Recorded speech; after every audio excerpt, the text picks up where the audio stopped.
Chapter 461. Discovering Inshan Village. Plot exploration plus 1%. Ji-sun and his group of 12 walked out of the mountain road of the logging camp, and soon saw a village surrounded by tall wooden fences in the valley. There was a lookout tower on the gate, and hunters with bows and arrows were responsible for vigilance. After asking them whether they were bounty hunters, the group entered the village smoothly. Ji-sun was inconspicuous in the group. He silently observed everything around him, just glanced at the owl on a big tree at the entrance of the village, and followed the group into the village. The village is not small, and it looks like there are hundreds of households. And judging from their clothes, the people here are quite wealthy.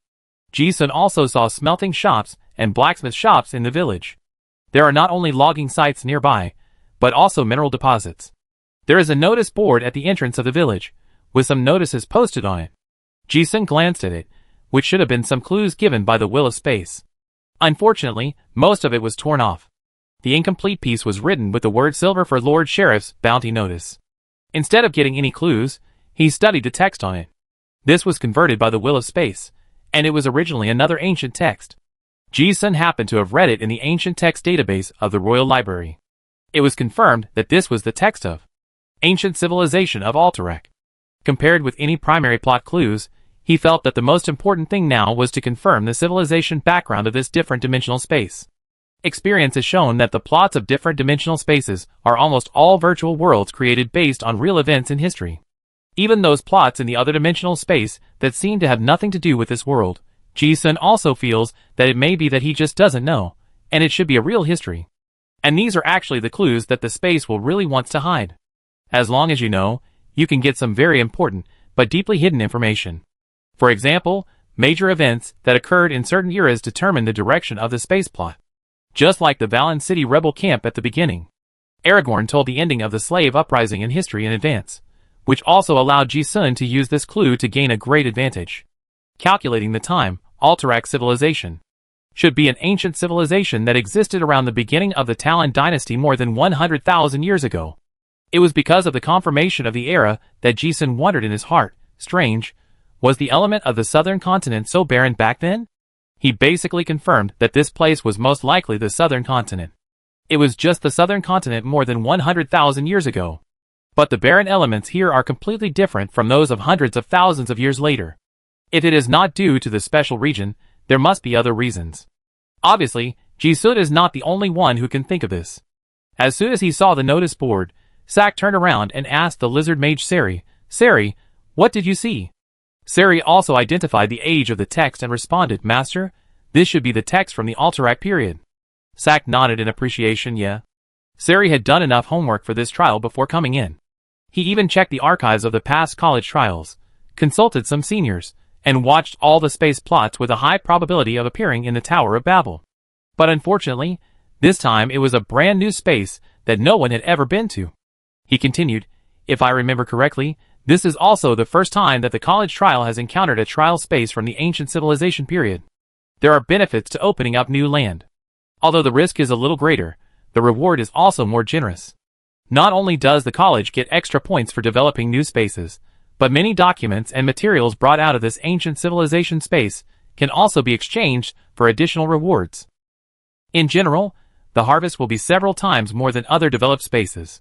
Sak also nodded. "Well, what else?" Sari, "Well, not for now." Sak didn't say much. After all, there were only a few words on the notice board, and being able to identify the age was already knowledgeable. Before they had time to read more, as this group of outsiders came, curious children immediately gathered around them, pointing and looking at them. "Some more bounty hunters have come. The bandits in Black Crow Castle should be solved now. Dear bounty hunter, are you and the village chief's grandfather's family together?"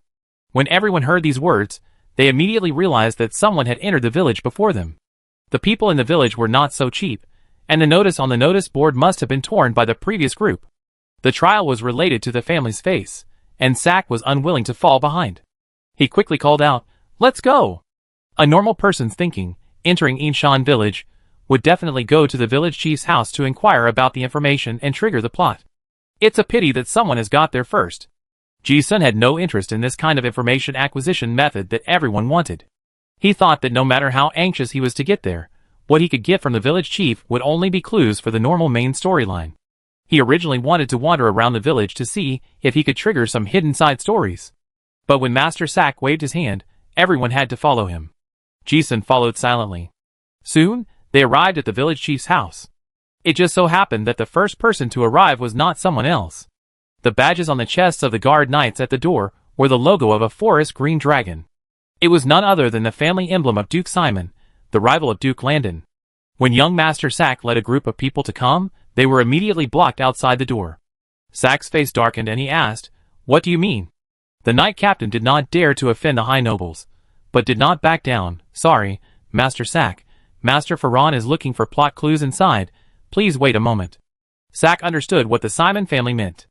These guys wanted to monopolize this plot branch. This has also happened in previous assessment trials. Some big families use their own strength to monopolize the resources and intelligence in the trial space, thereby obtaining super high evaluations. But in this way, the assessment results of other trial participants are very bad. Some plot tasks cannot be shared. Anyone with a discerning eye knows that the village chief must be a key plot character. If someone gets ahead of them, this clue is likely to be broken. And the Duke of Langdon and the Duke of Simon are still enemies.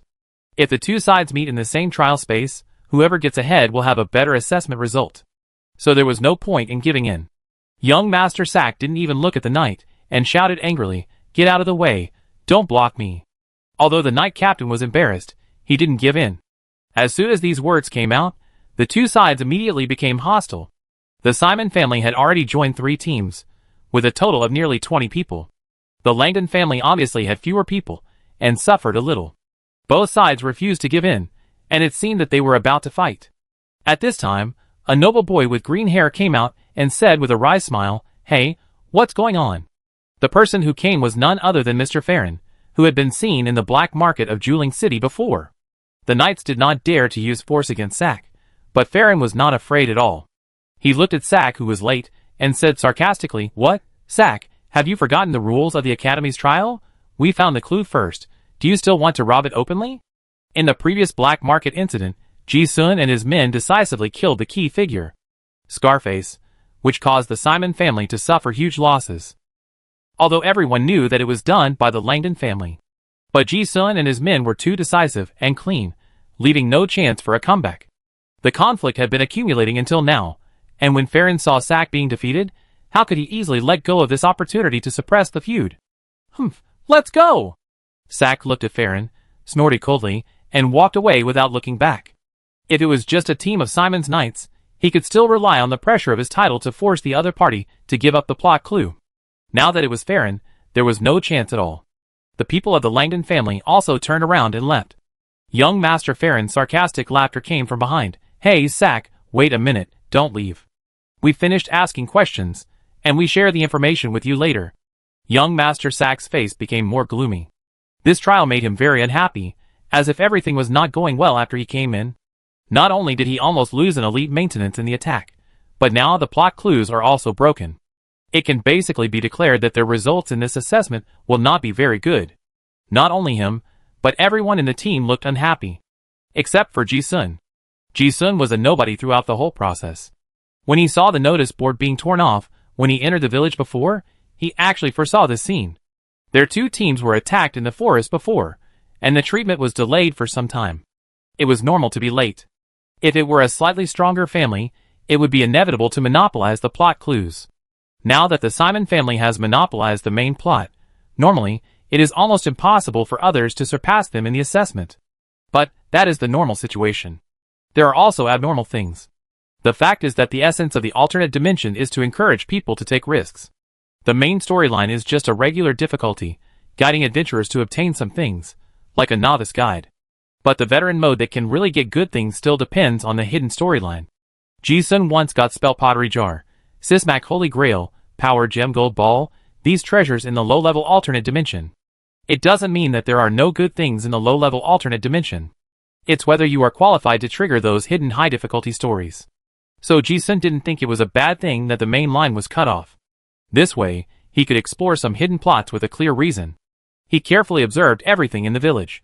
His countless exploration experiences in the past told him that hidden plots are often hidden in those inconspicuous places. The Langdon family discussed along the way. Simon's family has monopolized the main plot now. Should we go to other villages? I'm afraid it's too late. There are many strong teams in this different dimension. At least the Red Dragon Royal Family's team is not far away, and should be in the next village. If we go there, I'm afraid the situation will be similar. This is difficult. If we can't get the main line information, do we have to go directly to Black Crow Castle? Someone once again suggested going directly to Black Crow Castle. Even young Master Sack was obviously tempted. Now that the main line has been cut off, the initiative has been lost. It seems that only by taking risks can we turn defeat into victory in the assessment. Although everyone knows there are risks, they can see young Master Sack's desire to survive. No one has a better plan, and no one dares to persuade him. However, seeing that everyone was really planning to leave the village, Ji-sun finally spoke up. Master, I think this space exploration is not that simple. The monster in the forest before, and the assembly signal of the Red Dragon Royal Family all show that this trial is very risky. It's not that he doesn't want to go to Black Crow Castle, but he saw that the high wooden fences and walls of the village seemed to be guarding against some large beasts, or monsters. Although he was not sure what it was, the environment outside the village must be dangerous. Besides, a bandit leader almost killed him. It would be impossible to have less than 1,800 bandits in this medium-sized trial space with 500 people. If they went out without any intelligence, the probability of danger would be very high. And Ji-sun had thought before that it was no coincidence that so many strong teams were in the same different dimensional space at the same time. Now that he met the team of Duke Simon's mansion, he finally saw a not too obscure layout. The Langdon family, the Red Dragon Royal Family, and Duke Simon all had unpleasant feelings towards each other. This kind of three-party competition will inevitably make all parties want to get better assessment results, and they will try their best to get a higher evaluation. The only way to get a high evaluation is to dig deep into the plot. These teams are strong and qualified to explore high-difficulty plots. Now that the competition has motivation, they have gathered the cause and effect relationship at once. This layout is not too clever, but it is enough to deal with a group of first-level card masters. It is because Ji-sun saw through this that he felt that this trial assessment was becoming more and more interesting. He also wanted to see what the person behind the scenes was going to do. Now he was basically sure that the plot of this different dimension must have hidden something that the person behind the scenes needed. Ji-sun was very low-key in the academy. Not to mention outsiders, even the Langdon family thought he was just an ordinary polymath. But a few people in the team knew that this teammate was very powerful. Selly had originally decided to follow young Master Sack to take the risk to go to Black Crow Castle, but when he heard Ji-sun speak, his eyes suddenly turned, and after thinking for a moment, he also responded, Master, I think what Su Luan said should also be considered. This alien space doesn't give me a good feeling. If I rush to Black Crow Castle, there might be problems. The lizard mage is specialized in wisdom, and he also has a sense of danger. Although he didn't expect as much as Ji-sun did. But he thought of part of it. And Ji-sun's reminder made his crisis sense wake up instantly. Sack, who was frowning, listened to Selly and Ji-sun, stopped his steps that were about to go out of the village, pondered for a moment, and asked, Then what do you think we should do? These two people were brought to the black market before. He had seen their wisdom and adaptability with his own eyes, and he had an instinctive trust in them. Seeing that Ji-sun had no intention of continuing to talk, Selly said what he thought. The evaluation of the trial space mainly depends on the difficulty of the plot. I think we can dig deep into some hidden plots and trigger side quests. Usually the hidden plots are more difficult than the main quests. As long as we can dig out a few valuable side quests, the rewards may not be less than the main quests. Moreover, although the people of Duke Simon's mansion monopolized the main line mission this time was to suppress bandits. Their team is still in the village. We just need to keep an eye on them. As long as they leave the village, it won't be too late for us to follow them out. As soon as these words came out, everyone in the team brightened up. That's right, the people of Simon's family didn't go out, so they were not in a hurry. Although they didn't receive the mission, it was a good idea to keep an eye on the other team and follow them to fish. Sack pondered for a moment, thought of the monsters he had encountered before, and believed in his intuition. He ordered, Okay, 2 people in a group, search for clues in the village separately. If you find anything valuable, notify me immediately. On the other side, listening to his knight's report that the people of the Langdon family did not leave the village, Mr. Furin also had a face full of regret, muttering, TSK, those guys are really patient, they didn't even leave the village. Just now, he got an important information from the village chief. In this Silver Fir forest, you can't leave the village at night. At night, the fog in the Abyss Rift will spread out, and there will also be terrifying monsters hiding in the fog to hunt. He didn't know what those monsters were. He had thought that the people of the Langdon family would go and try their luck, but he didn't expect that they wouldn't leave the village after being so angry. Ji-sun and David had the best relationship. Moreover, as a polymath, he was also a weak group in the team, so of course, he had to be paired with the strongest fighters to be safer. After splitting up, the two of them slowly wandered around the village. David was also a pure warrior, and didn't like to use his brain. Seeing that other teams were knocking on doors one by one to ask villagers for clues, the two of them were walking slowly, and David couldn't help but ask curiously, "Suluan, don't we ask these villagers?"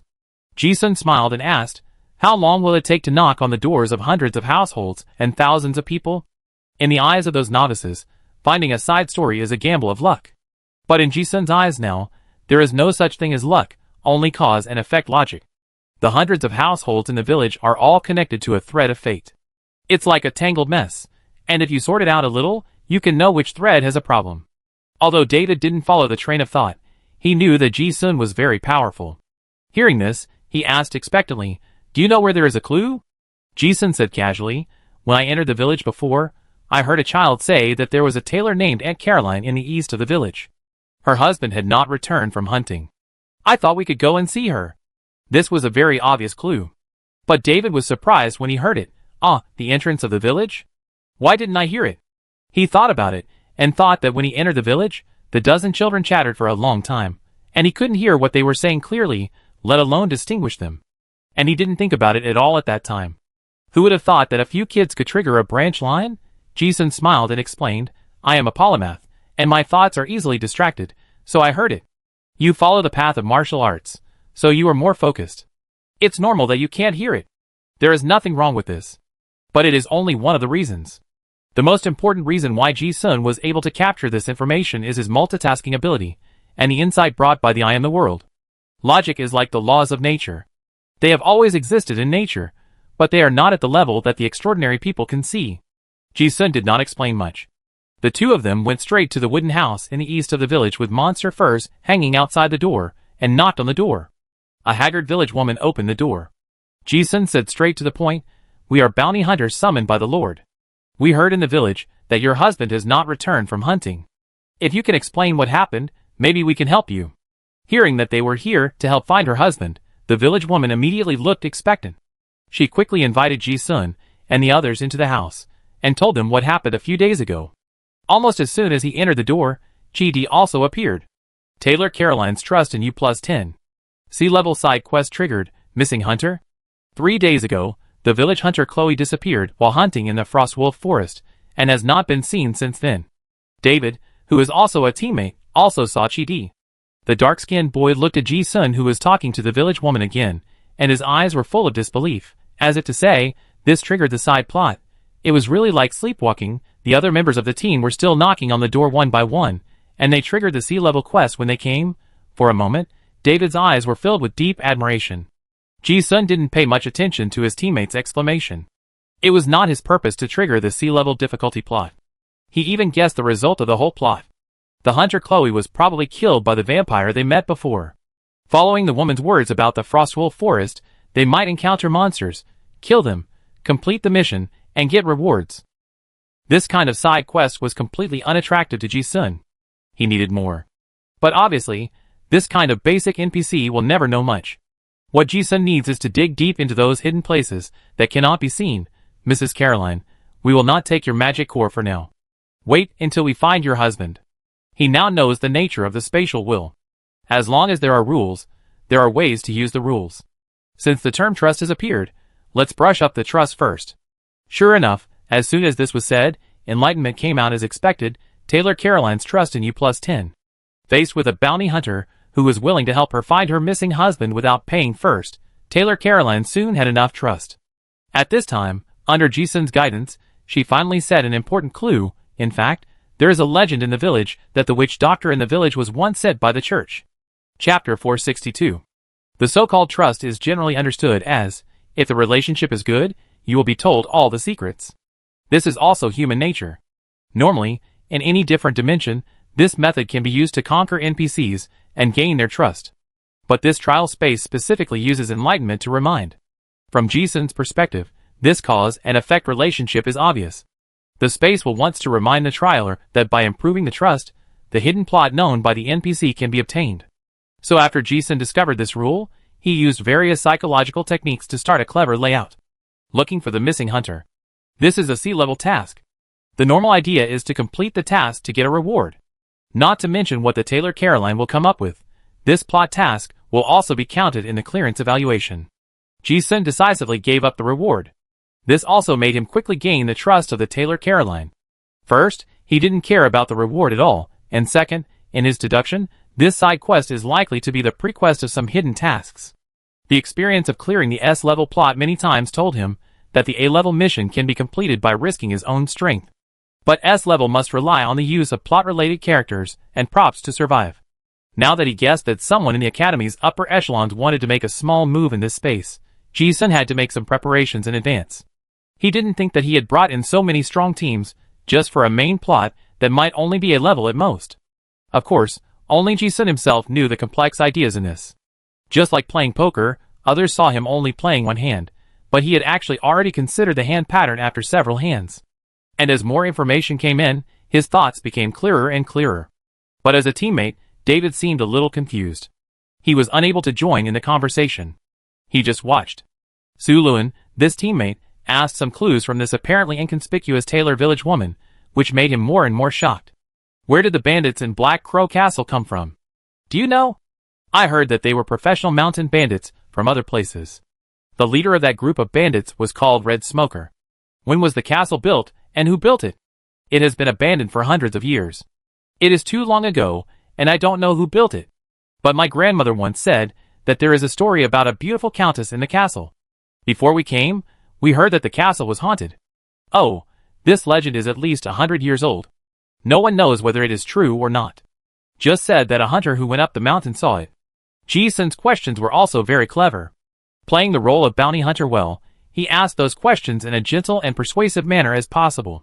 To ordinary people, this doesn't seem special. But in fact, this is Ji-sun's valuable experience after experiencing so many different dimensions. Don't treat the characters in the plot as NPCs, but as normal humans. At the same time, you should also integrate into the plot world and treat yourself as a character in the plot.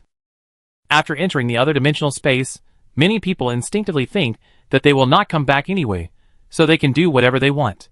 This will make the participants feel out of tune with this world, and they will almost have the word outsider written on their foreheads. This will make the NPCs instinctively alert. This is also the reason why Ji-sun can easily get so much information from the Tailor Caroline.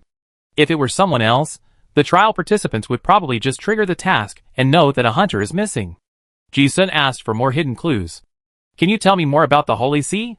Of course. That was a long time ago. According to my grandmother, the witch doctors in several nearby villages are actually priests of the Holy Sea of Light. They can cure diseases and dispel and purify the dark pollution in the fog of the abyss. Holy Sea of Light? Ah, that was more than 100 years ago.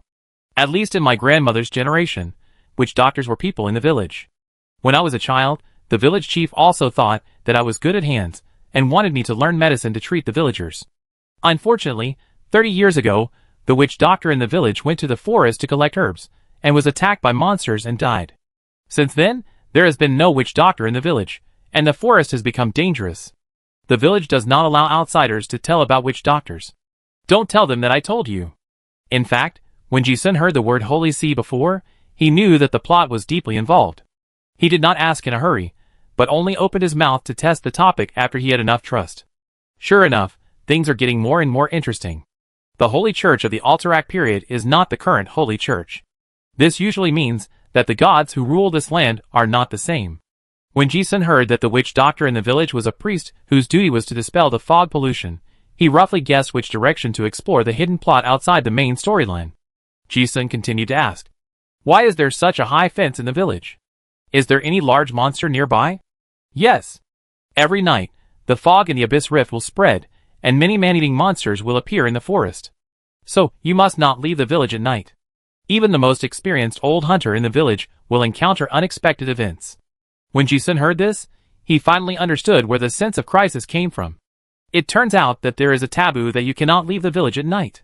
No wonder the young master of Simon Duke's mansion, Furin, was so sarcastic before. Now it seems that he is not a low-minded person who was trying to attract hatred. Most likely, they knew about this situation long ago and wanted to force young Master Sack to leave the village and then test the risk. Hearing this, David frowned and thought to himself that it was fortunate that he did not leave the village impulsively before. At the same time, he glanced at Ji-sun. If I remember correctly, it was also because of the suggestion of Su Luan that the two teams of the Langdon family did not go out. Otherwise, I am afraid that many people would die. But it was because of this late realization that David could not hide his shock. Obviously, everyone got the same information. Why did this teammate seem to know more than everyone else? But this is not the end. Ji-sun caught another key clue. While he asked these questions, he was also observing the expression of the Taylor Caroline. Whether the other party was lying or hiding something, Ji-sun could see it clearly. Obviously, when he said this, he found a trace of worry and self-blame between his eyebrows. So Ji-sun didn't wait for the other party to think, and asked directly, "Since your husband knew that the forest was dangerous, why did he go out hunting?" When he asked this question, he saw the other party's psychological defense line and quietly used mental deterrence. Caroline's haggard face was obviously stunned, and she couldn't hide her regret and shame. Even to the people in the village, she didn't tell the truth. But I don't know why she couldn't help but say it out of guilt when she was asked this question. Actually, Chloe is not hunting, but serving as a guide for a big man from the city. When the tailor said this, Ji-sun and the others immediately received an enlightenment prompt, triggering a hidden plot, a mysterious adventurer. A mysterious noble hired the hunter Chloe to explore the depths of the Silver Fir Forest. The additional plot exploration degree plus 10%, exploring related plots, you can get unknown mission plot rewards and Kong additional settlement rewards. David on the side widened his eyes, and the moment he saw the enlightenment, he could no longer hold back the amazement in his heart, and looked at Ji-sun. The shocked look seemed to say, "This can be like this?" He never expected that there would be a hidden mission behind the plot of the sea-level mission. You know, in the adventurer circle, hidden plot is a synonym for high risk, high difficulty, and high reward in the alien space. Once the hidden plot is triggered, it usually means a generous reward, so adventurers also call it treasure plot. David has only heard of it. He has never encountered it in the alien space.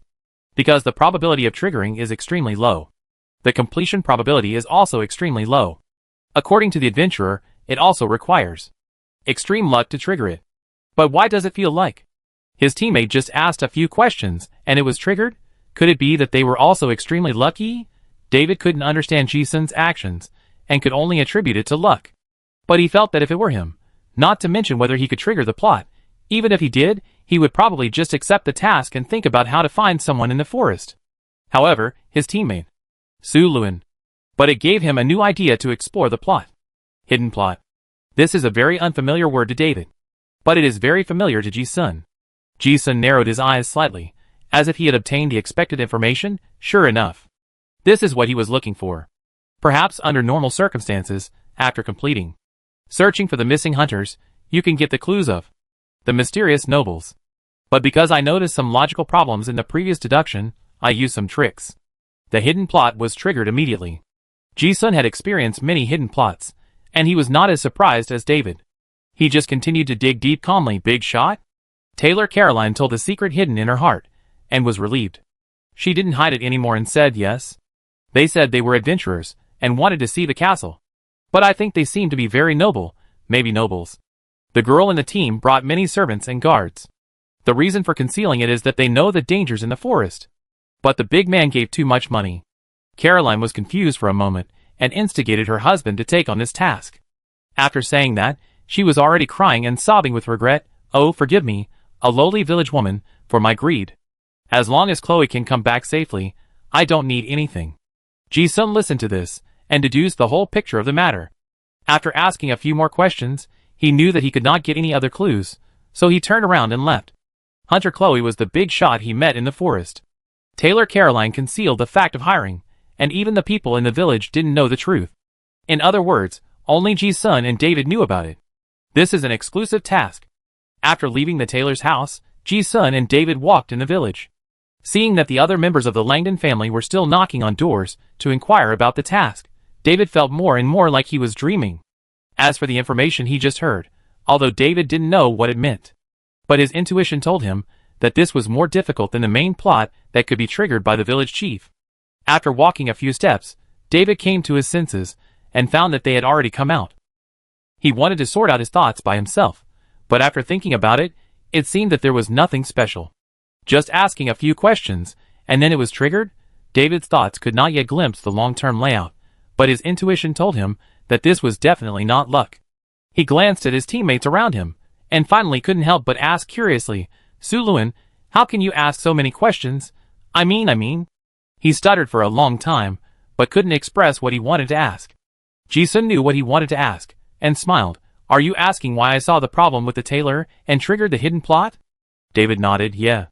Since he was Gong Wu's disciple, he was willing to give some advice, and said, "The laws of the universe have always been in the universe, and the truth of things has always been only in the cause and effect of events. Observe carefully, it's there." "Ah?" David seemed to understand, pondered for a moment, and nodded, yeah. He wanted to ask more questions, but didn't know how to start. He turned around and saw his teammates, who were still knocking on the door not far away looking for clues, and asked Suluan, "Should we tell them these clues?" Young Master Sack had ordered that if he found any clues, he should tell him. He thought about the hidden plot. As a knight of the Landon family, his teammates should report this kind of surprise. However, Ji-sun shook his head and said, "No need. They will soon find out the clue that you can't go out at night. As for the hidden mission, it is just a dead-end clue now. We still need to find something specific." He asked again, "And do you really think that the people of the Simon family will watch us find clues?" David didn't understand, huh?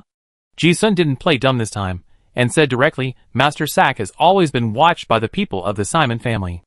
As long as we report, someone will go to find the tailor in a blink of an eye. Although it can't change anything, there may be some changes in the mission. And if those guys don't get the mission, they will definitely come to trouble us. It's not worth it to break out a conflict now." David finally understood it, and his eyes were stern. If they really have to fight, he is not afraid. But if he ruins his teammates' plans, it will be more trouble than gain. David is a slave, and he doesn't care about anything.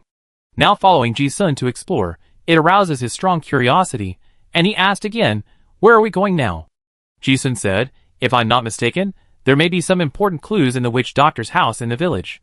Few people can survive, and have the experience of passing the S-level. But Ji-sun has it. He knows very well that A-level plots can be fought by strength, but if you want to survive the S-level plot, you must rely on the plot itself." Ji-sun felt that if he was not mistaken, there must be some key clues or props in the witch doctor's house that can help them have a chance of survival in the difficult plot. Oh! When David heard this, he remembered that they had talked about witch doctor in the previous conversation. However, didn't the witch doctor die 30 years ago? He couldn't figure out what this had to do with the plot. Soon, Ji-sun and the others came directly to a small wooden house with the aroma of herbs in the south of the village. Taylor Caroline said before that the family of the witch doctor, who died 30 years ago, lived here. Although there is no doctor in the village now, the simple potion formulas left behind are still in use. These formulas are also kept by the witch doctor's descendants. Hunters are injured and have some minor illnesses on weekdays, and they are also solved with these medicines. Knock, knock, knock. The door was not knocked. An impatient response came from inside. "Didn't I say that I don't know anything? It's late now. Don't disturb me, an old woman, from sleeping." Obviously, someone has come before. It's hard not to notice a house with medicinal herbs hanging on it. It may not be just the Langdon family. Even the Simon family has come. After being turned away, David looked at Ji-sun with embarrassment. He had thought it through, and had just learned the meticulous thinking method of his teammates to dig out the plot, and he wanted to explore it carefully this time. However, he didn't expect that the other party would not open the door even though he had thought of all the questions. "Old woman, how can you not play by the rules?" This really stumped David. "You can't open the door violently, right? It's already evening, and they have to spend the night in the village. And the hunters and lumberjacks in the village are all strong. If they really fight, this trial will be completely messed up." When David was thinking about what to do, he suddenly saw Ji-sun took out something like a token, and then said directly to the closed door, "I am a deacon of the Church of Light. Is this the ancestral home of the Water family? I have something I want you to help investigate." As soon as these words came out, the air seemed to freeze. There was no movement in the room instantly. David on the side widened his eyes, as if his brain could not process what he had just heard, as if his mind and thoughts were stiff. What's going on? When did his teammate become the deacon of the Church of Light? After a moment, he knew what Ji-sun was planning. But how did this guy do it, if he didn't know that this was his teammate Suluan, and that he had been tinkering with it on the road just now, and dyed it with a golden sign? David even thought that the teammate with a serious face at the moment was the deacon of the church. From the demeanor to the props, it didn't look like an act at all. This momentum even frightened his teammates, not to mention the people in the room. Soon, the room opened a crack in the door, and saw the emblem of the sun disk in Ji-sun's hand, and the other party immediately opened the door. Seeing this, David forced himself to be expressionless, not to reveal his teammate's plan. Ji-sun looked at the person who opened the door, and walked in arrogantly without asking any questions. No matter what era, as long as it is a theocracy, the clergy of the church are supreme. Arrogance is the standard. David looked at Ji-sun, who had completely changed, and was also stunned for a moment. I was still wondering if this would offend this key character. However, I never expected that the old woman not only did not mind, but felt extremely honored, and respectfully led the two into the door. Dear Deacon, please come this way. The B-level branch plot is completed, and you have obtained the relics left by the priest of Light Maya. Additional exploration of the plot plus 15%. Get additional settlement rewards. After more than 10 minutes. When Ji-sun came out of the wooden house with a package, David, who had been forcibly suppressing his expression, could no longer hold back his eyes, and twitched violently. If he hadn't witnessed the entire plot development process with his own eyes, he couldn't believe that he had completed a B-level branch. At this moment, David looked at the teammate who had been calm from beginning to end, and his heart was already filled with surprise. He felt that today he had used up all his surprise for more than 10 years. He saw with his own eyes that this guy perfectly played the role of Deacon of the Church of Light, and then after another round of questioning, he actually got the inheritance relic left by the witch doctor 30 years ago. This is not the most incredible thing. David couldn't figure it out. It was fine if he was acting perfectly, but where did Ji-sun get those professional terms of ancient civilization? The two walked out of the house, and Ji-sun breathed a sigh of relief. After getting this key relic, the plot in this village was no longer important to him. Now no matter what conflict occurred, it would not affect his plan. It was with this sigh of relief that David felt that he had turned back into the familiar Su Luan. David had been following the whole process just now, and he often doubted whether his teammate was really a deacon of the church, and that the student was his disguised identity. The moment he took off his role, the sense of unreality was finally dissipated. David felt as if he was dreaming, and he thought that he would look stupid if he asked too many questions, but even so, his curiosity made him ask, Brother Su Luan, how do you know so much about the Church of Light of the Alterac civilization? Although he knew how Ji-sun did it. But he could guess that the other party was definitely not making it up, but really understood it. Although the old woman just now was a character in the plot, she was also a supernatural being. She was smarter than most people in the village. If Ji-sun hadn't had enough professional knowledge just now, he would never have been able to bluff the other party. So the question is, how can this guy know so much about the ancient civilization of more than 100,000 years ago? Ji-sun casually said, Oh, you are talking about this. I am a polymath. Well, I have read a lot of books. I just happened to see some of them. This is of course modesty.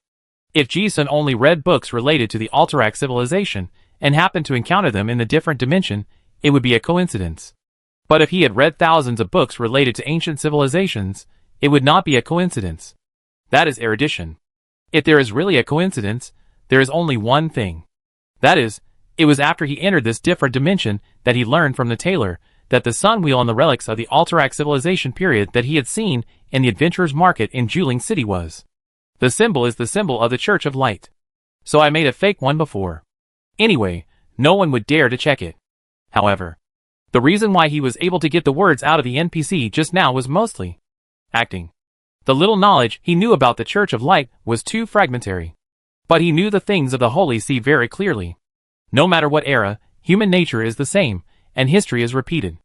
There are only a few rules in the church, and even guessing and acting, it is not a problem for Ji-sun to fool a first-level magician with his cognition. David wanted to ask something else.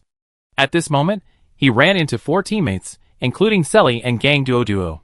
The two sides were far apart, and Gang Duo called out from a distance, Su Luan, David, we just got an important intelligence. At night, don't leave the village. The first thing they did when they got the intelligence was to remind their teammates. This information is indeed very important. But David followed Ji-sun around, and suddenly felt that he had also been infected with his teammates. Expressionless, and he is neither happy nor surprised by anything. Seeing that Ji-sun and the other two had calm expressions, Shuasha asked in surprise, Why aren't you surprised? You know, when they learned this information just now, they were all very grateful. Fortunately, they didn't leave the village.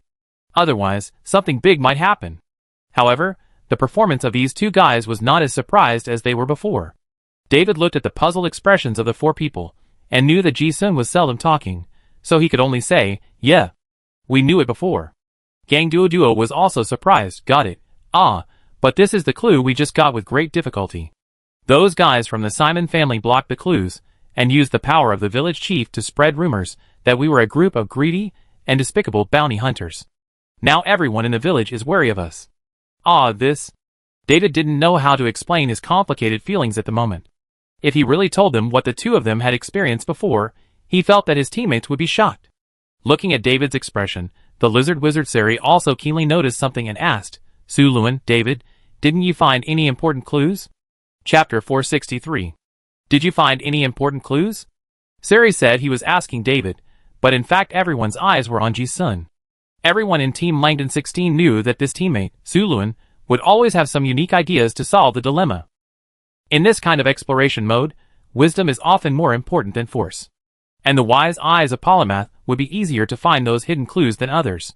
David didn't know how to explain the series of events that just happened, and he hesitated and couldn't say a word. Ji-sun looked at his teammates' expectant eyes, and didn't intend to hide it. He said in a relaxed tone, "Yes." A hidden plot was triggered. Hidden plot? When he said this, the expressions of the four people in Sari all showed a bit of strangeness. You know, just now they and another team knocked on doors all over the village to find plot tasks. It did trigger a few C and D-level side plots such as hunting monsters, cutting trees, and looking for medicinal herbs. But those are things that ordinary trial students would take the trouble to do. They looked down upon such an elite team. But what about now? Just when they thought that the best missions were monopolized by the people of Duke Simon's family, two people here actually discovered the hidden mission quietly, as if they had sharpened their knives long ago and waited for the right prey. The four people's eyes suddenly showed strong expectations. All four knew what the hidden mission meant. That meant super generous rewards and super high trial rankings. Sari quickly asked again, "What's the difficulty?" "I don't know yet. But it should be above B level." Ji-sun pondered for a moment, and added, "Well, the probability is higher." He didn't say it too hard. Because the S-level plot is not so easy to trigger. This plot is currently just a pre-task, and there are many places that need to be dug deeper. There is nothing bad to say. Also, this is a team mode. It is impossible for Ji-sun's clone to pass the A-level plot. If the guy behind the scenes really messes up something unexpected, his teammates are still very powerful helpers. B-level hidden plot, then maybe the rewards are not worse than the A-level main plot. Haha, those guys in Simon's family probably never thought that there is a hidden plot in the village. Su Luan, did you discover something before that you suggested that everyone stay in the village? What do you need us to do? The four of them were exploring the different dimensional space for the first time, and they had not yet realized the true meaning of Ji-sun's higher difficulty. There was only excitement and anticipation for the difficult task in their eyes. Of course, they also knew that all this was because of Su Luan. However, before everyone could talk more, a sudden enlightenment interrupted everyone's thoughts. Congratulations to the 13th Red Dragon Royal Family team for successfully killing the deputy leader of the Red Smoke Gun Bandit Group, Viper Bog. The key plot leader's first kill bonus plus 20%. B-level plot triggered, the revenge of the bandits. The deputy leader of the bandits, Bog, was killed, and the bounty hunter's behavior angered the vicious bandits, who will launch a retaliatory attack on the nearby villages. The mission has changed. You need to survive in the space for 3 days. In the survival mode, the bonus is plus 10%. Killing the bandits will earn you corresponding points. This is a collective plot. Everyone was inspired at the same time. Gang Duo muttered, "What's going on? Those guys from the Red Dragon Royal Family are so fast." While they were still looking for clues, someone had already killed the plot target at the commander level. Selly seemed to understand something and guessed, "Princess Sophia of the Red Dragon Royal Family sent a gathering signal before, and she probably encountered a strong enemy. Now it seems that the deputy leader of the mountain bandits was killed." Hearing this, Gang Duo's eyes were filled with envy. Killing the deputy leader of the mountain bandits is at least a B-level plot. The guys of the Red Dragon Royal Family are really lucky. They met the leader of the bandits as soon as they came in. We are still in the village. In fact, they also met him. It's just that the vampire ran away. To be able to complete the B-level plot task, in the previous assessment trials, it is already considered to be an elite. Not only him, everyone in the team has such feelings. They haven't realized the seriousness of the matter yet. However, Ji-sun's eyes flashed with a hint of thought, and he thought, is that so? This is just an ordinary encounter mission in the eyes of others, but in fact, the D-level killing mission has become a B-level survival mode, which is more like a locking space behavior. The person behind the scenes will not let the students of the trial go out so easily before achieving their goal. When Ji-sun thought of this, he glanced at the owl resting near the arrow tower at the entrance of the village, and wondered in his heart, did you use the authority of the instructor of the academy to do it? From this point of view, the guy who is making trouble in the Royal Academy is probably in a very high position. Being able to control the difficulty of the trial of Babel Tower, trigger a specific space, and select a specific team is at least the authority of the vice president level. This is not a minion who is blinded by money. He is a real high-ranking member of the academy. It's strange. What is the purpose of such a big shot doing this? When young Master Sak was assassinated before, Ji-sun actually knew that there was a problem within the academy. But I still don't understand. Isn't this Royal Academy serving the Holy See? How could there be a traitor? Is there any other opposition force in the southern continent besides the Dragon Rebel Army? The difficulty of the plot suddenly increased. For the weak, it was a dilemma that could lead to death. But for the strong team, the B-level difficulty was just enough to practice. Not long after Chidi appeared, young Master Sak sent someone to call Ji-sun's team to discuss tactical arrangements. A few minutes later, in a small room, young Master Sak sat on a chair, listening to everyone report the results of the exploration. We triggered a sea-level mission in the blacksmith shop, and we need to go to the forest to find some special ores. Master, we just triggered a shared side mission, investigating footprints in the dense forest behind the mountain. There is also a D-level mission, hunting the Warcraft wild boar. It must be said that although no valuable plots were found, various fancy side missions were obtained in bits and pieces. Ji-sun listened and felt a little amused. The fighting power of these guards of the Langdon family is outstanding among their peers, but when it comes to exploring the plot, they are really lagging behind. They just simply knock on the door, ask questions, and trigger. This most rudimentary way of exploring the plot, of course, can't dig out any valuable plot. The will of space encourages adventurers to explore, not fool-like exploration. Listening to the reports from others, Ji-sun suddenly thought of his past self. At that time, when he saw the ability of mushroom-headed Jia Yu to control everything, wasn't he also so amazed? After coming to his senses, now that his realm has reached a higher level, he realized that his superactive thinking ability, which he had long been accustomed to, has far exceeded that of ordinary people. The truth of the world has always been there, and from a logical point of view, there is nothing hidden. It's just that ordinary people can't see it. Ji-sun suddenly had an inexplicable feeling in his heart.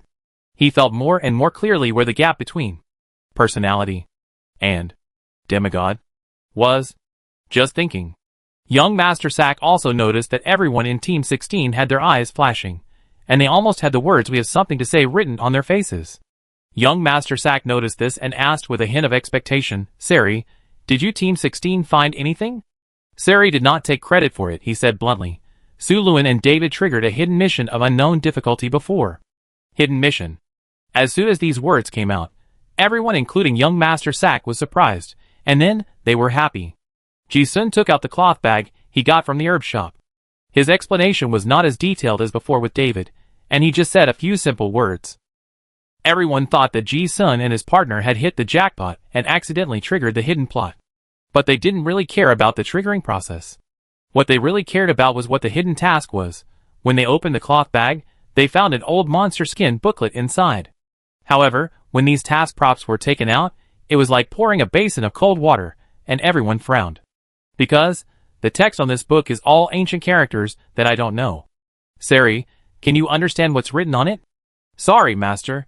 This is ancient text from the Alterac period. The Academy hasn't deciphered much yet, so I can't understand it either. The air froze for a few breaths. I thought it was a key mission item, but it seems to have no effect. And enlightenment shows that this is still a plot item that cannot be taken out of the trial space. The normal way to deal with it is to throw it away. If you want the extra reward from the Academy of Archaeology, you can try to copy a copy and take it out. But young Master Sak certainly doesn't care about the Academy reward. What he cares more about is, what does this have to do with the hidden mission?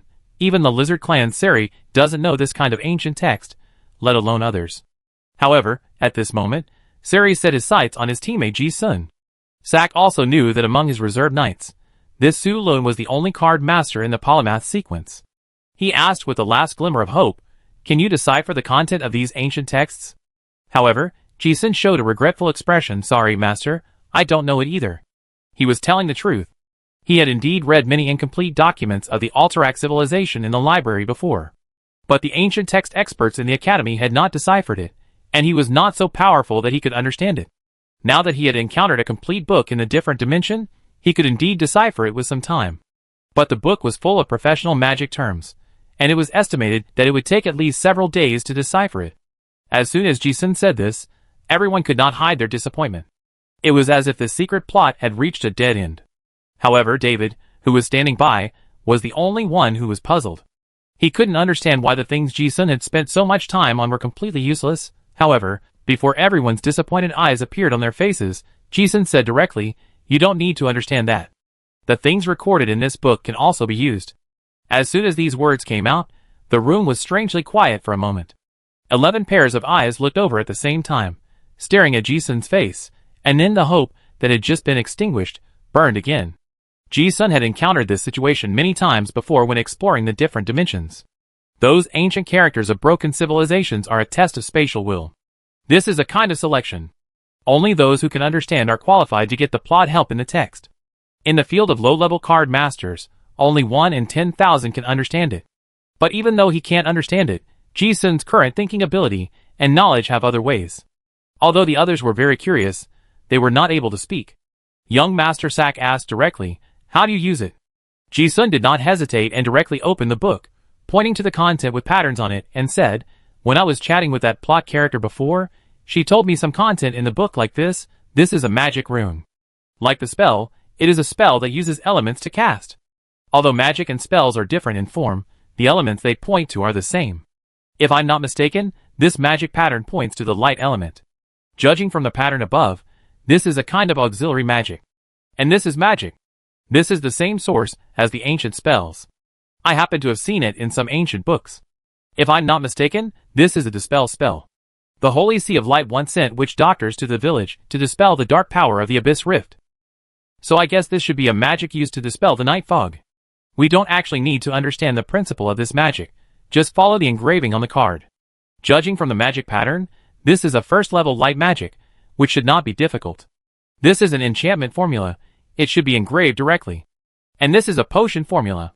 I don't understand what is written on it, but judging from the pattern, it should be an exorcism item similar to holy water." Ji-sun pointed at the book and talked freely. He said that he got the information from the NPC. But in fact, most of it is his own knowledge. In order to get these key plot props, he played the role of a deacon of the Church of Light. He couldn't tell the NPC that he couldn't understand the manual of the basic priest of the Holy See, right? He really didn't know the ancient text of Alterac. But with so much accumulation, with his current super thinking ability, he had already guessed most of it. Ji-sun tried his best not to stand out too much. He explained the key contents of the classics that could be used at present in easy-to-understand language. However, even some ideas that he thought were very simple, when heard by others, they were completely an expression of not understanding, but greatly shocked. At this moment, his teammates had a deeper understanding of polyologist. For the first time, Su Luan, the polymath, shocked everyone including young Master Sak with his knowledge. Except for the equally knowledgeable Sari, who nodded frequently, everyone else was almost confused. In the academy, they learned more practical skills.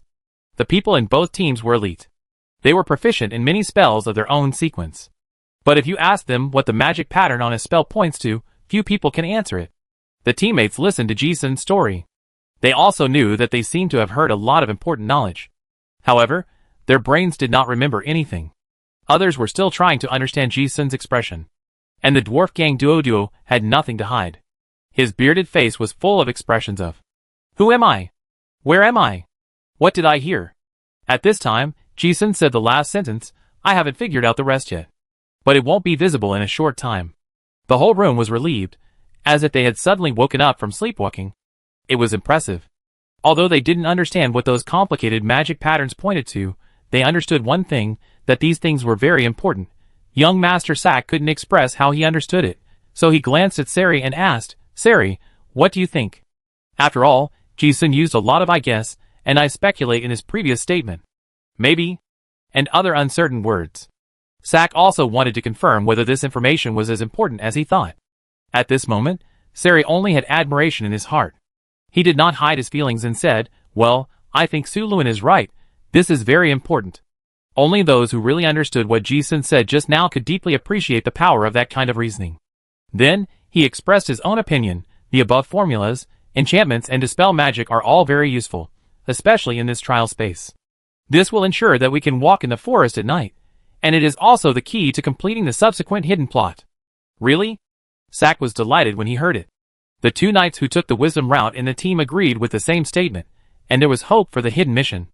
Sari also followed Ji-sun's idea and said, "Yes, I think we will know whether it is feasible after we try to engrave a few spell cards." As soon as this was said, everyone couldn't help but try it. Just like an exam, understanding the test paper may not be enough, but everyone can copy. Engraving spell cards is a basic compulsory course for the Royal Academy. In fact, many spell systems are inherited from the ancient magic system. It's just that the magic with a carrier in the magic age is called magic scroll. The card system has improved many complicated procedures, discarded those magic patterns that point to gods to guide extraordinary power, and created independent and great card spells. Of course, it is not possible to copy the inscription exactly like this. This is not an ordinary Holy Light Dispel, but should be called Light Dispel. There are magic patterns pointing to the god of light in the magic runes. There are also some magic patterns that seem to be specially used to restrain certain special dark energies. Even with Ji-sun's current cognition, he cannot fully understand the extraordinary power pointed to by the spells in some low-level spells. You don't have to fully understand it, just know how to use it. The accumulation of knowledge and the wisdom of the ancient card masters are once again of great use at this moment. Ji-sun and Sari, who was proficient in elemental spells, decided to use the spell system spells to replace the magic patterns that require divine power. Then, after failing dozens of times, they successfully produced the first light dispelling spell. When the spell was cast, the holy light illuminated the entire room, and everyone became excited. Successful. Haha, this is different from the general dispelling spell. I clearly felt a mysterious light element. The light illuminated the excited faces, and everyone started to mass-produce this kind of card. Ji-sun was extremely confident. This was the plot item left by the Space Wolf for adventurers to challenge those difficult hidden plots. From discovery to improvement, it was very difficult. But it was not impossible to complete. This was not a coincidence, but a ray of hope left by the Space Wolf for the trialists. Now that the spell card was made, there were two other recipes in the classics, one enchantment recipe, and one holy water recipe, and they could all start trying according to the previous ideas. Even if they didn't have the required materials, they could probably find them in the village. Ji-sun also got a glimpse of the follow-up of the hidden plot. The difficult plot hidden outside the main plot must use these plot items to deal with some crisis. For example, Light Disperse is used to allow people to walk in the forest at night. The enchantment formula is to enable people to kill unknown monsters in the fog. As for the holy water, Ji-sun does not know the use for the time being. But it is right to have some backup. In this way, a group of people stayed in the house and fiddled with those war preparation items. This is also the reason why Ji-sun shared it. It was impossible for him to produce so many plot items in such a short time by himself. Several hours passed in a flash. At this time, white special flames lit up on several watchtowers in Inshan village. Everyone knew that it was night. At this moment, the black fog in the forest outside the village gradually became thicker. Because the white flames in the village dissipated, the fog only separated from the light, and did not erode the area illuminated by the light. The entire Inshan village was like an isolated island surrounded by sea water. It was as if there were pairs of terrifying eyes in the black fog staring at everyone in the village, and a gloomy and terrifying atmosphere made the young students feel breathless. While the people of the Simon family were still paying attention to the white flames on the watchtower in the village, the people of the Langdon family had already produced a large number of spell cards. In the house, young Master Sak was also in a good mood. The depression that had been accumulated by Farron taking over the main plot of the village chief completely dissipated at this moment. But the plot items were there, but it seemed that they were useless. The current situation is that we have guns but no prey. The 3 items recorded in the classics are all plot items for specific environments. If we don't actively trigger the hidden plot, they seem to be completely useless. It's night now. Through the window, everyone can see the oppressive black fog outside the village. Since everyone in the village said that there are monsters outside, it takes great wisdom and courage to explore the forest at night. Even if we have those plot items, what if they are not used in the forest, it is still uncertain what monsters there are in the forest. Going out rashly is not a good choice. Just when everyone was still thinking about how to continue exploring the plot, what no one expected was that Ji-sun stood up again. He took the initiative to propose a plan that everyone was thinking about, but was extremely hesitant, saying, "Master, the fog in the forest outside the village is a taboo, and this is probably also a hidden plot. Now we have a spell that can dispel the fog, so I plan to go to the forest to look for clues. By the way, confirm the risks." When this was said, everyone was surprised. "You are a polymath, are you so brave?" Facing the unknown risks in the forest, everyone showed the due solemnity and thinking. Chapter 464. You mean you plan to go out and take a look? Young Master Sack saw that the first person to stand up was the only polymath in his guards. For some reason, the corner of his eye twitched inexplicably. Usually, polymaths are not good at fighting. This is an auxiliary sequence representing wisdom and knowledge, not a combat profession. And because of too many specializations, it will be difficult to be promoted to the field of high-level card masters in the future. But high-ranking noble families need such polymaths as the cultural heritage and inheritance carrier of the family. Normally, this Su Luan would return to the territory with him after completing his studies at the Royal Academy and become a counselor or a local governor, instead of appearing on the battlefield. Therefore, it was precisely because of this stereotyped image of polymath that everyone in the room looked at Ji-sun, who spoke with a strange expression. Normally, at this time, shouldn't the reckless warrior speak? Young Master Sack originally had this idea in his mind. Now that they have this plot item, they have a big advantage in exploring the forest. But if we don't go, this hidden plot that we finally discovered seems to be meaningless. Before, Sack was thinking about whether letting his personal guards take risks could get equivalent returns. Others have also thought about it, but everything in the forest is an unknown risk for them, and they have too many concerns. Ji-sun nodded, "Yes, master. I think only by going to the forest can we find the truth of the taboo. And now we do have a little advantage, but the Simon family has gained the trust of the village, and it is not impossible that they will find similar means to dispel the fog. There is no time to lose. We must be one step ahead of them to have the upper hand." Of course, this is just an excuse he wanted to get out. Although everyone got almost the same information. But the deduction of me, as the world allowed Ji-sun to see the whole situation more clearly than others. To be more precise, this trial is like a chess game. The plot tasks are those grid lines, and everyone is a chess piece on the chessboard. While others were thinking hard about how to follow the line correctly, Ji-sun was already playing chess with the chess player in secret. What he was thinking about from the beginning to the end was the motive and purpose of the person behind the scenes. Following the main plot is indeed the most appropriate and safest. The plot of Bandit's Revenge is only B-level difficulty. As long as they hide in the village, they will probably survive for 3 days. But for Ji-sun, it is not interesting at all. And since the person behind the academy has gone to such great lengths, he will definitely do something this time. So the B-level mission is just the beginning of the wave, not the end. Ji-sun was sure that some difficult opportunity plot or emergency plot would be triggered later. Not many people would survive this trial. Rather than passively falling into danger, Ji-sun thought it would be better to take more initiative before anything happened. And he had already deduced a way to decipher the secret. But the first step of the idea was to explore the forest at night to confirm what the forbidden monsters were. Ji-sun's words obviously touched Master Sack. In the face of family interests, a few reserved nights can still be gambled. David also keenly noticed Sack's thoughts, and he said directly, "Su Luan, if you want to go, I will go with you." Ji-sun did not refuse and nodded. As soon as this was said, Gang Duo and several teammates also spoke up, "Let's go together." They knew Ji-sun's character, and he made this decision by no means impulsive, but the result of rational thinking. Moreover, the 6 of them were teammates, and it was impossible for him and David to go alone. Ji-sun looked at the generous expressions of rejection, and his face showed a touch of gratitude and relief, but he was a little amused. The teammates were all prepared to die with him. But in reality, it was not that serious. There were risks in exploring the forest at night, but this was only a primary dimension after all, and the difficulty would not be too outrageous. Besides, they didn't know that being with him would not harm them, but would be less risky. Young Master Sack looked at the people of Team 16, and said in a deep voice, "Okay. Then you should be careful, and send a signal immediately if there is any situation. I will send people to support you." His hesitation was not because he was worried about the safety of several people. Instead, he was considering how much his trial results would be affected if he lost this team. In the eyes of ordinary people, knights are nobles, but in the eyes of great nobles, they are actually Consumables. The great nobles in the southern continent have a complete set of procedures for training loyal knights, and there are as many low-level knights as needed. Zack was going to take a gamble. Otherwise, he would have to wait until tomorrow morning and deal with the attacks of mountain bandits, and he might even be trapped in the village. Two-line mission exploration is also the best choice at present. Ji-sun saw through it, but pretended not to know. This is an alien space in the exploration mode.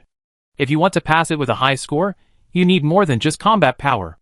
At present, it seems that some knowledge of ancient civilization is also needed. Ji-sun's previous ideas and knowledge of deciphering the ancient classics have been recognized by everyone. Only their team is the most suitable to explore. As soon as Master Zack agreed, Ji-sun and the other 6 set off immediately. On the other side, Duke Simon and his men, who were still asking about the plot related to the fog and taboo at the village chief's house, also got the news. Master Farhan, who was talking to the village chief's daughter, was immediately shocked. What? Those guys from the Landon family left the village? Yes, Master. I saw the people from the Landon 16th team just leave with my own eyes. Where did their people go today? They have been to every household in this village. Master, should we send someone to follow them? How? Do you have a way to dispel the fog, or do you know what the forbidden monster is? Also, how can you be sure that those guys are not deliberately misleading us? Damn it, check them one by one. No matter what means, I want to know what those guys from the Langdon family found. Yes. Master. Master Furin's expression was very ugly when he heard it. Now that they know that the forest is dangerous after nightfall, they still dare to go out, so they must have obtained some hidden information. At the same time, they also have a way to dispel the fog. In contrast, Zack's face darkened when he thought that he had spent the whole afternoon in the village chief's house, and didn't get anything. The joy of the monopoly of the main plot before was gone at this moment. But they were helpless. It is probably not because of the trust. The village always gives people the feeling that they are hiding something. What Farron and the others didn't know was that they brought the noble's condescending attitude into the trial space, which gave the villagers an instinctive sense of oppression. The main plot of the mountain bandits was a bounty mission issued by the Lord, and the villagers would cooperate. But for other things, they wouldn't. The owl squatting on the arrow tower watched Ji-sun and the other 6 people leave the village. The eagle eyes that could see everything clearly at night also revealed a touch of anthropomorphic wonder. The 6 people did not stop and walked all the way to the Inshan logging site where they came from before. The dark and silent forest was terrifying, and with the increasingly dense black fog, an ominous atmosphere enveloped the entire team. However, what was even more surprising was that they had tested it before, and the newly made light dispel was indeed effective against the black fog in the forest.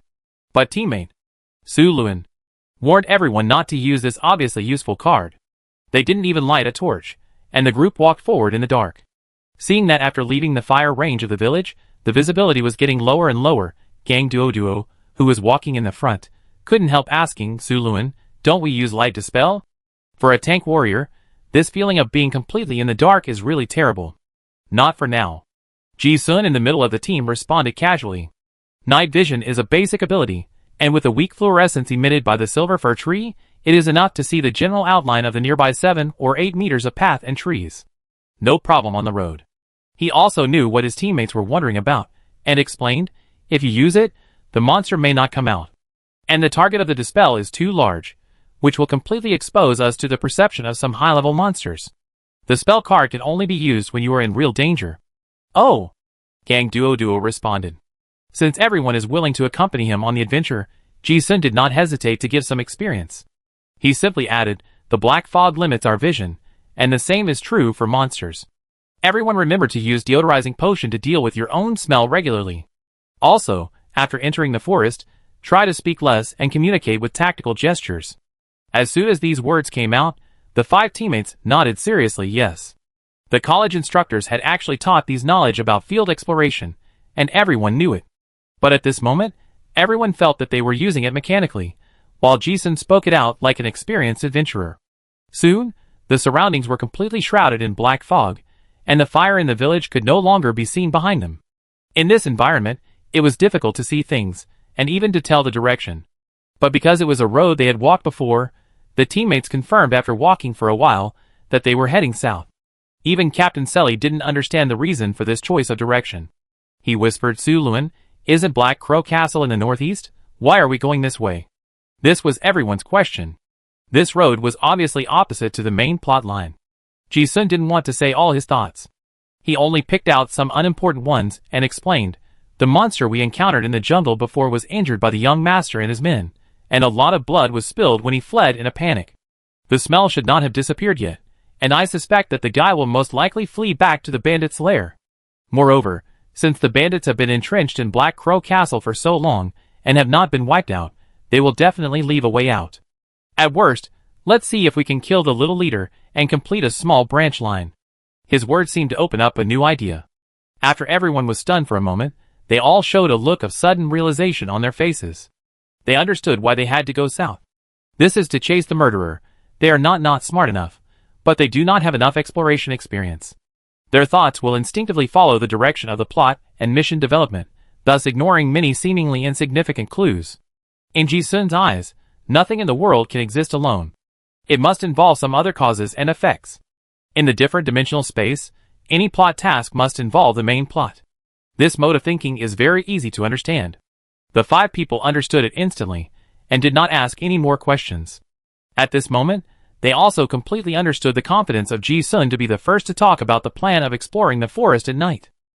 In his words, the 5 people heard the meticulous thinking logic that only a polymath could have. The 6 people in the Landon 16th team have experienced several fierce battles together, and they also have training in the academy on weekdays, so they have a good tacit understanding. After listening to this explanation, everyone stopped talking and went deep into the dense forest quietly. Before, they were a little worried about not being able to kill the monster. Now it's different. They have enchanted weapons that are good against dark creatures. This also gave everyone a lot of confidence. As for Ji-sun, he has never worried. Others have never seen vampires, but he is very familiar with them. Vampires are not unkillable, but they need to have their heads and hearts blown up. Instead, he was more concerned about something else. The information he got from the villagers before was that the fog in the Abyss Rift has always existed, and the taboo has been there for at least 1,000 years. And those bandits have only recently arrived.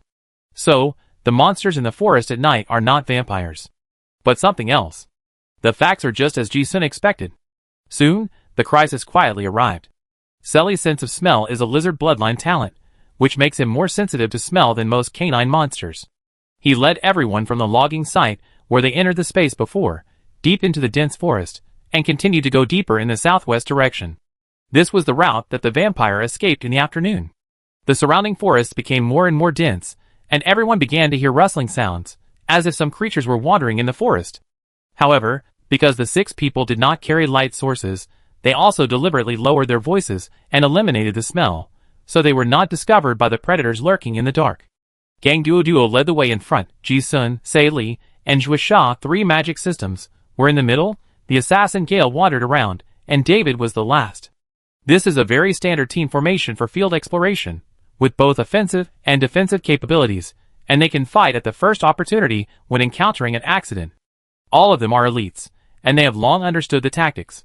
They walked smoothly for more than 10 kilometers. However, the accident came without any warning. Suddenly, a black shadow jumped down from the tree branch. "Be careful." The most sensitive person in the team, Sari, issued a warning at the first time, and released an air explosion card without hesitation. The monster that was completely integrated into the darkness finally revealed its figure in the air wave. Ji-sun took a glimpse, and saw a cheetah that was more than 5 meters long. His pupils shrank slightly. Shadow leopard? No! A first-level shadow leopard is only 2 meters long. How can this thing be so big? Before he could see clearly, Gale, who was sneaking in the air, slashed at it with a knife. This dagger was an ancient relic that was rewarded by Mr. Sack when he kidnapped Scarface in the black market. It was extremely sharp. With the benefit of the previous enchantment, he cut a bloody wound on the cheetah's hind leg with one knife. However, this wound is fatal to humans, but it has little effect on the huge body of more than 5 meters. The cheetah continued to pounce on Gang Duo in front of the team. Facts have proved that the intelligence of monsters is not low. But the monsters in the mountains and forests must have seen things like armor. The cheetah probably thought that he was big and had the most meat, so he bit the helmet hard. Then it was. Crack. Sparks flew everywhere. Crunchy. Gangwood's armor is also a set of relics. This armor has no problem resisting the attacks of 3rd and 4th level card masters head-on. Listening to the crisp sound, it must be that the helmet was broken, and the cheetah's head was probably buzzing. The dwarves were born with great strength, and Gang Duo saw his head being bitten in the monster's mouth, and he was not ambiguous. He abandoned his sword and shield with both hands, hugged the huge leopard head, turned over, and used the fighting skill of a draw lock, locking the leopard head in place. However, the accident happened again. The Royal Academy also often has actual combat exercises with monsters. It stands to reason that it is difficult for a first-level monster to escape when locked like this. But after the cheetah broke its teeth, it suddenly realized the danger. It shook its head violently and actually threw Gang Duo away. With a bang, Gang Duo smashed several trees heavily and stopped. Ji-sun and the team saw the scene and was shocked. How can there be such exaggerated power? Cheetah-type monsters are usually good at agility, but this power is not only a first-level shadow leopard, but also a second-level one. Fortunately, Gang Duo was not controlled, and the cards in Ji-sun's hand had already collapsed. The cheetah failed to launch a sneak attack and instinctively wanted to retreat, but it didn't expect that this was a spider web that predicted its side path and ran into it head-on. Once it was stuck by the sticky spider web, several vines fell from the sky and tied accurately around the cheetah's waist. It was the demon vine binding released by Sari. The next moment, the sound of stepping into the air was heard, and David, the team's strongest single output, had already punched the monster's head. The penetrating force of Bakwan rushed straight into the brain, and the cheetah couldn't help but groan, and held its head to meet the rain-like fists. The cheetah was suspended in the air, and its strength was restricted by 90%. It struggled to land, and Gale's dagger also slashed from the soft spot of its lower abdomen. Gang Duo, who was knocked away just now, also rushed forward angrily. This kind of tactical cooperation has been practiced countless times by several people. In an instant, the six-man team hit the sneak-attacking monster. This is the advantage of teamwork. The countless drills in the academy have turned into actual combat confidence at this moment. If it were an ordinary team, if they failed to control the leopard in the first time, it would mean that someone would definitely die.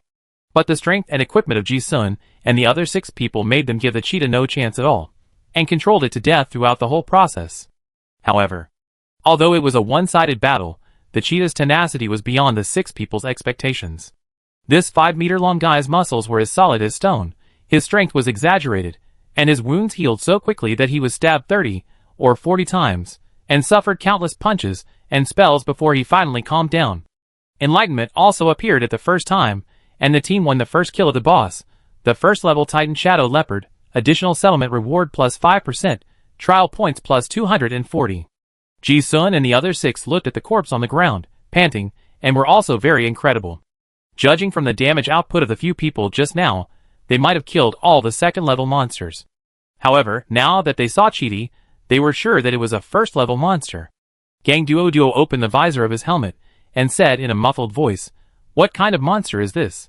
How can it have such great power?" Shuasha, no matter how you look at it, it is a shadow leopard, but why is it so big? Sully seemed to be thinking about something, and after a moment of silence, he said, "It should be the forbidden monster that the villagers are talking about. It is likely that it has been affected by the black fog and has mutated. It has the agility of a cheetah and the strength of a dragon. Even Ji-sun has never encountered such a strange monster. From a biological perspective, this kind of monster is unlikely to exist normally." Gale picked up the dagger and skillfully disassembled the monster materials. Soon, a fist-sized black blood-stained magic crystal appeared in front of everyone. The crystal core contains a trace of Titan's divinity. Detailed explanation. The crystal core of the Titan Shadow Leopard contains a strong dark power. Titan? The Titan god clan in mythology? Ji-sun saw the name displayed by Enlightenment, and suddenly understood a little. Just like the dragon, the Titan is also a mythical race. Now it seems that this is also a hybrid creature of the mythical creature. This is not strange in the southern continent with diverse species. But what is strange about Ji-sun is that he originally thought that the taboo in the forest would be a vampire. Unexpectedly, it is this. The moment he saw the magic core, Ji-sun came to a conclusion, that is to say, the fog in the abyss is related to the Titan in the myth? Could it be that some demon god is sealed under here? Things are becoming more and more complicated. His thoughts are also deduced. The demon beasts in the forest have been affected by the fog for a long time, and their bodies have become extremely huge. It is likely that they are affected by the Titan. Ji-sun has seen this situation many times. Some divine substances in the ancient sealed places leaked out, which led to the pollution of nearby creatures, and the birth of many divine creatures. Now it seems that this is also the case. Ji-sun has basically confirmed that if he digs deeper, there must be some ancient seal or treasure somewhere in the crack. But this is no longer part of the main storyline. And what Ji-sun doesn't understand is, what does this have to do with vampires? He can't figure it out, let alone others.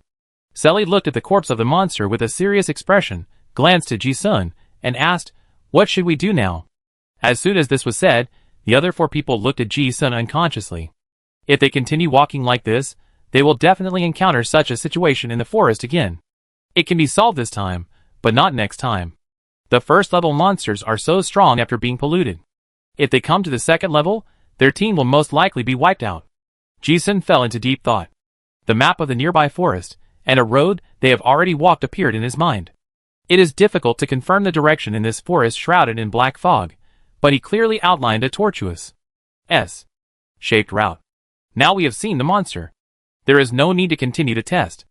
After a moment of silence, Ji-sun's eyes flashed fiercely, as if he had figured out something, and said in a deep voice, "Let's go west, and go directly to the rift."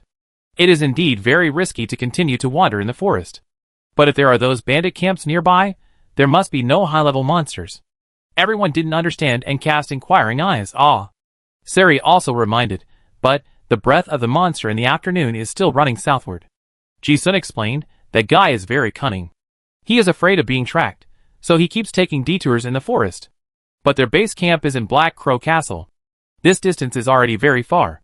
If I am not mistaken, if there is any other route to the castle, it should be near the nearby rift. Several important points appeared clearly in his mind. But the core is Black Crow Castle. The line between the 2 points will intersect at the rift. After hearing this, several teammates understood what Ji-sun was talking about. This method is not difficult. But the difficulty lies in something else. Sari was surprised and asked, "Su-luan, did you remember the route we took before?" Ji-sun nodded yes. This casual yes made Sari's scalp numb.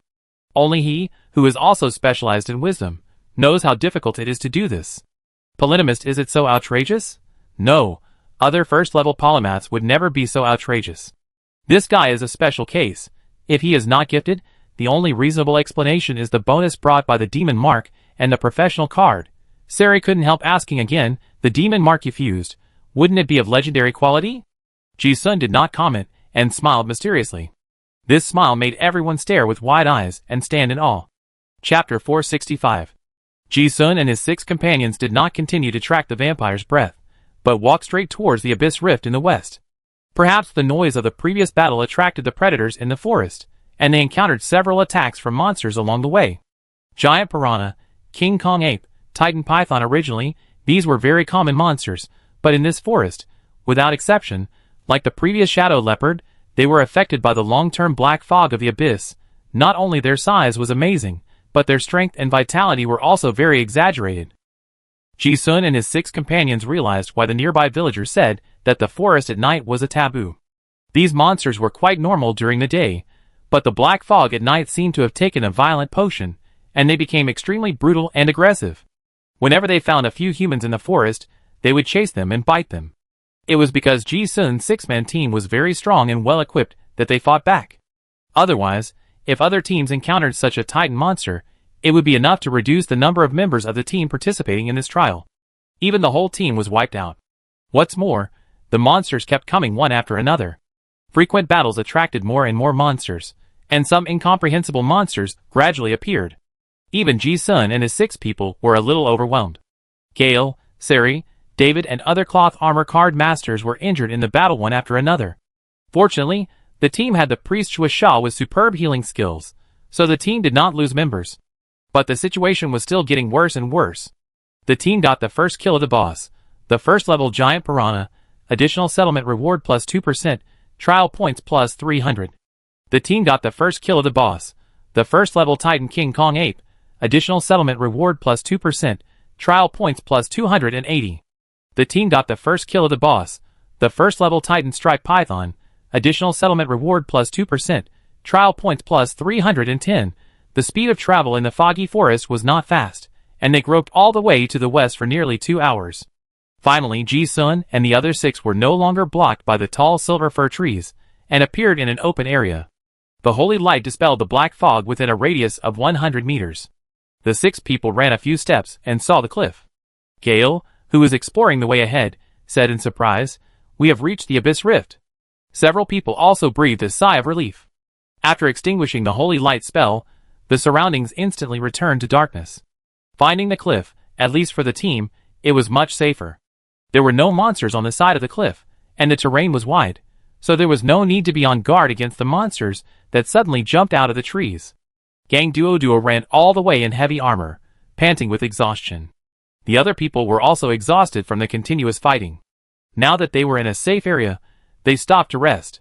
Gang Duo felt relieved, took off his helmet covered with mucus, and breathed deeply. "Fortunately, we have this light dispel card. Those monsters will be afraid of holy light, otherwise we might not be able to get out of the forest." "Yes." Shuasha's slightly raised chest rose, and fell violently, obviously still frightened by the battle just now. While helping Gale beside her to heal his wounds, she said, "It's more than just dispelling it." Thanks to Su Lun's caution, the bait trap was cleverly arranged, otherwise the tentacle monster just now, who knows what it is, would have left us behind. Hearing this, Sari also interrupted and said, "It should be a second-level hell demon vine that is more than 100 years old. Once it enters its territory, even a third-level prey will find it difficult to get out alive. It's really outrageous.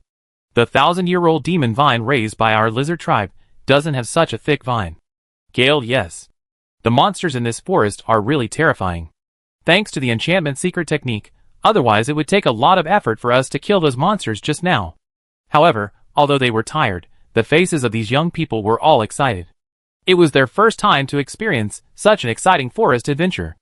Although the battle just now was very risky, the corresponding gains were also amazing. In addition to the trial points, there were also several divine magic cores, and a bunch of materials. This age is the age when people are not interested in danger. Talking about harvest, they are immediately full of passion. It's really exaggerated. In just a short while, we harvested 4 kinds of silver materials. It's like a dream to harvest more than a dozen kinds of silver materials. Yes. Normally, only the leader of the primary monsters can produce silver materials. The ones we just killed, every one of them produced silver materials. And I suspect that this black fog is the cause of the monster's rampage.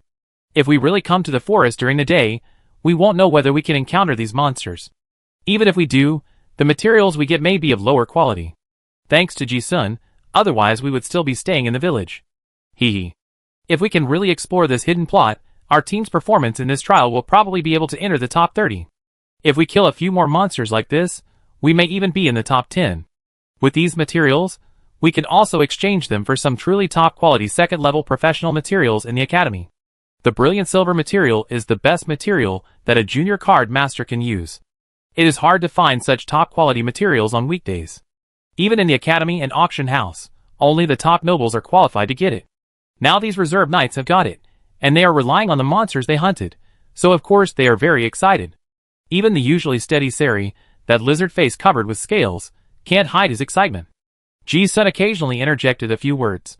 But compared to his teammates, his heart was extremely calm. For him, the intensity just now was just a little bit of excitement. Although his clone is only level 1, his understanding of supernatural power has reached the level of level 7 card master. If he really uses all his strength, it won't be dangerous. And from the beginning to the end, in his deduction, it is impossible for a level 3 monster to appear in this forest. After all, forest taboo is a plot that the spatial will suggest can be explored, and the difficulty will not be too high. Since Ji-sun got those key plot items from the village witch doctor, the difficulty has actually been completely A. As for the plot of S level, Ji-sun guessed that it was probably still in the Black Crow Castle, not in the forest. As he thought about it, his thoughts spread out unconsciously. Ji-sun sometimes felt an inexplicable sense of absurdity. It seems that my world realm is too high, which is not always a good thing, he laughed in his heart. At least after the predictable ending was deduced, many things were not as fun as before. Some of the excitement that I pursued before can now be deduced at a glance, so there is no element of gambling for excitement. Just like the previous battle, Ji-sun had predicted the difficulty from the beginning, so no matter how exciting the process was, the ending was doomed. With him in the team, there would be no big chaos. The higher the realm of my world, the lower the probability of deduction error, and the closer it is to the inevitable outcome in the future. The more difficult it will be for him to resonate with the joys and sorrows of others. At this time, Sari beside him suddenly asked, "Su Lun, where are we going now? The smell can only be found by following the route." Now they gave up tracking the vampire, and on the edge of the cliff, it seemed that they suddenly lost their target. When Sally asked this question, the other people also looked over. Now everyone in the team was completely impressed by Ji-sun's thinking ability. This is the team. Each has his own field of expertise. Ji-sun played his role as a polymath well. Thinking about it, he took a branch and drew a sketch on the ground, pretending to think temporarily, and analyzed, the route we took is probably like this. The bandit leader took this route in the afternoon. If my previous speculation is correct, the hidden route to the castle is nearby. We continue to go south along the cracks, and there is a high probability that we can find traces he left behind. This simple idea, once the thought came to mind, the conclusion had already been deduced. In fact, it was just for teammates to hear. After saying this, everyone nodded. Gang Duo asked frankly, what if we don't find any traces? It's not a question. But he is the only teammate who didn't understand the thinking guidance just now. Ji-sun smiled and said, if the guess is wrong, then we will find a place to hide and wait until dawn. Maybe we can still hunt some monsters. Ji-sun proved his thinking ability with facts, and his teammates now firmly believe it. After the six-man team rested, they walked south along the rift. There was little vegetation near the rift, but visibility was still very low. This endlessly deep rift in the villagers' mouths was like a monster swallowing clouds and spitting out fog, and it was still emitting black fog. Ji-sun looked at the panel and didn't indicate any pollution. That is to say, the overflowing divinity that caused the monsters to mutate was very meager. The underground world is like a broken mirror, with cracks everywhere, and the few people are not surprised by such large cracks. Finding clues is easier than expected. As the 6 people walked, Sari suddenly said in surprise, I smell the scent of the bandit from before. Where is it? Everyone was delighted when they heard it. I didn't expect it to be so smooth. Ji-sun narrowed his eyes slightly when he heard it. Although he was sure that the plot would go like this, he could only speculate before finding the exact clues.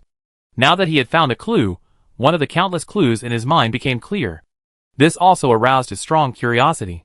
Experience has shown that if you don't follow the main storyline, exploring the different dimensions will often bring unexpected surprises. Ji-sun was very curious. What would he find if he explored from this clue?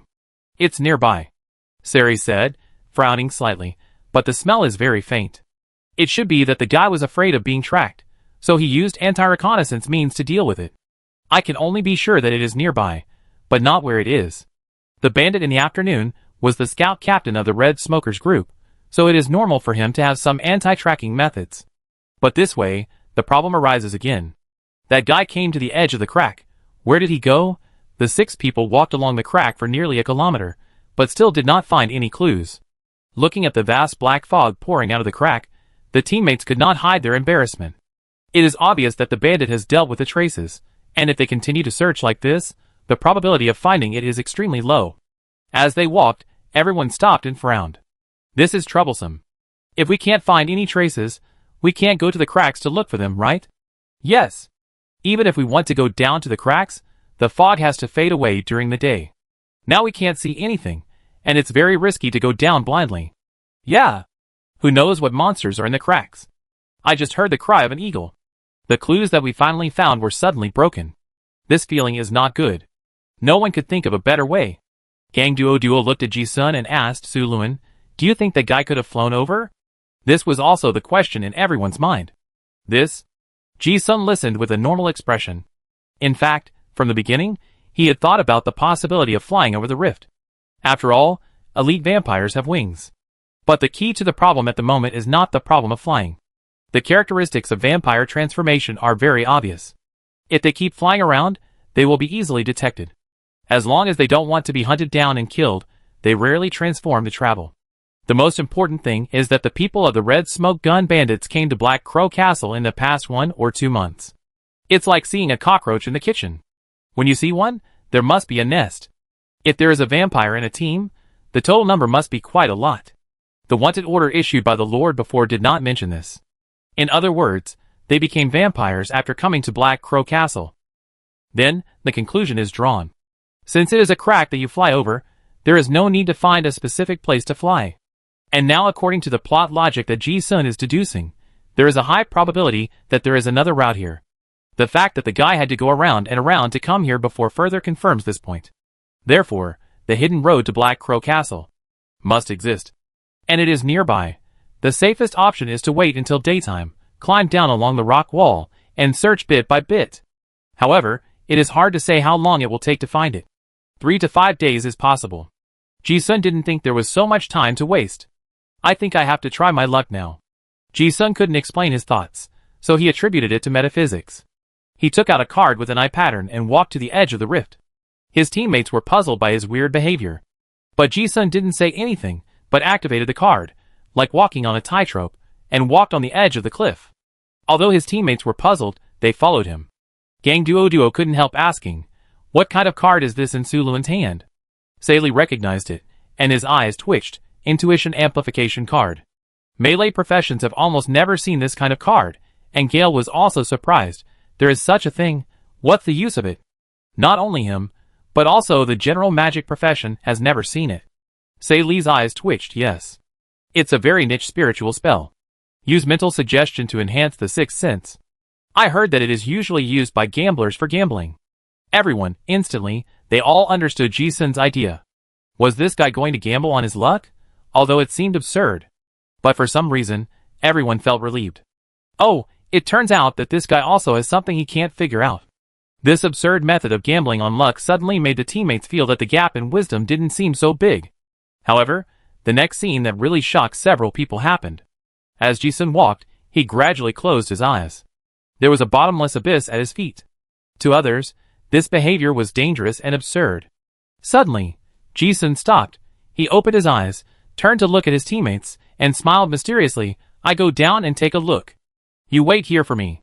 As soon as the voice fell, before the teammates' brains digested the meaning of the previous sentence, 5 pairs of eyes watched Ji-sun's body lean back slightly, and then the whole person fell into the endless rift.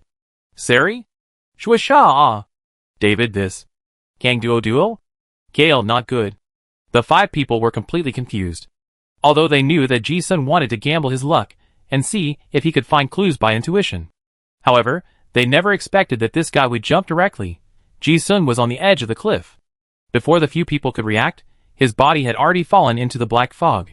Several people instinctively wanted to save him, but thinking about what he said before, they stopped. Ji-sun jumped off the cliff. The remaining 5 teammates looked at each other. Suluin. He is a polymath, and he should be the most rational person in the team. But the decisiveness of jumping off the cliff just now immediately silenced everyone. Everyone looked at the captain, Sari. Gale, what should we do now?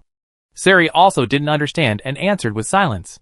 David, how about I go down and take a look? As soon as these words came out, there was another strange silence.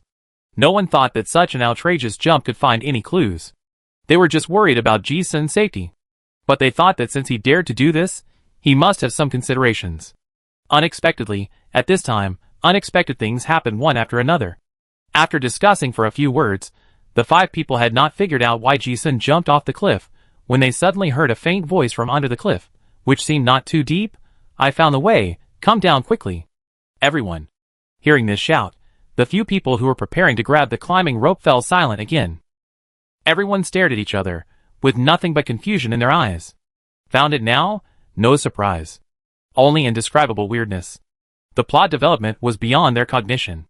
This change of being violently interfered with by unknown things made everyone's backs cold. It was as if the Suluin just now was no longer their teammate. Instead, it was some abyss demon that induced them to jump off the cliff. The corner of Sari's eye twitched violently, and he quietly took out a magic gyroscope and spun it in his palm. He wanted to confirm whether he and his teammates were under some kind of illusion. However, this time, he confirmed that this was the real world. There was no mental interference. If there was, it must be a super-level existence that he could not resist. Looking at the expressions of his teammates, he was not the only one who heard the words just now, and it was obviously not an auditory hallucination. At this moment, the air suddenly became quiet. The silence of the 5 people was deafening. After a moment of silence, David was the first to speak. "I go down and take a look first." We were all planning to go down. Now, no matter what happened, we had to go down. Not long after, there was a large stone platform about 100 meters below the cliff. David and the other 5 came down one after another. When Gale landed on the stone platform, the 6 of them looked at each other for a long time before they confirmed this incredible surprise. There was a black fog in front of them. A rotten suspension bridge was in front of them. At one end of the suspension bridge, There was a rune chain deeply embedded in the rock wall. On the other side, they explored the thick black fog and reached the other side. Discovered the secret passage leading to the Black Crow Castle, and received a sea-level hidden plot settlement reward *1, exploration degree plus 10%, and clearance bonus plus 5%. The reminder of enlightenment also confirmed that they really found the right one. And there was a shriveled corpse on the stone platform. Judging from the attire, this is a hunter. The corpse was drained of blood, but the death time was not long, probably a few days ago. And with Ji-sun's reminder, after touching the corpse, everyone was enlightened again. Found the body of Hunter Chloe, completed the sea mission to find the missing hunter. You can go back to Inshan village to tell the tailor Caroline. Hidden plot mysterious employer completion plus 20%, get rare card drawing probability plus 2%. At this moment, everyone realized vaguely that they had completed the sea-level mission. But compared to the surprise of completing the mission, at this moment, the expressions of several people looking at Ji-sun were very strange. Just jumping off the cliff casually, and found it. Chapter 466. The 6 members of the Landon 16th team sat on the stone platform on the edge of the cliff to rest. But 5 pairs of eyes were all staring at Ji-sun, with an indescribable weirdness between their brows. Even Sari, who knew all kinds of mysterious spells, couldn't figure out how Ji-sun found this road. Just jump with your eyes closed, and you just found it? He had known about the intuition amplification card. It just increased the intuitive judgment ability a little bit, but how come in the hands of his teammates, it had an incredible must-hit effect? He couldn't figure it out, and David and Gang Duo in the team didn't understand it at all. However, Ji-sun, the instigator, acted very calmly. But after all, he felt a little embarrassed by those pairs of eyes staring at him, and he explained self-deprecatingly, "It's not as magical as you think." As he said, he explained his principle in detail. "The career card I changed to is the exclusive sequence of the great prophet Melendez's historical apprentice. After changing jobs, I already have the ability to enhance mysticism. I happen to have some research on mysticism, and know a little about divination. I just used the human pendulum technique, and then intuition amplification, so I chose this place." Looking at the blank eyes of the 5 people, Ji-sun said helplessly, "In short, it's just good luck. However, it would be better if there is no explanation." After this explanation, a look of incomprehension and awe appeared on the 5 faces. Polymath, it is a person who has learned a lot. Along the way, Ji-sun used his actions to fully interpret the outrageousness of this career sequence. Not only has he used spells based on more than 10 different elemental laws, but now, he even has the ability of the mystical system. This is not just a slight understanding. Every ability this guy has shown is no worse than that of a card master who specializes in one field. However, although they didn't quite understand, the 5 teammates finally understood the principle. The dreamlike illusion gradually disappeared, and the 5 people's brains gradually felt that it seemed to be true. Ji-sun also knew that there was no need to waste words. Regardless of whether several teammates understood or not, the argument he just said can withstand logical scrutiny. This also soothed the 5 people's lack of understanding of unknown things. This scene seemed familiar. In the alien space of Battle of Iron Forge, Ji-sun, Jiayu, and Chu Jio went to find the Holy Grail together. At that time, there was no clue to the location of the Holy Grail. Jiayu used a way of finding the way by drifting with the waves and miraculously found the secret passage, which shocked Ji-sun for a long time. Just like now, Ji-sun's humanoid pendulum shocked his 5 teammates. This way of finding the way seems metaphysical, but it is actually scientific in nature.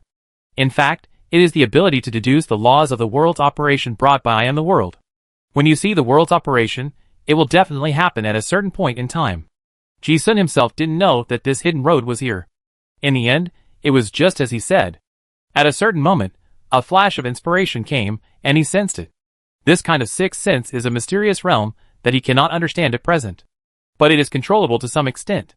As for why the bandit came here when he could fly, Ji-sun thought it was because of the Abyss Rift. No one knows what is in the Abyss Rift. But Emperor Lanlingster was seriously injured in a rift, not to mention others. As the saying goes, it is best to take a familiar road when going to the mountains, otherwise you might break into the territory of some monster. But none of this matters now. Having found the secret passage to Black Crow Castle, they are now thinking about what to do next. After they recovered from their shock, they began to check all the traces on the stone platform. This place has been abandoned for hundreds of years, so of course there is nothing to be found. However, there are indeed many new traces, and it seems that many people have passed through here recently. And the most important clue, of course, is the hunter's body that has been drained of blood. The body's blood has been sucked dry. Was it done by the monster in the afternoon? Yes, it's most likely. The body still has the same dark elements as Anthony when he was injured. Why do I feel like it's a bit like the legendary vampire? Don't mention it, it really is. I've also heard that vampires have bat-like wings, and like to suck the blood of living things. Sari and the others had never seen a vampire before, and they were still curiously examining the body. Ji-sun had seen it many times before, and was absolutely sure that it was a vampire. However, when listening to his teammates' inquiries, he occasionally quoted the legends in the classics, and responded ambiguously. What he was thinking about was the development of the plot. In the hidden mission he received before, the hunter Chloe was just a guide, and the real difficult plot hidden under the main plot was the mysterious adventurer who hired him. Now it seems that the mysterious man is looking for this suspension bridge. And there is a main road to Black Crow Castle that all the villagers know. So, this may not be as simple as just a road. However, the suspension bridge was completely hidden in the black fog. Even if Ji-sun looked over, he could only see an unknown area. Thinking about it, his pupils slightly dilated. The 5 teammates also finished inspecting the bodies. Now it feels to the few people that a hidden plot with great potential for exploration is in front of them, and it depends on how they choose. Gang Duo tilted his head to look at Su Luan, and cast a questioning look. Su Luan, what should we do now? After saying this, the other people also looked at Ji-sun. If it was the main storyline, they could still follow the task prompts. But now, they were completely in the dark. David looked at Ji-sun's thoughtful expression staring at the suspension bridge, guessed what he wanted to do, and directly suggested, how about I go over and take a look? Although he didn't think as carefully as Ji-sun, he also knew that if he wanted to get a breakthrough in the plot, he must go to the other side of the bridge to take a look. And he was the person with the strongest physical comprehensive ability in the team, so there was no reason to hide behind. After hearing this, Gale also said, I go. I'm an assassin, and walking on this chain suspension bridge will make less noise. Everyone knows that there is an unknown danger on the other side of the bridge, but at this moment, no one backs down. But Ji-sun didn't respond in a hurry. He was still thinking. The plot alone is not difficult. The difficult part is that there is another hand behind this trial secretly controlling it. If you act rashly before figuring out the other party's true motives, it is easy to put yourself in a disadvantageous position. Seeing him thinking, the 5 people did not interrupt him, but waited quietly, each showing a thoughtful expression. After a while, Ji-sun's pupil shrank slightly, and then he said, it's too risky to go now. We have to wait. Wait. Everyone didn't understand. They were a little surprised that the brave guy who dared to first propose to explore the deep forest at night would stop, when he was obviously close to the truth of the hidden plot. David and his friends were not unaware of the danger. But doesn't the danger always exist? From entering the forest all the way here, now seems to be no different from before. Only Ji-sun himself knows that the danger now is different from before. Sari thought about it, followed Ji-sun's thoughts, and asked, do you mean that we should wait until others attack the castle and attract the attention of those bandits before we go? Yes. Ji-sun nodded. The suspension bridge is such a key road. Even if it is not guarded, there may be some early warning device. If we go there rashly, once we are exposed, we may attract the firepower of all the bandits. The situation will be very dangerous at that time. So the best opportunity is to wait for someone to attack the castle and attract the attention of the bandits. After hearing this explanation, the others thought about it and understood. Whether it is the team of Princess Sophia of the Red Dragon royal family, or the eldest son Sack of the Langdon family, or the team of Farron of the Simon family, they actually have the strength to confront the bandit gang. As long as the day breaks and the fog in the forest dissipates, these elite teams will definitely find ways to get a higher trial rating and rush to find trouble with the bandit leader. Gang Duduo frowned and said, don't we have to wait until daytime? Everyone knows the truth, but it seems a bit of a waste of previous efforts to wait now, after finally gaining a little advantage by traveling at night. Others can think of it, so Ji-sun can do it too. But when he heard this, his pupil shrank slightly, and he said meaningfully, maybe we don't have to wait that long. Along the way, the great risks and huge gains have made the morale of this team high, but Ji-sun's words suppressed the teammates' eager thoughts of crossing the suspension bridge. But since he was the one who spoke, no one else said anything. After experiencing so many events, the team no longer had any doubts about Ji-sun's judgment. Several people rested on the stone platform. About 2 hours later, it was late at night. Thick black air poured out from the cracks in the abyss. Ji-sun had been sitting cross-legged in meditation for 2 hours, motionless. There are actually two types of difficulty in this trial space. One is during the day, which is roughly equivalent to normal mode. The second is at night, which is the difficult mode. When we first entered the other dimensional space, enlightenment reminded us that the castle was haunted at night. If the person behind the scenes was going for a difficult plot, he would definitely do something at night. Ji-sun and his team proved with their strength that elite teams can survive at night. Although their team is strong, it is not the strongest in overall strength. The guards of several nobles are not bad, and they are better equipped. Several strong teams compete in the same space, and hesitation will lead to defeat. So Ji-sun expected that someone would make a big move tonight. Compared with Ji-sun's calm meditation, the other teammates seemed a little bored. Sari adjusted the spell cards in the card slot, Gang Duo wiped his armor, David adjusted his breath and spell power, Shuasha also prepared the healing potion, and Gale was playing with the dagger. They have prepared their own methods. Sharpening the knife, waiting for the monster. However, the night seemed to pass very long. The more you care about time, the slower it passes. However, the accident also came very suddenly. Without any warning, the enlightenment sounded. Inshan village was attacked and broken by bandits, and the B-level opportunity plot mission was triggered, reinforcing Inshan village to rescue the villagers. This enlightenment seemed to give everyone a shot of stimulant, and everyone instantly became energetic. Here we go. But when they saw the content of the enlightenment, their expressions became strange. Isn't Inshan village the village they stayed in before? It was actually breached by the bandits? That means the bandits chose to attack at night. Seeing the sudden enlightenment, everyone's expression became embarrassed. They waited for the opportunity that Ji-sun said. But at the same time, they were also bound by this enlightenment. Gale hesitated. Inshan village was attacked. Will the young master be in danger?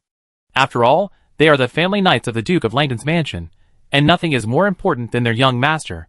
Sari shook his head and said, "It's too late for us to rush back now.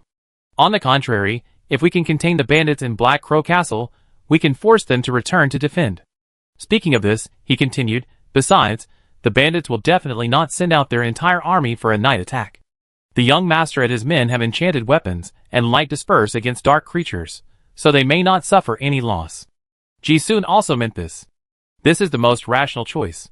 But the fact is that as a knight of a noble family, whether or not to do it is one thing, and whether or not to do it is a matter of attitude. If young Master Sack really encounters danger, and they do not return to help, the entire team will be accused of disloyalty no matter what amazing results they have achieved afterwards. Everyone was embarrassed. However, before they could make a decision, enlightenment appeared one after another. Congratulations to Duke Landon's first team for successfully killing the leader of the mountain bandit squad, the giant Yabak. The key plot leader will get an extra reward of plus 3% for the first kill, and an extra point reward of plus 3%. Congratulations to Duke Landon's first team for successfully killing the leader of the 7th squad of the Red Smoke Gun Mountain Bandit group, the Black Knife Twos. The key plot leader will get an extra reward of plus 15% for the first kill, and an extra point reward of plus 20%. Not long after, enlightenment appeared again. Congratulations to the Silver Fur Village Trialists for successfully defending the village, completing the opportunity plot, and collective trial points reward plus 500. Obviously, the bandits went. But they were also killed miserably. The mob is not the same as a regular night corps like them. The bandit leader was killed, and immediately scattered. The turn of events was so fast, that it was a bit unbelievable. The crisis just appeared, and it was resolved in a blink of an eye. It's the young master and his friends. Haha, the young master and his friends drove the bandits away. Those vampires certainly didn't expect that the young master and his men had means to restrain dark creatures. Yes. Thanks to the booklet that Su Luan found earlier, otherwise the bandits would have killed people in the night attack. The teammates became excited, and wished they were there to kill people. This B-level opportunity plot seemed a little too easy to complete. In fact, it was not. The props that Ji-sun found were not originally for the B-level plot, but for a higher level. So killing a few bandits, who attacked at night, was just a coincidence that the enemy's neck hit the blade. Those things have a huge damage bonus to low-level vampires, which also made it easy for the elite soldiers of Master Sack to solve this crisis. In the final analysis, it was still Ji-sun's credit. It can be expected that after this trial, the results of the Langdon family's trial will definitely not be bad. But before everyone can get too excited, Chi-Di appeared again. Congratulations to the 13th team of the Red Dragon Royal Family for discovering the Black Crow Castle first, the main plot exploration reward plus 15%, and the additional points reward plus 10%. Seeing this, the teammates' expressions, which were just excited, froze on the spot. If it was a small surprise that young Master Sack repelled the bandits just now, then the guys from the Red Dragon royal family had caused a big surprise. Even Ji-sun's pupil shrank slightly. But it was only a momentary surprise. Then, the whole idea of the incident emerged clearly in front of him. The bandits had just attacked Inshan village, and the Red Dragon royal family arrived at Black Crow Castle. This was no longer an accident. It was done intentionally by the people of the Red Dragon royal family. In order to share their own pressure, they deliberately led some of the bandits to Inshan village.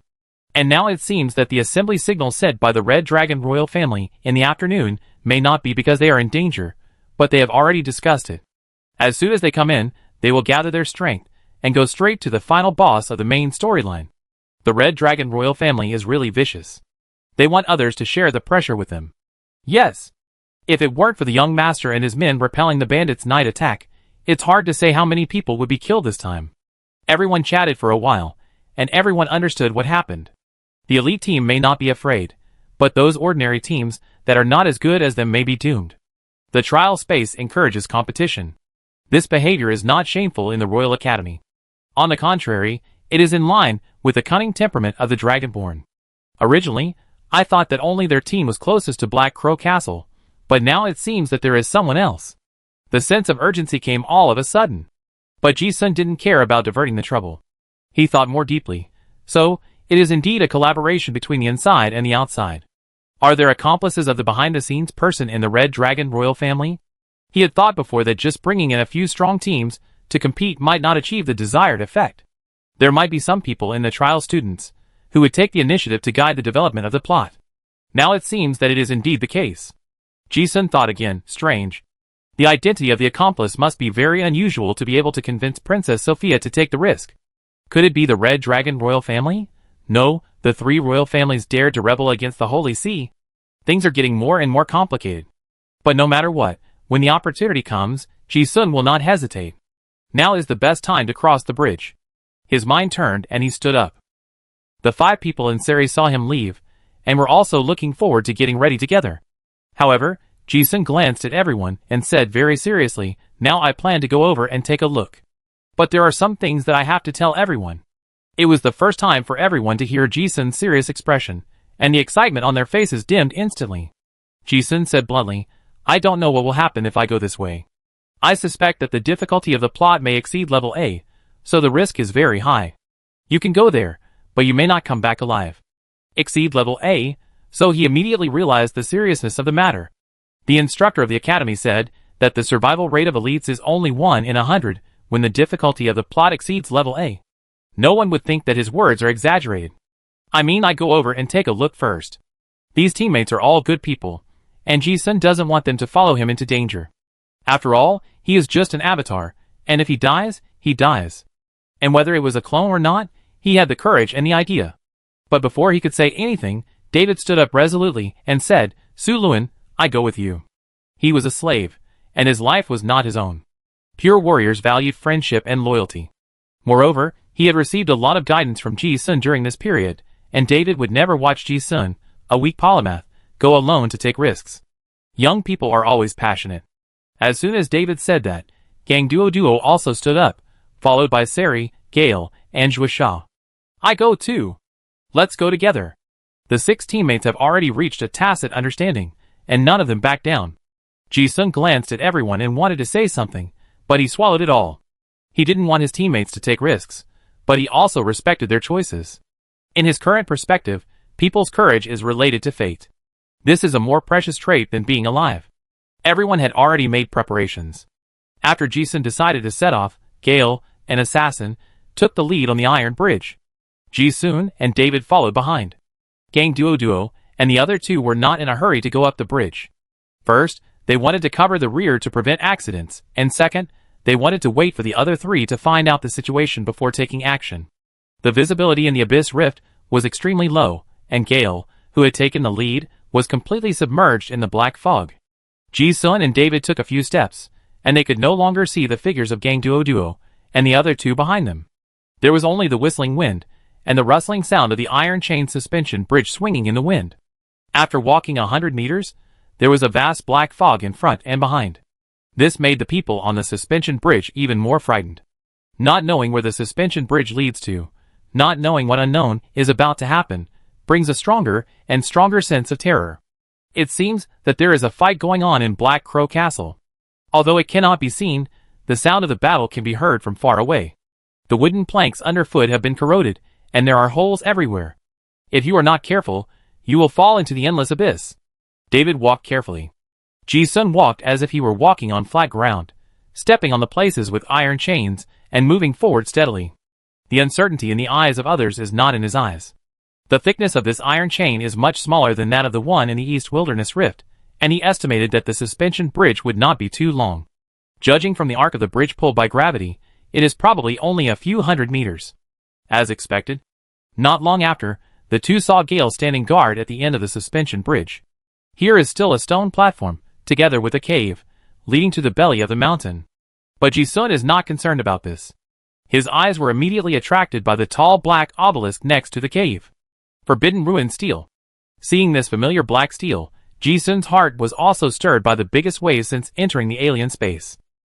If he talked about the previous conspiracy, plan, and plot, he still felt a little bit of exploration. However, the moment he saw the steel, he immediately changed his mind. Forbidden Ruined Steel, every place where it appeared was involved in major historical events. So the moment Ji-sun saw this steel, he immediately realized that the Black Crow Castle might be involved in the secrets of some ancient demon gods. Chapter 467. The Forbidden Ruined Steel is actually here? Is there also an outer god sealed here? The first time Ji-sun saw the black steel, he had this guess in his mind. All of a sudden, everything became clear. When he came in before, Ji-sun found that the elements near Inshan village were very poor, even worse than most places in the East Wilderness. I originally thought it might be a regional reason. Now that I see the Forbidden Ruined Steel, it is likely to be sealed. Just like the mithril vein in the East Wasteland that sealed the Scarlet Corruption Cetus. Because of the magic barrier, the elements of a large area nearby were also absorbed and gathered, resulting in elemental barrenness. In addition, the growth environment of the silver fir tree is also very special. Usually, such lush trees with metallic properties will grow on some magical metal or layers. Although he didn't see the seal, Ji-sun has basically confirmed that there must be a large ancient seal near Black Crow Castle. Just as he was thinking, Gang Duo, Sari and Zhuisha, who were still on the other side of the suspension bridge, also came over. They looked at the huge stone tablet, and their expressions showed confusion. What is this? It's so magical. Did you see it? There seems to be some words engraved on this stone tablet. But the strange thing is that when you look closely, you can't see it at all. It may be some kind of divine and demonic language, like the advanced dragon language. The material of this stone tablet is very special. The rocks are weathered, but this stone tablet is not affected at all.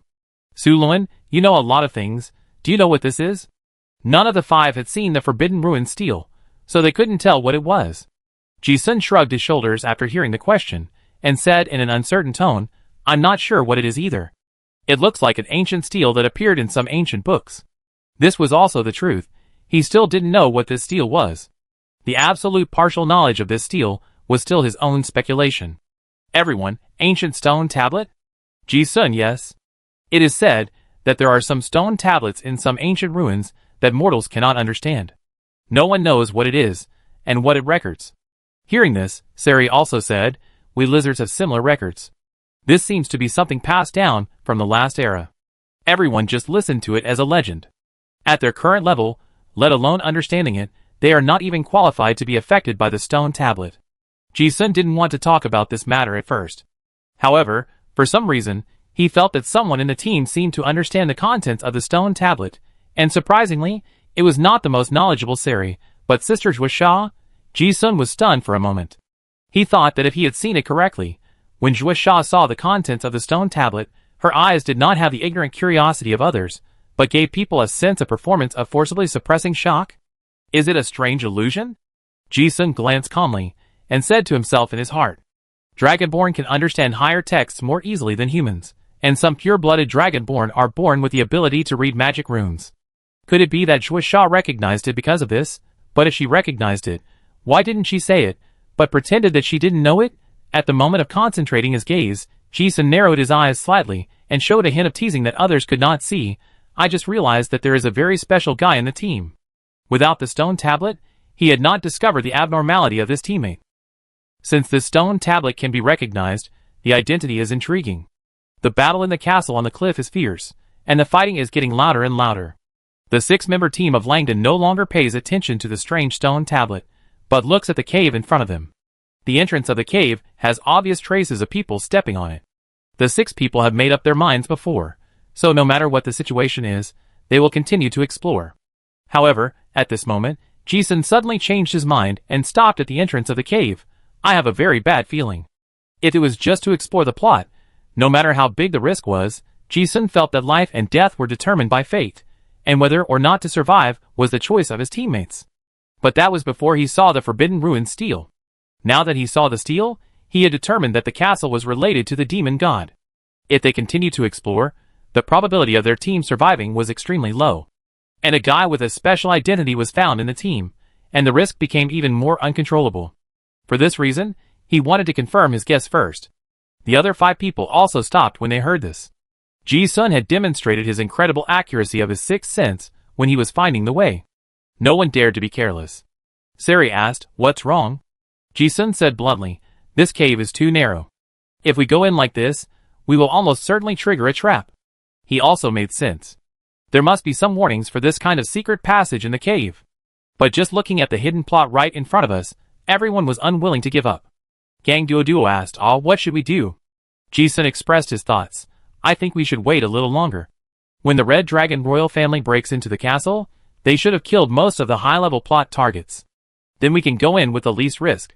He paused and said, "And, if we are lucky enough, we can even catch a few seriously injured bandit leaders who are fleeing with good stuff." Everyone's expression brightened when they heard this. There is actually nothing wrong with Ji-sun's plan. Although if we don't sneak into the castle at the first time, we may get less rewards. But it is relatively safer. If it is a normal trial student, of course they can wait. Just like Gang Duo, David and others. The less the reward, the less they trust Ji-sun's judgment more. But if it is someone who considers other issues, then they may not be able to wait. Ji-sun thinks that if Shuasha's identity is really problematic, then now she must have seen that there is a big problem with this trial. Before, it could be said to be a coincidence, but now this stone tablet, anyone who knows it must know what it means. In this way, the 6 people waited at the entrance of the cave. Listening to the battle in the ancient castle, Gang Duo and the others were itching to go, but no one said anything. Ji-sun sat cross-legged in meditation, adding the new clues in his mind and rededuce, the plot related to the demon god must be S-level difficulty. This is not something that can be passed by more people. The Red Dragon royal family's frontal attack team may be just a bait. The best way is for someone to contain the bandits, and then send elite troops to embed into the fortress to achieve the desired goal. However, what role does the mysterious NPC play in this plot? How did the vampire come about? Just thinking about it, enlightenment appeared again.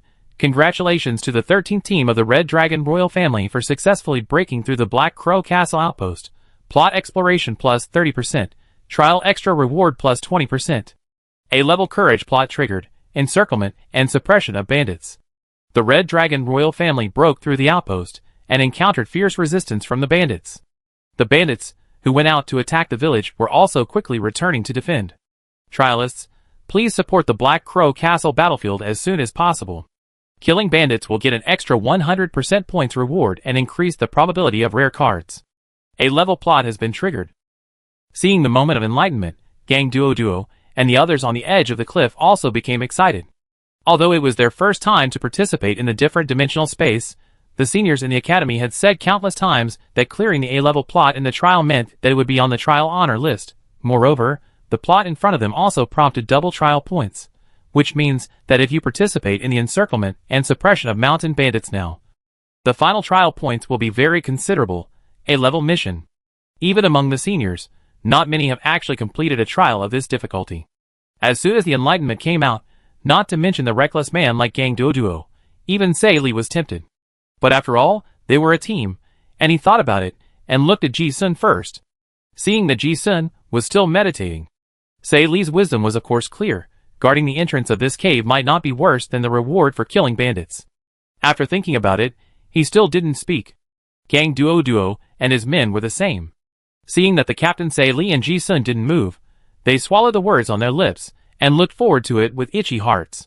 The more intense the emotional fluctuations, the easier it is to expose the disguise.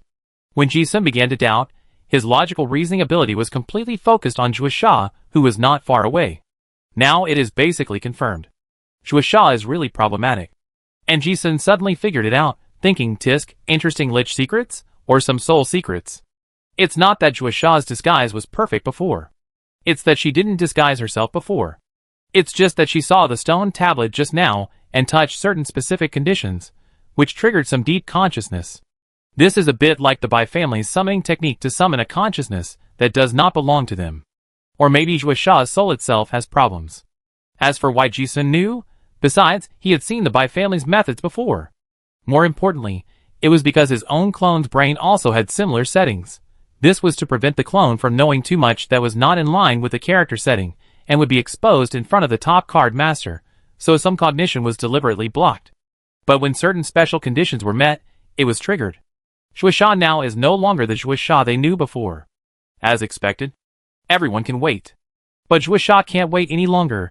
She looked at Gang Duoduo, who was the most reckless, and couldn't help but speak, so she could only speak herself. Are we not going now? If there is any hidden plot in the cave, we will miss it, and we may lose a lot of trial points. And I suspect that the frontal attack may be to attract firepower, and other teams may have sneaked into the castle. As she spoke, as if to make her statement more reasonable, she added, now that the Red Dragon royal family is attacking Black Crow Castle, the scores of their teams must be very high. In this way, our hope of being in the top 10 may not be great. The rewards for the top 10 in the trial are very generous. Their team had come for this goal before.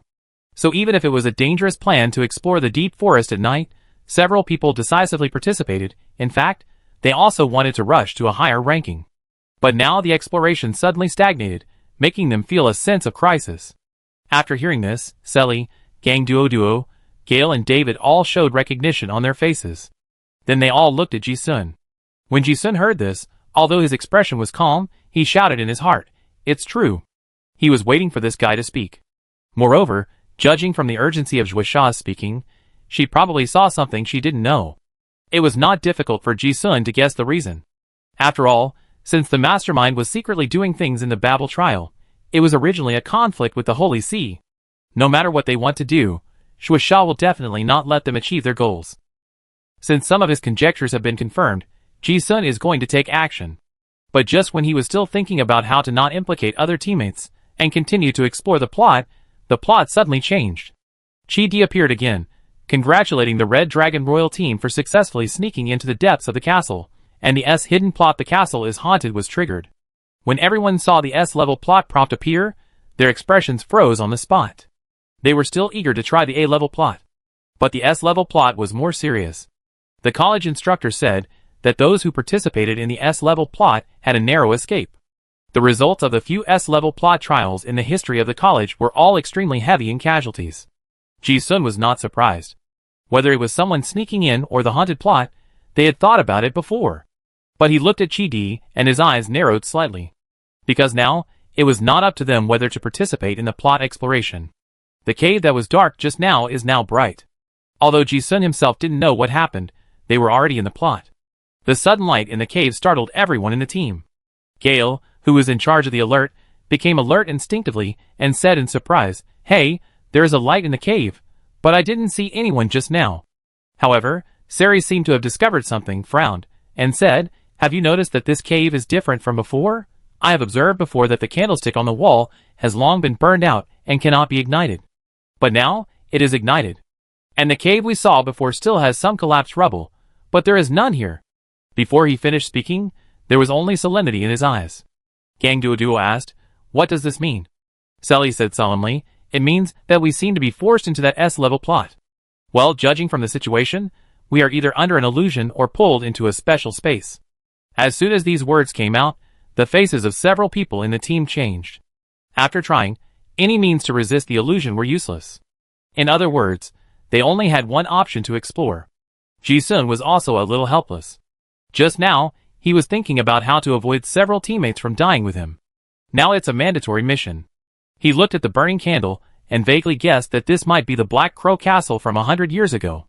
It was like entering another different dimension. Even Ji-sun had never encountered it before. It was because of this that he felt strange.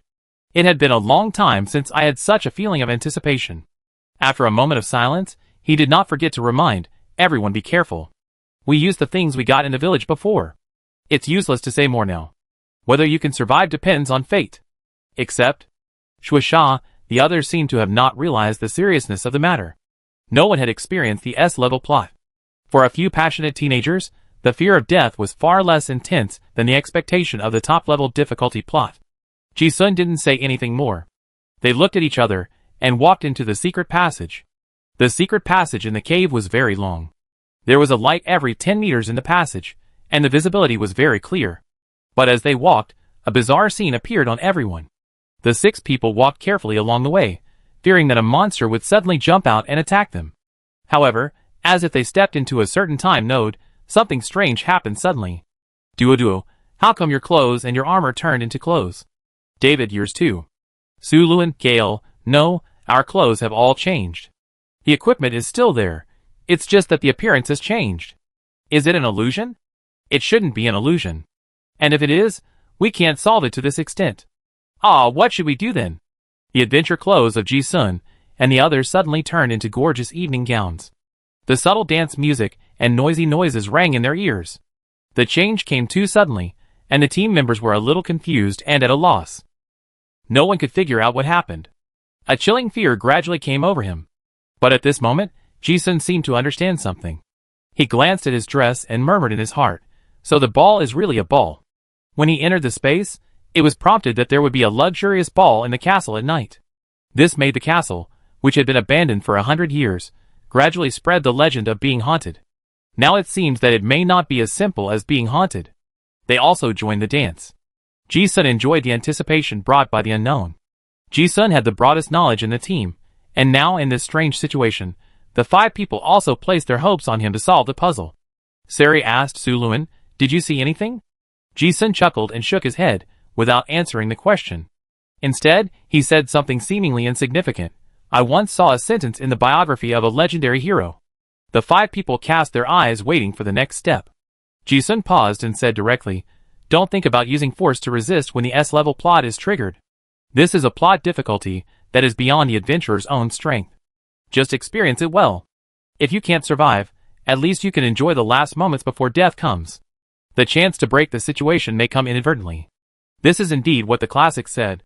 Ji-sun agreed with this statement, and at the same time, he was also reminding his teammates.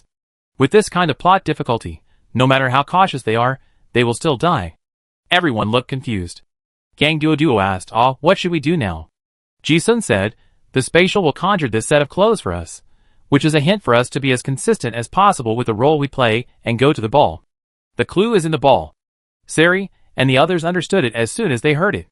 Ji-sun said nothing more and pushed open the door of the secret passage. Behind the door was a castle with bright lights. Ji-sun and the other 6 appeared in the castle. There was a huge garden in the castle, with roses as red as blood, blooming brilliantly. It wasn't just the 6 of them. There were thousands of gorgeously dressed noble ladies, and young masters in the castle. Of course, there were also countless bewildered trial students. Are people from ancient civilizations conservative? No, not really. The nobles of this Alterac civilization period were very bold. The ladies wore evening gowns with very low necklines, exposing most of their breasts to the air. Some of the noble ladies' skirts were almost translucent, and their graceful figures could be seen by looking closely. The young maids are unabashedly sexy, with impeccable figures and looks, wearing black and white maid outfits that can arouse people's primitive desires. They serve the guests of the castle enthusiastically, and will not refuse any gentleman's teasing. A fragrant and extravagant dance is being held in the castle. The hidden plot is triggered, and the owner of the Black Crow Castle, Mrs. Mist, is famous for her beauty, and countless suitors come after hearing the news. She also often holds dinners in the castle, and invites nearby nobles and celebrities to dinner. The ball was extravagant and erotic, but it also hid unknown secrets.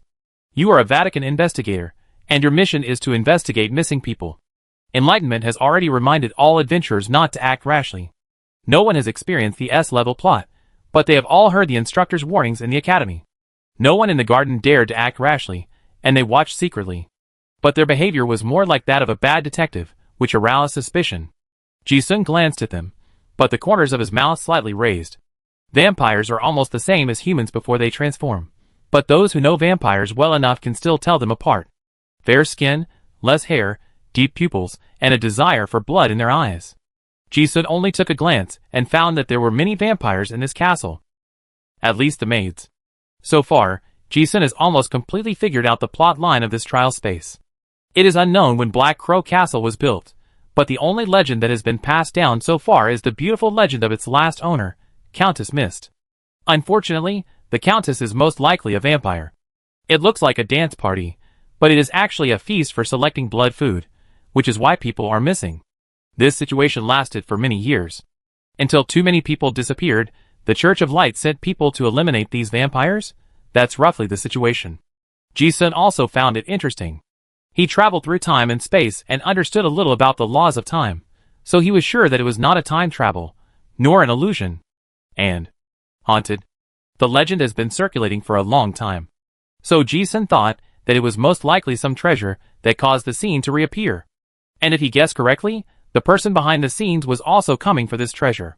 If he wanted to break the situation, this was the most reliable idea at present. Ji-sun thought about it, and immediately became very interested. At this moment, he seemed to notice a ray of gaze, and when he looked up, he saw the charming countess in a window of the castle. Chapter 468. A luxurious ball was being held in Black Crow Castle, without any sense of urgency of the S-level plot. The relationship between the sexes in the Alterac civilization period seemed more unrestrained than in modern times. In the garden, men and women chatting and laughing could be seen everywhere. Just at this moment, a young pink-haired maid came over with a tray and smiled gently. "Sir, would you like something to drink?" "Thank you." Ji-sun thanked the maid and naturally picked up a glass of wine. Then he casually raised his glass to the beautiful lady in the window above. At this moment, their eyes met across the air, and his eyes did not hide his admiration for beauty at all, as well as the naked lust that was in line with the times. The blonde lady, Mrs. Mist, who was lazily leaning against the window, of course saw it, and there was a hint of light hidden in her charming eyes, and she smiled in response. It was as if she had also spotted this outstanding young nobleman in the crowd at first sight. The people on the side, Sari and others, had not yet fully adapted to the new role they were playing, but seeing Ji-sun holding up the wine glass, they also each held a glass of wine and pretended to be calm. But they still haven't gotten rid of the adventurer's mentality. Enlightenment has already prompted the mission, and all they think about is how to find the missing people now. Ji-sun doesn't want to explore step by step according to the plot, because he knows that there are a lot of vampires in this castle. So it's easy to know that the missing people are probably food. Oh, there's one more thing. The Scarlet Cult has an old tradition, which is all kinds of bloody sacrifices. If there are many missing people, it may not be just food, but sacrifices. Although Ji-sun didn't know where the source of the vampires in this castle was, he guessed that the stone tablet he saw was most likely the Scarlet Lord. Meeting a familiar outer god, Ji-sun had a plan in his mind instantly. Not only the Langdon family team, but also other people participating in the trial, were investigating the castle with their slightly clumsy disguises. Some people were looking for NPCs to talk to, and some sneaked into various places in the castle. Sari was observing the surrounding environment, but he had no clue. He glanced at Ji-sun, who looked calm, and asked Su-Luan, "Do you have any ideas for that plot mission?"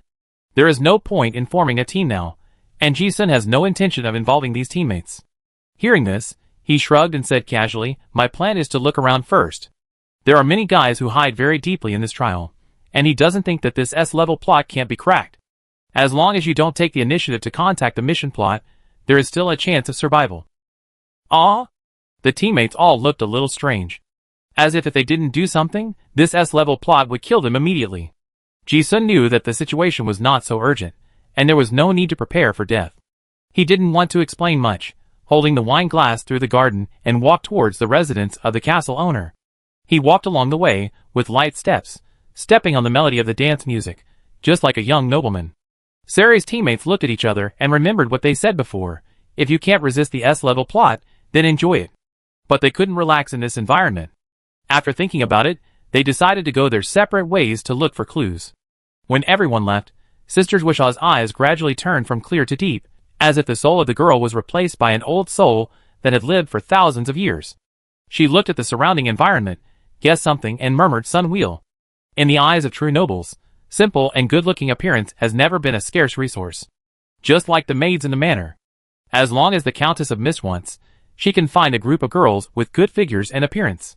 And the opposite sex that can really attract people of a certain level, in addition to appearance, is more about interesting souls and personalities. Especially a vampire. A handsome and cool, soulful, and virgin young nobleman, there is no more attractive than this personality. Whether it is appearance or pure blood, it is the favorite of vampires. But an interesting soul cannot be disguised. The disguise of pretending to be deep can be broken at a glance in front of a vampire, who has lived for who knows how many hundreds of years.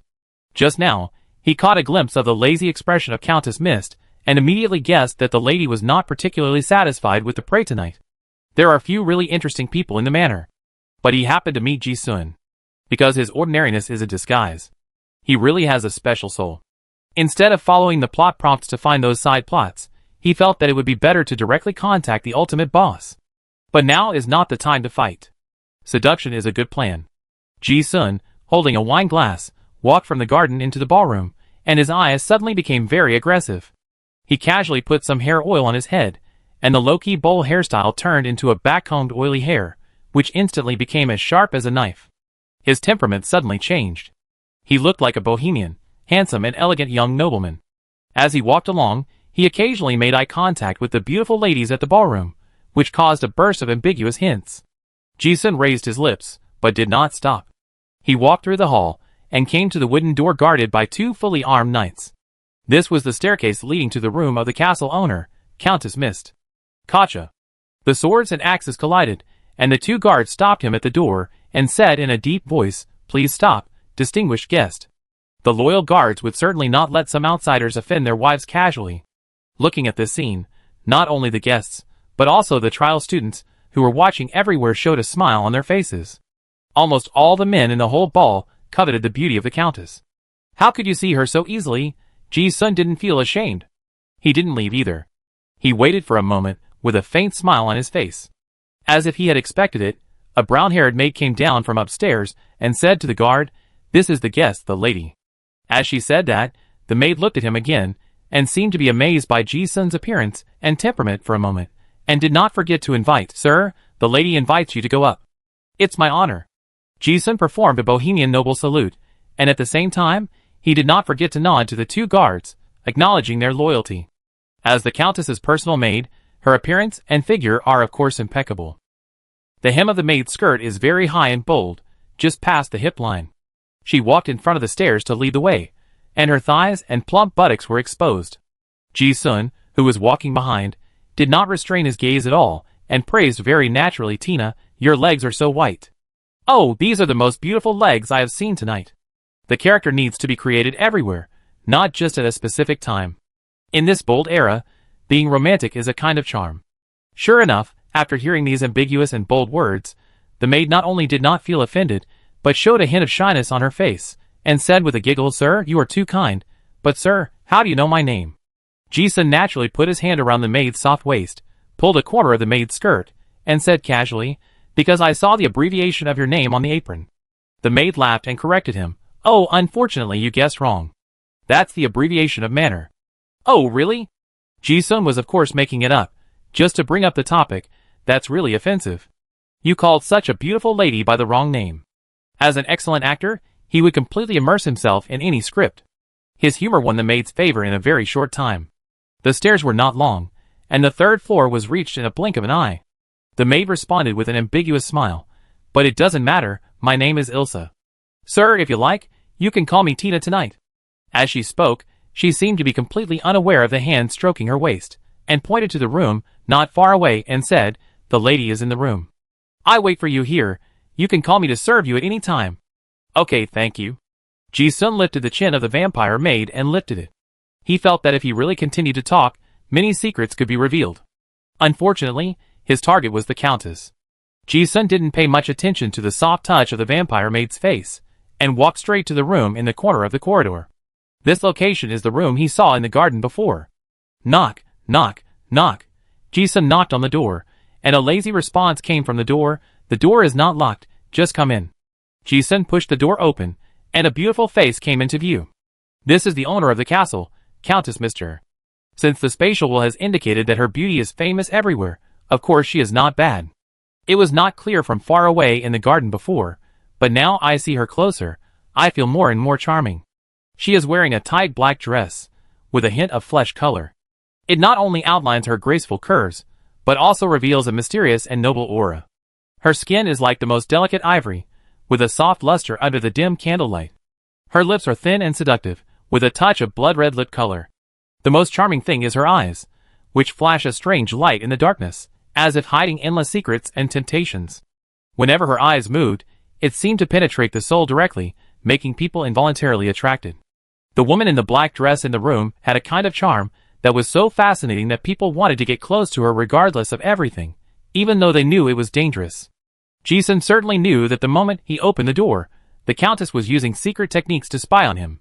He did not show any strange color at all, walked straight into the room, and then stopped at a polite distance, protecting his chest and performing a casual chest salute. "I am Nicholas, meeting the Countess."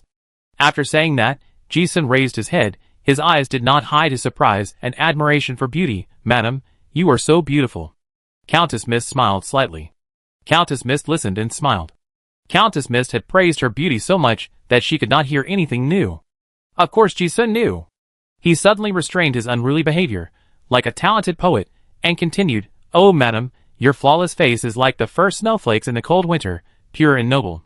Your deep eyes are gentle and sweet, but they seem to hide the secrets of the entire universe. Your beauty is the most exquisite masterpiece of nature." He is familiar with the works of scholars from all times, so these words come easily to him. When the handsome card is played, it is empty. But with talent and humor, it is the trump card. Who can refuse a handsome, romantic, rich, and talented poet? Oh! Even Countess Mr. finally showed a hint of interest when she heard it. There is no shortage of talented people in the aristocratic circle, and she has seen many great writers in her long years. But souls can resonate, and she felt the difference in the man in front of her. However, Mrs. Mr. did not say anything when she heard Ji-sun's praise. Instead, she smiled and said, "So if it wasn't me, you should have said this to Ilsa?" Ji-sun knew that the previous teasing of the maid could not be hidden from the sensitive vampire. This was also his deliberate character setting. After being exposed at this moment, he was not ashamed at all, but said righteously, "Your aesthetic taste is as perfect as your vision in selecting servants. It is impeccable." Mrs. Mr. was not satisfied with this answer, but she was not dissatisfied either.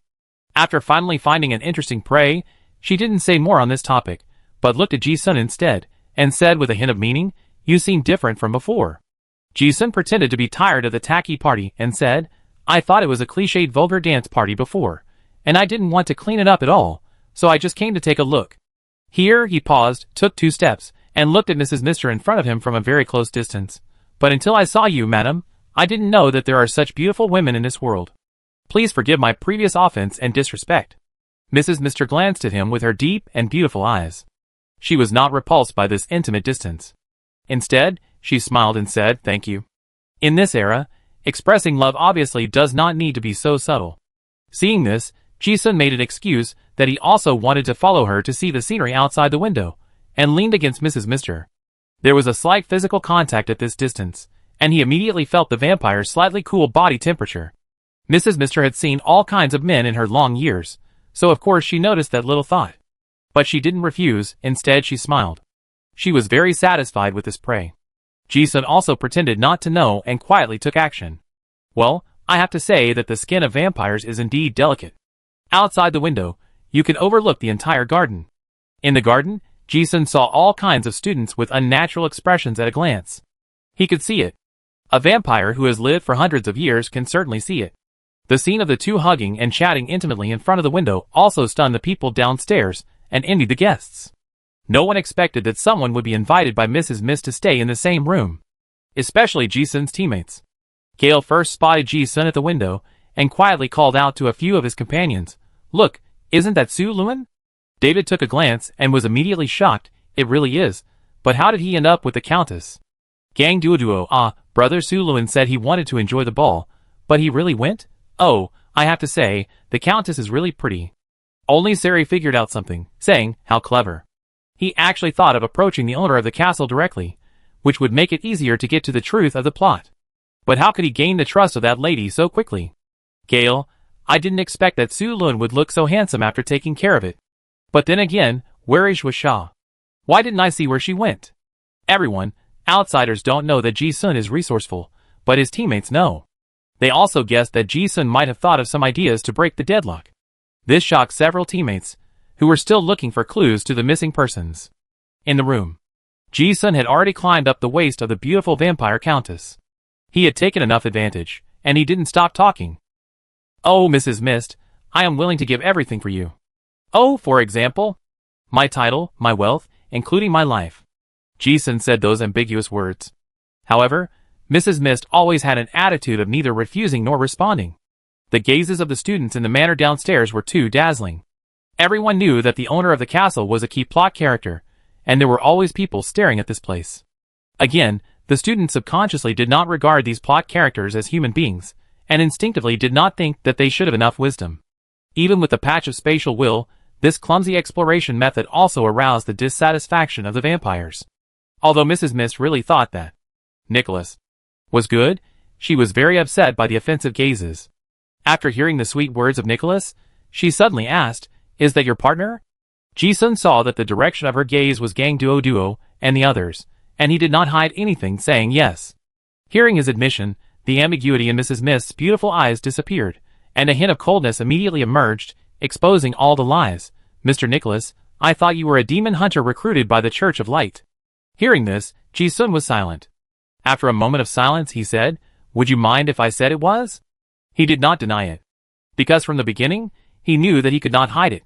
Mrs. Mister also looked at him in surprise.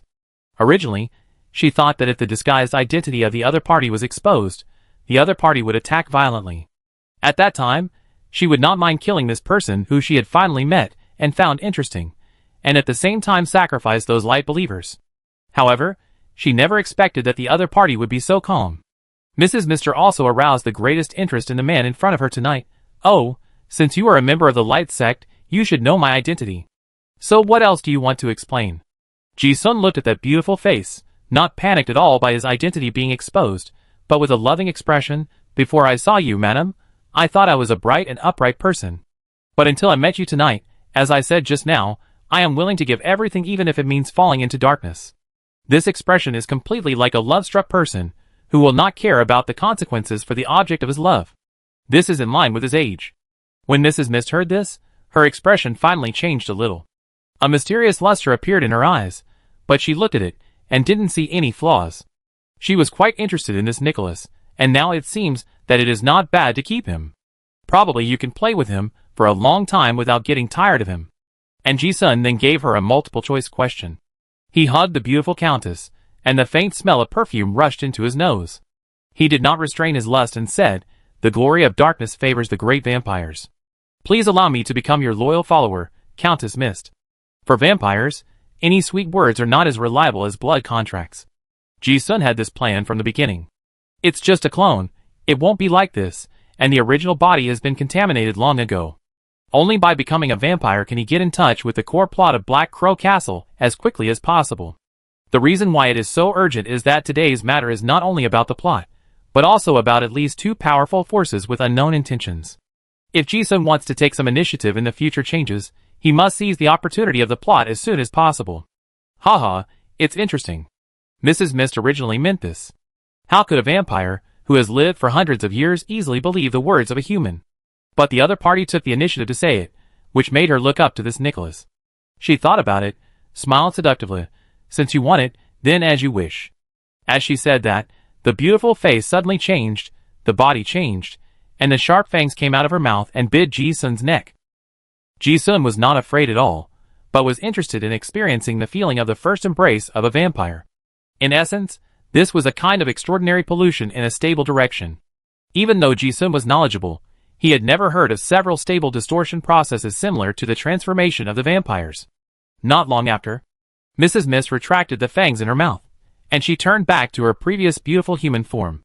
Wiping the blood from the corner of her mouth, she looked at Nicholas, who cooperated very well throughout the whole process, and also showed a satisfied expression.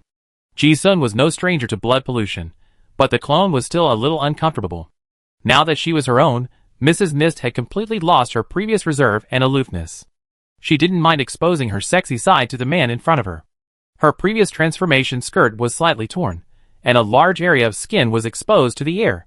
Her chest was trembling, and her figure exuded a charming white luster under the light. She took off the torn skirt and stood naked in front of the closet, intending to change into a new skirt in front of Ji-sun. She looked at the burning gaze of Nicholas wandering over her body, and instead of hiding it, she showed it openly. Now you are also a vampire. There is no need to hide many things from you.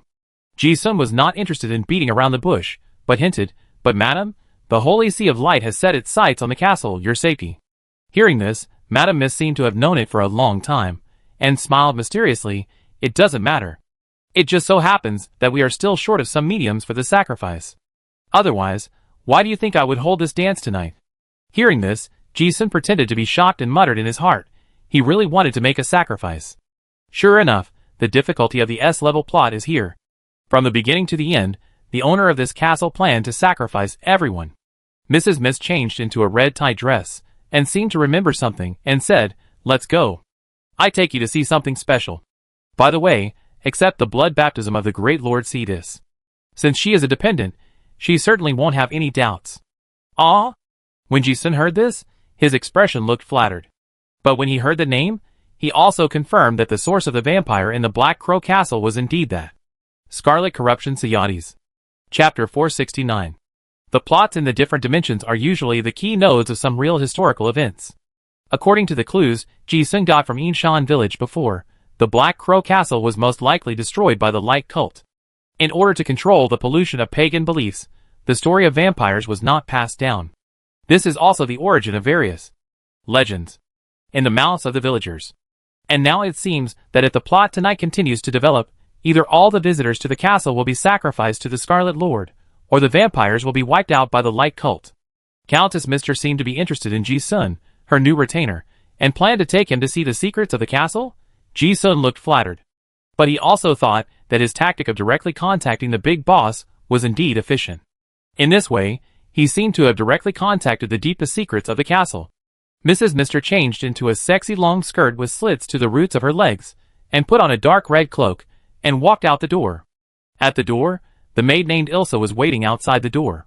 Seeing the two people come out, she said, "Master." She caught a glimpse of Ji-sun again. She sniffed and smelled the faint smell of blood, and her expression showed a hint of surprise. She didn't expect that her master would quickly turn this handsome man into his own kind. Ji-sun still had the same carefree smile on his face. When he passed by the maid, he flirted with her, causing her to glance at him in a moment of reproach. Mrs. Miss certainly noticed it, but she didn't care at all. An old vampire, who has lived for hundreds of years, what scenes has he not seen? Lust is just a little seasoning to pass the long years. She ordered, "It's almost time. I go to the secret room, you guys prepare the blood feast." When the maid heard this, a strange red light appeared in her eyes, and she said excitedly, "Yes, master." Ji-sun followed Mrs. Mister all the way to the study in the castle. There was a huge oil painting in the study, which showed a middle-aged nobleman wearing mutton trousers. Mrs. Mister introduced, "This is Count Wushan, my husband 200 years ago. The person I once loved the most. It's a pity that he died in the hands of the Church of Light." Ji-sun listened and took another look. Just this sentence, "If you dig deeper, you may find a hidden branch line of why Miss lived for 200 years that has not been discovered. Maybe there is a reward of hidden treasure." But Ji-sun is not interested in this branch line now. At this time, Mrs. Mist activated a secret door next to the fireplace, and a six-pointed star magic circle lit up on the oil painting in an instant. It turns out there is a secret passage. Ji-sun looked at the secret passage behind the mural, his eyes narrowed slightly. If the castle owner hadn't led him here, it would have taken a lot of effort to find it. Whether it was the encryption method or the hidden location, it was not something that a first-level card master could understand. This was not just a simple physical secret passage, there was also a complex magic barrier. Ji-sun looked at the complexity of the magic pattern, and knew that this was definitely not something that a low-level card master could create. It must have been the work of that outer god. He pretended to be surprised and asked, "Madam, what is this?" Mrs. Miss said, "Let's go. This is the biggest secret of Black Crow Castle, the secret about the origin of the blood race. It's an honor." Ji-sun didn't say anything else, but he had already guessed what was inside. The two walked into the secret passage, and a bloody smell instantly hit them. The cave seemed to hide the most evil power in the world, an indescribable dark power that made people's backs cold. Following the damp stairs all the way down, silver gradually appeared on the surrounding walls. This scene was too familiar to Ji-sun. Isn't this the mithril seal? The secret passage is very rough, and it seems that it took a lot of effort to dig it out bit by bit. Ji-sun did not hide his curiosity along the way, looking around at the seal runes that appeared one after another on the rock wall. Although he knew them, many of them had been seen in the seal in the East Wilderness, mostly magic patterns related to suppressing the leakage of dark energy and prohibiting magic. He walked a long way down. Ji-sun estimated that he had walked at least 1 or 2 kilometers and arrived deep in the belly of the mountain. The walls here were already full of high-purity mithril, and under the illumination of the magic lamp, they reflected dazzling silver light. The air here is also filled with a strong bloody aura. It's also thanks to Ji-sun that he has been transformed into a vampire, otherwise his body would not be able to bear just the contact with the blood mist. After walking through the narrow secret passage, suddenly, the vision finally became clear. The first thing that came into view was the huge pyramid that was nearly 30 stories high. It's really the same. Although Ji-sun looked at his face, he couldn't help but be surprised. But he also felt inexplicably emotional in his heart. This is almost exactly the same as the one in the East Wilderness. It seems that when the ancestors of the Bai family sealed Scarlet Corruption Sayadis, they also borrowed the ancient sealing array. The same pyramid structure, the same scene. Some thick blood overflowed from the cracks of the pyramid, and gathered into a huge blood pool below. If nothing unexpected happened, the crack on the jar existed in this era. It was precisely because of the crack on the jar that the outer god Sedais would occasionally escape and make some noise. Beside the blood pool, there were more than a dozen vampire slaves, and it seemed that the strongest one was at the 3rd level. This is already an unsolvable existence in this alien space. Ji-sun sighed in his heart. With this combat power, all the trial participants combined cannot beat it. At the same time, he was also very curious. What does the man behind the scenes plan to do? Now it seems that the biggest possibility is to borrow the power of the Light Sect. But a foreign god sect that has been destroyed for tens of thousands of years has not much left. How can Ji-sun think about it, and a line of logic suddenly connects in his mind, and a flash of inspiration comes. He seemed to have figured something out. Hey, could those guys be the remnants of the Church of Light? The person behind the scenes paid such a huge price to cause trouble in this trial. There is only one chance, and the matter will be exposed if they go out. So they are not 100% sure, but at least they are very sure that they can achieve their goal. But this is an S-level plot after all. Who dares to say that they can pass it? The only possibility is that they knew what would happen in this plot in advance.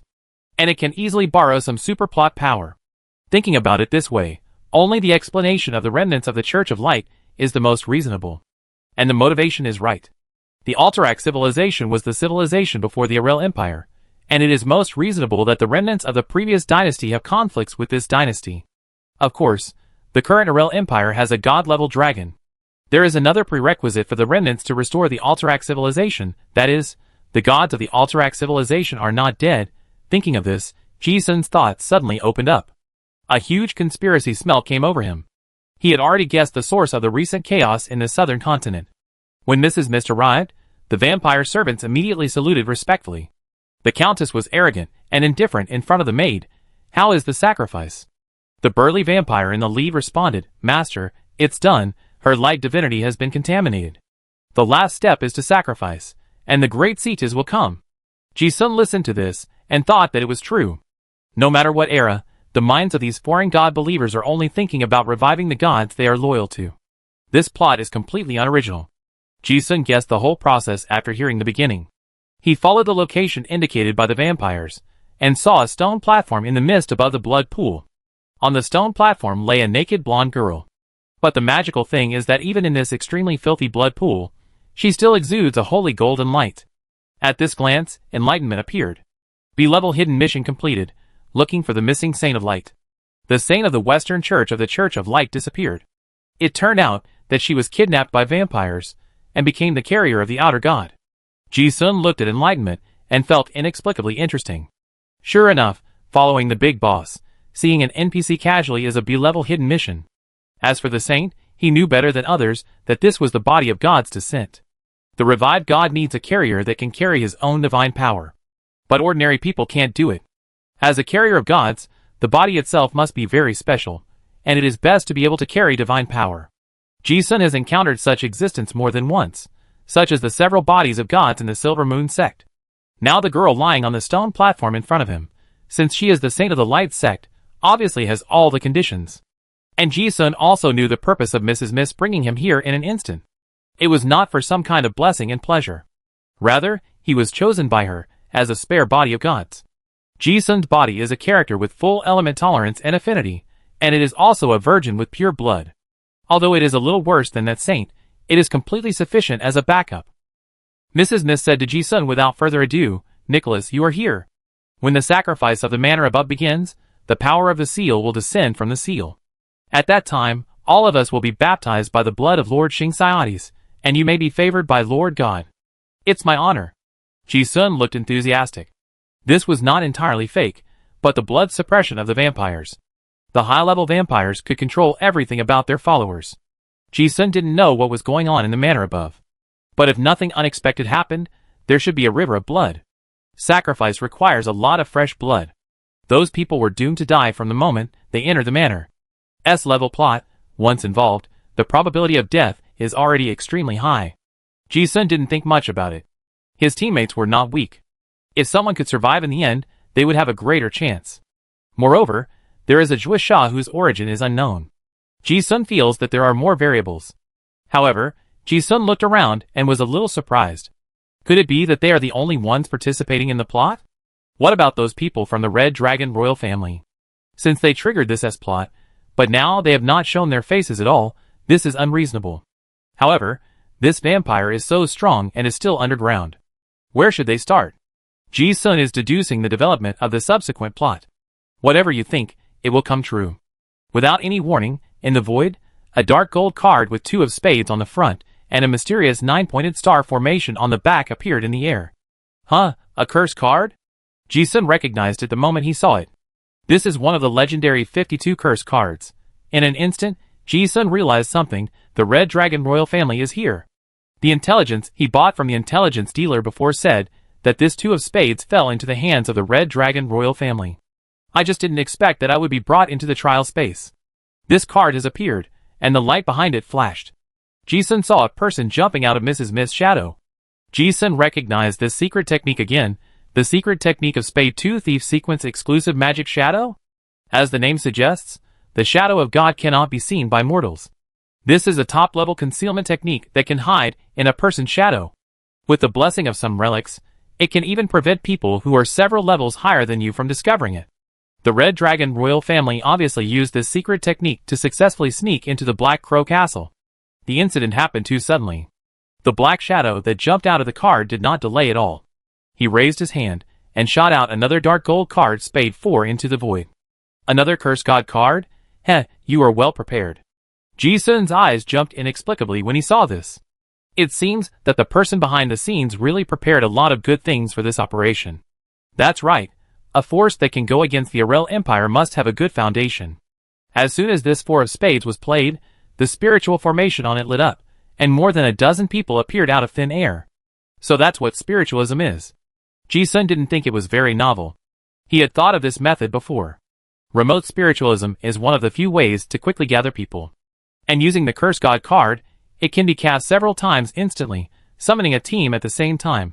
But the problem is, this is the lair of vampires. This trial was for first-level students. How could they fight against at least 2 third-level vampire gangs? Ji-sun didn't figure it out, but the battle had already begun. Mrs. Mr. cursed inwardly, damn it. She was also angry that she didn't realize that there were still enemies hiding in the shadows, and she was even more angry that these guys wanted to destroy the sacrifice ceremony. Seeing the dozen people who suddenly appeared, Mrs. Mr. instantly turned into a green-faced and fanged vampire and shouted, "Kill them!" Seeing this, Ji-sun pretended to be frightened and quietly retreated half a step. At this time, more than a dozen spell cards exploded in the cave, and the dazzling holy white light was like the sun piercing through the dark clouds, and was released temporarily. The vampires seemed to be blinded by the flash bomb, and all kinds of terrified expressions appeared on their faces in an instant. The holy light was like a strong acid, burning patches of burnt marks on the vampire's skin. Ji-sun looked at the postures of the dozen people, and had actually expected the scene. Obviously, not only the Langdon family team had prepared light dispersal, but also the people of the Red Dragon royal family. However, those guys were not found in the plot. Instead, they were brought from outside the space. These guys obviously knew what they would encounter in the space, and had prepared everything. Zizizizi. The holy light instantly dispelled the blood mist, and illuminated the entire space. Ji-sun couldn't hide either. It was also thanks to him taking a half step back just now that Mrs. Mist blocked most of the holy light. Otherwise, he, a blood clan of this level, would have been burned to ashes by the holy light just now. But this is the lair of the vampires. Ji-sun looked at the burned scars on his arms, which were visibly healed. The divine blood around him was the best medicine for healing. If you don't kill the vampire instantly, you will never be able to kill it. Therefore, Ji-sun was sure that the people of the Red Dragon royal family could not confront them head-on, and he immediately came to the conclusion in his heart, they are coming for the saint. If he could think of this, Mrs. Mist, an old vampire who has lived for hundreds of years, could certainly think of it too. She also didn't realize that there was nothing wrong with Nicholas's instinctive retreat just now. Besides, he was a candidate for the body of God's descent, and he couldn't die in the battle. Thinking of this, Mrs. Mist shouted, "Protect the sacrifice." Hearing this, Ji-sun glanced at the entire battle scene and immediately realized that the guy hiding in the shadow had not yet appeared. And the cleverness of the secret art of divine shadow is that it allows the caster to hide in any shadow. Thinking of this, Ji-sun narrowed his eyes slightly and said to himself, "Hey, if that's the case, then I help you." He turned around and ran towards the blood pool without hesitation. Those guys were going for the saint, and now the shadow needed a carrier to hide. And Ji-sun was going to help them, because the Red Dragon royal family's breakout was also good for him. In the blink of an eye, Ji-sun had already rushed to the stone platform in the blood pool. At this distance, he could clearly see the naked blonde girl on the blood pool. Well, she was not too big or too small, and had a good figure. She had a holy and pure temperament. When blessed by the holy light, she was like white jade in the blood, without a trace of pollution. Ji-sun took a glance and then retreated. He didn't want to be killed by someone as a small monster. At the moment he retreated, a magical scene appeared. A fatal cold light flashed in the void. If Ji-sun didn't leave, the cold light of the knife just now would have cut off his neck. This avoidance, which seemed to be expected in advance, also caused the person in the void to let out an unexpected sigh. But that person didn't make another move, because she didn't have time. Ji-sun fell into the blood pool, and only then knew that he was safe. The battle in the sealed land broke out very fiercely, but ended very quickly. After all, there were 2 third-level vampires here. Even though the Red Dragon royal family was well equipped, the huge gap also allowed the 2 vampires to kill most of the dozen people like cutting wheat. However, Ji-sun knew that these were all dead men. The only value of their coming in was to buy time for the one hiding in the shadows. Ji-sun was also very curious about what the other party would do. Could it be that saving the saint girl would be able to turn the tide? Obviously not. The guy who jumped out of Ji-sun's shadow jumped directly onto the stone platform, and then took out a magic scroll in her hand. She floated on the saint face to face. The red-haired girl was Princess Sophia of the Red Dragon royal family. In an instant, a dazzling holy light appeared, and a silver sun divine mark appeared on the saint's forehead on the stone platform. An indescribable light power instantly surged out of her body. What is this for? Ji-sun really couldn't understand it. It looked like some kind of religious ritual. The holy light activated the divine pattern, and a magical scene appeared. A sun holy pattern gradually appeared on the forehead of the red-haired woman. Like a copy? Ji-sun suddenly realized something. Did Princess Sophia want to strip the holy seal of the saint? Seeing this scene, Ji-sun suddenly had an idea in his mind, and he suddenly realized, so that's it. At this moment, he had figured out everything. He knew the foreign god sect very well. Some high-standard Shinto relics required permission. From the beginning to the end, Princess Sophia came for the sun seal. Once she has this authority, she can use some super powerful light relic to solve the problem. In the distance, Mrs. Mist also discovered this and screamed in exasperation, "Damn it, stop her." Unfortunately, she was dragged by 2 heavy armored knights and couldn't get here in time. And Ji-sun, who was recently, had no intention of stopping her. The next moment, enlightenment appeared. Congratulations on breaking the time mirror of the sun disk, and reward a plot exploration *1. Discover the sealed place, additional exploration plus 30%. Almost at the same time, the surrounding scene disappeared instantly. As if waking up from a dream, the endless scarlet faded, and the surrounding space was a silvery and cold space. Ji-sun knew that they had come out of the strange space before. The scene in front of him was no longer the Black Crow Castle more than 100 years ago, but the normal timeline of the trial space. The pyramid was still the same pyramid, but there was no foul-smelling blood pool. The stone platform was still the stone platform. However, there was no saint lying on it, but a red-haired girl, who was Princess Sophia just now. The most eye-catching thing is the golden disc on the top of the pyramid. The moment Ji-sun saw the disc, he knew that this was the thing that had held him back in that special space before. Perhaps because he had just participated in the plot, the will of space inspired some information about the disc. Sun will detailed explanation, the supreme holy object of the light cult. Those who stand under the sun will inevitably leave light and shadow. An ancient relic that has lost its divinity, it can carry the power of the god-level sun, infinite light elements gather, and amplify the light law perception of the holder. It can absorb and gather the divine power of the light law and divine matter. It contains the mystery of time. Artifact? The moment Ji-sun looked at the disc, he immediately knew that the people of the Red Dragon royal family came for this thing. The holy object of the light cult. Just by reading these few words, he already knew the Red Dragon royal family's idea of breaking the situation. But this thing is not so easy to get. The Black Crow Castle banquet just now was a scene restored by this holy object 100 years ago. And now, it is the S-level plot itself. The virtual world is broken, and everyone comes out. Among the dozen people of the Red Dragon royal family, except Princess Sophia, only 4 or 5 are still alive, and all of them are injured. And there is another group of forces in this sealed space. The leader is a woman wearing a dark red cloak. Ji-sun took a glance at her, and recognized her at a glance. Isn't this the Holy Lady of Light lying on the stone platform before? Beside her, there are more than a dozen mysterious guys. But at this moment, Ji-sun smelled the breath of the Blood Clan on this group of people. After becoming a vampire, this Holy Lady has not changed her appearance for 100 years. In an instant, the previous plot was connected. He knew that the mysterious noble, who hired the hunter Chloe before, was the Saint of Light 100 years ago. Obviously, Black Crow Castle was indeed destroyed 100 years ago. But the fact is that part of the power of Scarlet Corruption Seed is also successfully descended. Probably, he was injured in the battle with the Light Cult, and fled for 100 years, and then came back to find the seal. This is the hidden plot under the plot of the bandits of Black Crow Castle. Enlightenment also confirmed all of Ji-sun's conjectures.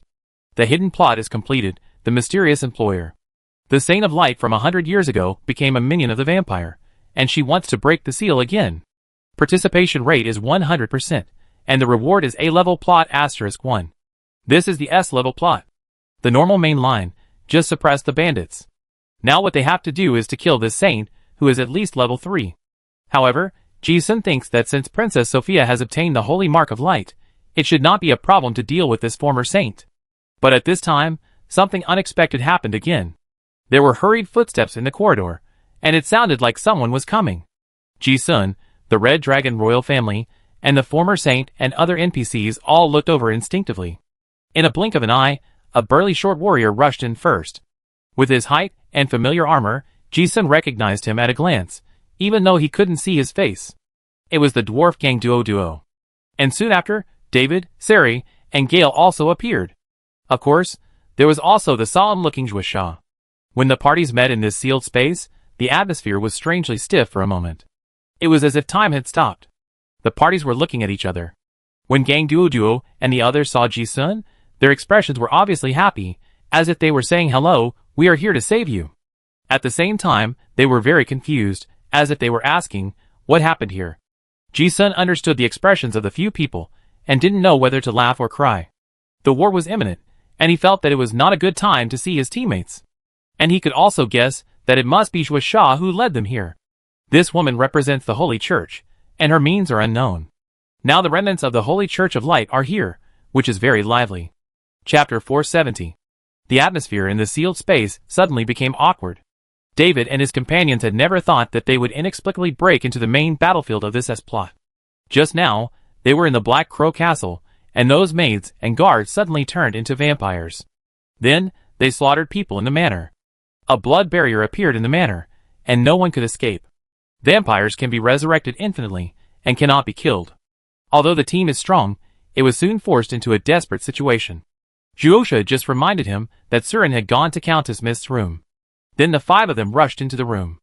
First, they wanted to find their teammates to join them. They thought that Surin was with the most dangerous plot boss, so they had to find a way to save him. Second, they really had nowhere to go. If they didn't think of a way to leave the castle, they would definitely die. Then they went into the room. Zhuosha once again accidentally discovered the secret passage, and the group went down like this. Then, this scene happened. David and his companions looked at the huge pyramid in the space, and the two opposing forces, and they had no idea what was going on. But Zhuo Sha understood. She looked at the sun disk on the top of the pyramid, and her eyes suddenly turned cold. For ordinary people, the heresy of the Church of Light has been erased from history. But for her, she knew very well what this thing meant. This thing must never be allowed to appear in the world. Why are you here? Ji-sun looked at David and the others in front of him, thought about it, and stood up. He seemed to be completely oblivious to the confrontation between the two parties, casually greeted his teammates, and walked over leisurely. A clone, of course, is not afraid of anything. It was precisely because of his aura that made everyone feel inexplicably calm that he strangely attracted Princess Sophia of the Red Dragon royal family, and the dozen or so vampires wearing dark red cloaks on the opposite side to be stunned. Neither side took the initiative to attack. More than 20 pairs of eyes looked at Ji-sun, and he walked towards his teammates step by step. On the other side, Gang Duo and the others were also confused. What was going on? Why did he feel that his teammate was a top master who was hidden? He even shocked the main NPC of the S-level plot and didn't dare to take action. However, Ji-sun was also very helpless. Originally, I was just watching the Red Dragon royal family and the Saint of Light from 100 years ago fight to the death in the corner. But now his teammates came, and it looked like they were here to save him. He had to do something. Ji-sun knew the difficulty of the S-level plot better than anyone else. Now was the most dangerous time. Except for Princess Sophia, who had seized the holy mark of light, Ji-sun could not see the hope that anyone could definitely get out of the space alive. Including himself, he thought that it would be best if he could not implicate his teammates.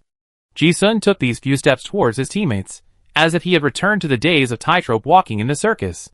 It looked stable, but every step was extremely dangerous. However, this strange confrontation did not last long, and the worst situation happened. The group of vampires had absolute strength to crush them, and they could not wait for these humans to control the sun disk. At the moment, when the holy pattern on Princess Sophia's forehead glowed, a bloody murderous intent suddenly swept the entire space. Ji-sun's calm expression instantly turned into the panic he should have. He predicted the signs that both sides were going to fight, and released the wind spell card hidden in his hand one step ahead of time, and shouted at David and others, "Run!" Instantly, the spell was released, and he flew forward with the wind. His idea was simple: just avoid the most dangerous wave of direct confrontation first.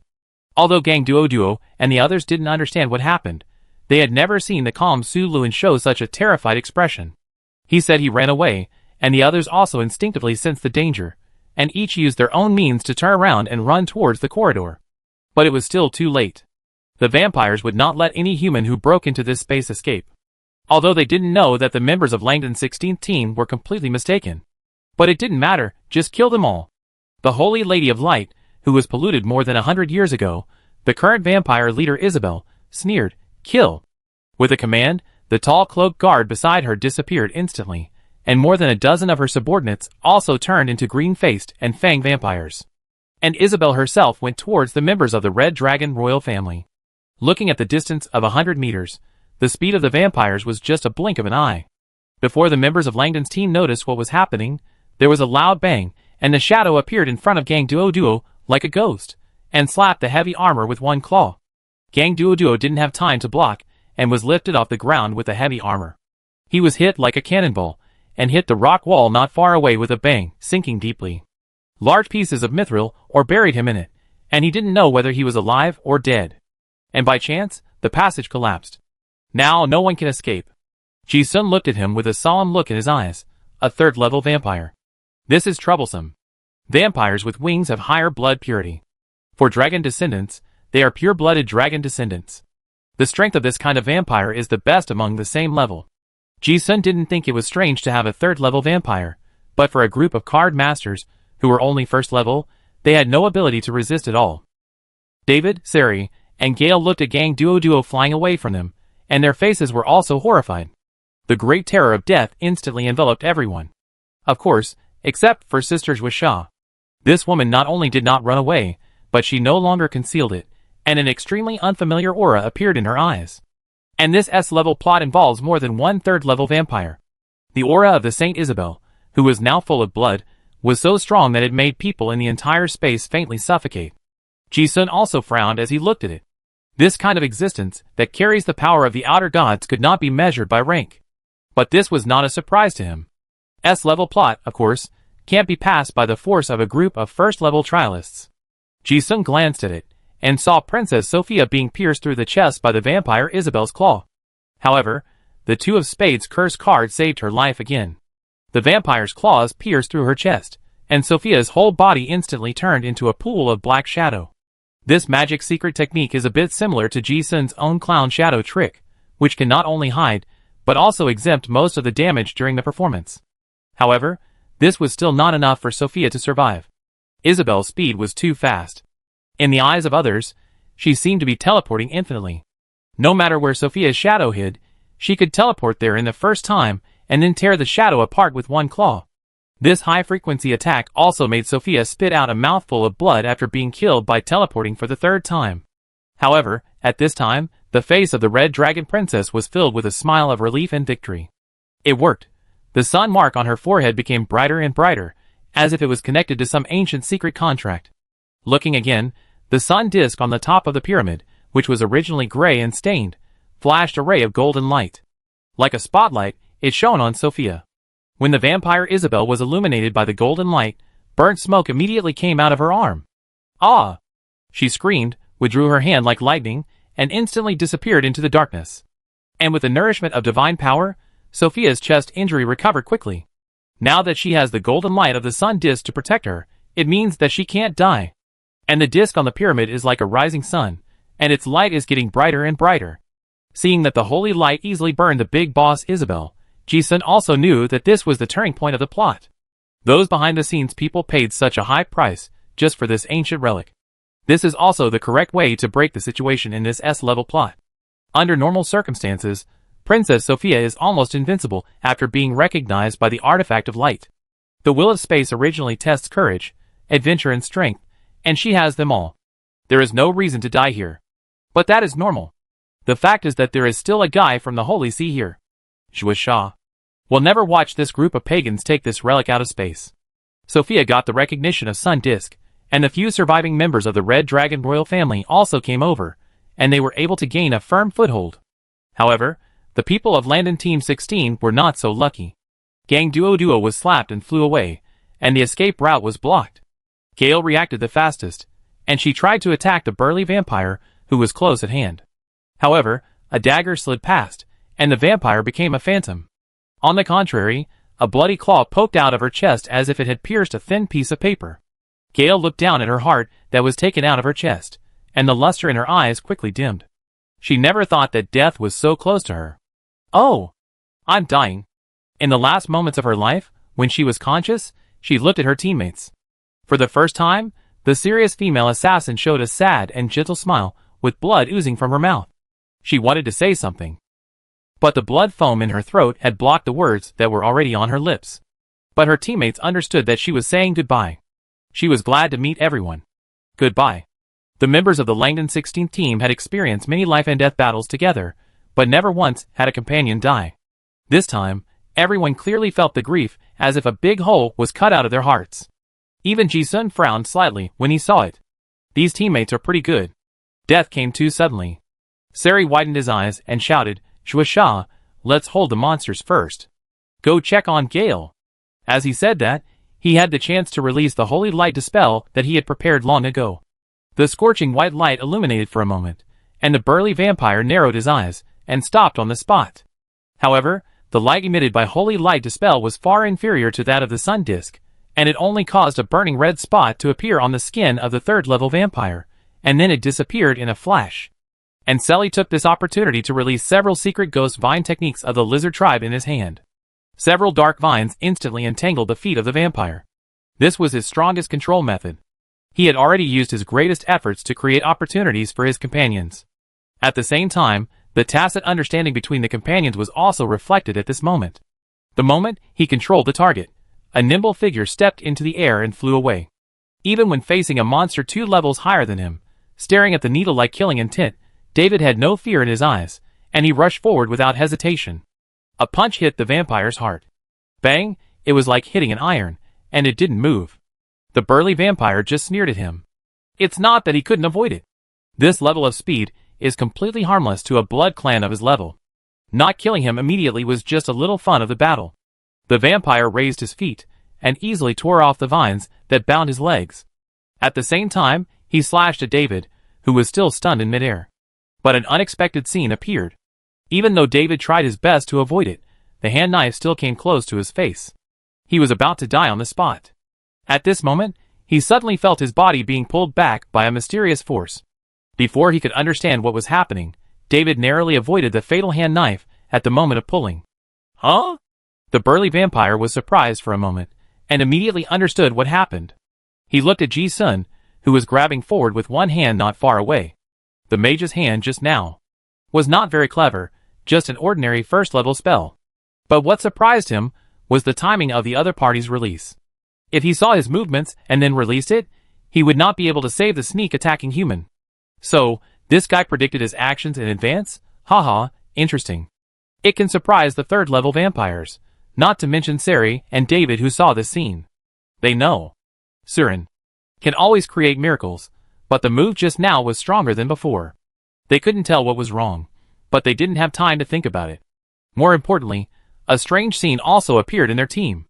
The opportunity that Sari and David created with their lives just now was to see if Shuasha could hold on to their teammate Gale.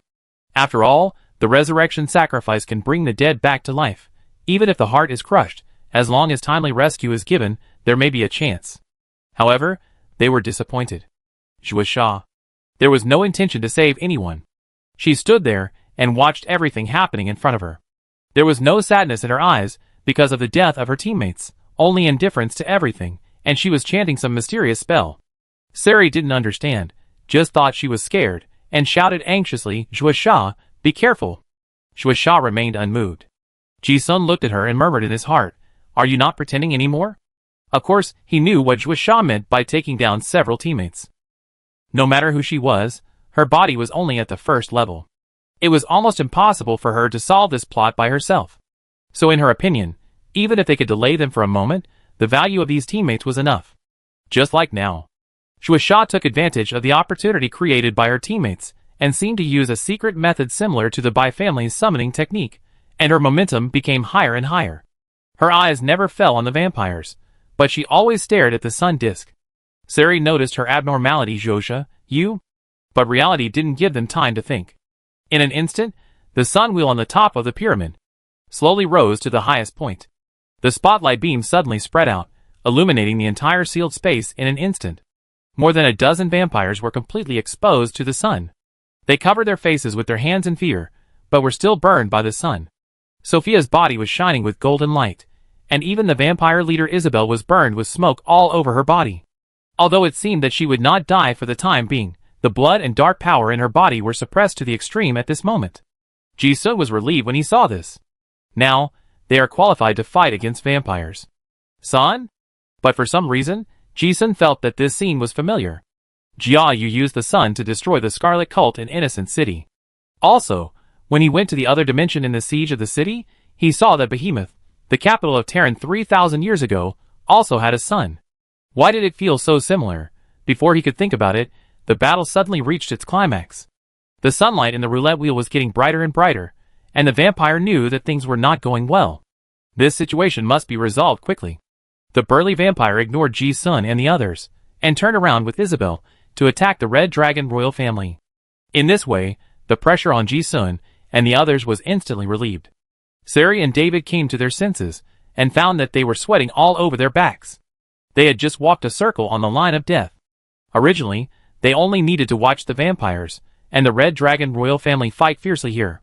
However, the development of the situation exceeded the expectations of several people. Before waiting to catch his breath, Sari ran to Gale, whose chest was pierced. David also planned to check on Gang Duo, whose life or death was unknown in the rock pile. But at this time, Shuasha's cold command came to the ears of several people. Now I order you as the Archbishop of the Holy See to stop the Red Dragon pagans from taking the heretical relic at all costs. Hearing this, Sari was stunned.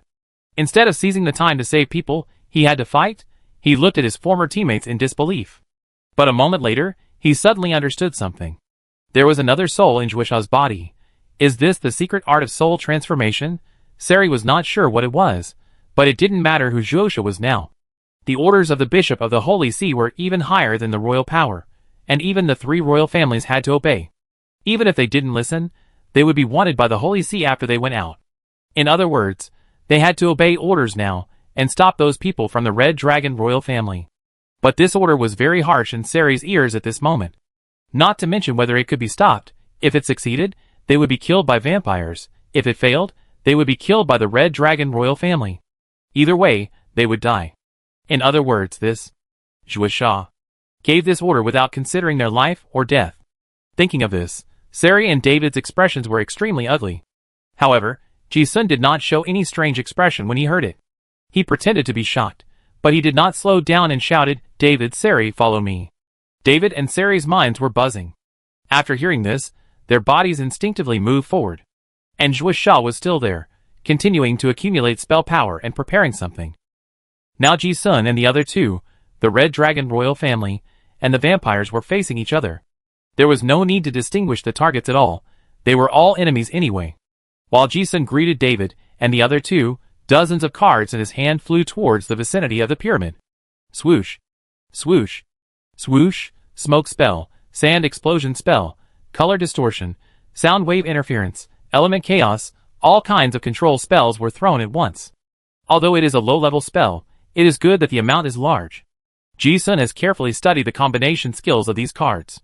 Once they are scattered, the battlefield will be in chaos. At the first moment, the perception of the enemy, and me, is completely disturbed. There is nothing wrong with this tactic. Facing a strong enemy, first interfere with the perception. But after all, they are teammates, and David and Ceri have a tacit understanding. When he saw Ji-sun's method, he immediately approached and guessed that he had other plans. In the smoke, Ji-sun looked at the two of them without saying anything, and said meaningfully, "David, Ceri, whether we can survive next depends on luck." Luck? Ceri was so smart that he immediately understood what Ji-sun meant by that. He wanted to find a chance to play dead. In this situation, even if they fought with all their strength, there was no objection except to delay a little time. The only chance to survive was to play dead after being seriously injured after a hard fight. Whether they could survive depended on luck. After looking at each other, Ji-sun understood that Ceri understood what he meant. He didn't say it too clearly, but he not only wanted to keep the two alive as much as possible, but also to guard against some troubles in the future.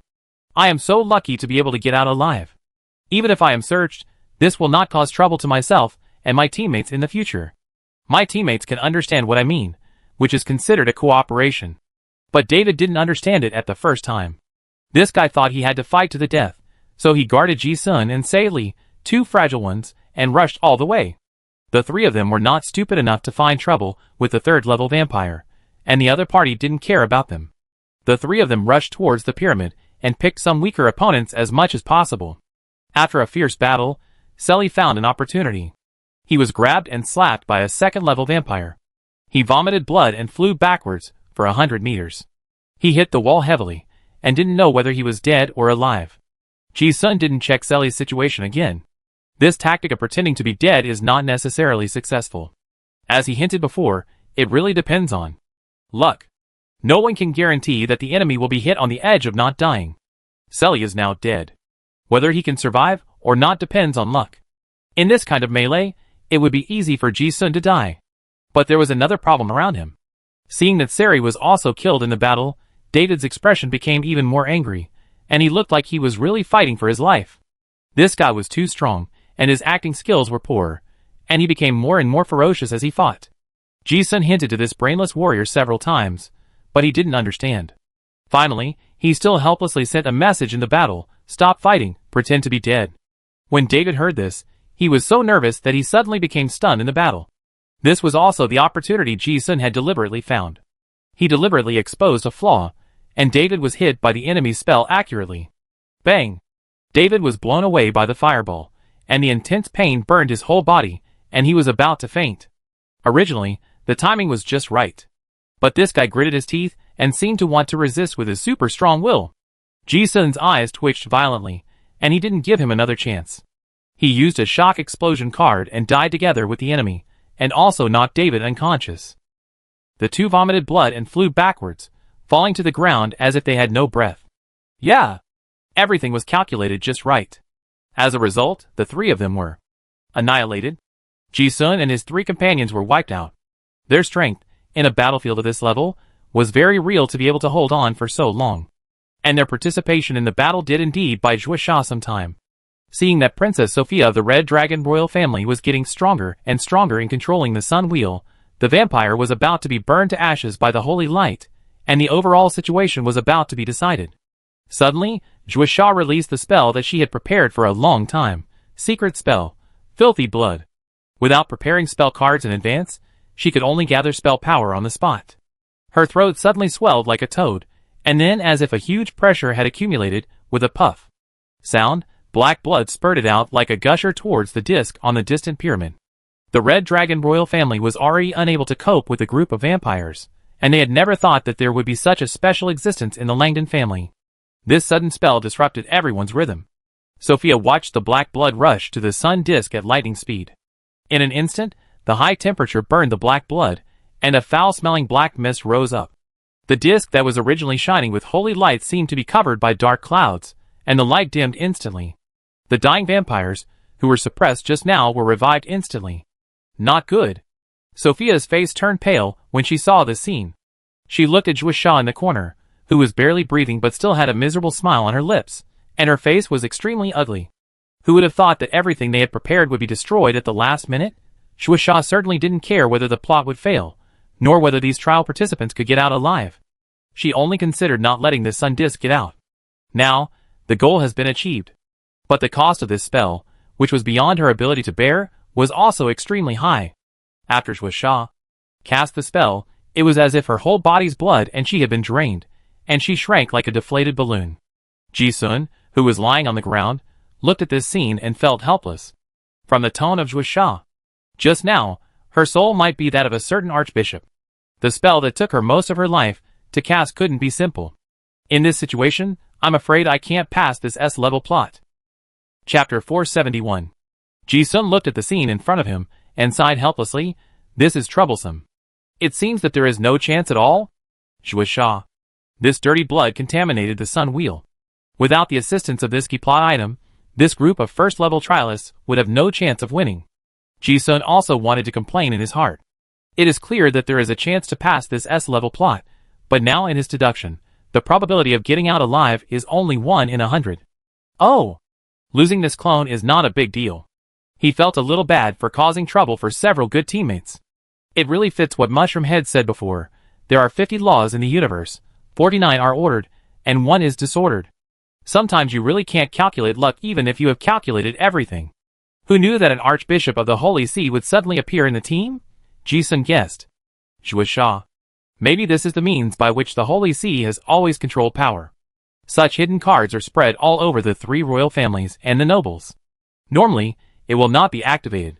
It just so happened that the Forbidden Ruin Steel appeared in this trial space, and he happened to encounter the remnants of the Light Cult. In short, for Ji-sun, this is not a problem of his ability, but probably a defeat to the unpredictable fate. He has done his best within his ability. This situation cannot be changed by force. Ji-sun lay on the ground, looking into the distance, and his mind was still trying to deduce. See if there is a glimmer of hope. Damn it! In the distance, the Red Dragon Princess Sophia looked at the polluted sun wheel above her head, and the shock on her pale face flashed away, and turned into a touch of determination. At this point, she didn't plan to give up. The roulette wheel above her head still had a little light that pierced through the dark clouds and shone on her. At this time, Sophia gritted her teeth and took out a card to activate it. In an instant, her fiery red hair suddenly turned golden, and golden dragon scales appeared on her body. Under the sunlight, her whole body was shining with golden light. Desperate? Ji-sun was lying on the ground watching, and he also felt novel. Obviously a descendant of the red dragon, now he turned into a golden dragon. The blood purity is extremely high. This is already a taboo in the 3 royal families. It seems that this is the most important reason why she can be recognized by the sun disk. Sophia's body was transformed into a beast, and her momentum increased greatly. She suddenly spit out a holy dragon breath towards the sky. The dragon breath instantly diluted the blood mist, and the holy light descended again, and those vampires were also burned and screamed. However, the good times did not last long. After Sophia spit out this dragon breath, the black mist once again blocked the sun disk. The huge sealed space dimmed instantly. The vampire's burned skin also recovered quickly as darkness fell. The vampire leader Isabel looked at the holy light on Sophia's body. She knew that she couldn't kill this human being who was protected by the holy light for the time being, so she ordered her subordinates, "Go kill her. I break the seal." The purpose of vampires has always been to seal, not to kill a few troublesome humans. When Sophia saw the vampires attacking her, interrupting her rhythm of accumulating spell power, she also anxiously shouted to her two teammates not far away, "Help me hold back those vampires. I use mystic arts to fight for the last time." Yes! The dozen people from the Red Dragon royal family who came in this time are still alive, and there are 3 besides her. 2 standing heavy armored black knights, and an assassin lying on the ground with serious injuries. Although they knew that the probability of delaying them was almost 0, they still didn't plan to give up. As soon as the voice fell, the holy light in the hands of the 3 people was bright, and all the holy water and holy light cards prepared in advance to deal with vampires were thrown out. A dazzling white light bloomed in the space, but it was only suppressed for a moment. In a blink of an eye, the assassin on the ground had his neck twisted by a sneak attack from a vampire. The 2 black knights, relying on their golden exorcist armor, could withstand a few more blows. But they were just trying their best to hold on. With this posture, they could not hold back the 7 or 8 vampires. Princess Sophia also knew this. Although she did not give up the last hope, despair of powerlessness had already appeared in her eyes. Oh, forget it.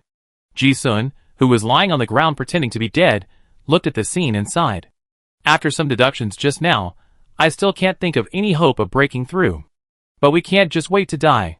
Now it seems that the slim chance of survival still lies in the people of the Red Dragon royal family. If they lose, this trial will be completely over.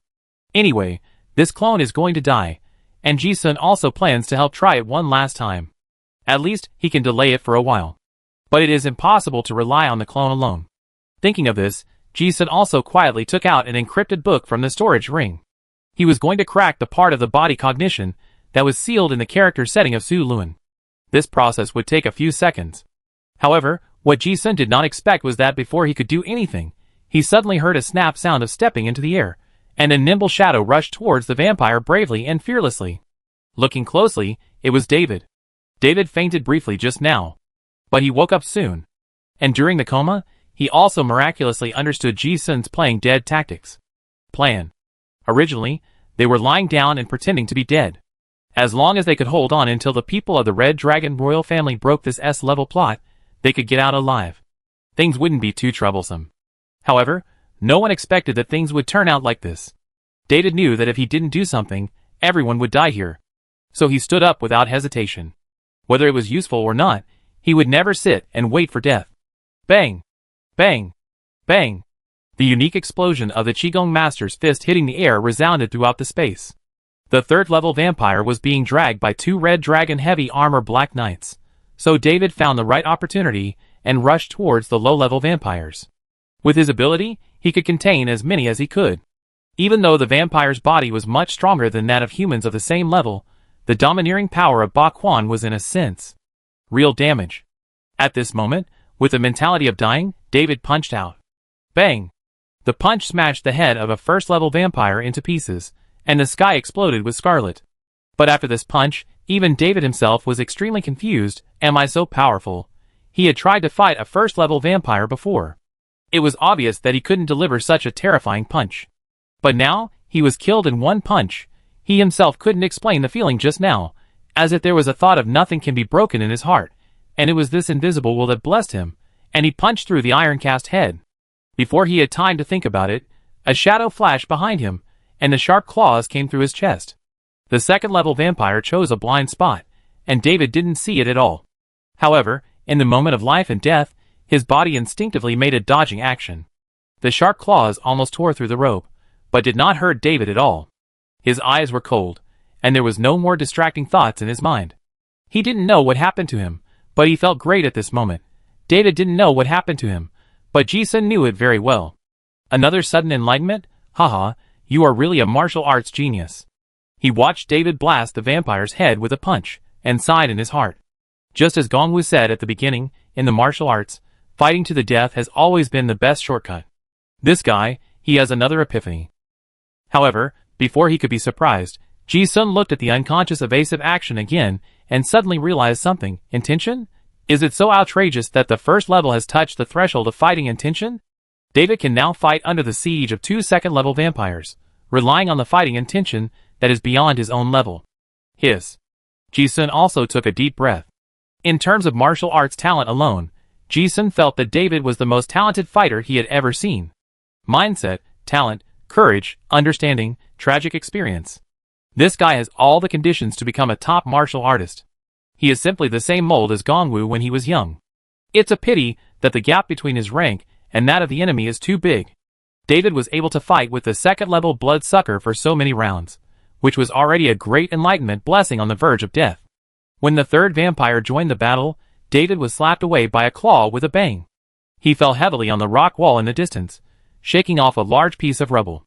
David spurted out a mouthful of blood. He tried to struggle to get up, but the broken ribs pierced his internal organs, and the severe pain made him spurt out another mouthful of blood foam mixed with organ fragments. Is this the end? The boy's eyes were covered with a layer of blood. Looking at the vampires in the distance, he murmured in his heart. Facing death, he still had no fear, but just felt a little pity. It seemed that he had just touched a new realm of martial arts, David was thinking, looking at the vampire rushing towards him, trying to clench his fist. He estimated in his heart that if he threw this punch, his lungs would be pierced by his ribs. On the other side, Princess Sophia looked at the battle situation and her face fell into despair. Although the Langdon family, a family of Qigong masters, did make her eyes light up. But it was not enough. She needed more time. But there was no chance. No one could hold back a few more vampires for her. It was over. In the distance, the still hanging on her breath, Shuasha had a triumphant sneer on her face. She felt that she had successfully prevented a heretic from restoring power. However, the change came very suddenly. In the huge space, a brilliant holy white light suddenly exploded. It was as if someone released more than a dozen holy light dispel cards at the same time, and the dazzling light illuminated a white blur in front of everyone's eyes. Who was it? Who cast the dispel spell? Princess Sophia, David, and the two struggling black knights were all guessing. But before they could think too much, they heard a crisp bone-breaking sound. The light brought by holy light dispel was as fleeting as a flash bomb. Everyone saw a person standing behind Shuasha, and his hand had not yet finished twisting his neck. Ah, this. When David saw who that person was, he was so shocked that his jaw dropped. TSK, the cloned body is indeed a bit weak. I don't know how long it can last.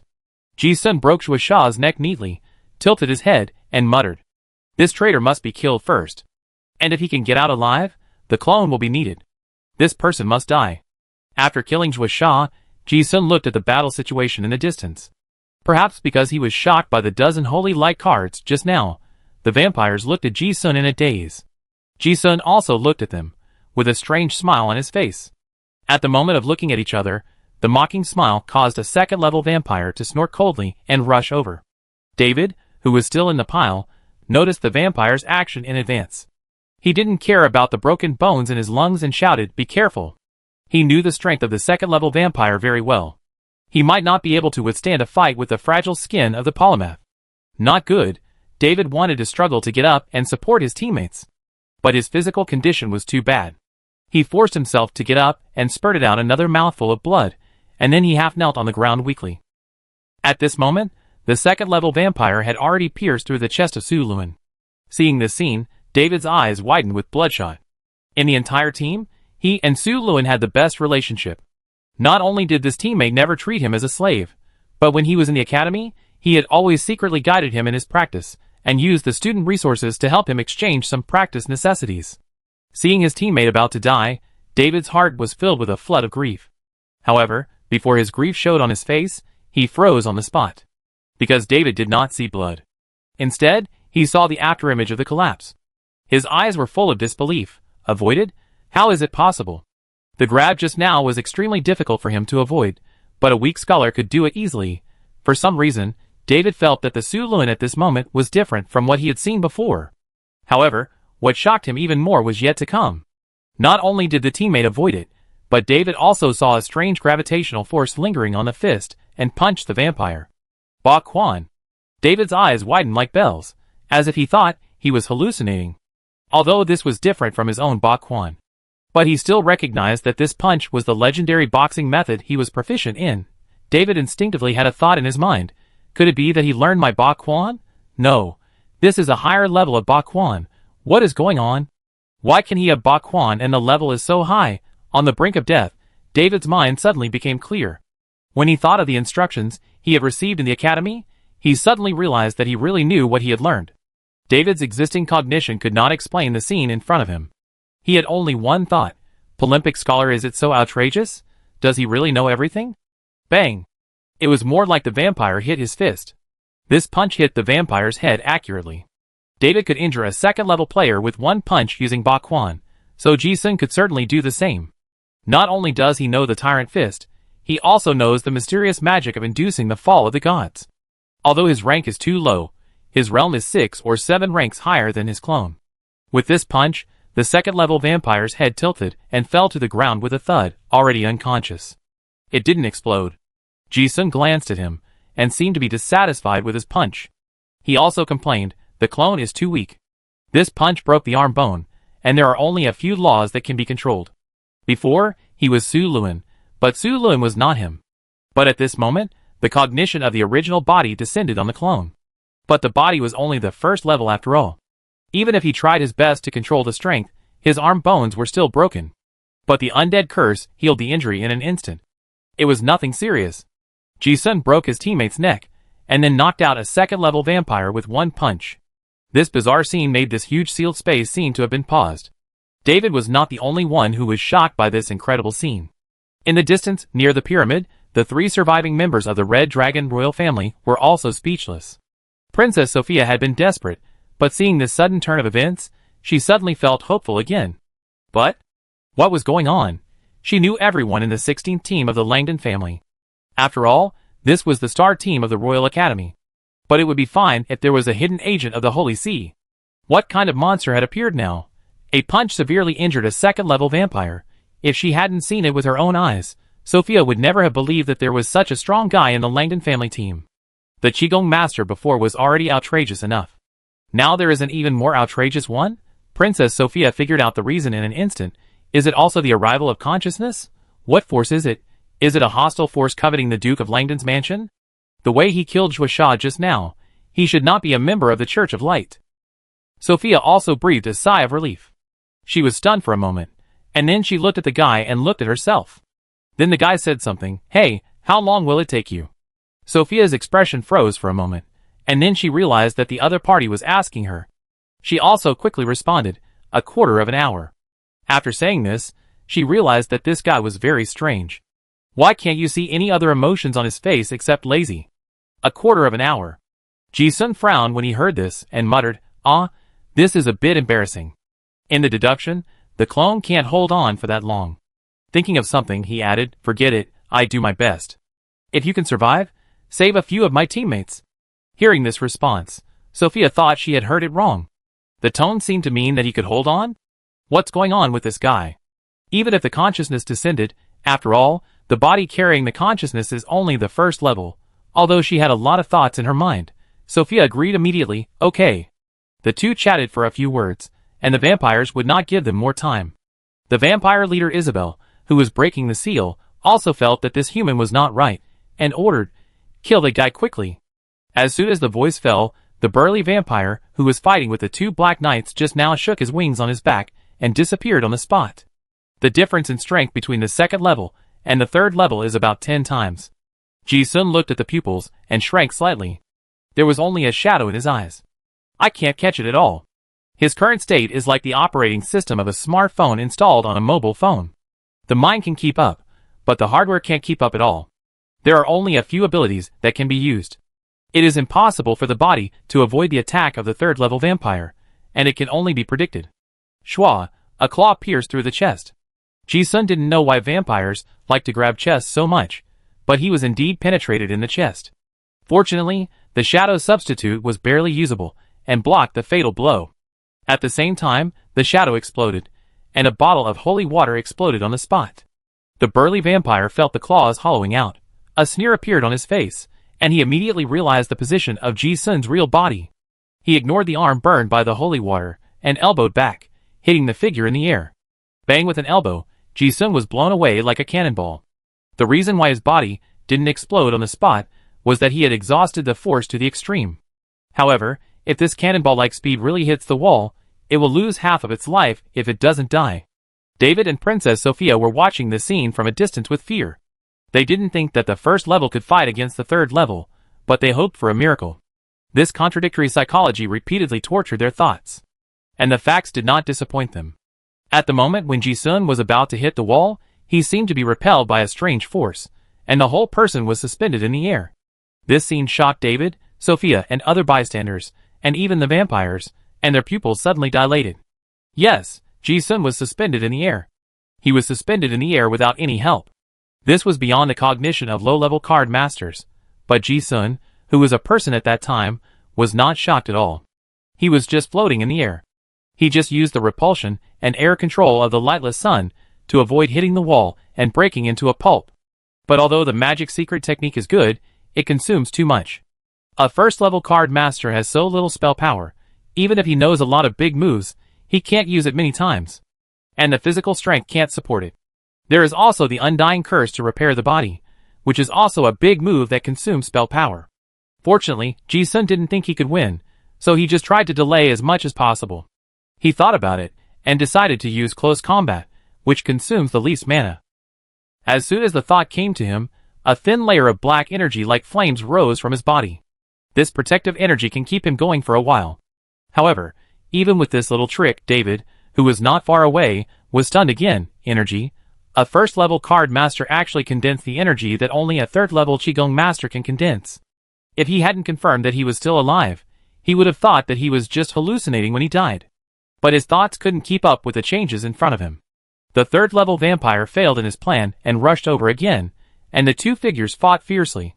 Bang, bang, bang, the sealed space was full of the figures of the two fighting fiercely.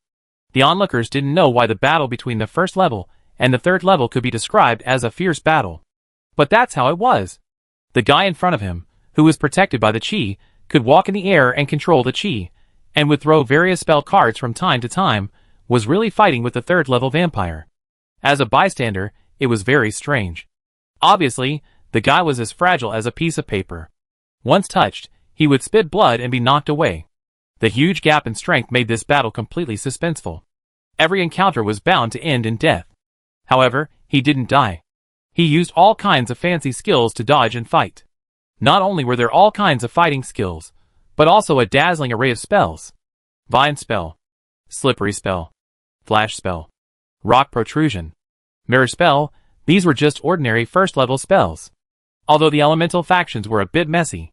But almost every student in the Royal Academy knew several low-level spells. He used it many times to save his life under the hands of a third-level elite vampire.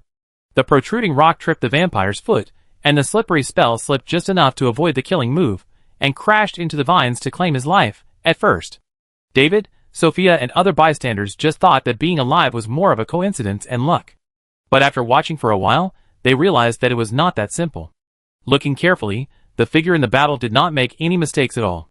Many of the spells were released in advance. If he made a mistake, he would be beaten to death by the vampire. But he did not make any mistakes. He seemed to have an extremely calm thinking ability, and a terrifying ability to calculate before the battle, which made him not make any mistakes in this fierce battle. The battle was strangely stalemated in this one-sided style. And judging from his posture, he could hold on for a long time. The fierce battle continued. But only Ji-sun knew that he could not hold on for much longer. His current physical condition was like an engine that was always at its limit. If he did not know enough secret techniques, and his clone's gluttony secret technique had not been the strongest at the same level, he would have exploded long ago. However, even though Ji-sun had calculated everything as much as possible, the consumption made his body unable to hold on. It would take a quarter of an hour. If it was just this third-level vampire, Ji-sun still thought it was possible. But the fact is, there is another vampire leader, Isabel, in this sealed space. Seeing that the guy didn't intervene in the battle, Ji-sun didn't feel lucky, but felt more and more that things were developing in an unpredictable direction. Isabel didn't join the battle, which meant that she was sure to unlock the seal before Sophia's secret technique was ready. At that time, it would really be a dead end. Hey, this is troublesome. The more Ji-sun fought, the worse he felt. The sun disk above his head was indeed a little brighter than before, but judging by the progress, it would most likely not recover before they died. Looking at Sophia, who was already trying her best to drive, Ji-sun knew that now it seemed that he could only rely on luck. But in his eyes now, the luck factor was very small. In his deduction, 99% of the time it was a dead end. Sure enough, the facts and deduction were almost exactly the same. And there is another 1%, which is not derived from facts, but from feelings. Ji-sun doesn't know what that feeling is. Maybe it's a sixth sense similar to a prophecy, or maybe it's a guess that the will of space will interfere with the plot. But in short, if the fight really goes on, Ji-sun can't see any chance of winning. In his deduction, even if he can still hold on, if the vampire leader Isabel can free her hands, she will definitely kill him as soon as possible. To end this stalemate. As expected, what you think will come true. In a flash, Ji-sun suddenly felt a murderous aura behind him. I can't avoid it. Ji-sun had guessed that the only one who could teleport behind him was the vampire leader. But he was already struggling to deal with one in his current state, and now there was a stronger one, so he couldn't avoid it at all. Schwa! A scratch through the chest. Ji-sun tried his best to avoid the heart, but his chest was still scratched. Puff! A mouthful of old blood spurted out, and he used the last bit of his magic power to repel himself out with repulsion. Hearing Isabel's unexpected exclamation, she seemed surprised that he could still survive in this situation. But Ji-sun, who was flying backwards in the air, did not feel any relief, and only had helplessness on his lips. It ends here. Not far away, watching her helper being severely injured, Princess Sophia, who was still trying her best to activate the secret technique, also had a miserable smile on her face. This time, it's really over. As if she felt that the overall situation was settled, the vampire leader Isabel sneered at the two humans, and was not in a hurry to take action, but said, "Hee hee, your methods are quite good. If you are willing to become my dependent, I can let you live." Ji-sun was also a little helpless. He had already become a vampire once before, and now he wants to do it again. Then, how will the plot develop? If it were the real world, Ji-sun might have considered it. But this is an alien space. Ji-sun didn't think that after he compromised and became Isabel's dependent, he would pass this as plot. The probability is that the transformation failed, and he died on the spot. So, he didn't consider this issue at all. Princess Sophia was the same. All efforts failed. She had a resigned expression on her face. David in the corner was also spitting blood and loosening one of his clenched fists. The air was filled with a tragic mood. However, just when the few survivors were resigned to their fate and waiting for death, an accident happened again. In a flash of light and shadow, a mysterious woman in a black dress and a black wide-brimmed hat suddenly appeared in front of the pyramid that was oozing blood. She seemed to appear out of thin air. But it seemed like they were all there. It was just that no one saw it. The moment this figure appeared in the field of vision, a strong sense of mystery came over me. The seal is broken. Hey, it's really not quiet. The person turned his back to everyone and murmured while looking at the pyramid. The voice was very gentle. Even if you don't see her face, it seems that you can imagine that this must be a beautiful woman. Sophia was stunned. She couldn't think of why this scene happened. Who is this person in front of me? A character in the plot? How did she appear? What is she doing here? Ji-sun originally had the same doubts. However, the next second, he saw the woman's gloves, and his eyes suddenly froze. Ji-sun was not sure who the person was, but when he saw the outfit, and the most beautiful temperament in the world, an incredible thought suddenly popped up in his mind. This glove, isn't it the black magic on his hand? If there is no other witch in the world who has worn the black magic, then the one in front of him is probably the legendary peerless strongman who ended the chaotic era, the founding emperor of Talon, the most beautiful witch in the world, Emperor Lanlingster. Oh, Ji-sun didn't know whether to use he or she to refer to her. And the amazing thing is that she was only black and white. But just looking at her, it was as if he saw the most gorgeous and colorful black in the world. It was as if she had all the colors in the world, but they were all hidden in the plain black and white. Just like a shadow. The moment Ji-sun saw her, the only word that came to his mind was Joker. The real trump card walking in the dark. Picture, which Lanlingster the Great. Chapter 472. Ji-sun had never expected to meet the legendary Emperor Lanlingster in this low-level space. Calculating the timeline, the chaotic era may not have ended, and the Talon Empire may not have appeared yet. In other words, this is Lanlingster in his early years. Well, when he was still a witch. But even so, at this moment, even if this person is not a god, he is almost. Ji-sun guessed the identity of the person, and couldn't help but twitch his eyes slightly. He really didn't expect the plot to develop like this. A small first-level trial space involves the seal of the outer gods, the old ones, the ancient artifacts, and the titans. Now even this great emperor has come out. It really proves that saying the circle of top powerhouses is actually not big, because they are all top-level causes and effects. As soon as this mysterious woman in black skirt appeared in the field of vision, the huge sealed space fell silent. The vampires came to unlock the Scarlet Corruption Seades. They saw that the person who suddenly appeared was going for the seal, and their expressions also showed panic. They wanted to do something, but they seemed to be suppressed by an inexplicable fear and dared not move at all. The fierce battle was suddenly paused. Ji-sun and the other surviving trialists also breathed a sigh of relief. It seemed that they had encountered a 1% chance of survival. They survived. The woman in the black dress seemed to ignore the others and stood in front of the pyramid by herself, muttering to herself, "You are really restless. You have come to such a remote southern continent, but you thought of using this method to break the seal." Hearing this, Ji-sun had completely figured out the cause and effect of the matter. Just like when the jar was sealed in the East Desert, this place was remote enough. Even if it was not Emperor Lanlings himself who sealed the pyramid, he was most likely involved. It was not a coincidence that she appeared here now. It was because the previous vampire broke the seal and touched some kind of warning ban, so she came here. Emperor Lanlingster did not take the few low-level vampires seriously at all, and continued to concentrate on studying the cracks on the pyramid. Ji-sun's angle of vision was just right to see that beautiful profile. The slightly frowned expression seemed a little helpless, but he didn't take it seriously. The guys from the Light Cult also have some ideas. They actually thought of using the leaked divine power of Seedis to charge this artifact and maintain the seal. Hee. Emperor Lanlingster studied the seal for a while, but he was not very interested. On the contrary, she seemed to have thought of something, and suddenly looked up at the sun wheel in the sky again. She looked like she was looking in a mirror, as if she saw her own face, and the corners of her mouth raised a charming arc. It's really beautiful. Confident and conceited. The most beautiful in the world. After appreciating her beauty for a moment, she seemed to see the enlightenment in the roulette wheel, and said to herself, "People who stand under the sun must leave a shadow in the light. People who walk through time will also leave traces in time. In other words, I have been here, and future generations can also see that I have been here through this mirror. This mirror is interesting. It's like when you come across a favorite item while shopping, and suddenly you get interested." She looked at the roulette and said, "Behemoth just needs a sun, so let's take it. But it's a bit troublesome. The Titan seal here needs the power of light to suppress it.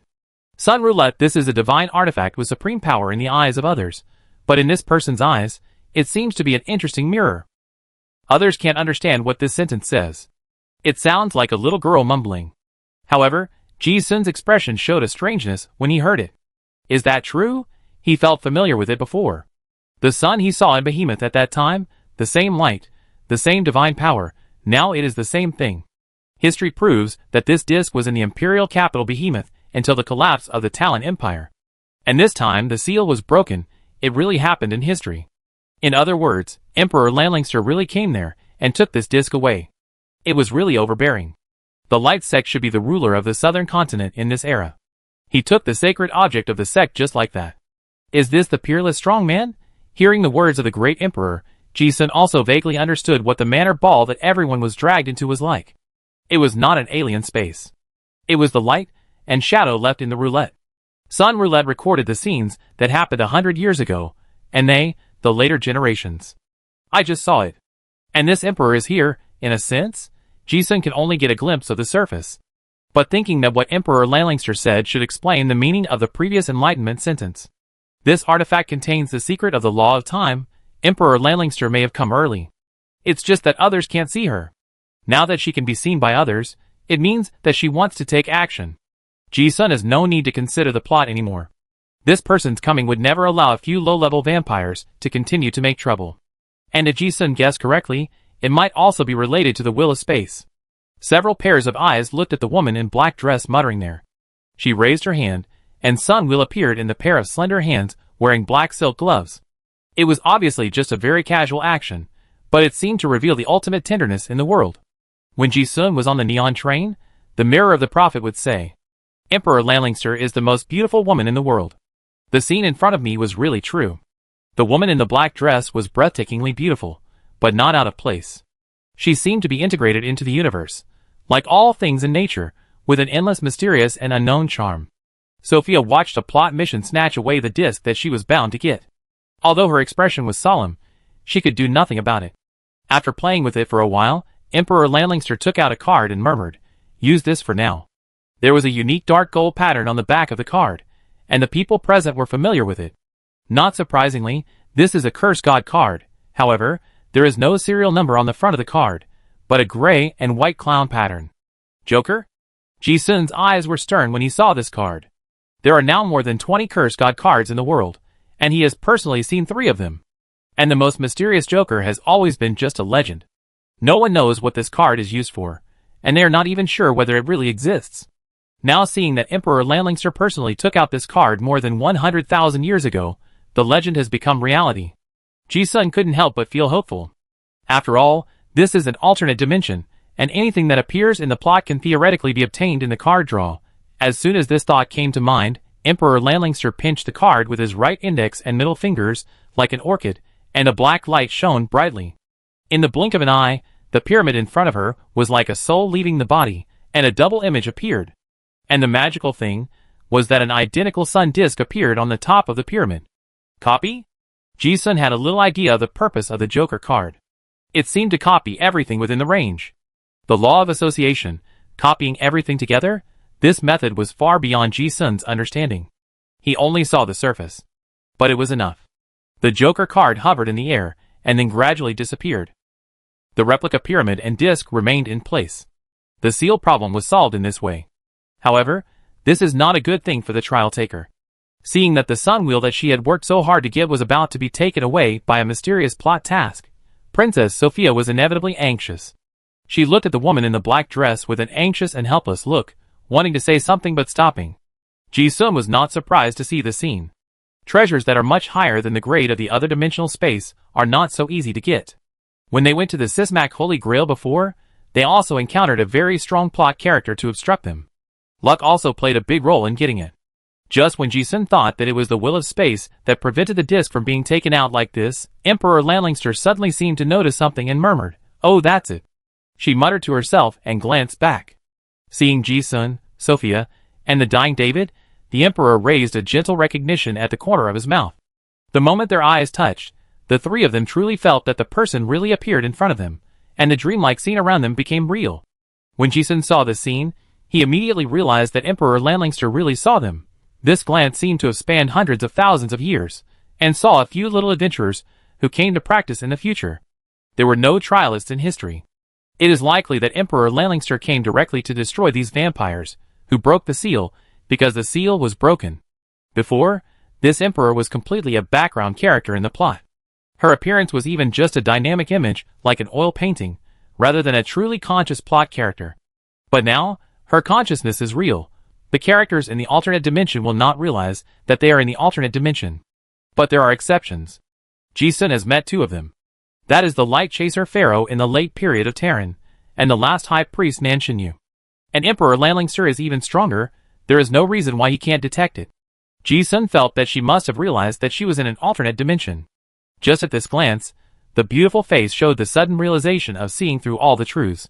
She glanced at Ji-sun and the other 2, and said something that seemed to be spoken to them, and to herself, "The footprints I left in time will be seen by future generations." The law of time is really amazing. Ji-sun listened, thinking. However, the Emperor did not say much. The moment he turned around, Ji-sun found that the figure in his eyes had gradually faded. Although he could still see her, it was difficult for his consciousness to imprint her in his mind. Just like the rules of the universe, she has always been there, but she can no longer be seen. Gone? Ji-sun also felt that the plot was a bit inexplicable. The reason why it was inexplicable was that he thought, shouldn't he leave something behind? Whatever the Emperor left behind was a treasure. But now he's gone, it feels a bit lacking. Several vampires turned into a pool of dirty blood. Enlightenment also appeared. The polluted Saint of Light Isabel was successfully killed. The S-level hidden plot Black Crow Castle Blood Clan's conspiracy was completed, and the plot of this trial ended. You can choose to return or not. Is it cleared? Ji-sun felt like he was dreaming. So did Sophia. The plot was passed, but what about the sun disk? Did the plan work or not? Only David felt relieved. After all, he didn't ask for anything.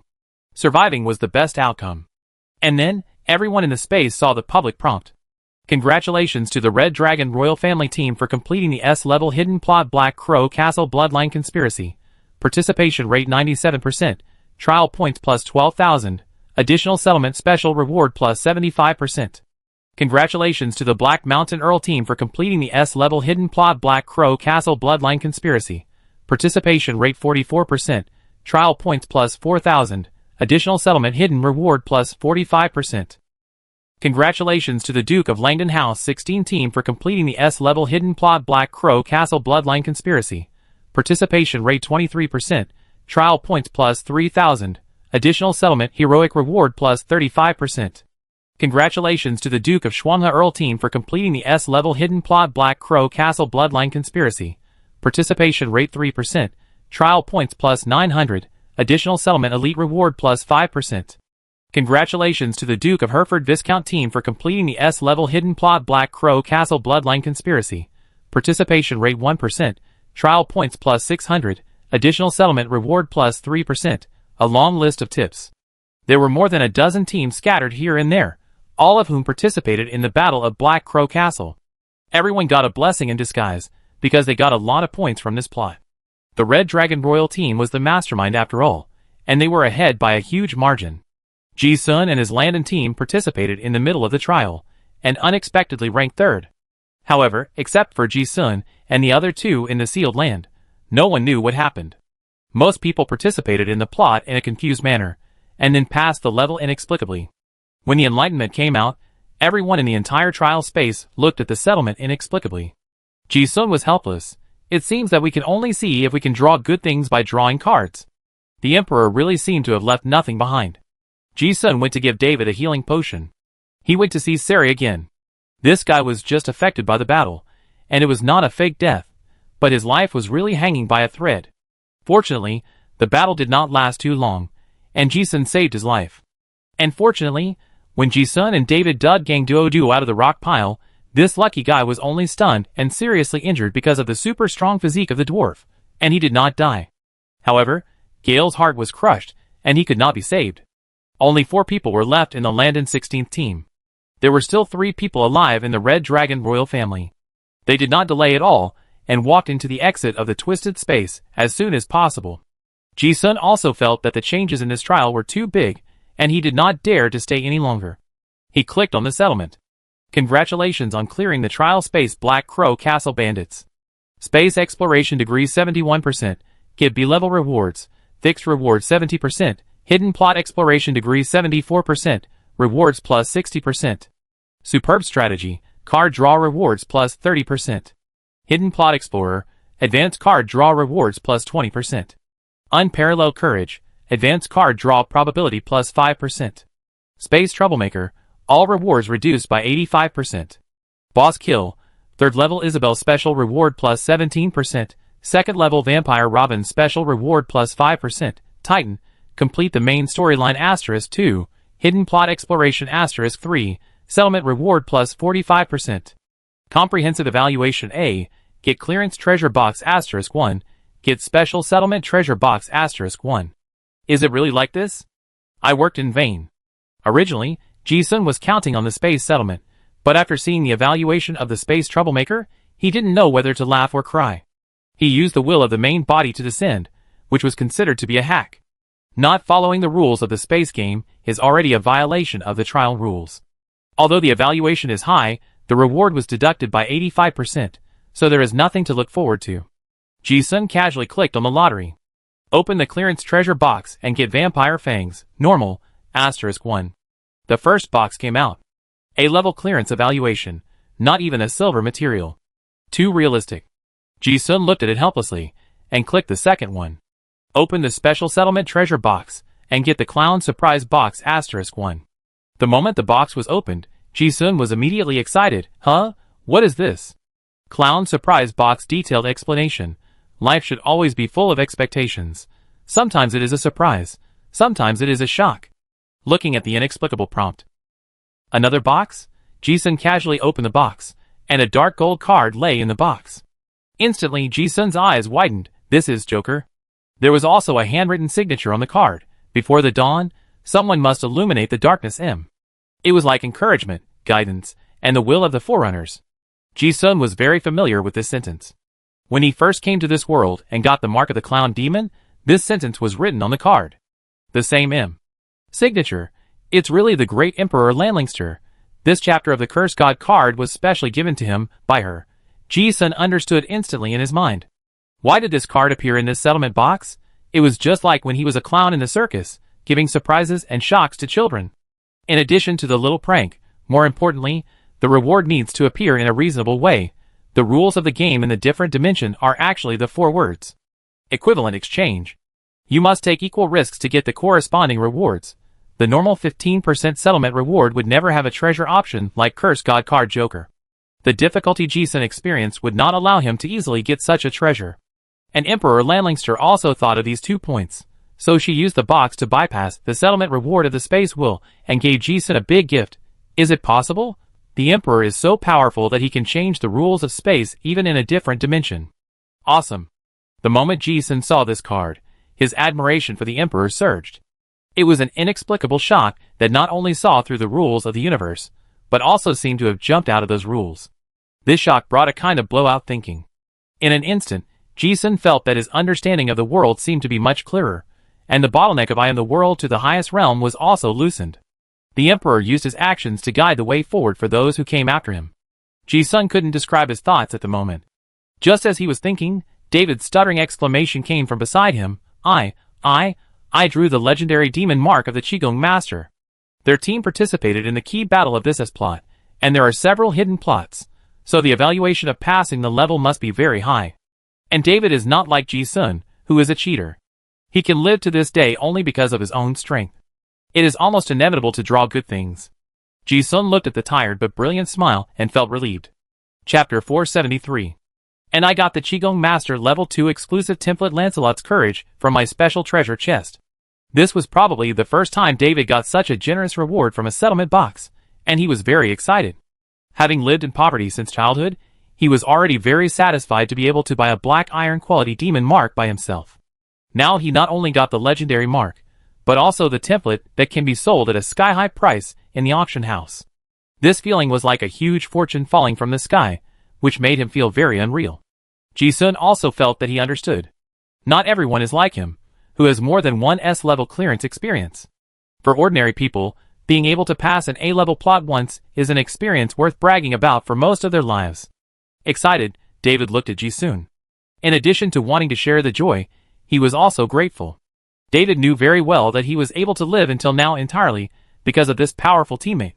But at this moment, his mood was complicated and confused. Why did this teammate who followed the polymath sequence Ba Quan, and he seemed like a different person before, fighting a 3rd-level vampire head-on, why did he suddenly become so powerful? Ji-sun looked at his eyes, and of course knew what he was curious about. But now is obviously not the time to explain in detail. The people of the Red Dragon royal family made such a big fuss this time, and now it's probably a mess outside. If we delay any further, something bad will happen. Ji-sun said directly to David, go out later, and find a chance to escape. Then go to number 33 Beicheng Road, and don't worry about other things. I will explain it to you then. David knows a lot of inside information, and will definitely not pass the subsequent review. Now that the Red Dragon royal family has made a move, it is a good opportunity to escape slavery. Although David has countless doubts in his heart, he nodded decisively, yeah. Although he doesn't know what his teammate Su Luan is hiding, he is not stupid and has already guessed something. When Gongwu taught him Ba Quan, he asked his teacher. The response he got was that only 2 people in the world have learned this unique boxing method. Except him. Then it must be the other guy who is always called a genius by his teacher. The surrounding scene changed. Ji-sun, David, Gang Duo and Sari, who were still in a coma, the 4 of them returned to the Tower of Babel. This football field-sized enclosed space is the trial field of the Tower of Babel. It is also the place where their group of 500 people will start. Some people came out one after another. But there are not many. Not only the students were confused, but also the instructors who stayed in the trial field were extremely surprised. 500 people went to participate in the trial, but they came back in a scattered manner, and it seemed that there were less than 200 people. You should know that although there are death quotas for normal new students in the semester trial, it is usually no more than 10%. And now, less than half of them came out alive. And only Ji-sun knew that this was the final plot reversal. Otherwise, they would have died just now, and the people who participated in the trial this time would probably be wiped out by those vampires. What's going on? Our team is still in the village killing bandits who attacked at night. How come the trial is over? I only have a dozen points in the trial, and I didn't draw anything. Yes. Didn't it say that the trial would last 3 days? How come it ended after 1 night? I was still looking for clues to the plot in the village. Didn't you see the enlightenment? The powerful teams of the Red Dragon royal family directly broke through the Black Crow fortress, and then the plot ended. But it's strange, if I'm not mistaken, the prompt is to clear the S-level plot? Yes, what's going on? Am I also a man who has cleared the S-level plot? It's so scary, you don't know, we went to attack the Black Crow fortress bandits, and it was obviously a good thing, but suddenly it turned into a silver party. Oh, you don't know, those maids are really beautiful, each with big breasts and fair skin, and then who knows, they turned into the legendary vampires. Sam, don't say those useless things. Talk about the silver party in detail. Princess Sophia is wise. Our Baron Enden team participated in the Battle of Black Crow Castle and managed to get thousands of points. Ha ha ha, we will definitely be in the top 100 in this trial ranking. The trial team members who came out were happy and sad. They whispered excitedly, talking about this bizarre trial experience. Almost everyone who came out alive here didn't know what happened. It ended in a daze. Even those who participated in the Battle of Black Crow Castle, Ji-sun guessed that they only received the order to assemble, and did not know that the real purpose of Princess Sophia and her group was the holy relics of the Church of Light. Among the 200 people, only Ji-sun and David knew the truth. Because after a glance, Princess Sophia was gone. The Academy has not reacted yet. The identity of the undercover is very high. Who could it be? Dean Francis of the War and Military Academy, or Vice Dean Gustav of the History and Mystery Academy? Ji-sun pondered in his heart and muttered to himself. Those who have a close relationship with Princess Sophia can access the authority of Babel, and can interfere with this trial are only those senior officials. But it doesn't matter who they are. Seeing this, Ji-sun somewhat understood the source of energy of Babel. Just like in the other dimension before, the people of the Church of Light used the leaked divine substance of Scarlet Corruption Psiades to maintain the efficacy of Sun Disk. There is a high probability that some divine substance is also sealed under the ground of this academy. The seal in the trial space is not just a trap Cetus.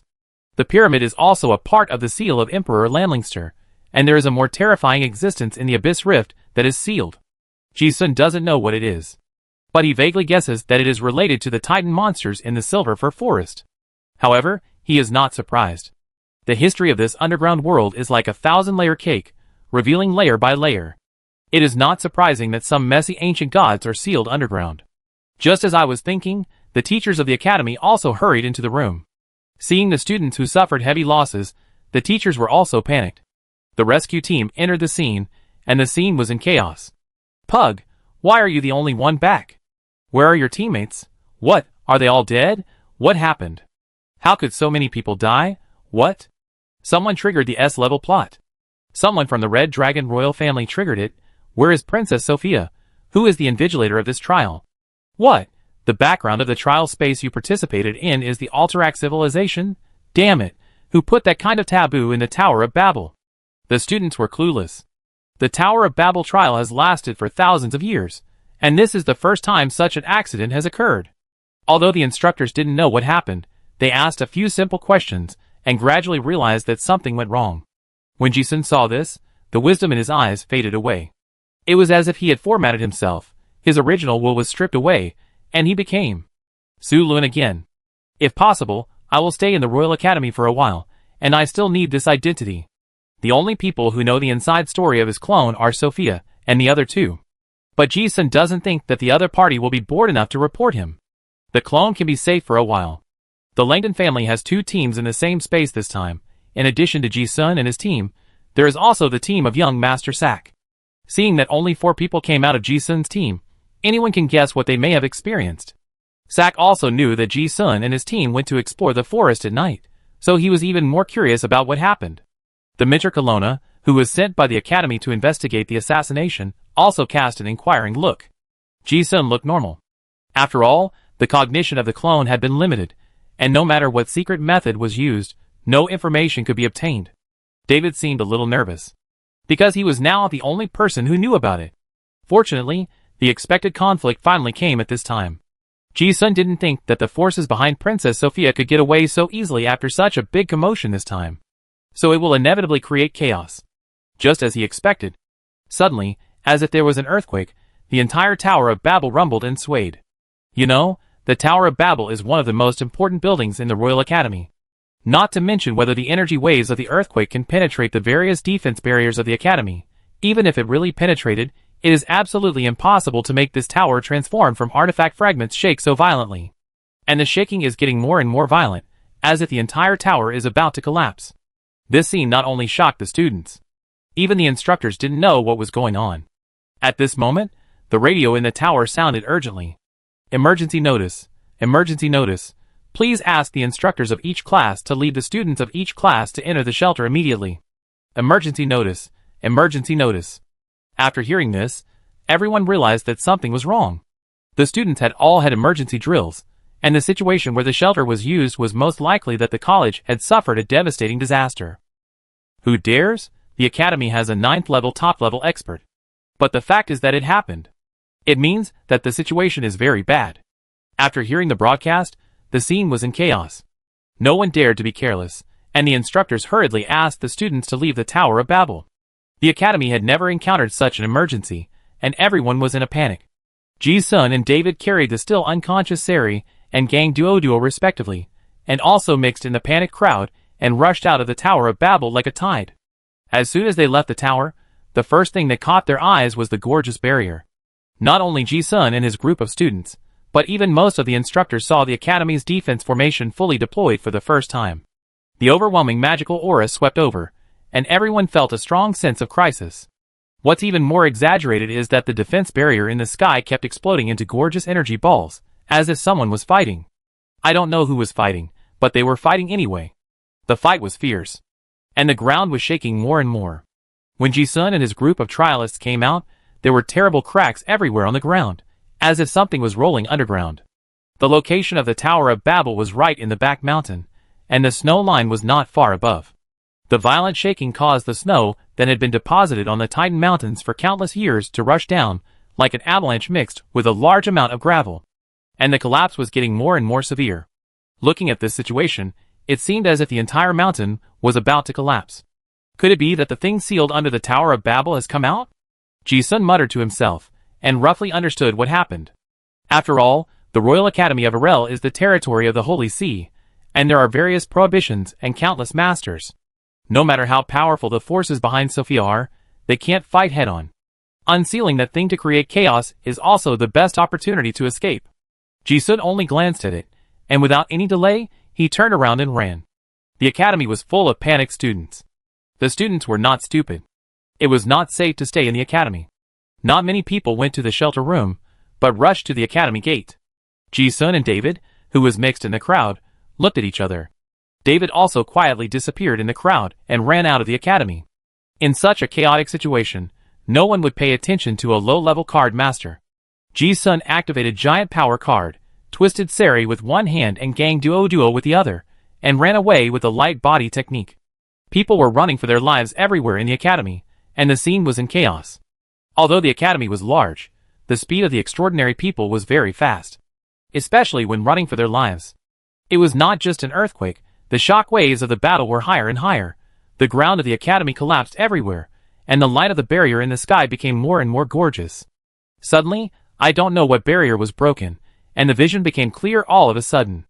Everyone saw clearly that there were 200-meter-long dragons fighting in the sky. One silver dragon, one black dragon.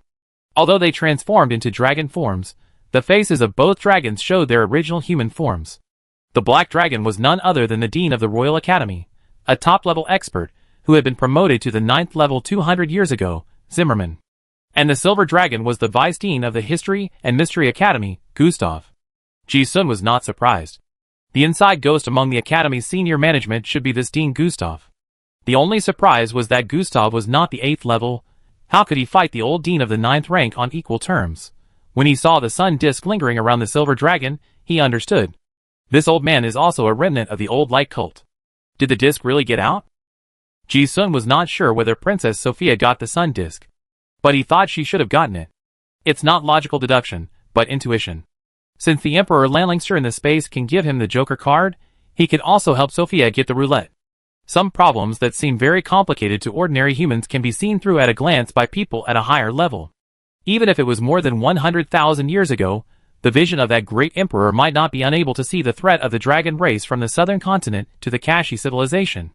The appearance of that thing is a great benefit to the Kashi civilization. Only when the southern continent is more chaotic, the pressure of survival in the east wilderness, and the old continent will be less. The thought flashed away. Ji-sun had already mixed in the crowd, and ran to the outskirts of the academy. The battle at the 9th level is devastating, and even with a defensive barrier, it is impossible to completely stop it. What's more, the one who did it was a vice president, who knew the academy very well. The barrier in the academy was useless to him. It seemed that the Dean Zimmerman was intentionally protecting the academy, so there were no huge casualties. It was also because of concerns that the fight was so difficult to determine. The two sides were still fighting fiercely in the sky, and the high-pitched dragon roars were mixed with anger. Gustav, do you know what you are doing? Breaking the seal will have disastrous consequences. Damn it, you actually used the power of heresy. Zimmerman, my old friend, don't be so naive. Hasn't this happened in history? Light is the only true god of the dragon race. You are loyal to a treacherous and despicable person. Some words seemed to be deliberately spoken to others, and the voice resounded throughout the academy. But those heretical remarks that concealed a huge amount of information seemed to be deliberately interfered by the academy, and the sound was intermittent. Ji-sun had already guessed most of it. The dragon god of the light sect tens of thousands of years ago is really alive. The dragon god behind the current Holy See, Arel, into the old god era, and it seems that he played a dishonorable role in the process. But none of this matters anymore. Ji-sun watched the battle between the two sides, and his eyes were filled with lines of events that could be deduced. He likes excitement. He likes this kind of excitement that makes the world turbulent. The Academy's top masters are not just Dean Zimmerman.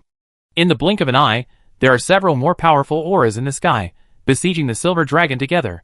Under normal circumstances, this kind of rebellion would not last long.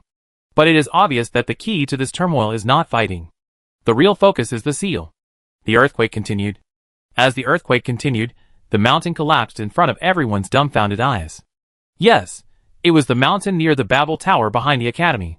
It collapsed in front of everyone's eyes. Then, an indescribable terrifying aura swept across dozens of miles.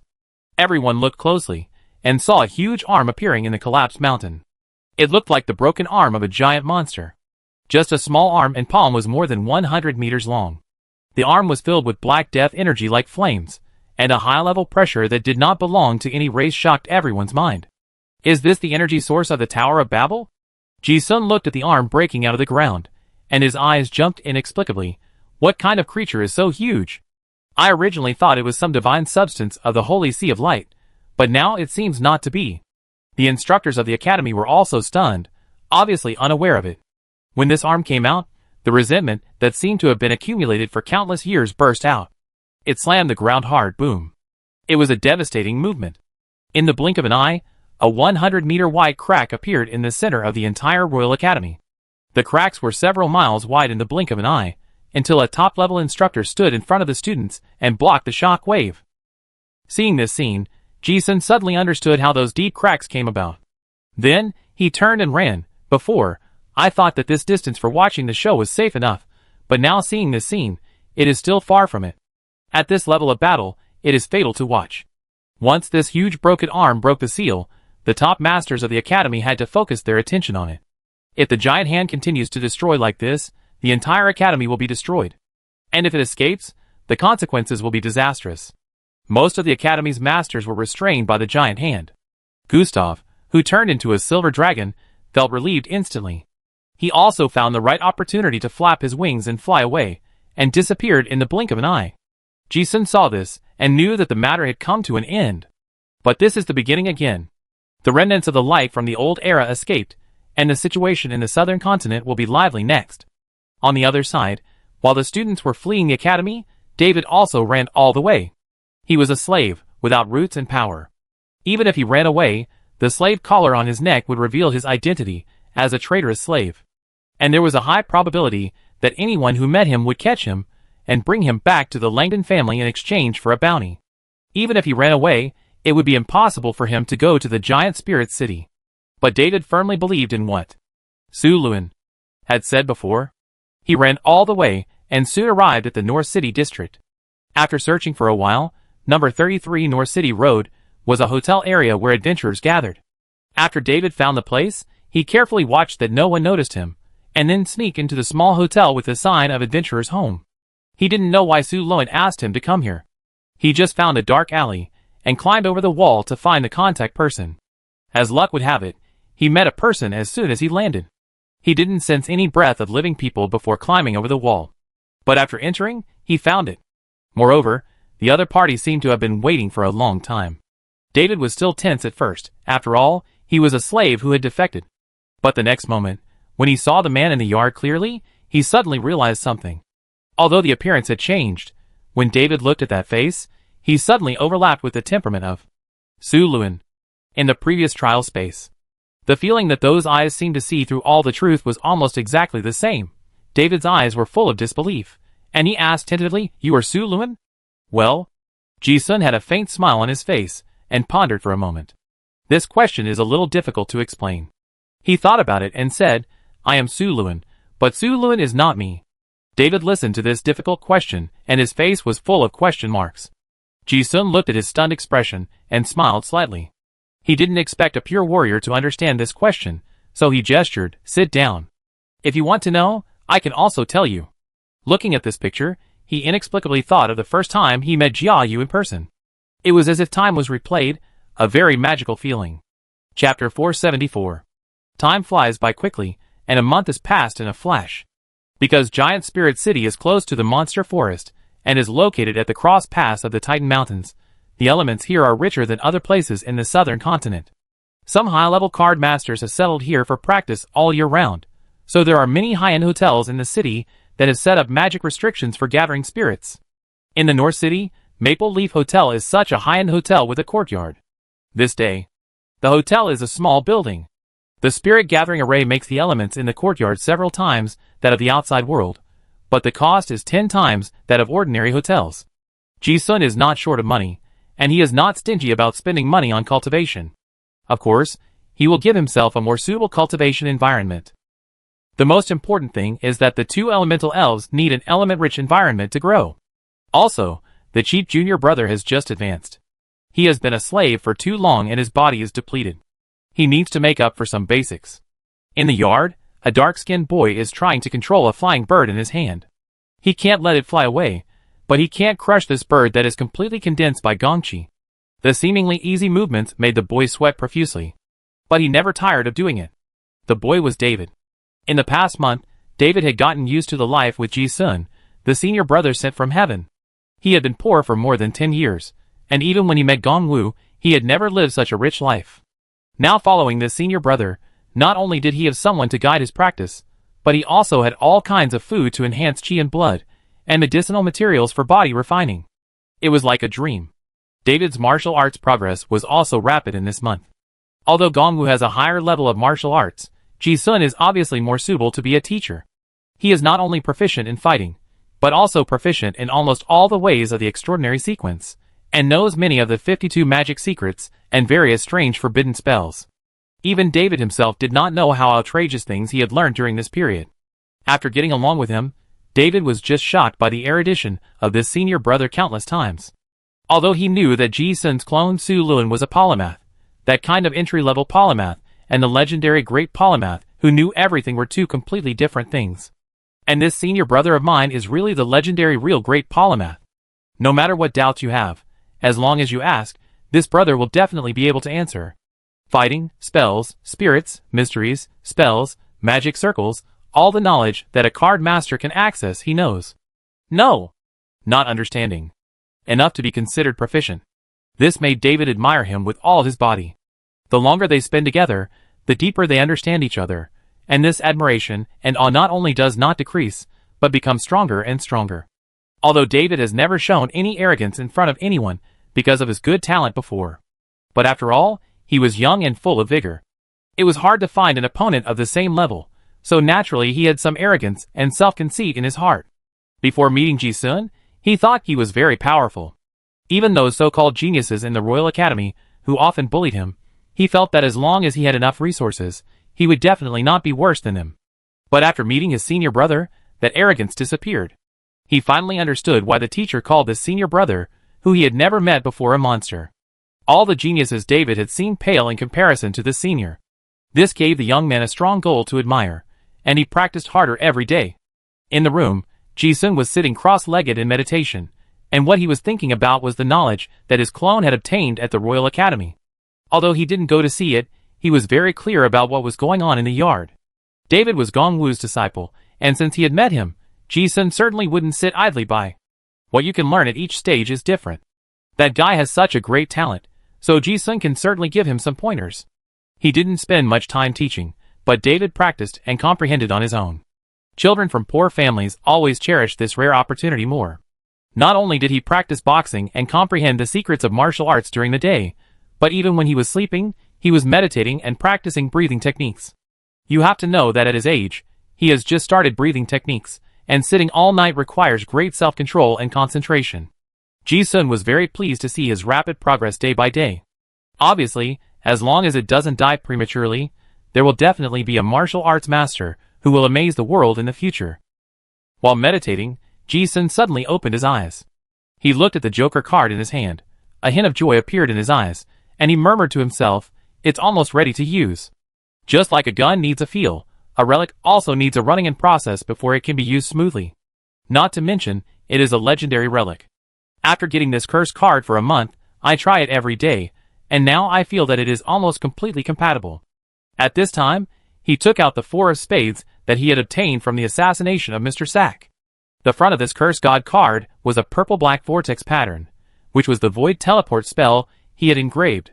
This allowed him to use the void displacement almost infinitely. His ability to save his life increased dramatically. If it were just 2 ordinary cursed god cards, it would only be a double surprise. But obviously, Joker was not ordinary. At this moment, Ji-sun held the 4 of spades between his left index and middle fingers, and held Joker in his right hand.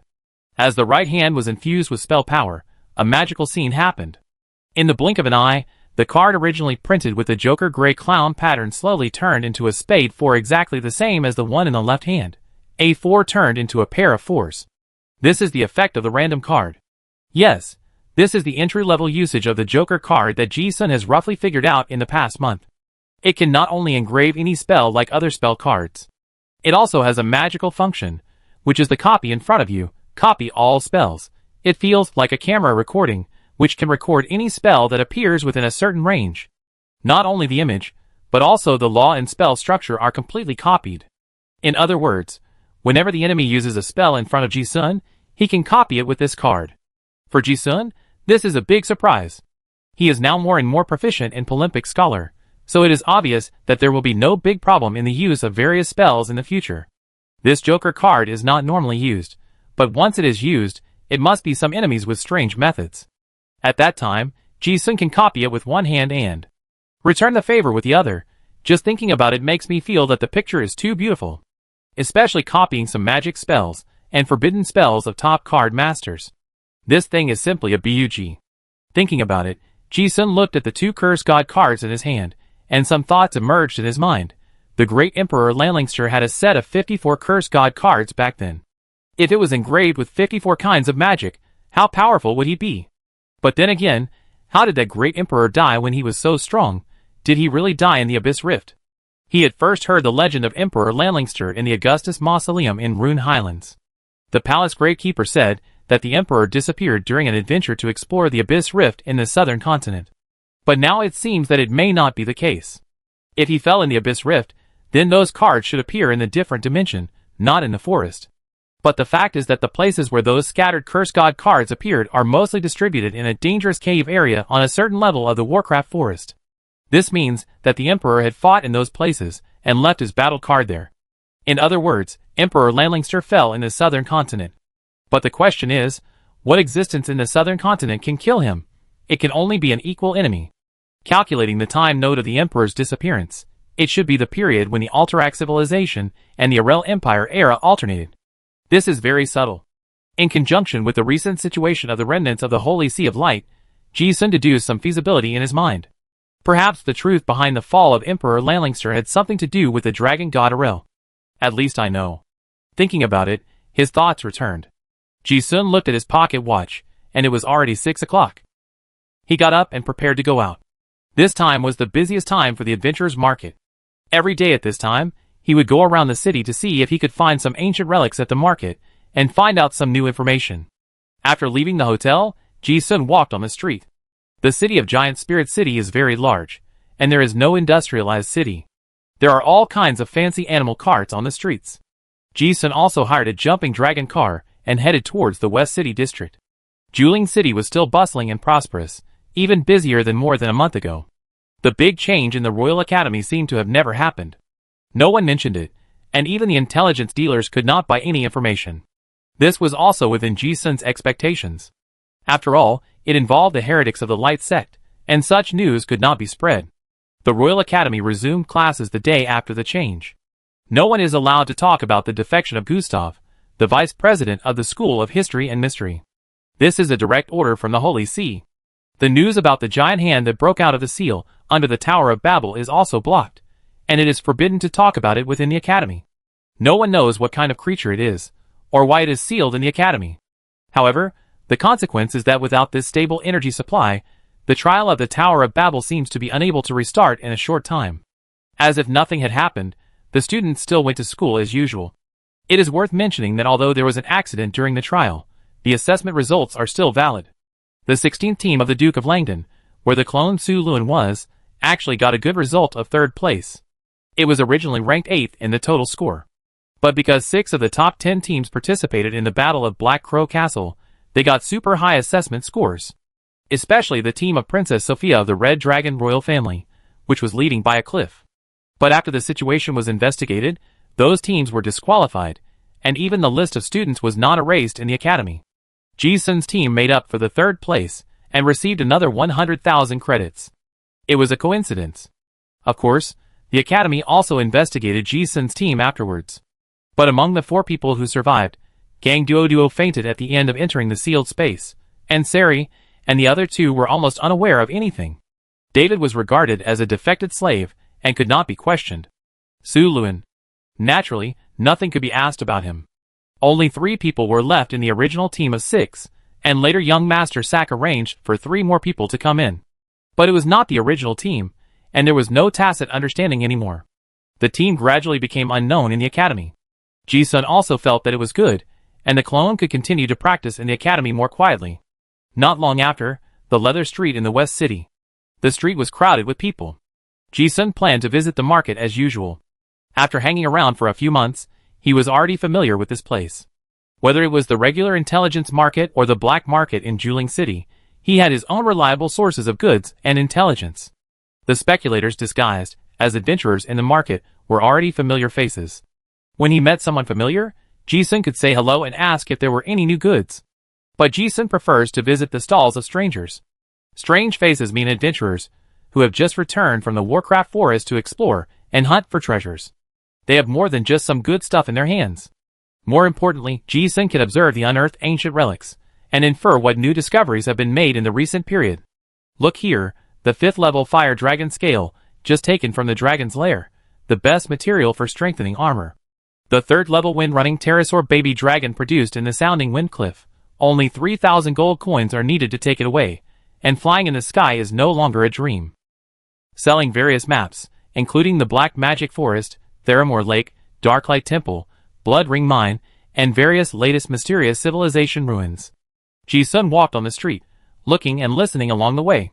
The noisy hawking of the street vendors was heard, and in his ears, it was like a puzzle of fragments of information.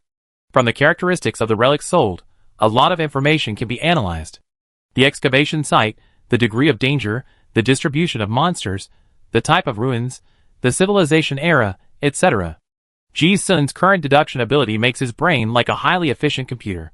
He comes here every day, and has accumulated a lot of information in his mind.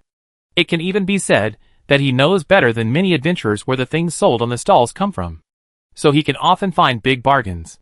Ji-sun has made a lot of money this month, and he is happy with it.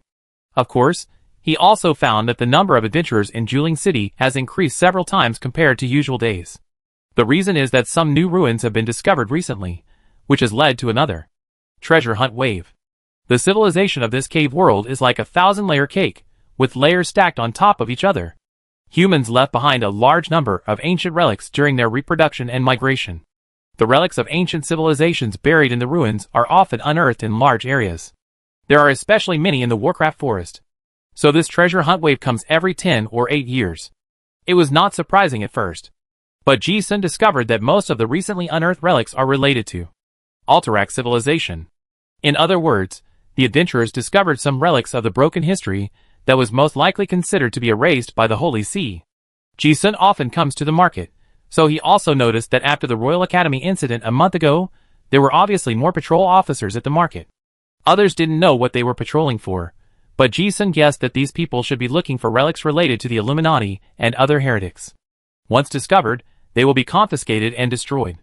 This didn't have much impact on Ji-sun, but he was more concerned about the Emperor's relics. Coincidentally, several recently unearthed Curse God cards were all concentrated in a certain dangerous area. Soon, the market was over, and it was already 8 o'clock in the evening. I went to the intelligence dealer to ask for information. The information I got was still not much, mostly related to the adventure in the Warcraft forest. Originally, Ji-sun wanted to know if there was any situation in the Three Kingdoms. After all, Princess Sophia of the Red Dragon royal family was a believer of light, and there was no reason why the royal family would not be involved with those old remnants. However, the intelligence dealer had no information at all. It was precisely because there was no information that Ji-sun judged that there might be a big change in the Three Kingdoms. He had played the role of a professional intelligence dealer, so he was familiar with this business. The only way to make the powerful intelligence dealers know nothing was that the Holy See personally blocked the news. Otherwise, the gossip dealers who dared to spread the scandals of the kings and queens of the three royal families would not know nothing. No news is actually news. For Ji-sun now, he can infer the correct information from the information that was deliberately erased. In the ability of I Am the World, no event exists in isolation, and must be linked to countless causes and effects in the world. Whether the royal family is in chaos or not, we can see it by looking at the king's recent political activities, the important meetings he attended, and the changes in the ministers accompanying him. It's like a puzzle. Although a small piece is missing, it is enough to restore the general idea through the deduction of other parts. So from the current intelligence, Ji-sun feels that the current situation in the Arel Empire is already very bad. At least, he felt that a coup might have taken place in the Silver Dragon Kingdom. It has not yet fully erupted, and the Holy See is trying its best to suppress it. In the deduction, the entire empire is in a state of impending storm. Another problem is that the previously noisy Scarlet Sect has completely disappeared. That group of vampires also seemed to have completely disappeared, and suddenly there was no movement. Ji-sun did not think that they were wiped out. On the contrary, it was most likely out of control. In order to avoid causing panic, the news was also blocked. There were a lot of news, and they were very mixed, and they had little to do with Ji-sun. He asked more about it to hone his ability of I Am the World. It was exactly 8 o'clock, and Ji-sun came to a huge circular building. This is the largest auction house in Juling City. Tonight, the Rainbow Chamber of Commerce, one of the largest chambers of commerce in the southern continent, held a high-end auction here. The Royal Academy brought together a large number of young nobles from the southern continent. They are all rich second generations with power and money. Therefore, major chambers of commerce often hold such high-end auctions in Juling City, and there are often good things. Ji-sun came to join in the fun because there were many items that he was interested in this auction. For example, the Nine of Clubs card that was newly discovered from the ruins. Many people in the Royal Academy came for this card. Another reason was to find out about Gong Wu's situation. The last information we got was that, after the old man challenged various martial arts halls, and his identity was exposed, and he was caught, he was bought by the big boss behind the Rainbow Chamber of Commerce. And the Rainbow Chamber of Commerce is one of the largest slave chambers in the southern continent. Slave gladiator battles are also the pillar economic industry of the southern continent, and the most popular entertainment project. Gong Wu has become a slave gladiator, and is now looking for gladiators to challenge in major cities in the southern continent. Among his peers, Ji-sun couldn't think of anyone who could beat Gong Wu. The last information he got was that he was the fighting king with 79 consecutive wins of the Slave Duel Alliance. Ji-sun wanted to find an opportunity to see if he could contact the top leaders of the Rainbow Chamber of Commerce and find some chance to rescue him. He was not in a hurry before because he felt there was no need to rush. Gong Wu was born to fight, a pure martial arts fanatic. For ordinary people, such a precarious life may be a torment. But Ji-sun knew the old man's character too well, and he might still think that he is living a good life. There are endless masters to challenge, which is a dream-like good life. However, the reality is not so beautiful. If it is a normal situation, it is almost impossible for Gongwu to lose in the same level. Even if he really dies in a fight, it must be a battle worth dying for the old man. However, the fact is that slave duels have huge gambling attributes. The key to winning or losing is not only the strength of the gladiators, but also the odds. The old man's character will definitely not play fake games. If he continues to win, his opponents will become fewer and fewer. In order to make a lot of money, slave traders will inevitably choose upset and use some dark means. Even if there is no opponent, Gongwu will be forced to participate in some gladiatorial battles with high-level monsters. The result that Ji-sun saw was almost certain death. 2 hours later, Ji-sun walked out of the auction hall with a bitter look on his face, complaining as he walked, "This auction price is too outrageous." He originally thought that his family was good, and he might have a chance to auction the Nine of Clubs card. But after half the game, he realized that his family was not good enough in front of those top dignitaries. When encountering real good things, the purchasing power is no longer a currency in the general sense. There are always a few gold mines, a mithril vein, 10 years of tax revenue from 2 places, and XX hereditary title. These are the resources that only the real top dignitaries have. The organizers of the Rainbow Chamber of Commerce obviously care more about these resources than currency. Most of the top quality goods in the entire auction were sold in this bartering way. And the Knight of Clubs Curse God card, the students' nobles competed for dozens of rounds, and finally it was sold by a mysterious buyer, who was suspected to be a member of the royal family, using a 9th level magic crystal. Ji-sun got nothing in the entire auction. But the good news is that he did find out something about Gongwu's situation, and the old man is still safe. Judging from his schedule and odds, the slave traders haven't made enough money from him yet, so he shouldn't die in the short term. The Rainbow Chamber of Commerce is very strong, and Ji-sun doesn't have the ability to force a rescue. Now make a plan, there should be a chance to save people in the future. After leaving the auction house, Ji-sun went to the Adventurers Guild as usual. There are a lot of adventure missions here every day, and the recruitment information and bounty notices are also very important sources of intelligence. Even at night, the Adventurers Guild is still crowded with people. Ji-sun came to a magic light screen with familiarity, and quickly checked various information.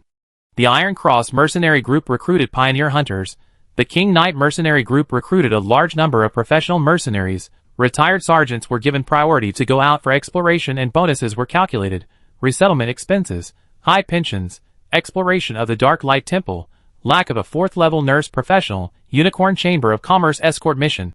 A lot of information, very mixed. Ordinary people usually only search for what they are interested in. But Ji-sun looked at everything. He read very quickly, 1 page at a time, and he could finish a large piece in a flash. There are a lot of mercenary group movements in this information. You can analyze the information you want to a large extent. Ji-sun originally wanted to find the Emperor's relics, and the traces of the Church of Light. However, while searching, he was surprised, because he saw a special encrypted notice. He thought he had read it wrong. After deciphering it, Ji-sun was even more surprised. Is this old Xia looking for me? The encryption method of the code was agreed with Xia Guizhong a long time ago. Although it is not too clever, it is definitely the work of an old friend.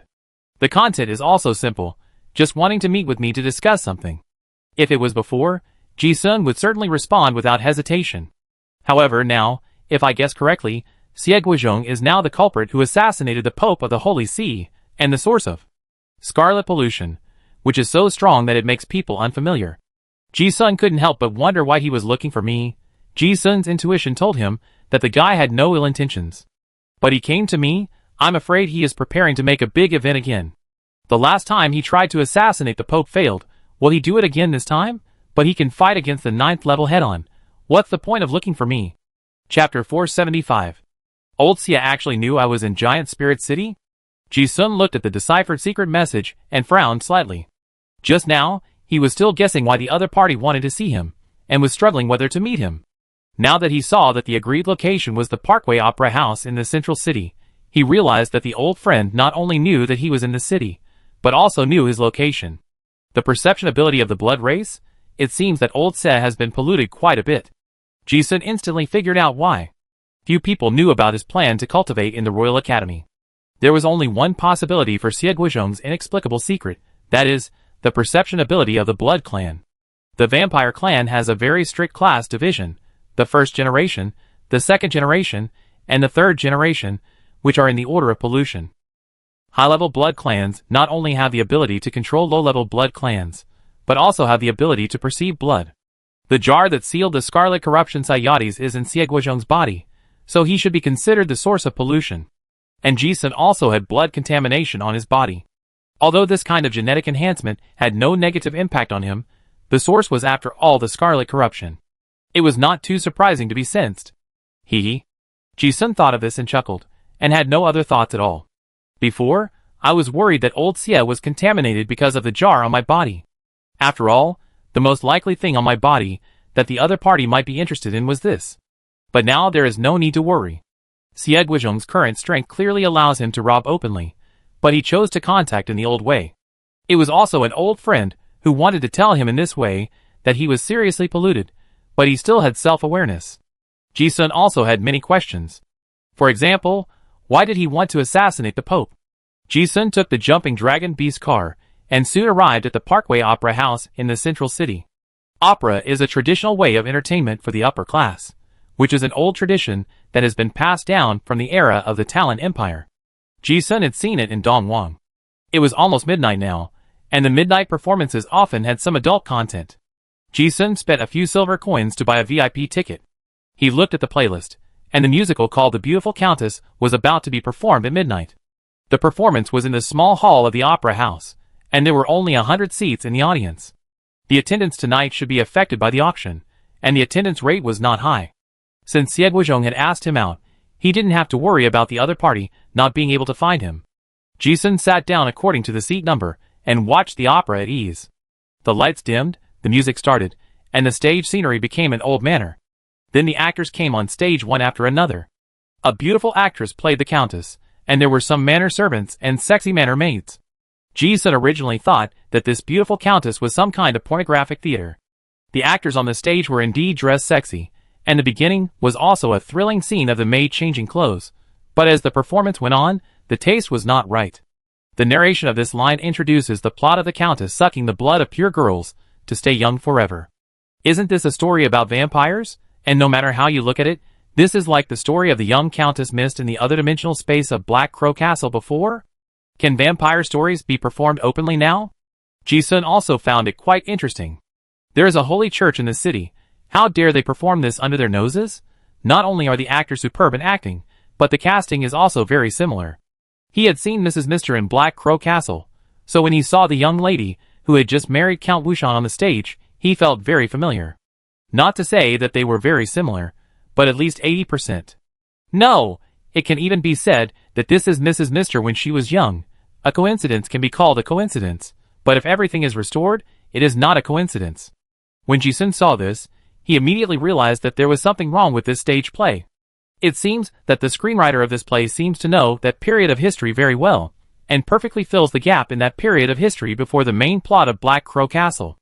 It was almost the same as the historical plot that Ji-sun had deduced before. And the actors didn't seem to be acting. Because Ji-sun discovered that the countess on the stage seemed to be a real vampire?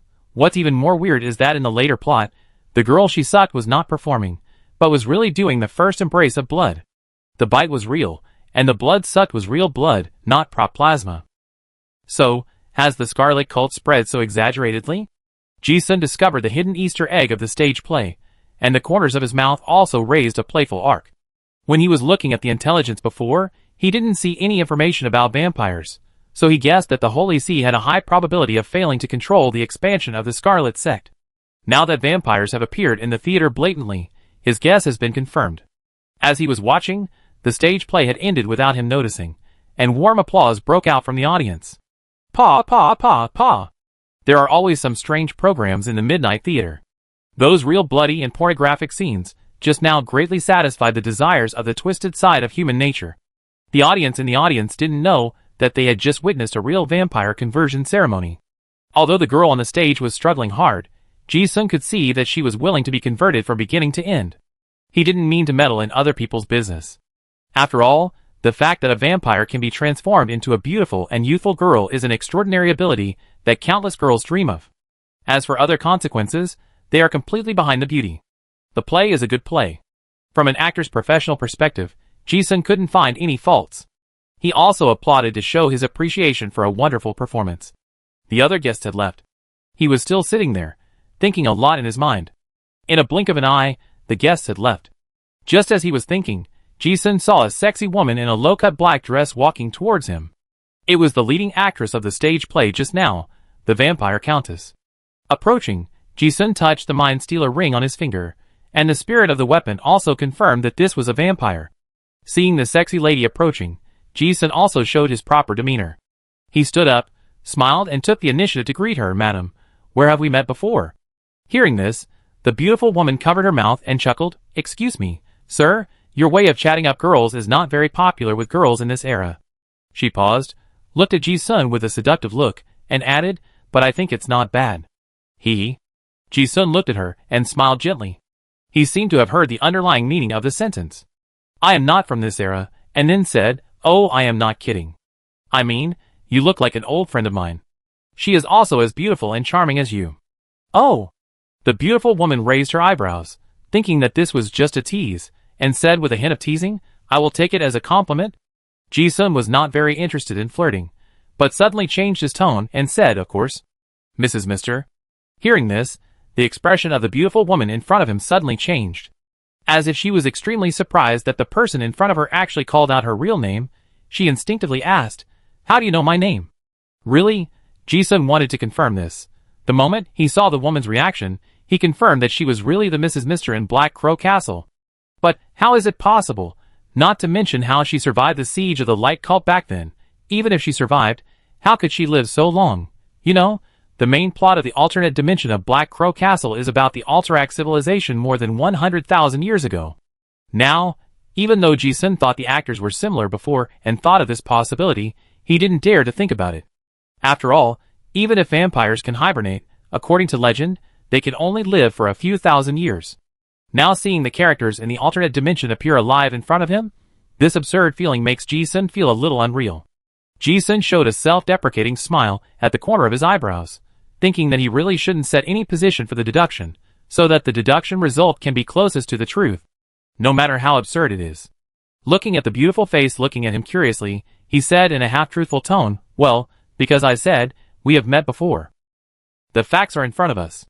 Now that it is confirmed that this is Mrs. Mister from more than 100,000 years ago, his mind follows this fact to deduce. Mrs. Mister in front of him looks more beautiful and younger than in the other dimension, most likely because her vampire blood has been improved. And her appearance here must be because of Xie Guizhong. Ah, have we really met before?" This made Mrs. Mist lose confidence. But after all, she had lived many lives, so she didn't act awkward at all. Instead, she was full of curiosity about Ji-sun in front of her, and said ambiguously, "Although I don't mind talking to you in detail about the story we have met before, but now, the prince wants to see you." Prince? Ji-sun had heard that this was the internal classification of the Blood Clan. It was similar to the title of a noble, representing the generation of vampires. The Blood Prince is probably the first generation of the Blood Clan. Ji-sun listened without any surprise, and followed Mrs. Mister into the backstage. After entering the stage, there is a utility room. Ji-sun felt that this scene was also very familiar.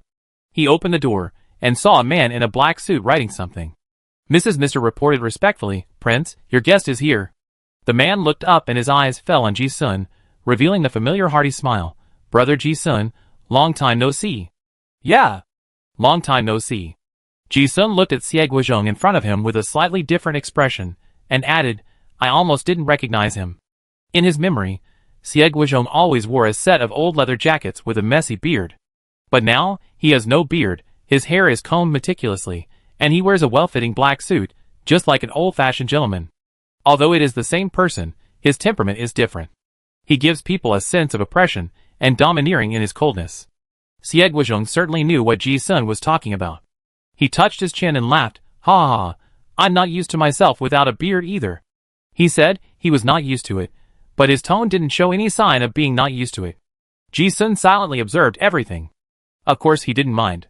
Others couldn't understand the distortion, but Ji-sun was now contaminated by the witch, and could fully understand this change. At least, he was still his old friend if he could talk like this.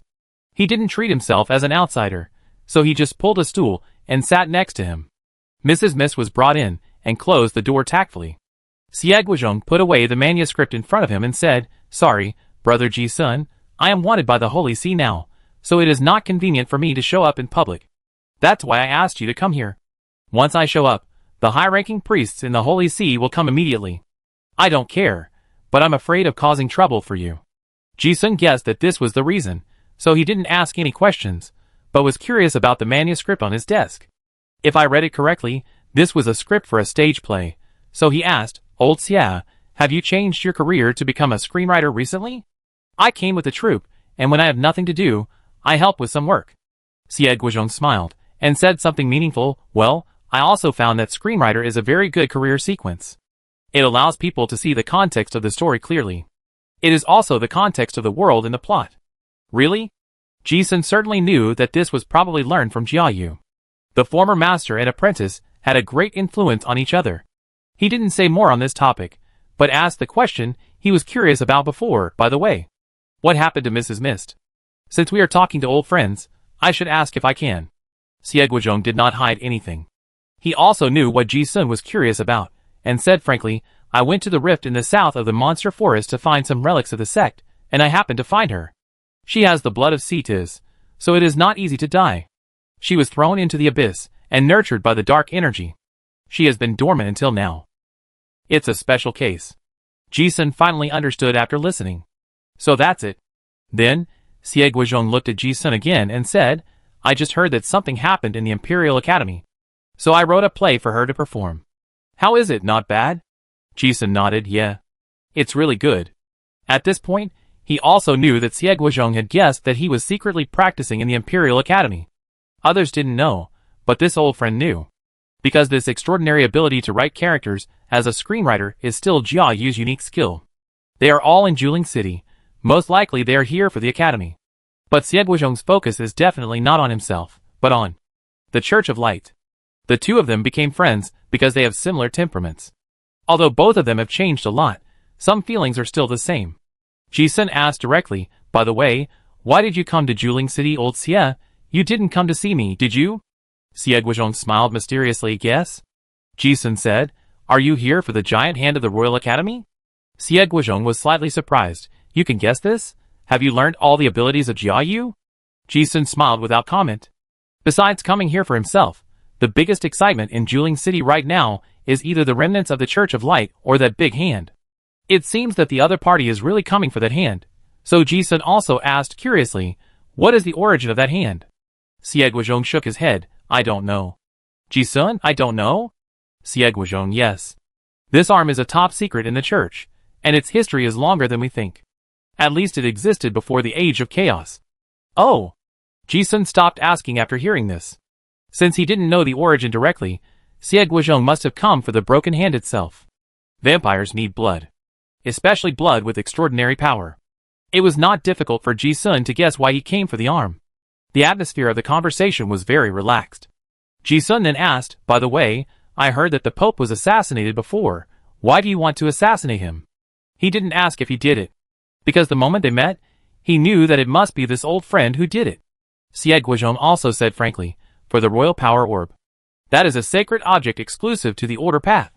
If the Pope is not assassinated, the Order of the Southern Continent will not be disturbed. Moreover, I also need that treasure to stabilize myself. Otherwise, the pollution will be out of control.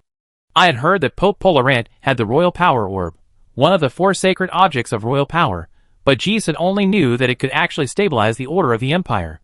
Sure enough, every royal treasure has magical and special effects.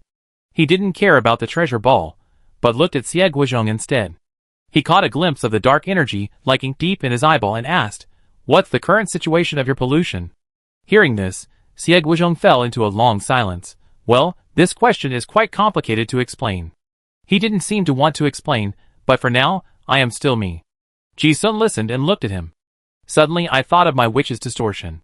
That is a kind of distortion that changes people's subjective consciousness. In other words, if it is really polluted, Xie Guozhong will not feel any rejection. Xie Guozhong looked at Ji-sun's solemn expression and laughed heartily again. But at this moment, the hearty smile in the dress sounded a little weird.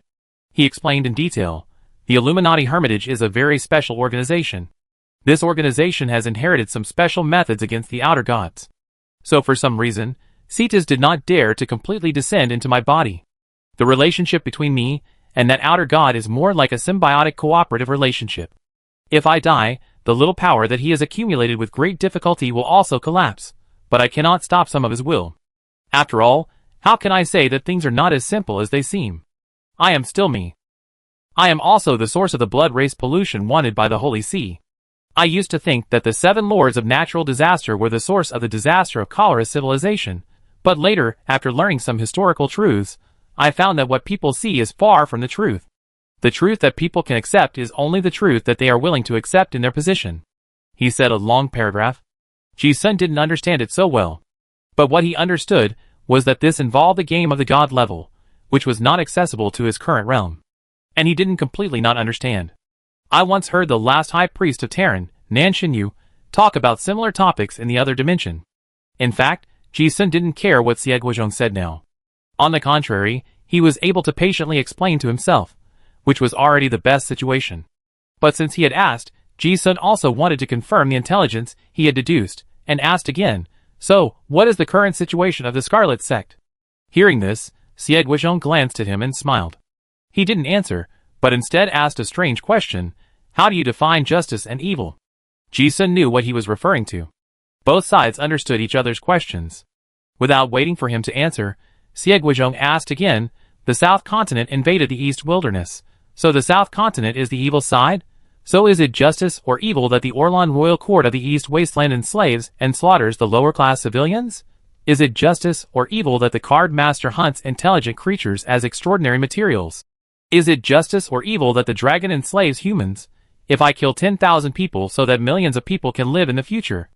Is it justice or evil? In fact, in this world, justice and evil are often not accurately divided, only positions.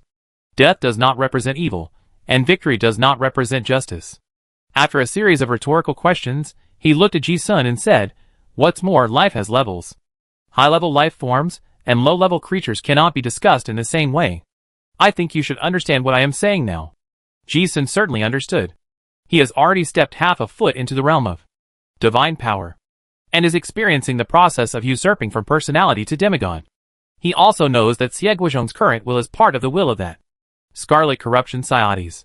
In the eyes of the gods, all human beings are like ants. They are not standing at the same height, and the world they see is different. Ji-sun didn't intend to argue with him on this issue. He had already got the answer. The curious topic was over. He finally asked, "So why did you come to me?" "To return something.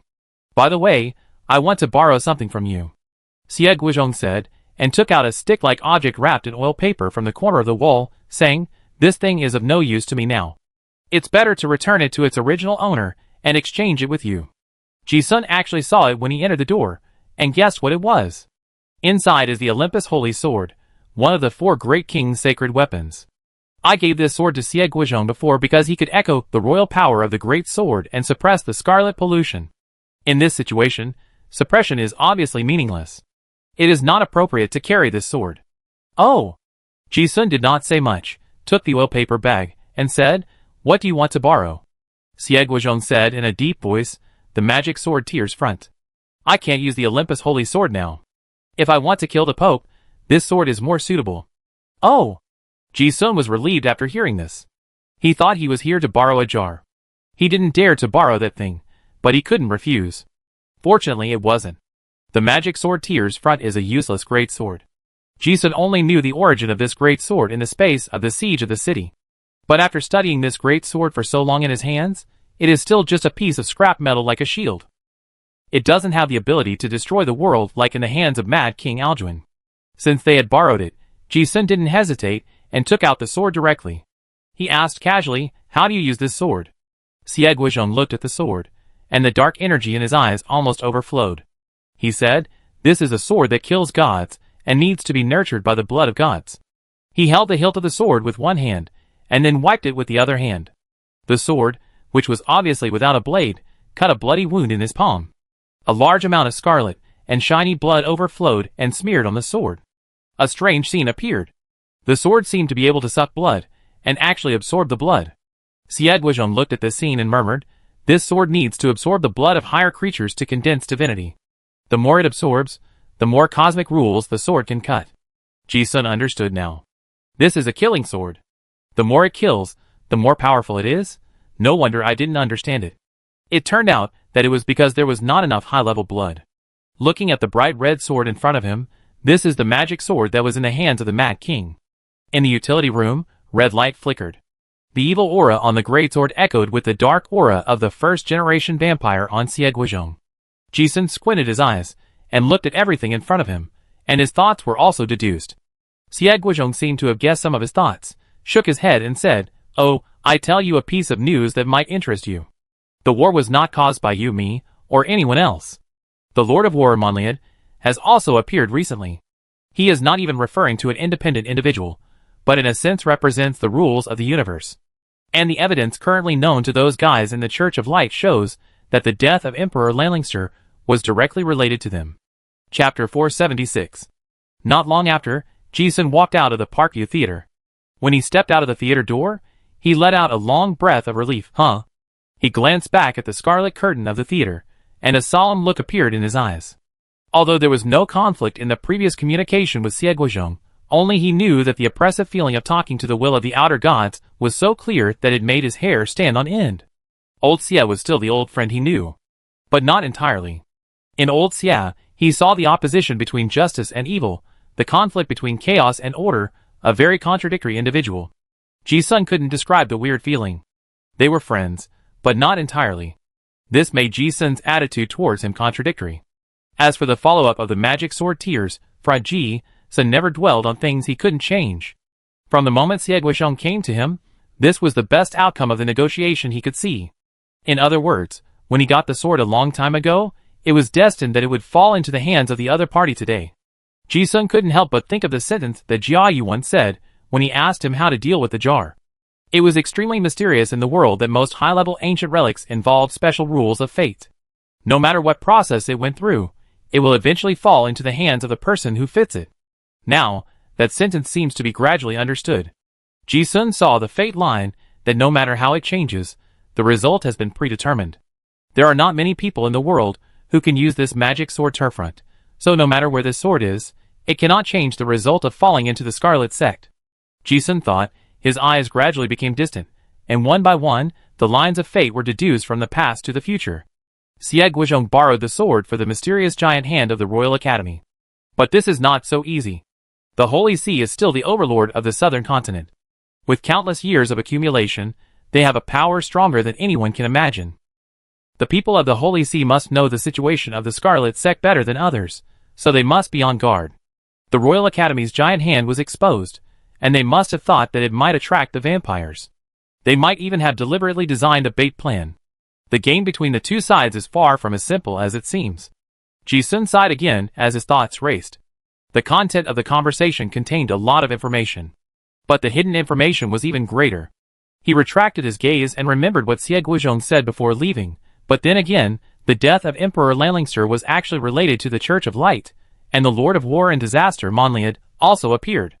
He has been paying attention to the situation in the southern continent, and the intelligence he has recently obtained also shows that the Arel Empire is on the eve of a storm. Today's conversation confirmed many of his previous guesses. In addition, during the conversation, Xie Guizhong mentioned the Illumination Hermitage in a very obscure way. Although Ji-sun knew the leader of the organization, Jia Yu, after thinking about it carefully, he found that he still had no real understanding of this organization. They are not in historical records, but they have existed for countless years.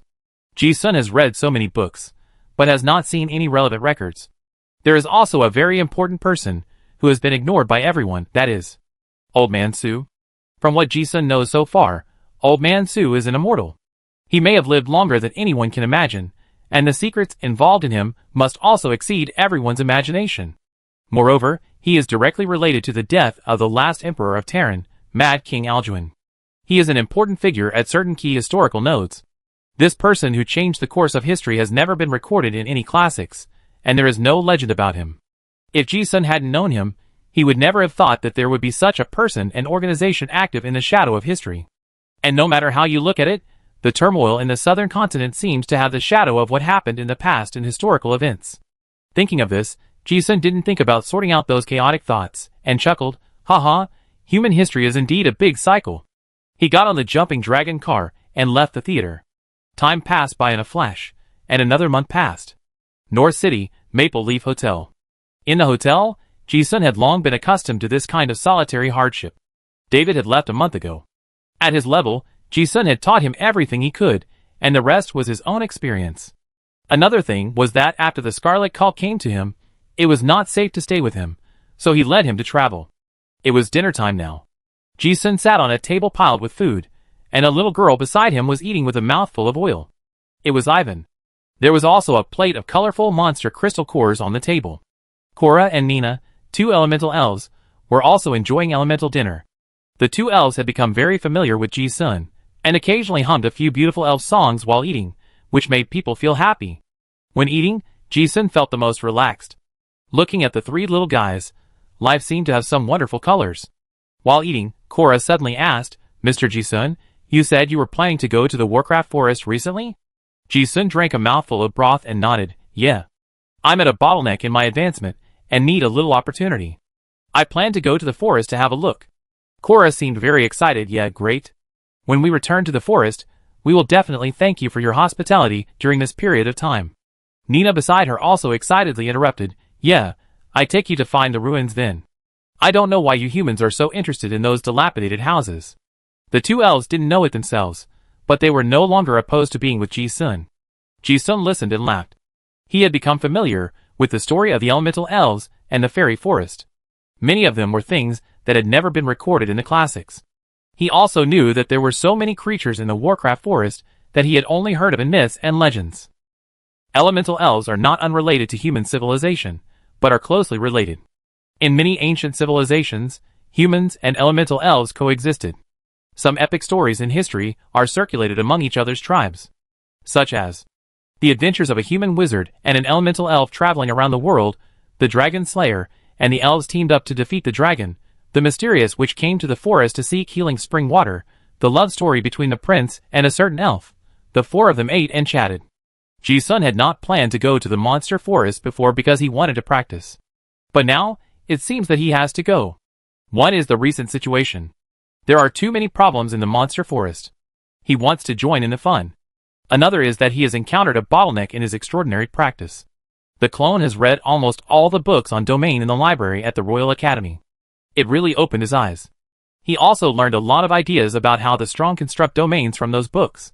Ji-sun also felt that if he wanted to build his own field, he could even choose from dozens of fields. But he always felt that it was not good enough. It was like a pot of good ingredients, although rich, but not stewed and not blended together. He knew that this was a normal bottleneck period. In this case, there was no good way to solve it except to force it. The experience of the predecessors was to go out more. So Ji-sun planned to go to the Warcraft forest and take a look at the situation of the two elf tribes. Not long after, they finished their meal. Ji-sun packed up and went out. At this time, as usual, he would go to the hunter market to buy goods and inquire about the news. With the arrival of another wave of treasure hunting wave, the city of Giant Spirit, located at the pass of the Titan Mountains, has become more and more lively recently. Adventurers and mercenaries from all over the southern continent enter the city every moment to join the treasure hunting team exploring the Warcraft forest. In the evening, a team of beast carts with a rainbow caravan flag also came from the north. At the city gate, a team several kilometers long was queuing to enter the city.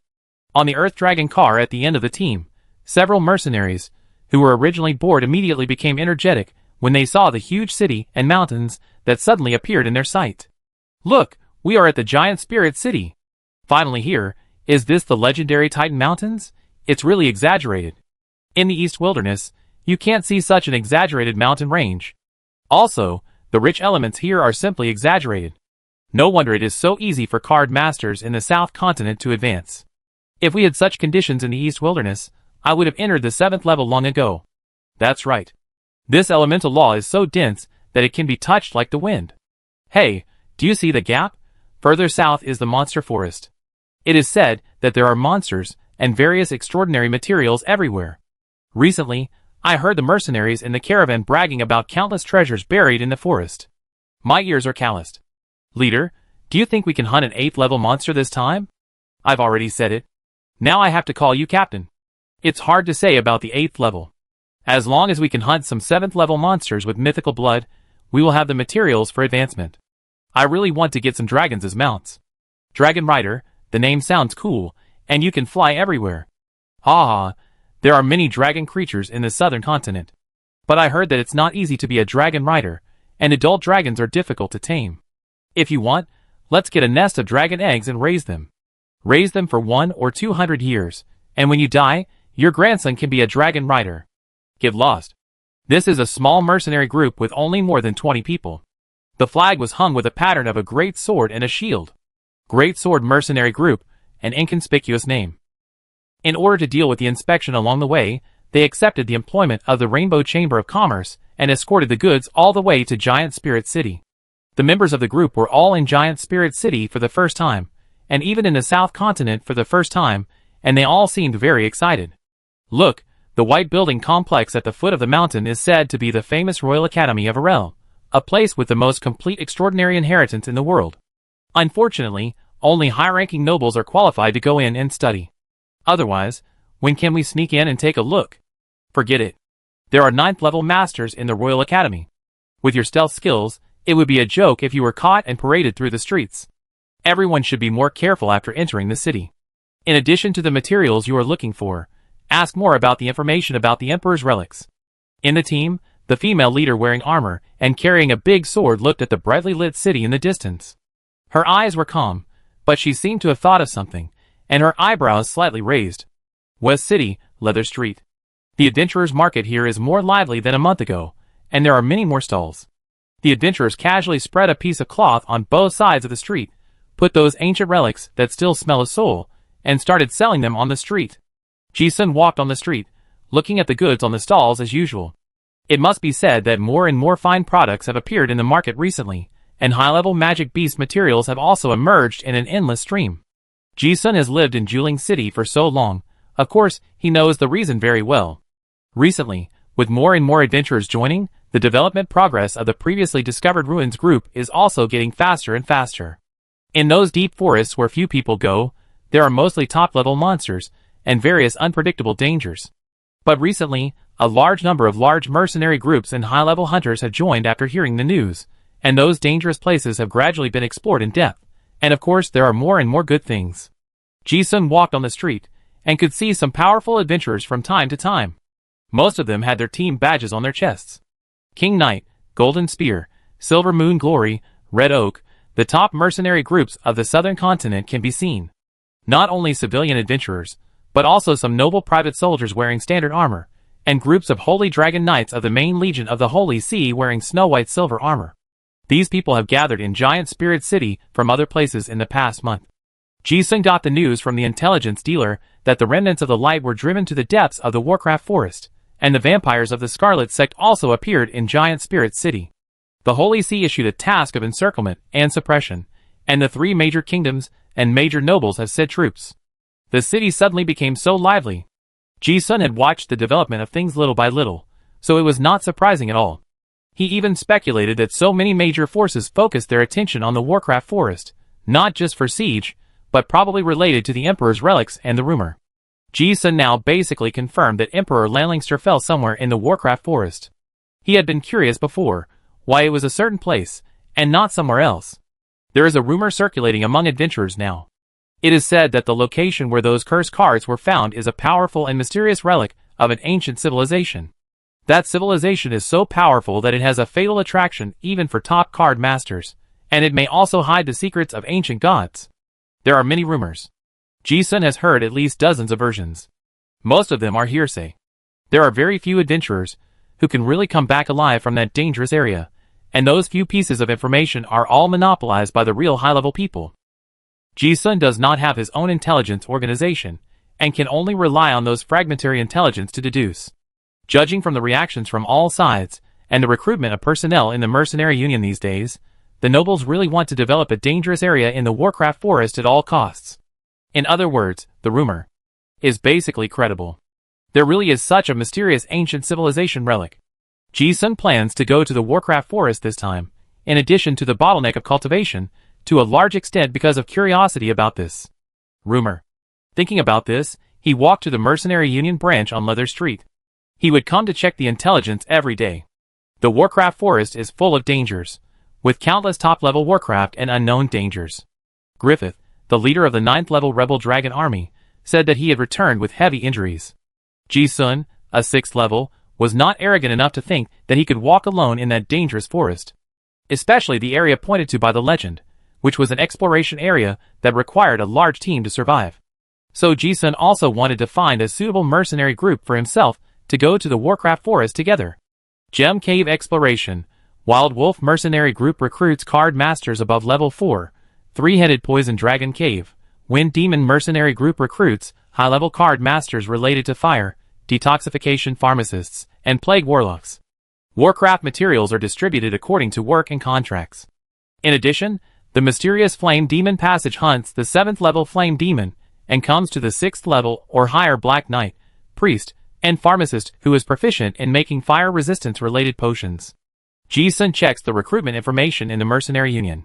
It is not easy to find a suitable team with a similar destination. The recruitment of low-level adventure groups is everywhere, but the recruitment of high-level card masters has to be very cautious. There are many mercenary groups or adventure groups composed of high-level card masters in Juling City. But except when they are reducing their members, they rarely recruit unfamiliar teammates and are very cautious. After all, in the dangerous Warcraft Forest, tacit understanding and familiar teammates may even affect one's life. Just like the team before Ji-sun's clone, if they really cooperate well, a small team can exert several times the combat power. Although Ji-sun was strong enough, he didn't want to cause trouble for himself in the future, so he looked very carefully. In the tavern, intelligence merchants, union reputation, and private observation of various channels, he did pay attention to several medium-sized mercenary groups. But he didn't like any of them. Ji-sun needed a strong enough team before he dared to go deep into the ruins. But such teams usually don't recruit externally.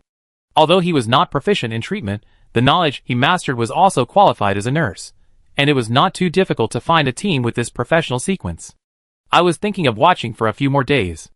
If there is no suitable one, I will just contact a team on the list. However, at this moment, several mercenaries suddenly walked into the noisy mercenary union. They walked to the bulletin board and checked the information. Originally, this was not surprising. The flow of people in the union exceeded 100,000 every day, and there were many high-level mercenaries.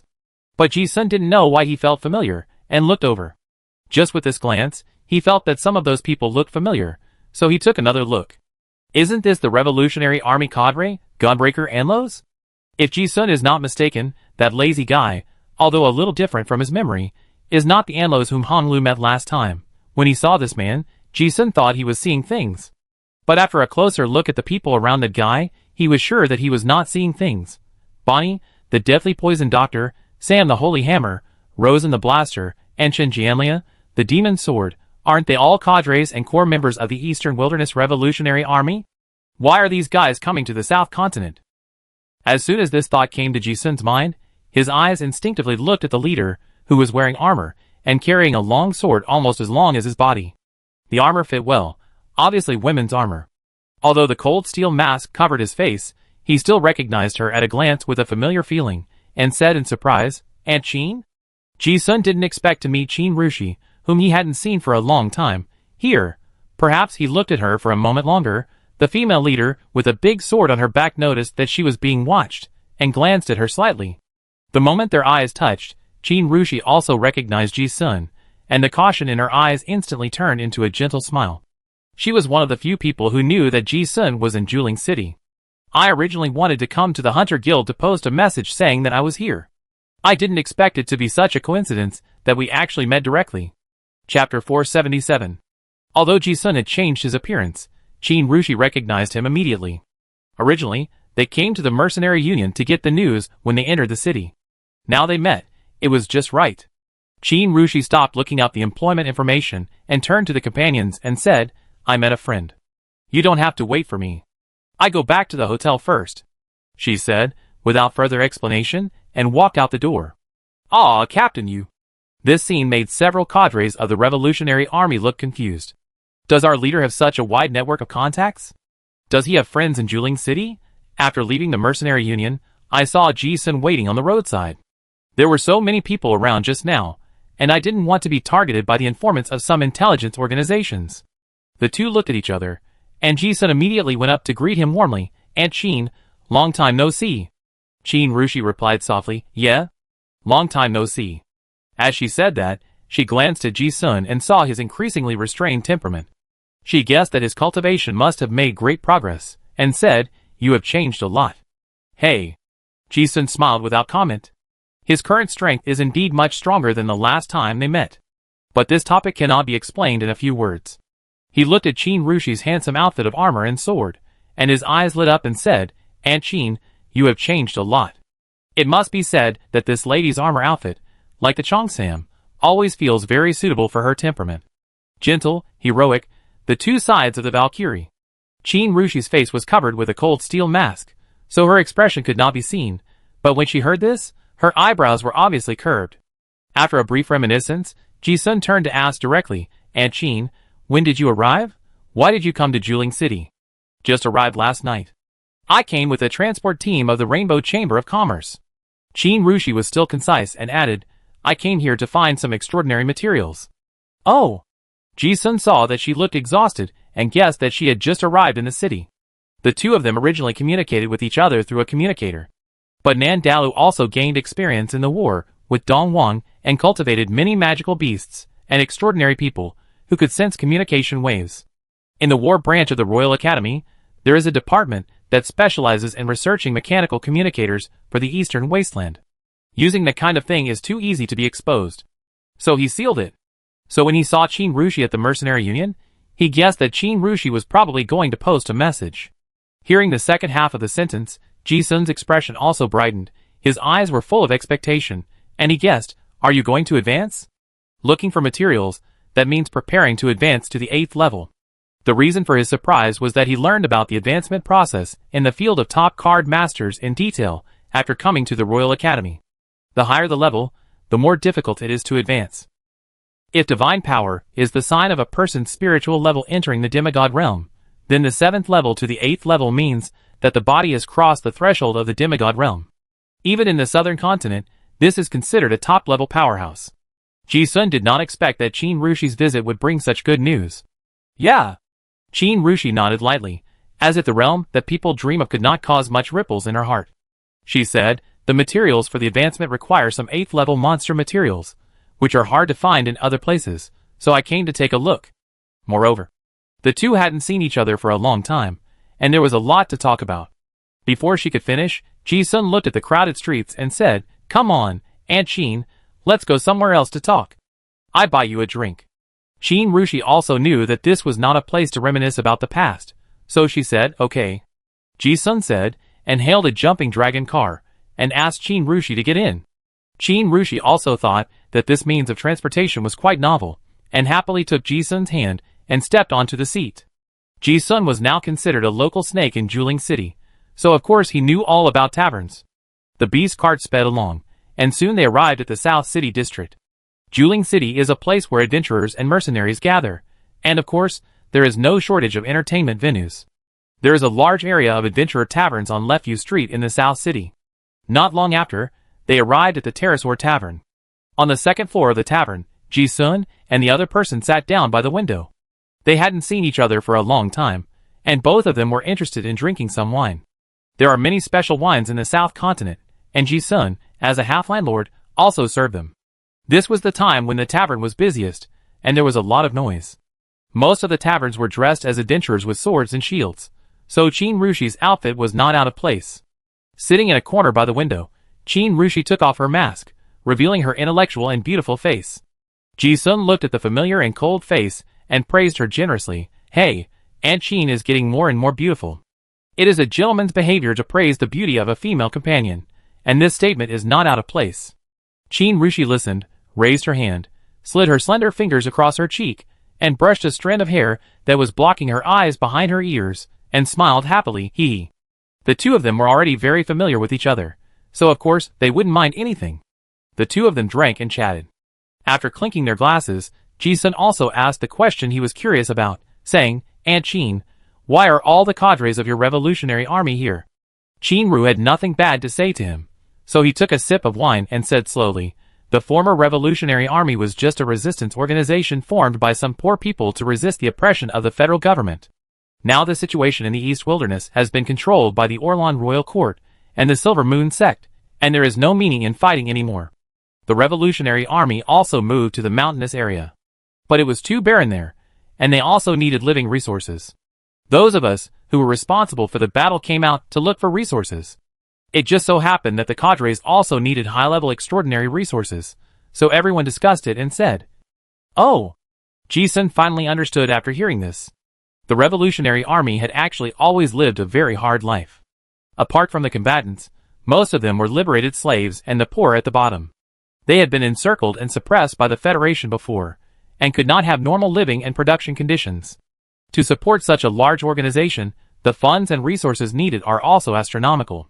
In addition to secret donations from various parties, the source of funds needs to be raised by cadres like them. You should know that Qin-Ru was the chief steward in Honglu at the beginning, not just a disguised identity.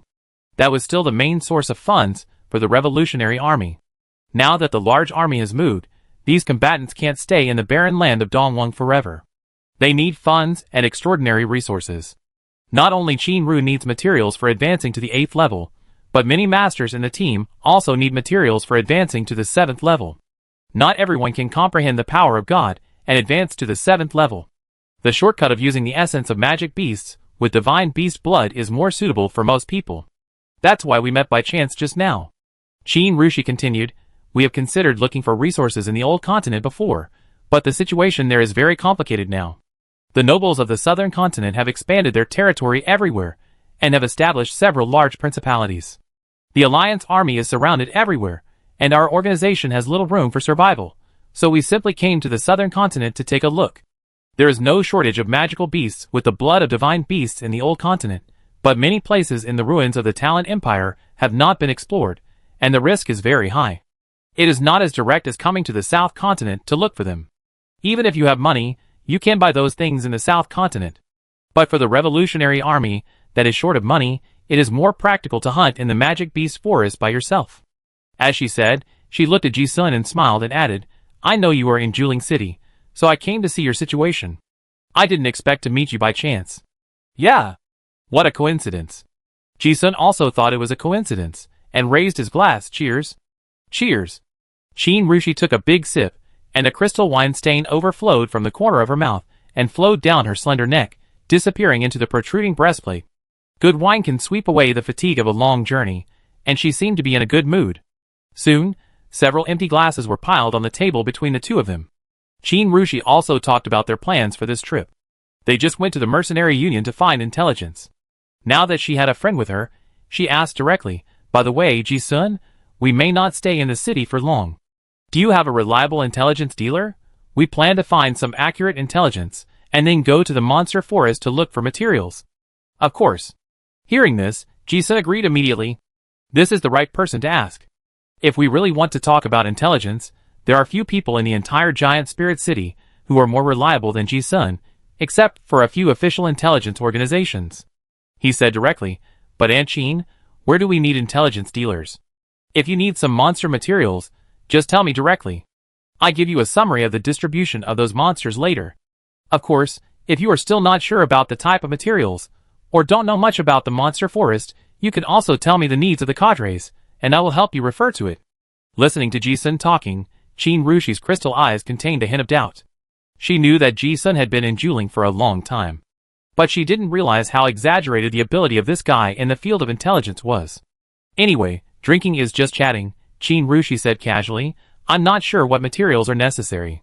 After all, everyone just came out of the East Wasteland, and even their understanding of the South Continent has only been made up recently. I thought that as long as the materials were in line with the professional sequence, I would find a reliable intelligence dealer to consult first.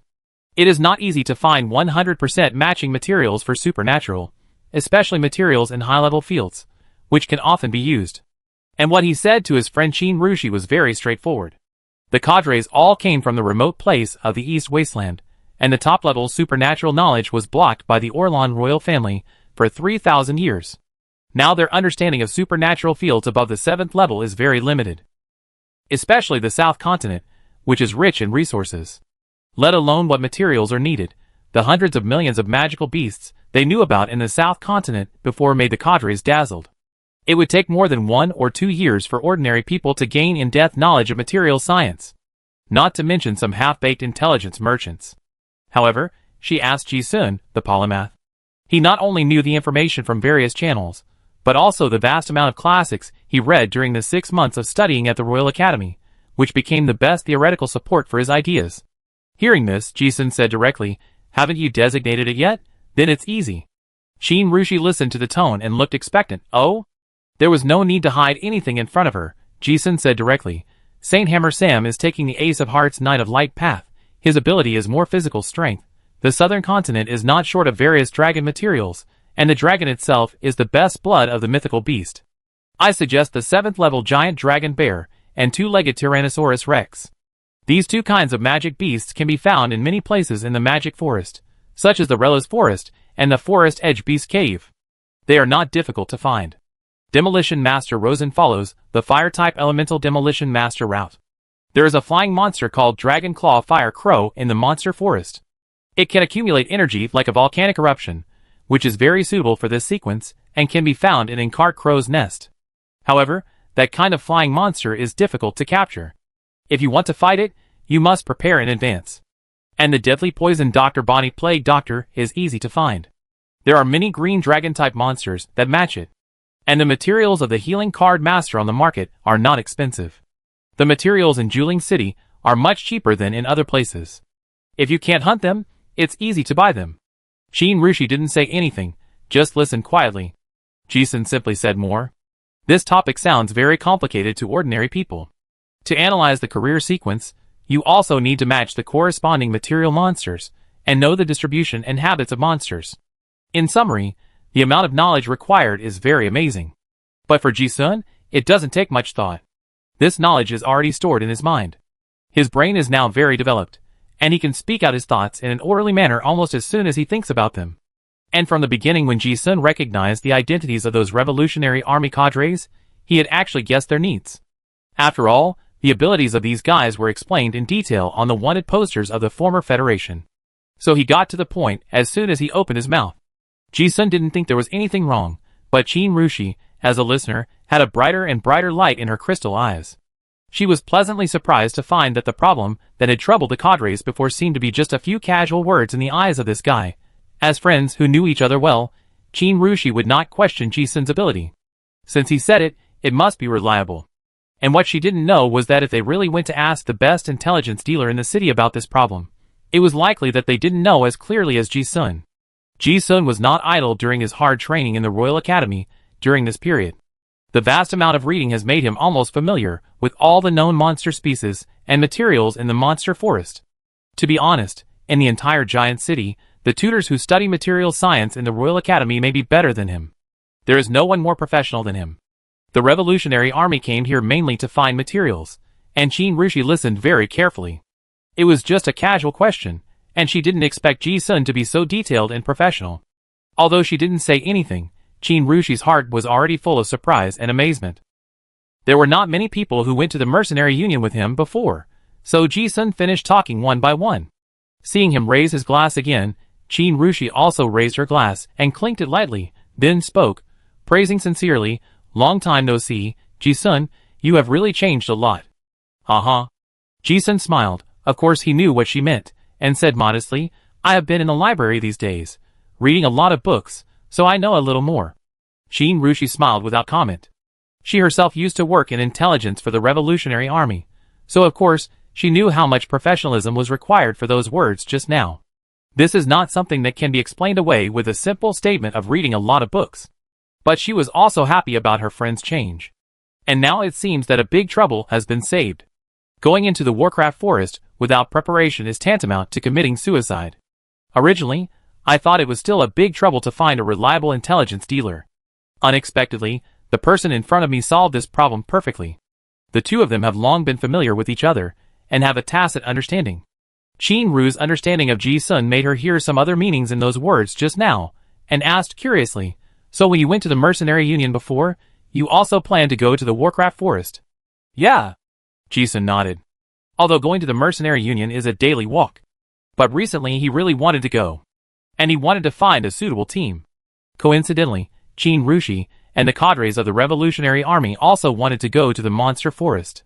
With trust, strength, and responsibility, this is a perfect team. And it just so happens that the people of the Revolutionary Army also need someone who understands the monster forest. Qin Rushi's question just now also means this. Before coming, she didn't want to disturb Jisun's practice at the Royal Academy. But since the other party wants to go, there is no need to worry. It is best to go with familiar friends. The two looked at each other and smiled tacitly. Jisun also said the reason why he wanted to go. The great emperor's relics have appeared recently, and the Warcraft forest is very lively. I want to go and see it. Hearing this, Qin interrupted and asked in surprise, is the rumor about the great emperor's relics true? Jisun nodded yes. As far as I know, at least 30 curse god cards have appeared. I have 2 in my hand. Ah? Hearing this, Qin Rushi was really surprised. You have 1 too. They had heard a lot of rumors when they were in the old continent, and heard a lot more on the way to the southern continent. But in her opinion, it was probably just a rumor. Qin Rushi was a descendant of the Bai family, the god thief. She knew better than most people how powerful the great emperor Lanlingster was, and what his status in history was. The thing that the Talent Empire had once tried its best to find but couldn't find, suddenly appeared now. Especially when Jisun said that she had 2 of them, the illusion was like a legend from tens of thousands of years ago shining into reality, making people feel like they had personally touched a myth. It was not easy to show them in the tavern, so Jisun shrugged, and Qin Rushi also understood. This guy really has it. The two did not talk much about this topic, and Jisun said, also, I have encountered some bottlenecks in my cultivation recently. I want to go to the Warcraft forest to see if I can make the opportunity to advance. Qin Rushi's crystal eyes flashed with a gleam. Have you encountered a bottleneck in your perception of the field? She knew that Jisun came to the South Continent to comprehend his own domain, and she also knew the special features of his universal domain. So it was not surprising. Yeah. Jisun nodded. Thinking that there was someone stronger than himself in front of him, he directly stated the problem he encountered. I have found what I want in the Royal Library. I borrowed the structure of 73 domains, and am familiar with almost all the factors that make up the domain. But the problem is that I can't perfectly integrate those cognitions into my universal domain. After a pause, he frowned and looked at Qin Rushi helplessly, because he himself couldn't figure out what was missing, and of course, he didn't know how to express it, and then said, I don't know what's wrong, but I always feel that something is missing. Hearing this, Qin Rushi's heroic eyebrows remained calm, and a meaningful smile appeared at the corner of her mouth. Of course she knew this problem. And almost every card master at this threshold will encounter it. But there is no good solution. Everyone's field is their own understanding of the laws of the universe, which is unique, and outsiders can't help. Going out for a walk, this method is fine. But that was someone else. The top card master family, the God Stealer by family, has inherited all kinds of strange secrets. One of them can help people cross this threshold. Qin Rushi's eyes were originally looking at the amber wine in the wine glass, and when she looked up, her eyes met, and the two of them obviously thought of the same thing. Jisun didn't forget what Qin Rushi said at the beginning. When he encountered a bottleneck at the 6th level, her Bai family had a secret method to help understand the field. Before, I thought that the East Wasteland was too far away, and it would be troublesome to go back. We happened to meet in Juling City, so of course we would not miss it. The two of them were not polite, so he asked directly, by the way, Aunt Qin, didn't you say before that there is a secret method that can help understand the field? Hearing this, Qin Rushi seemed to have thought of something, and a barely noticeable strange color flashed across her crystal eyes. But her pretty face did not show any strange color, and the corners of her mouth raised a very natural and gentle smile. Yes, there is.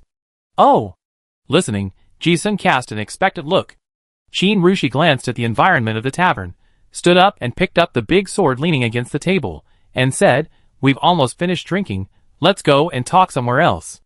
The secret cultivation method is a little special, and it requires an environment where no one will disturb us. Jisun suggested, how about going to my place to sit down? Qin Rushi certainly didn't mind. Okay. Chapter 478. North City, Maple Leaf Hotel. If it weren't for Jisun leading her, Qin Rushi felt that she probably wouldn't come to such a place. The guests of this high-end hotel are either rich or noble. If they are people of unknown origin, they are easily suspected. The Revolutionary Army has been very careful all the way to the South Continent. Even if they stay in hotels, they are mostly crowded and noisy adventurer hotels in the slums, which are safer and more affordable. But now that someone is leading her, of course there is no need to think too much. After opening the magic lock, Jisun greeted Qin Rushi to come in. Please come in. The magic lamp lit up, illuminating everything in the room. Qin Rushi was born in a noble family, so it's not like she had never seen the luxury of the upper class. But when she entered the room, she felt the concentration of elements that was several times richer than outside, and she was also amazed for a moment, and laughed and teased, "You know how to choose a place." If we really talk about the cultivation environment, this hotel alone is not worse than the cultivation barriers that those great noble families in the East Wilderness spent a lot of money to build. Ji-sun smiled and said, "Haha, it's rare for the South Continent to have such a good cultivation environment. If you want to live there for a long time, of course you can choose a better one for yourself." He was alone, and if he was well fed, his family would not be hungry, so he was willing to spend money. Qin Rushi chuckled and walked into the room. Her keen senses detected the breath of two living creatures the moment she entered the room. She originally thought it was a mouse, but the breath was very pure, and there was a hint of fear. Qin Rushi looked over and saw two little people with transparent wings hiding in the closet in panic. Noticing her strange look, Ji-sun introduced her before she could speak. "These two are Korra and Nina. They are the elemental elves in the Warcraft forest." Qin Rushi's eyes lit up again when she heard this. Elemental elves? Are they the kind of advanced creatures from the mythical era mentioned in the classics? She actually saw a living elemental elf? Qin Rushi glanced at Ji-sun with surprise. "You have these mythical creatures? And you have two?" Ji-sun looked at her and knew that she must be very curious. After all, mythical creatures are rare. He explained with a slightly bitter smile. "They were caught by hunters before and sold many times. I saved them by chance, so they don't have a good impression of humans." Qin Rushi also understood. No wonder the eyes in his perception were full of vigilance. As he spoke, Ji-sun introduced the two elves who were hiding behind the closet, with only their small eyes peeping out. "These are my good friends." Even though Ji-sun introduced them, the two elves were very cautious and only dared to watch secretly, not wanting to come out to see people. Ji-sun shrugged his shoulders to show his helplessness, and Qin Rushi certainly didn't mind. In other places, he might still be reserved and polite, but here it was completely unnecessary. After Qin Rushi entered the room, she put down the big sword on her back, as if she was in her own residence. Armor is a disguise, and it is also required for escort missions. After wearing it all the way, it has long felt boring. As she walked into the room, she took off the cold steel arm guard and put it on the table. It made a clang sound, which was obviously very heavy. Although Qin Rushi was wearing a light armor for women, it was still troublesome to take it off. She took off the arm guard, shoulder guard, mail, knight's gloves, thigh armor and greaves on her legs. After unfastening them one by one, she breathed a sigh of relief. Just as she was about to unfasten the chest armor with complicated buckles, Ji-sun came behind her and took the initiative. "I help you." Qin Rushi was also happy to help, and smiled, "Thank you." Click, the chest armor buckle was unfastened. Ji-sun put the dozens of kilograms of alchemical chest armor on the table, and Qin Rushi also pulled up her messy hair. She was wearing a gray-brown corset under her armor. This kind of tights made of wool and elastic fabric fibers is a unique style in the southern continent, especially loved by female adventurers. The highly elastic material can keep the clothes intact during fierce battles, and can perfectly outline the proud figure. Without the cover of the armor, Qin Rushi's plump and proud figure is exposed. Ji-sun did not deliberately avoid his gaze, took a look, and nodded in appreciation. Qin Rushi saw it, but didn't care at all, smiling without saying anything. "Have some tea?" "Okay." Without others in the room, the two of them got along more freely. The room was full of ancient documents and relics, which Ji-sun had collected in the past few days, and had not had time to sort them out. These ancient relics give people a sense of profound knowledge that only ancient scholars can have. Qin Rushi was also interested in ancient civilization, so she took a curious look. Seeing those ancient stone tablets and scrolls that were obviously very old, she was also curious. "Ji-sun, what era is this text from?" Ji-sun responded casually, "The text of the Alterac civilization at the end of the Chaos era." Xie Guizhong said before that the death of Emperor Lanlingster was directly related to the Church of Light, and he also paid special attention to some ancient documents of that era. Recently, the remnants of the light have made a lot of noise, and more related relics have been produced in the ruins. Although the Holy See is also confiscating related items on the market, Ji-sun's familiarity with the adventurer's market has also allowed him to obtain some. This is also what he has been studying recently. As he spoke, he also mentioned a few words about the recent situation. Qin Rushi was very surprised when he heard it, and said, "You mean, the death of Emperor Lanlingster is related to the gods of this civilization?" Ji-sun, yes. The recent disturbances in the southern continent are almost all related to the Church of Light. I see. Qin Rushi's vision is also extraordinary. Ji-sun mentioned some key points, and she guessed roughly. But that information was blocked before, and ordinary people couldn't hear it at all. Now after hearing what Ji-sun said, she also realized that the recent excitement in the Warcraft Forest was not just due to the treasure hunt. Thinking of this, Qin Rushi looked at Ji-sun again and asked, "Can you understand these words?" Studying for a while, Ji-sun brewed tea and poured the amber tea into the cup. Knowing that Qin Ru was also interested in ancient civilizations, he casually talked about it a little more. Although the Alterac civilization is an ancient civilization from more than 100,000 years ago, it is actually not much different from the current Arel Empire era. Theocracy has no technology, and the magic system has remained the same for countless years. Qin Ru listened with a faint smile on his face. To summarize the characteristics of a civilization in a simple sentence, it must be that he has done a deep study of this ancient civilization. Very impressive. Qin Rushi had been shocked many times tonight, and the strange color in his eyes flashed away, and he continued to look at the relics with interest. Touching these ancient objects gives people a sense of peace of mind. The two chatted casually, talking about some things that were convenient to talk about in the tavern before. As they chatted, they returned to the topic of cultivation. Ji-sun thought about why and asked, "By the way, Aunt Qin, will the secret method you mentioned be very troublesome?" He actually discovered before that when talking about this topic, Qin Rushi's expression was always a little strange, as if he was slightly embarrassed. It's not like there aren't some secret methods in this world that sacrifice oneself to improve others. If that's the case, Ji-sun has to consider whether it's necessary. Qin Rushi knew what he was thinking and replied, "It's not a problem." She had this plan a long time ago, and there was nothing to be shy about now. She raised her eyebrows slightly, and said bluntly, "It just involves personal privacy." Ah? Ji-sun was stunned.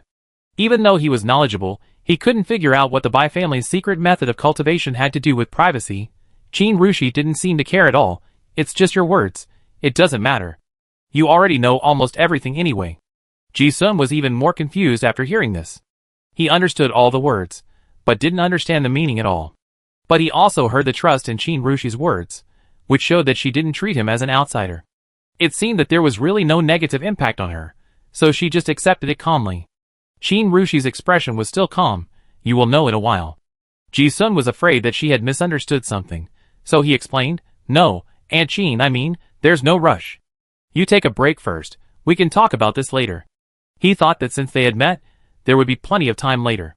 Qin Rushi shook his head and said casually, "It's okay.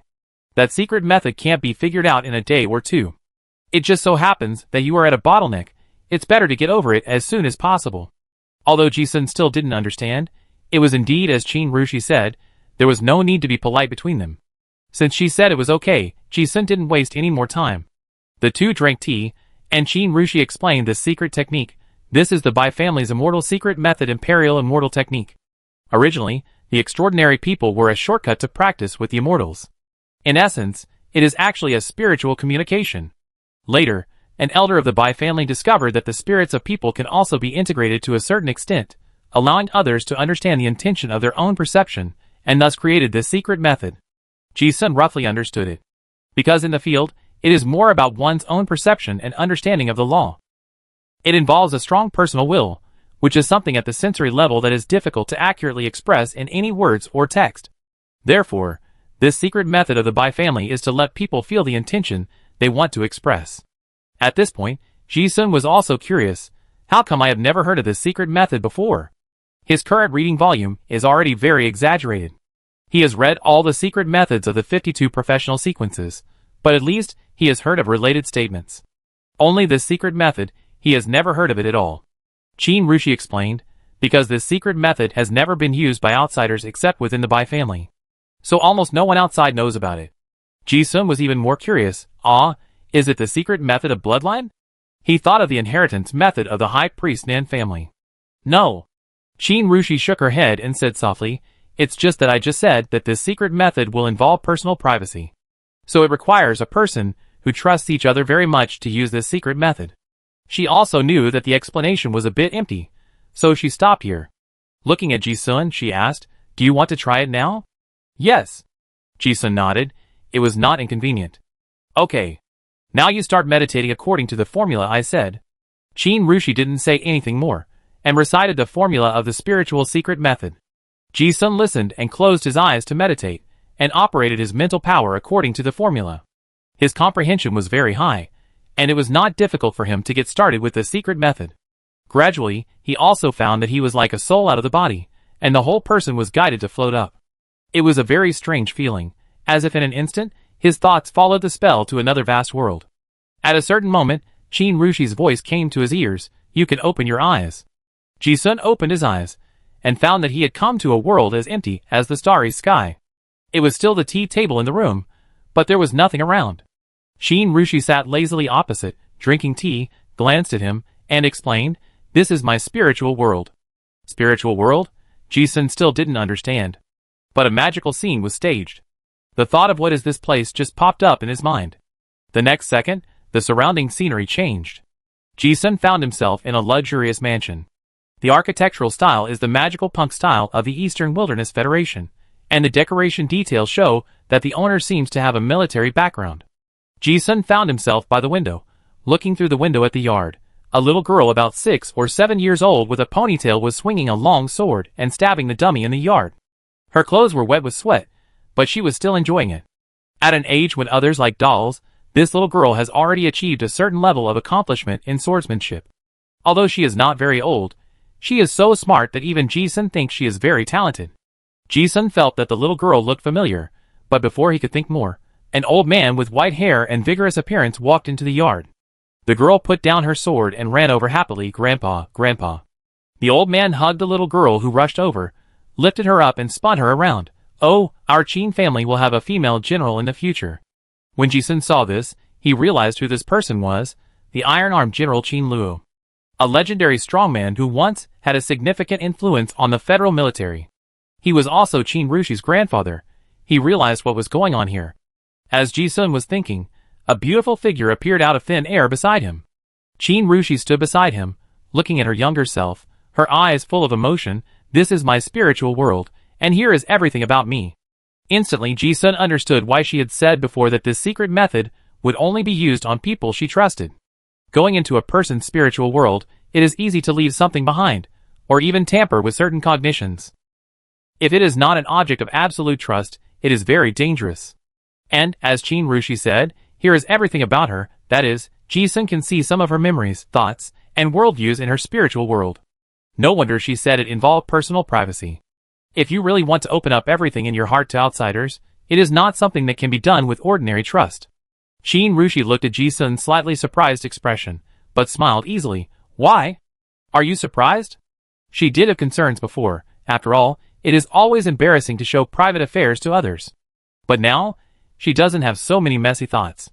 Ji-sun's eyebrows twisted slightly to show a hint of self-mockery, and soon smiled, "Thank you." Qin Rushi knew what he was thanking her for, so she just smiled in response.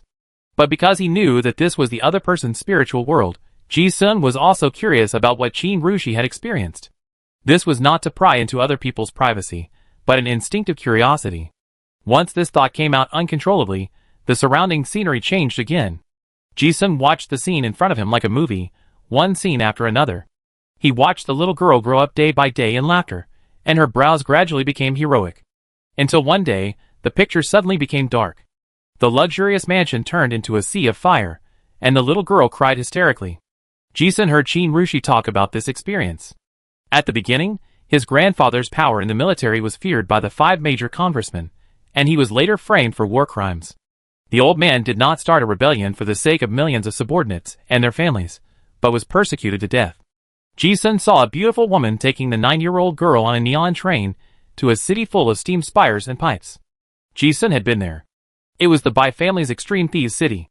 The woman begged in front of a group of old guys, whose appearance had become blurred, hoping that they would save the Qin family and the little girl. But all she got in return was indifference and numbness. The woman left with the little girl in disappointment. The Qin family was once a top noble in the Federation, but at this moment, no one helped, and no one could help. Later they were caught and sent to prison. The little girl was saved by a large bribe from the Song family. She saw her grandfather, father, mother, and uncles being tried and sent to the execution ground. That day, the girl cried the last tear of her life. Even when Ji-sun was watching that scene, he felt a deep sadness. As if he felt the same way, his spiritual world resonated. She saw the helplessness and despair of the little girl. Later, the scene changed again, and she appeared in a camp in the wild. In the campfire, the mysterious man in a cloak stroked her head and said, "From today on, you are a member of our revolutionary army." These memories were so impressive that these fragments were extremely clear. From then on, her life was filled with training and fighting. Later, the girl grew up in daily hard training and became stronger in war. Every time she fought, that figure would pierce into the enemy's formation like a sharp knife and fight bloodthirstily. The immaturity between her eyebrows also faded, and she became heroic and domineering. Later, she became the notorious female warrior Qin in the East Wilderness. Like watching a movie, Ji-sun saw the scenes in Qin Rushi's memory. But he was not just a bystander, he seemed to have walked into her memory, and was able to change the scenes in those memories.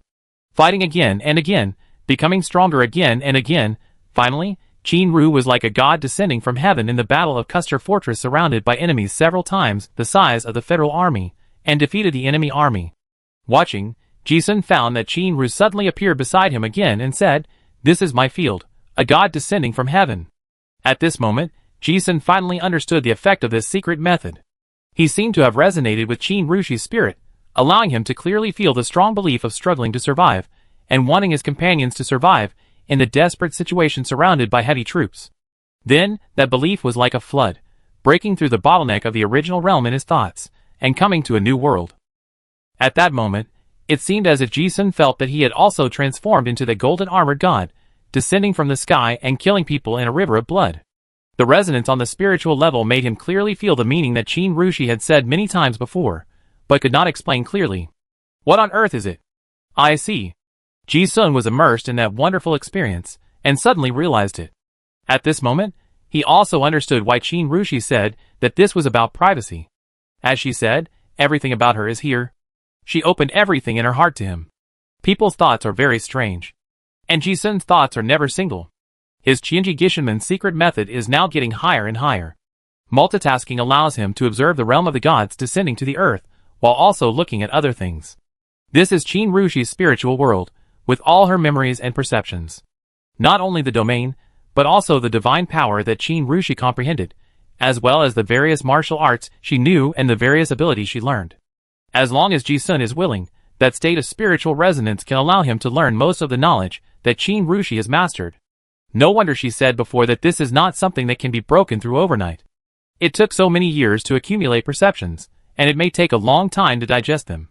Ji-sun's thoughts also drifted, and those uncontrollable thoughts, as long as they came together, he could see the scenes he wanted to see. All private scenes were in full view. This was Qin Rushi's spiritual world, so she certainly knew what was going on. She was also very surprised to see Ji-sun's thoughts spreading out like a big tree. So this guy's spiritual world was so diffuse? The key is that even though it was diffused, he could still study every strand attentively, which was extraordinary. Qin Rushi knew that Ji-sun was special, so she didn't say much. Since she was willing to help him use this secret technique to comprehend the extraordinary realm, she certainly didn't mind him seeing everything about her. But suddenly, the scene changed. Ji-sun also saw himself in Qin Rushi's memory. The first time they met was in Honglu. He met Qin Rushi for the first time in Honglu, because he saved Dong Qi, that beautiful woman wearing a black cheongsam with her hair tied high. Her figure was graceful, round and plump, just right. When Ji-sun saw this scene, it coincided with the picture in his mind. Well, his first impression of Aunt Qin was that the high-slit cheongsam was super sexy. In the spiritual world, he can not only see the scene of the original meeting. Because of resonance, he can stand in Qin Rushi's perspective and see himself at the beginning. Ji-sun saw it and realized that when they first met, this person had already seen through his character. After all, there was a big difference in realm, and many of his disguises that he really thought were deep were actually seen through by Qin Rushi at a glance. Ji-sun walked in Honglu and looked at the scene of himself and Dong Qi meeting Qin Rushi together. He also found it interesting and laughed. "So this is Aunt Qin's first impression of me? Looks pretty good?" Qin Rushi beside him also smiled. "Yes. I will definitely observe more about the people Chi-Chi brought back. But you really impress me. At least in the City of Innocence, you are already very eye-catching." As soon as the topic was opened, the two smiled at each other. However, when thinking of cheongsam, Ji-sun suddenly had an idea. The surrounding scene changed again, and a large gambling table appeared in the middle of the room. At the gambling table, Dong Qi was dealing cards, and Qin Rushi and a handsome man in a white suit were gambling fiercely. This was the scene when Catalina disguised herself and went to Honolulu to find trouble. The scene was that Qin Rushi lost 2 games and was forced to take off her clothes. There was no panic on her face. She looked at Catalina opposite and smiled, since this distinguished guest is in such a good mood. Hidden and concealed, it would make us in Honolulu look petty. As she said that, she reached out and unbuttoned the first button of the cheongsam on her left shoulder, and then with a slender hand, the cheongsam had completely fallen to her heels, leaving only lace underwear. The long legs and fair skin radiated a charming glow under the light. She took the initiative and asked, "Do you want to take off more?" Catalina on the opposite side was aggressive, of course. Qin Rushi took off all her clothes without hesitation. From beginning to end, there was a calm smile on that beautiful face. Ji-sun also experienced this scene, of course. He was not unfamiliar with it. But when he saw it again, he still felt that this was the most beautiful scene he had ever seen. This memory fragment stayed in his consciousness for a moment longer, and Qin Rushi also appeared beside him. "Why, are you interested in this memory scene?" Ji-sun did not hide it, yes. "I am impressed." He looked at Qin Rushi, who was naked but still calm, and praised, "At that time, I felt that Aunt Qin's temperament and figure were very amazing." He. Qin Rushi smiled and did not care. After all, this was a fact that had happened before. Ji-sun had seen his figure, so there was nothing to be awkward about. And he had seen it more than once. What's more, in the spiritual world, the other party can see everything. I have taken off my clothes countless times since I was a child, and he can see it as long as he wants to see it. There is nothing to hide. Moreover, for a transcendent like Qin Rushi, the cognition of the spiritual world is much more important than the privacy of the body. It is precisely because of this mentality that she can appreciate herself in memory with Ji-sun calmly. Yes, it is really beautiful. Thoughts are uncontrollable. In reality, even if such a sexy scene makes people unable to take their eyes away, Ji-sun will avoid looking at it out of courtesy after seeing it. Just like Honolulu at the beginning. Although I saw it, I didn't dare and wouldn't appreciate it so blatantly. But here, as long as the mind is still there, the thoughts must have this picture. Ji-sun's thoughts were in the gambling den of Honolulu, and he admired it for a long time. The Qin Rushi in the memory was really like being emptied and seen through. Qin Rushi beside him also found it interesting. Although she didn't mind, she felt a little weird in her heart after being stared at and watched repeatedly, so she smiled and joked, "Constrain yourself?" Ji-sun did feel a little embarrassed that his beautiful thoughts were caught by others and reflected in his spiritual world. He shrugged helplessly. This is not something I can control. At the same time, he also felt that people who can let people face the spiritual world directly are really strong in their hearts. Very, very strong. Qin Rushi looked at the embarrassment on his face. Her beautiful eyes turned cleverly, her lips pursed lightly, and her graceful eyes were full of smiles. She smiled. She smiled happily. Chapter 479. Although Qin Rushi's rank is only one level higher than Ji-sun, the 7th level is already the top level of the extraordinary realm. There is a substantial difference between the two people's understanding of extraordinary power. That is the gap between humans and demigods in terms of status. Moreover, Qin Rushi is not only proficient in the inheritance of the Qin family's war laws, but also has her own original field of gods descending to the earth. She has also obtained part of the inheritance of the Bai family, the god thief of the Terran Royal Academy of Sciences, and has mastered countless secret techniques. It can be said that her extraordinary realm is much higher than that of the general 7th level. Ji-sun can access all the insights that Qin Rushi has in her consciousness world, including but not limited to the realm of the gods descending to the earth. Those insights and knowledge are like library. Even if the authority is open to him, Ji-sun has to read them one by one. Qin Rushi can reach this point today, so her talent is naturally excellent. It took her many years to accumulate insights and knowledge. Even with the shortcut of immortal control and the insights blessed by Joker, it will definitely take Ji-sun a long time to master them. Not long after, in the hotel room, Qin Rushi opened her eyes from meditation first. She glanced at Ji-sun, who was still meditating, and raised her lips slightly with a faint smile. Immortal control technique, it is extremely mentally exhausting. This is true for both parties. That's all for today. Ji-sun had just gained a lot of insights in his spiritual world, and now he needs time to digest that insight. Qin Rushi didn't interrupt. She just looked at the shadow of the clown demon behind Ji-sun, and whispered in a voice as soft as a mosquito, "What an exaggerated understanding." Recalling the shared experience in the spiritual world just now, A strange color also appeared in her beautiful eyes. Jin Rushi had just completely revealed her inner world to Ji-sun, and at the same time, she also glimpsed the other party's complicated and divergent thinking. The thoughts of ordinary people are just a thread, and they need to be focused enough to learn efficiently. Ji-sun's thoughts are like willow branches, with dozens of thoughts scattering everywhere. Jin Rushi knew before that Ji-sun's mental distortion was very special. But she didn't expect it to be so special. Thinking of this, Jin Rushi exclaimed in her heart, "It seems that it won't take much time to break through." Without having to maintain the spiritual field, she also relaxed. But she didn't know what she was thinking about, and a hint of charm appeared on her beautiful face again. Having nothing to do, Jin Rushi stood up and poured herself a cup of tea on the table. After waiting for a long time, Ji-sun still didn't mean to wake up, and it seemed that he was going to meditate all night. The two of them had adventures together many times, and Jin Rushi was already used to it. The seemingly incredible speed of advancement was actually the result of countless days of hard practice.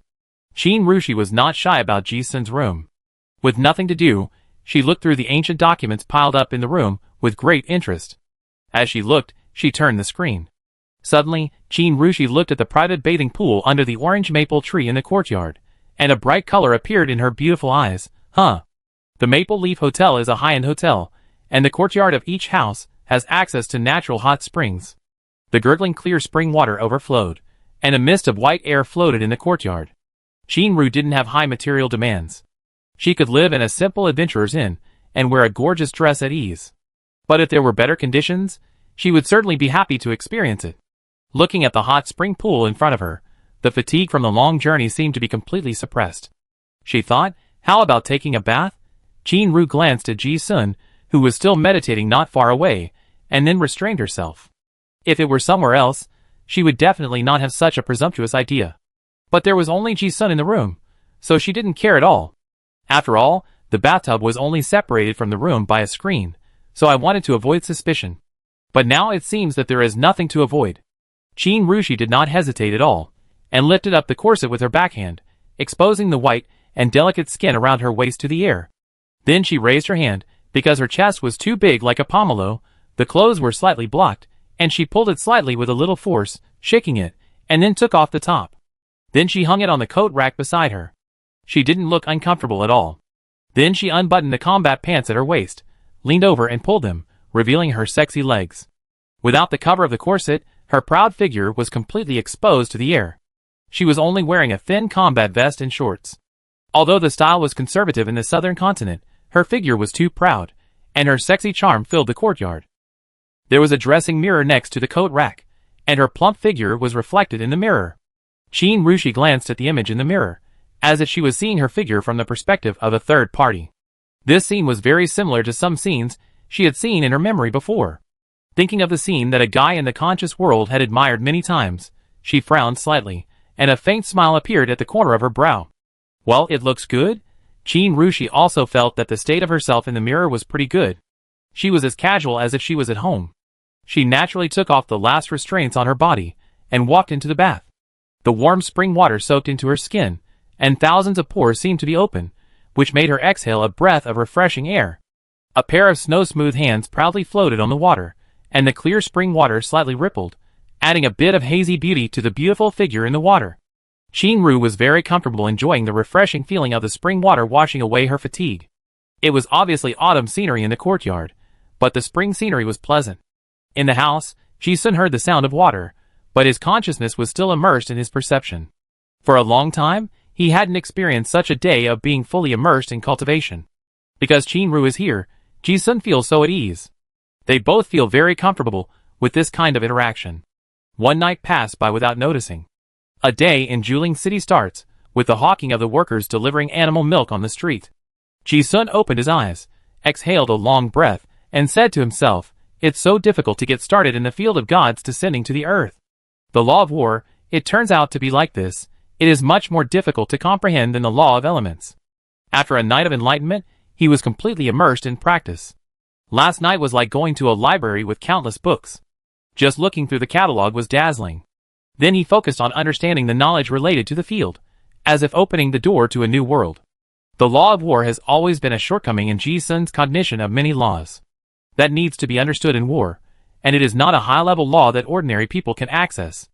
If Chinru hadn't used a mortal control technique to guide him, Ji-sun even felt that he would not have a great opportunity in this life, and he might not have the opportunity to touch the deep mystery of this high-level law. Ji-sun's thoughts calmed down. He couldn't help but think of his experience in Qin Rushi's spiritual world last night, and couldn't help but sigh, but then again, Aunt Qin's current realm is really exaggerated. Only after seeing it, you know how powerful it is. Not only the knowledge related to the field, he also saw everything about Qin Rushi's semi-god level. Especially the immortal secrets of the Bai family, the thief of the god, are really eye-opening. Little Rune has been condensed and formed, and the second magic solution has also touched the key points. Not to mention the 7th level, she has really touched the threshold of the 8th level. And with the contract of the ancestral spirit by Chiyo, Ji-sun also clearly recognized the current combat power level of Aunt Qin. However, Qin Rushi has too many cognitions and insights in the spiritual world. If he wants to explore them one by one, he still needs a lot of time to comprehend them. If it is just the cognition related to the heavenly gods descending to the earth, he thinks he may be able to get started in a few days. But Ji-sun's thoughts are of course not limited to this. Since Qin Rushi is willing to use the Bai family's secret technique to guide him, he naturally doesn't mind him learning whatever he wants to learn.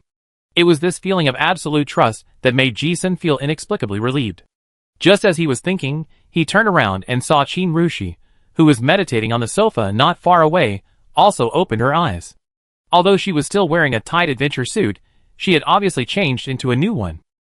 Without the dusty look of yesterday, she was radiant and even more beautiful. Ji-sun smiled at her. Aunt Qin, good morning. Qin Rushi also responded softly, good morning. The atmosphere was as calm and harmonious as usual, and it seemed that there was no difference from the secret dual cultivation last night. Ji-sun said, let's go, Aunt Qin, let's go out for breakfast. By the way, we go to the mercenary union to get our identity verified, and by the way, prepare some equipment and resources for the Warcraft forest. Qin Rushi still had that indifferent look, and replied softly, okay. She had already heard the plan, and she couldn't think of more. She stood up and began to put on the armor on the shelf. When she put on the armor, her proud figure and beautiful temperament were also hidden by the armor. There are many special foods in Juling City. Ji-sun led Qin Rushi to eat the delicacies leisurely, and then the two took the jumping dragon beast car to go to the black market. Qin Ru is their great sword mercenary group, which is a cover for a mercenary group originally from the southern continent. Although this disguise method is originally very flawed, it is not without flaws. After all, the members are all cadres of the Revolutionary Army, and many of them have completely different abilities and professional sequences from those registered by the Mercenary Union. Once they are targeted and encounter targeted investigations, they will inevitably be exposed. Qin Ru may not have thought of this problem. But if you want to solve it, you must find someone who is proficient in this field to solve it. But once you find someone, it will be a big hidden danger. Usually, those who have such means of forging identities are frequent visitors to various intelligence organizations. If one flaw is made up, another bigger flaw will be exposed. Qin Rushi also felt that he was not up to the task. After all, this was the southern continent, where the Revolutionary Army had no foundation. Their idea was to keep a low profile as much as possible, and avoid contact with too many people. This would minimize the hidden dangers. It was like this all the way. But he happened to meet Ji-sun. This was not a big deal. He had been in Juling City for such a long time that he was already a local tyrant. Ji-sun knew a lot of safe and reliable ways in the black market. In his opinion, the information of the Southern Continent Mercenary Union was not connected to the internet, and the information was all manually entered by recorders. It was too easy to tamper with the information of hunters in some small engineering corps. In that way, with a formal identity, the Revolutionary Army could openly accept high-level tasks and enter some high-level mercenary places. Even if their identities were discovered in the future, Ji-sun had already arranged a way out. Not long after, the two walked out of the black market. During the trip to the black market, Qin Rushi once again saw Ji-sun's connections in the city. While shocked, he was also completely relieved. All the problems he thought of before coming here are really nothing in front of this guy. My world's meticulous thinking ability has already deduced everything they need. The two of them got on the beast cart again and prepared to go to the Mercenary Union. With Ji-sun here, the Revolutionary Army doesn't need to think about any adventure routes. Qin Rushi knows that Ji-sun's information is more reliable than any intelligence dealer, and the two of them walked and talked all the way. In the car, she asked Ji-sun, do you have an exploration plan? Ji-sun, yes. My idea is to go to the dead zone to have a look. Qin Rushi frowned and asked, dead zone? Why haven't I heard of such a place in the monster forest? Of course, she didn't come here without any preparation. At least, she knew the general situation of the monster forest. But this question was not a question, but the tacit understanding between the two of them made her hear the deep meaning in the words. Qin Rushi didn't have to worry about anything at all. Ji-sun said directly, Dead Zone does not refer to a specific place, but a newly developed ancient ruins fault cave. According to the currently known information, there are many high-level monsters there, and the mythical bloodline is also very rich, which can fully meet the needs of the cadres. The most important thing is that it is the place where I speculate that the great Emperor Lenlingster may have fallen. Ah! When Qin Rushi heard this, she realized why Ji-sun wanted to go to the Dead Zone. But why is there no news about the place where the great Emperor fell? She cast an inquiring look. Of course, Ji-sun understood what she meant and explained directly, although there is no relevant information on the market now.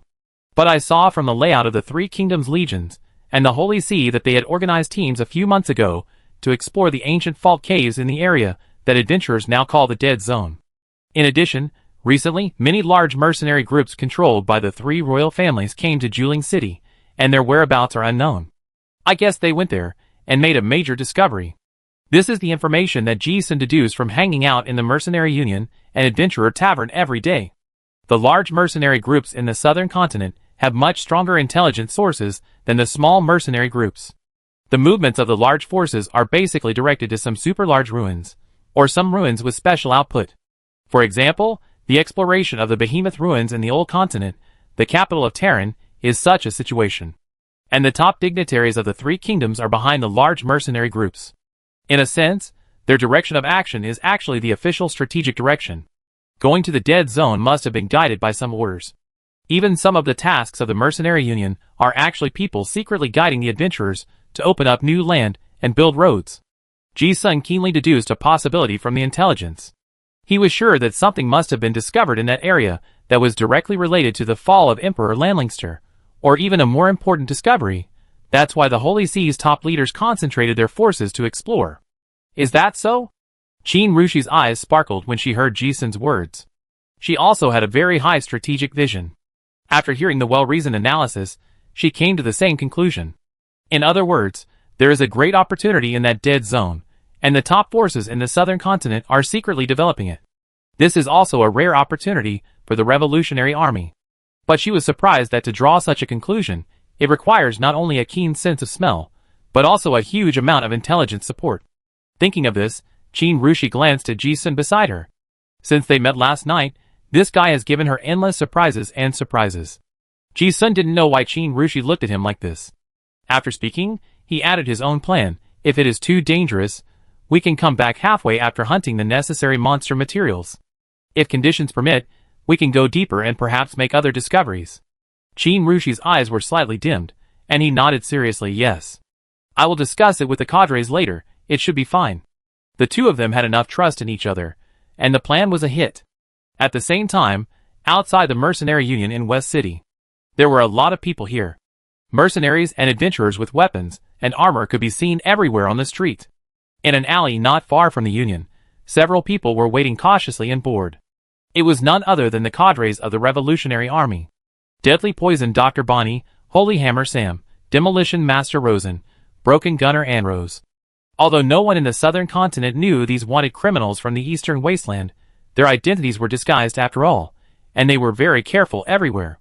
Since entering the city last night, they have been collecting resources needed for the expedition to the monster forest according to the plan. I contacted an intelligence merchant yesterday, but the price he asked was a bit outrageous. I revealed a little bit of our needs, and the guy was smart enough to guess that our goal was high-level monsters. He inquired about our group's situation in various ways, and sent people to secretly follow us. I found that something was wrong, so I immediately cut off this line. Yes, the intelligence dealers are all cunning people. Our identities are not to be seen in public, and they are easily exposed if we are not careful.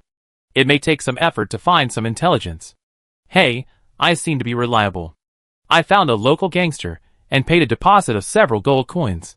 The guy said that we can get the follow-up information when we meet at the Mammoth Tavern tonight. Lawson, I think you are probably cheated. Hey Bonnie, how are you doing? I went to the Pharmacist Guild to look at the tasks, and found some suitable ones. But I don't know the specific situation in the monster forest. When the leader comes, let's discuss it. Several people were waiting in the alley, and they also counted their gains. But after talking for a while, it seemed that there was no reliable source of information. Thinking that it was their first day here, safety was the first priority, and there was no rush. Several people began to gossip. But then again, what's the situation with the leader? I actually met a friend in the South Continent. I've never seen her go out on a mission with us, and not come back all night. Hey, you are so mysterious, are you thinking? Is she the chief's old lover? You know the chief's character. Apart from fighting, when has she ever been interested in love? Besides, with her taste, what kind of man can catch her eye? Forget about the lover. I guess she might be an intelligence agent deployed by the Alliance army here. That's right. After the chief's immortal family secrets were perfected, she really became more and more out of the human category. She is a demigod. Among the 7th level, I'm afraid no one is stronger than her. As they chatted, Sam, the hammer-wielding saint, saw 2 people walking on the street and asked in surprise, "Look, isn't that the leader?" The familiar armor and sword, of course, was Qin Rushi. Lawson, but who is the man next to the leader? Is he the friend she met last night? Ji-sun was disguised, so no one recognized this S-level wanted criminal from Dongwon who was always on the wanted list like them. On the street, Qin Rushi also saw the cadres of the Revolutionary Army at a glance. The 2 walked over. Qin Rushi did not rush to introduce Ji-sun, but called everyone, "Bonnie, let's gather together. We are ready to take the mission and leave the city." Everyone was confused when they heard it. But we haven't found enough intelligence support yet. They just entered the city yesterday, and there are too many things to prepare. Intelligence, supplies, equipment, according to the plan, it will take at least a week before they can set off. However, the leader actually said that they should prepare to set off now. This feeling of haste almost made everyone think that they had encountered some danger that they had to leave the city to avoid. However, before everyone's alertness appeared on their faces, Qin Rushi glanced at Ji-sun and said lightly, "Well, I have found a reliable source of information." As soon as these words came out, everyone's expression was full of confusion. It was because they tried it that they knew that this task was very difficult. It was almost impossible to find information quickly without exposing one's identity. But what was the situation now? Just one night passed, and a reliable source of intelligence was found. But since our leader said it was done, it must be done. No one questioned it. But even if the source of intelligence was solved, there were still many problems with travel. Lawson, who was playing with an elemental bomb, said again, "What about the leader's adventure plan? We don't know much about the monsters in the southern continent, and the direction of extraordinary materials has not been determined. We haven't even bought a map yet." Qin Rushi knew what he was going to say, and said concisely, "I have found a reliable polyologist for those problems, and have understood them. As for the relevant maps and so on, I have already bought them in my storage ring. I will distribute them to everyone when everyone is gathered." The calm tone concealed too much explosive information. The expressions of the people were the same as their thoughts, only confused and stunned. They didn't even know what materials they needed. How could polyologists know?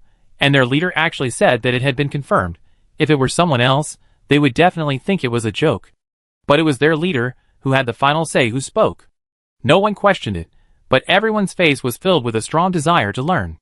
Qin Rushi knew why they had such expressions. When she heard the detailed information from Ji-sun last night, she was also shocked. But now was not the time to explain more. There would be plenty of time to explain when we left the city. However, even if these problems were solved, the hardware requirements were still there. Going to the Warcraft Forest for at least a few months, the team needed to prepare a lot of supplies. They had just arrived at Giant Spirit City, and they didn't know where their destination was, and of course they didn't know what to prepare. As the team's chief nurse, Bonnie immediately expressed her concerns. What about the expedition equipment and supplies? For example, targeted antidote potions, resistance potions, etc.? I just went to the Pharmacist Guild to learn about some of the situation. There are many dangerous areas in the Warcraft Forest, and there are many types of potions that need to be purchased. I may need a few days to prepare. Qin Rushi interrupted her tone that she was not sure what she needed, and said, "No need. We had already bought the potions and supplies at the market, so we were delayed for a while.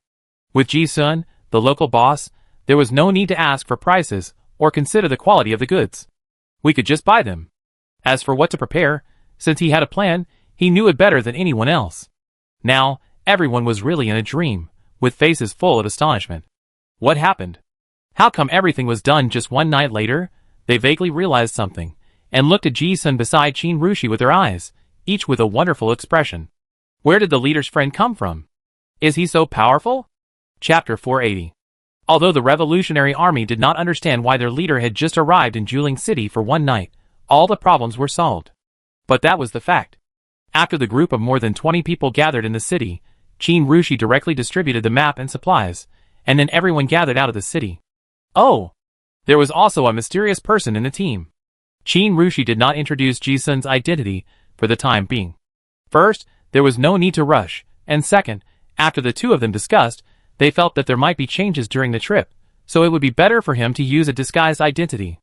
The cadres of the Revolutionary Army were all life and death partners who had fought together, and they had unbreakable trust and tacit understanding with each other. Although there was such a stranger in the team, no one had the intention to explore. Qin Ru said that he was a friend, which meant everyone's friend. Curious as they were, they had enough goodwill towards Ji-sun.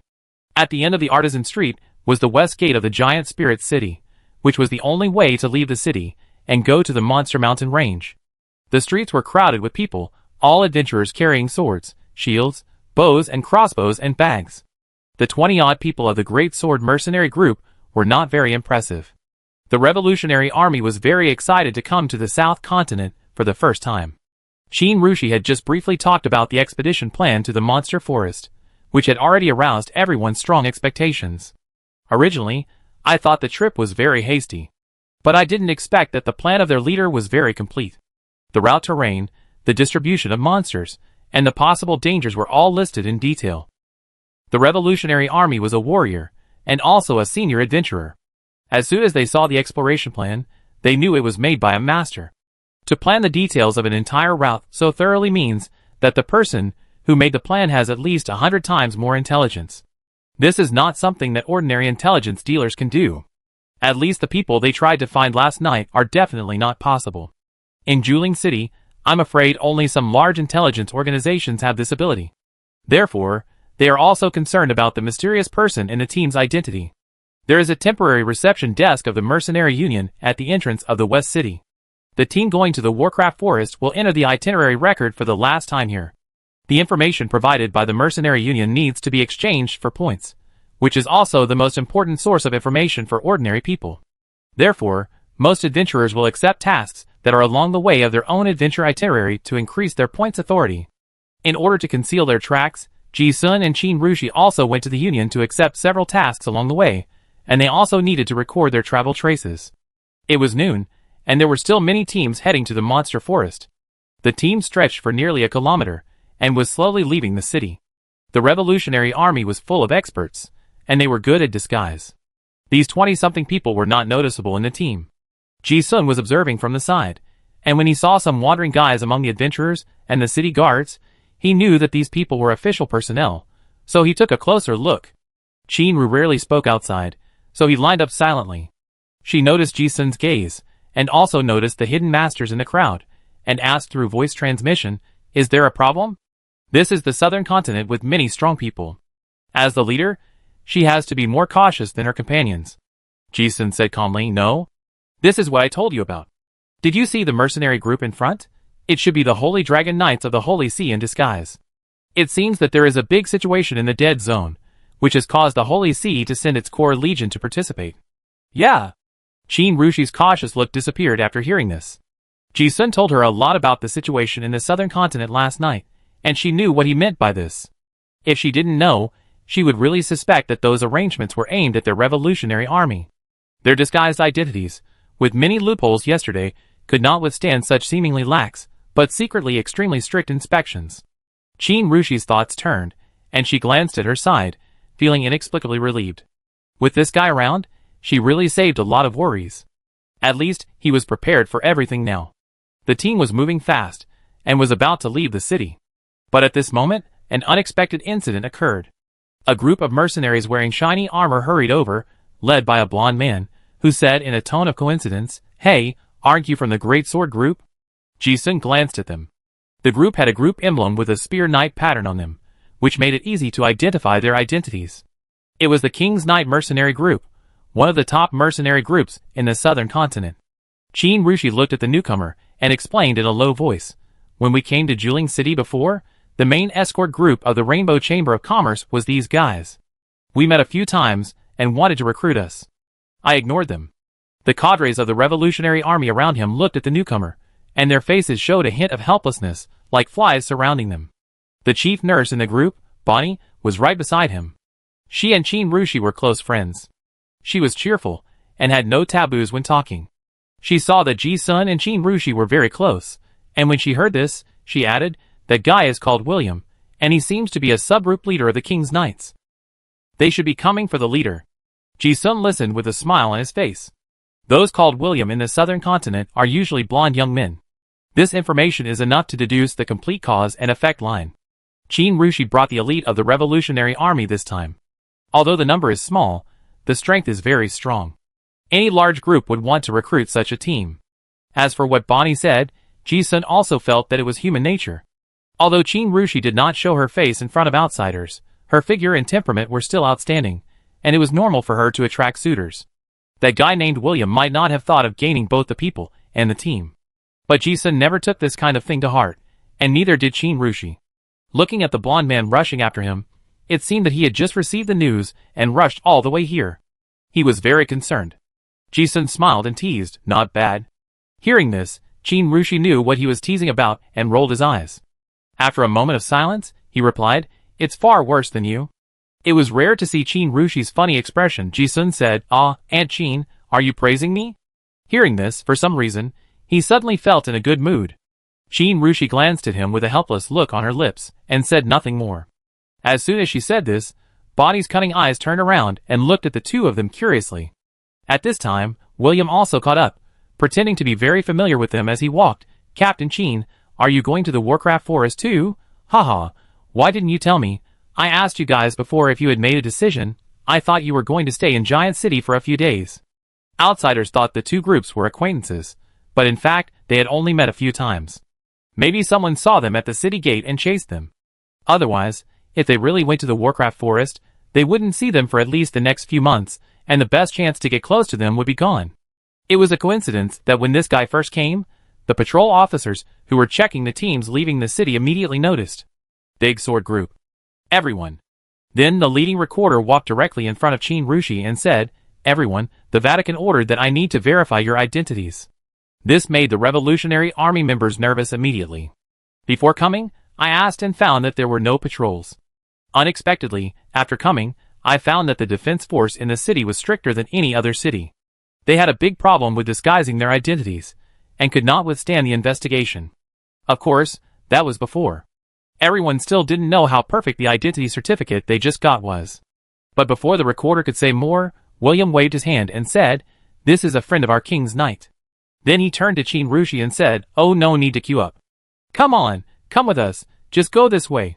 This is a mercenary group with an official background, and they have a privileged passage. They don't need to undergo any inspections, and can directly enter and exit the city." When the Revolutionary Army heard this, they were inexplicably relieved. In this case, even if they don't like the guy in front of them, they will not refuse. After all, avoiding scrutiny means less trouble of being exposed. Ji-sun, who was watching silently, thought to himself that this guy called William was really a little cunning. He came up with such a clever trick on the spot, which not only showed his power, but also gained a wave of goodwill. His method was quite clever. He looked like a love veteran in the upper class.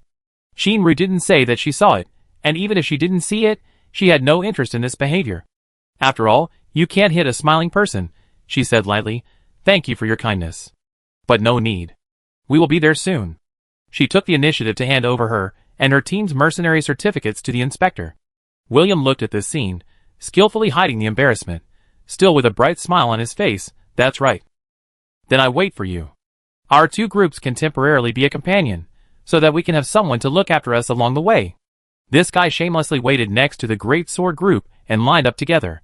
He was not idle either, and continued, "Captain Qin, you just came to Giant Spirit City. You may not know much. The situation in the Monster Forest is a bit complicated recently, and a major accident occurred near Broken Sword Mountain 2 days ago, when an 8th level monster attacked the adventure group. The top level group, like the Golden Spear, suffered heavy losses, with hundreds of people killed. You can actually prepare more before setting off. They, the King's Knights, also received the mission from above, and this time, they were going to the Warcraft Forest. William was originally here to carry out a secret mission. But originally, he wanted to stay in the city for a few more days. But he didn't expect to hear the news of the Great Sword Group's departure, so he hurried here.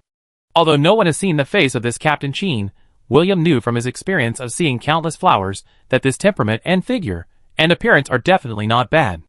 In the Dragonborn society, strength is everything. Many high-level female card masters cover their faces, which is not uncommon in the southern continent.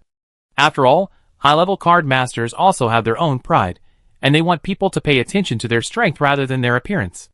Qin Rushi's expression was slightly different when he heard 8th level magic beast. William thought his words had achieved the effect, and continued, the magic beast forest now has new changes every day. Without sufficient intelligence support, it is easy to go wrong. Captain Qin, which direction are you going to go? If it's not on the way, our two groups can not only travel together, but also share some information. I just found a most well-informed information dealer in Giant City. He is an old partner of our king's group, and the best guide in the Warcraft Forest. This topic is very clever. Whether traveling together or sharing information, it is very normal between mercenary adventure groups. In this way, both parties can exchange resources and maximize their benefits.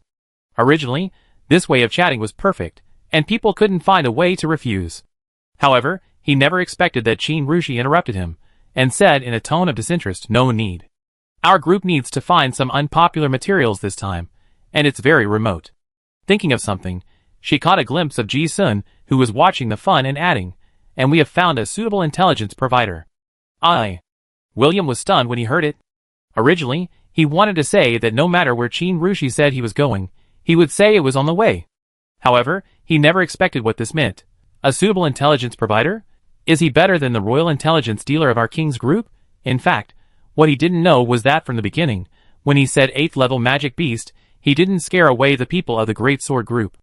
On the contrary, one of the purposes of their trip was to go for the 8th level magic beast. As for intelligence, they really didn't need it.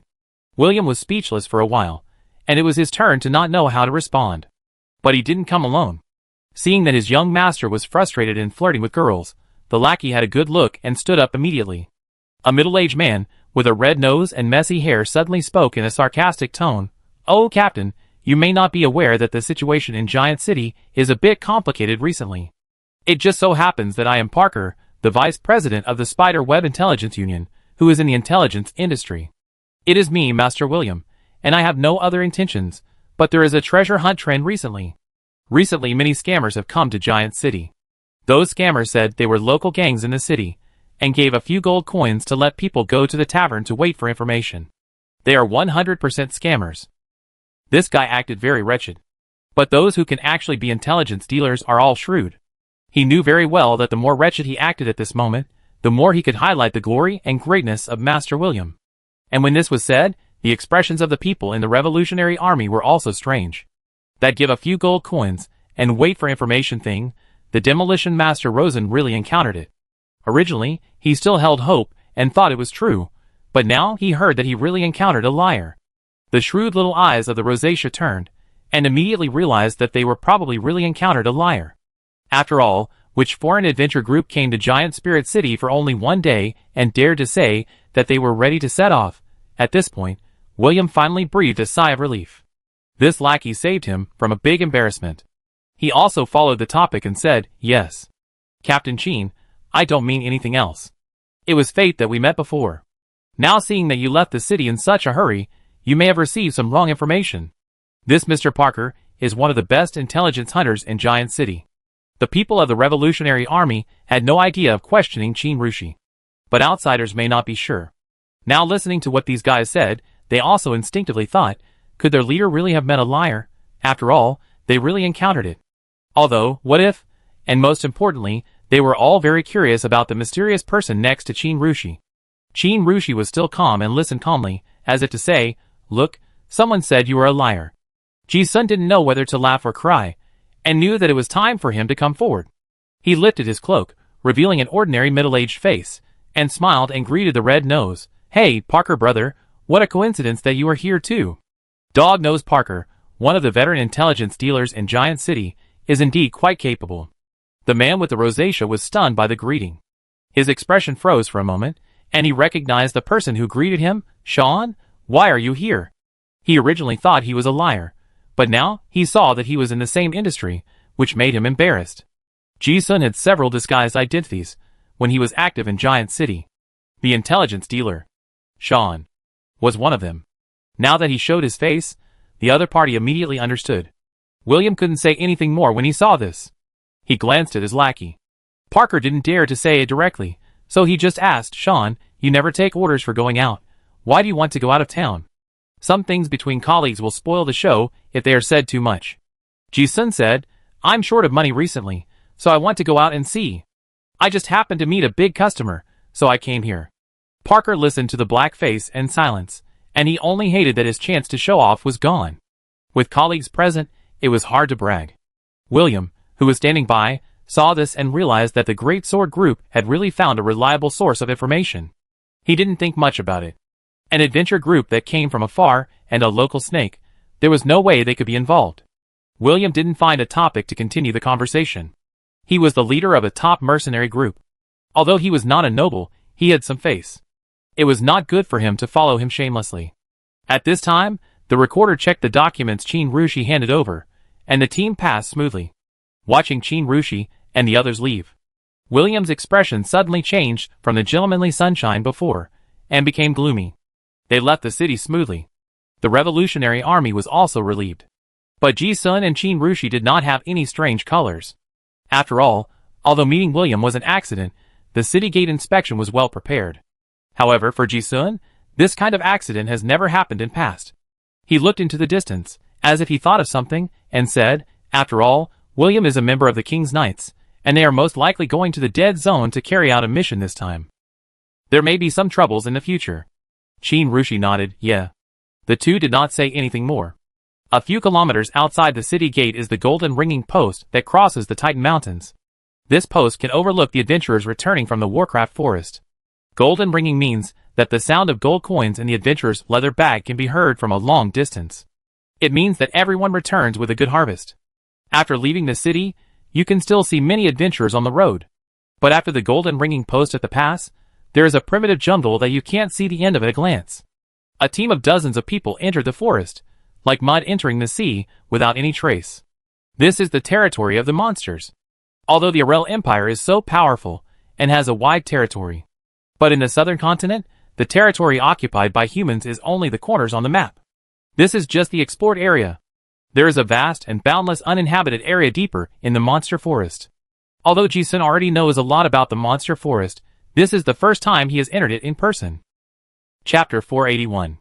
The monster forest is a general term used by adventurers in the southern continent to refer to the vast uninhabited area south of the Titan Mountains. This area has lush primeval forests and caves with complex and three-dimensional paths like a honeycomb. There are a large number of monsters and various strange and extraordinary creatures in the forest, as well as countless rare medicinal herbs and minerals. Treasures are everywhere. But there are no roads in the primeval forest, and there are many vegetation areas with rainforest climates. Even if adventurers open a new road in the morning, vines and thorns will grow, and it will turn into a dense jungle again in the evening. Without an experienced guide, even experienced adventurers can easily get lost. However, there was Ji-sun in the team. Although it was his first time in the forest, but his special thinking structure had already pieced together all the maps he had collected in the past few days into a large map in his mind. He accurately judged the direction, and the journey went smoothly. The Great Sword Group was full of high-level card masters, and the group walked very fast, covering more than 100 kilometers on the first day. At night, everyone came to a mountain stream full of red gravel. This is the Red Rock Beach, a landmark on many paths leading to the depths of the monster forest. There are few high-level monsters nearby, and the view is wide, making it a good camping site. Ji-sun's first day's destination is here. Qin Rushi greeted, "Okay, we rest here tonight." "Okay, Captain." The Great Sword Group began to set up camp in high spirits. The marching tents and the backpacks were taken out, and 7 or 8 tents were quickly set up. The monsters hunted on the road also became the freshest ingredients. There were professional chefs in the team, and soon a large piece of barbecue was hung on the campfire. The cadres of the Revolutionary Army were very excited. The harvest along the way made everyone feel that there was gold everywhere. Whenever they encountered a monster, this group of people could easily turn it into materials. My goodness, Is this the legendary monster forest? We have only been on the first day, and we have hunted 2 4th-level monsters, more than a dozen low-level monsters, and a bunch of herbs. Just these harvests are enough to make up for a long-distance escort mission. Yes. This is the edge of the monster forest. I heard that if you go to the deep forest, where there are few people, you will find a lot of precious herbs and high-level monsters. Especially those caves that have not been visited for a long time, and there are large-scale monster tribes. If we encounter a group, we will make a fortune. Sam, don't be such a pessimist. I heard from the adventurers in the tavern that it is not a good thing to encounter a group of monsters in the monster forest. A small group of dozens of monsters is fine, but if you really encounter a large group of thousands, the leader monster is at least level 7, and a group can kill a large team alive. Ha ha ha, we have prepared so many guys this time. If we set up some traps, maybe we can really get fat in one wave. There are all kinds of professionals in the team, so Ji-sun doesn't need to do any work at all. As a guide, he can be idle. After setting up the tent, he sat down and listened to the team members bragging. Listening to everyone's excited words, Ji-sun felt that these gains were justified. First, the resources in the Warcraft forest are indeed too rich. The forest is vast enough, with enough food, enough to breed a large group of Warcraft. The resources of Warcraft are like leeks. Once you cut one wave, another wave will grow soon. Also, the Great Sword group is too strong. Otherwise, if it were an ordinary small team, it would be enough to have a hard time encountering the 2 4th-level Warcraft on the road. This is just the beginning. It will take at least half a month to reach the real core area. There will be more and more Warcraft, and they will become stronger and stronger. Ji-sun has a full understanding of the future route, so he seems very calm. The atmosphere inside the Revolutionary Army is very good. As everyone chatted, the barbecue on the campfire was already sizzling. After all, he was the only outsider, so Ji-sun didn't say anything and just rested quietly.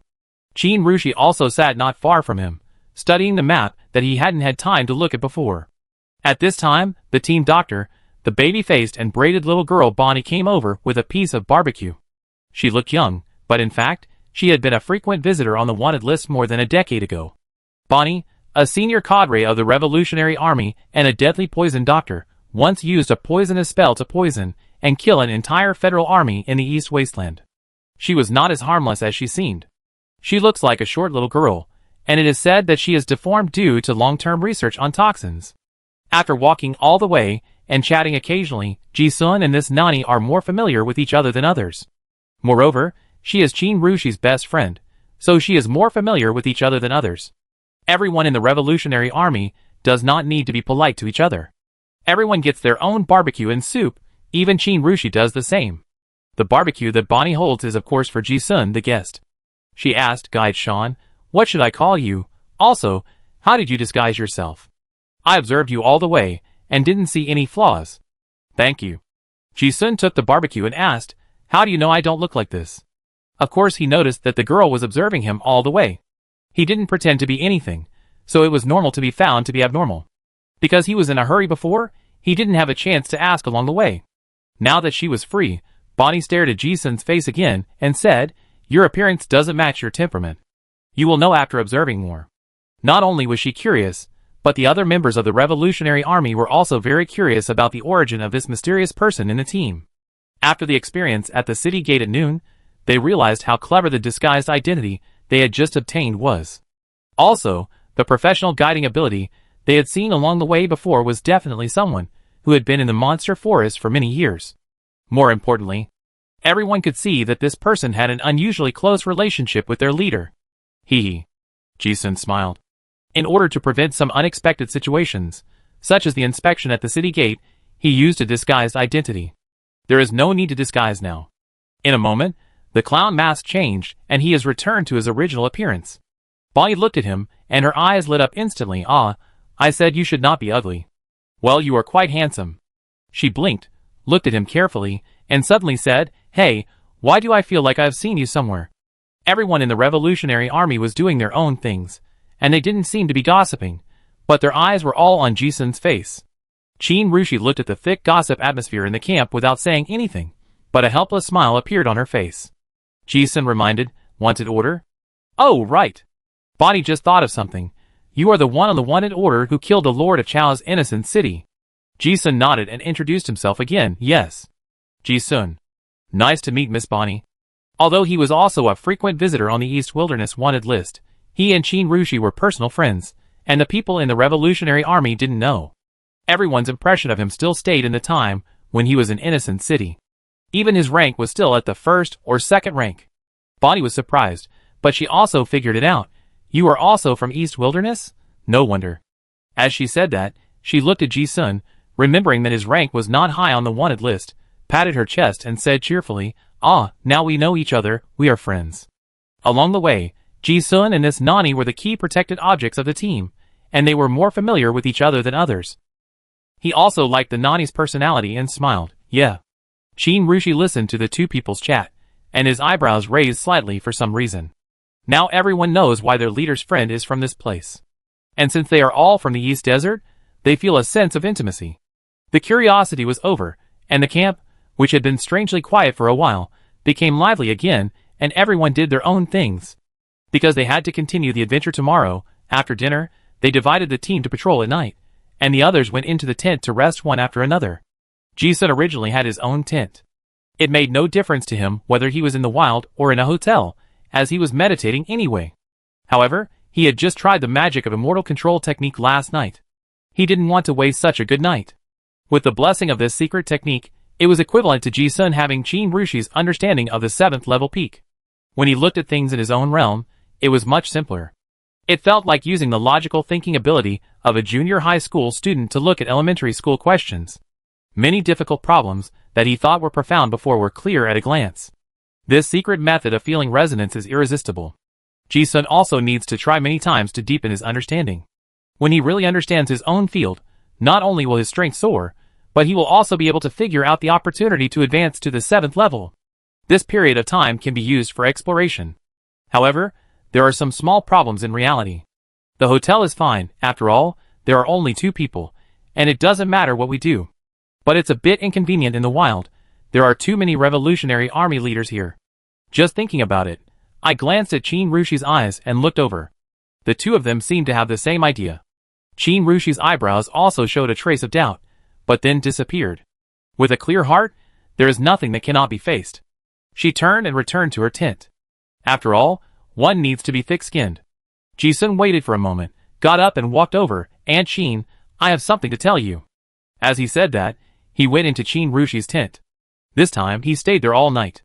The next morning, everyone started to pack up the camp and set off.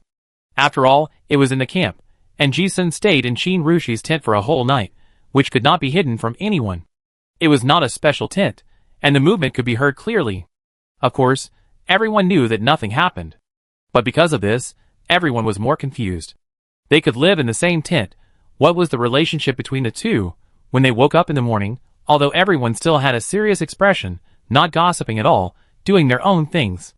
But everyone would always sneak a glance at the two victims from time to time. The reason why they were surprised was that it was the first time they found that their leader's relationship with a man was obviously beyond friendship or fighting partners. Ji-sun was an outsider, so they couldn't ask. Qin Rushi was the leader, so they couldn't ask about such private matters. The team was filled with a strong, strange atmosphere early in the morning. Qin Rushi certainly noticed it. But he didn't want to explain. First, it was difficult to explain. Second, if he really explained the reason, it would be the same as not explaining it. Bonnie would secretly ask on the way. Ji-sun would also tell the truth. I asked about some extraordinary cultivation. They were all partners who trusted each other, and curiosity was also expectation and blessing. Once he said it, everyone believed it. He didn't feel any difference from usual. Half a month passed in a flash. Ji-sun and the Great Sword Group traveled intensively every day, and gradually walked to the deepest part of the Warcraft forest. Although they were all going to the dead zone, the honeycomb-like structure of the cave allowed countless routes to choose from for the same destination. Ji-sun also chose a very remote route. The further he walked, the more remote it became. A few days ago, he had not seen any traces of human activity. This road led to the fairy forest. Few people in Giant City knew about it, so it was not surprising that he did not meet anyone. First, it was on the way to the destination, and second, he had promised Kola and Nina, the 2 elemental elves, to take them back. Also, the 2 elemental elves knew this area very well. They said there were 7th level monsters here. Soon, as they walked, the trees around them gradually became sparse, and the mud under their feet turned into soft, Wet grass with black water. The team members walked along, updating the map in their notebooks. Suddenly he stopped. Everyone saw him stop, and they all stopped too. Everyone, including Chin Rushi, turned their eyes to Ji-sun, waiting for instructions. In the past half-month, the 20 or so people in the team have been completely impressed by his professionalism. Although the Great Sword Group is very strong, it is really not in the Warcraft Forest. Especially in the depths of the Warcraft Forest, there is a possibility of group destruction at any time. It can be said that because of Ji-sun's expertise, several emergencies with a high probability of causing casualties were avoided. For example, the illusionary corpse demon flower encountered 3 days ago. It was obviously only a 4th level hell plant, but its super strong hallucinogenic pollen during its blooming period was a deadly threat. If it weren't for the targeted potions he prepared in advance, there might be few people in the Great Sword Group who would survive except for a few card masters above the 6th level. Or the human face ghost forest in the myth and legend encountered yesterday. The undead plant can seduce souls. If Ji-sun hadn't recognized the companion vines in advance, the consequences would be disastrous if they really went deep into the ghost forest. There were too many similar details along the way. The crisis in the Warcraft Forest is far more terrifying and dangerous than what people have heard. There are too many dangerous species here that people in the East Wilderness have never seen or heard of. Even Chin Rushi thought so. If she was the only one leading the team here and taking the same route, I'm afraid they would have lost members by now. But because Ji-sun was in the team, most of the crisis had been resolved before they happened. Although he did not show any combat ability along the way, he gave people an inexplicable sense of security that he understood everything, knew everything, and was prepared for everything. This also made the Revolutionary Army go from being unfamiliar to being familiar with their leader, and then to admiring him. Having such a polymath and professional guide in the team is simply the dream configuration of countless mercenary groups. Everyone seemed to have a tacit understanding along the way. As long as Ji-sun stopped, there must be something wrong. Chin Rushi tilted her head and asked cautiously, "What's wrong?" Beside Ji-sun, 2 elves were flying around, and seemed to say something excitedly. Everyone was watching, and they were all amazed. Mythical creatures, although they had discovered them before, these 2 elves were the first time to appear and fly out. And Ji-sun communicated with them in Elvish? Everyone in the Great Sword Group could not hide their strange eyes, but they seemed to think it was understandable. They would find it strange if this kind of mythical creature appeared around anyone, but when it appeared around Ji-sun, everything was understandable. There are so many magical things about this guy.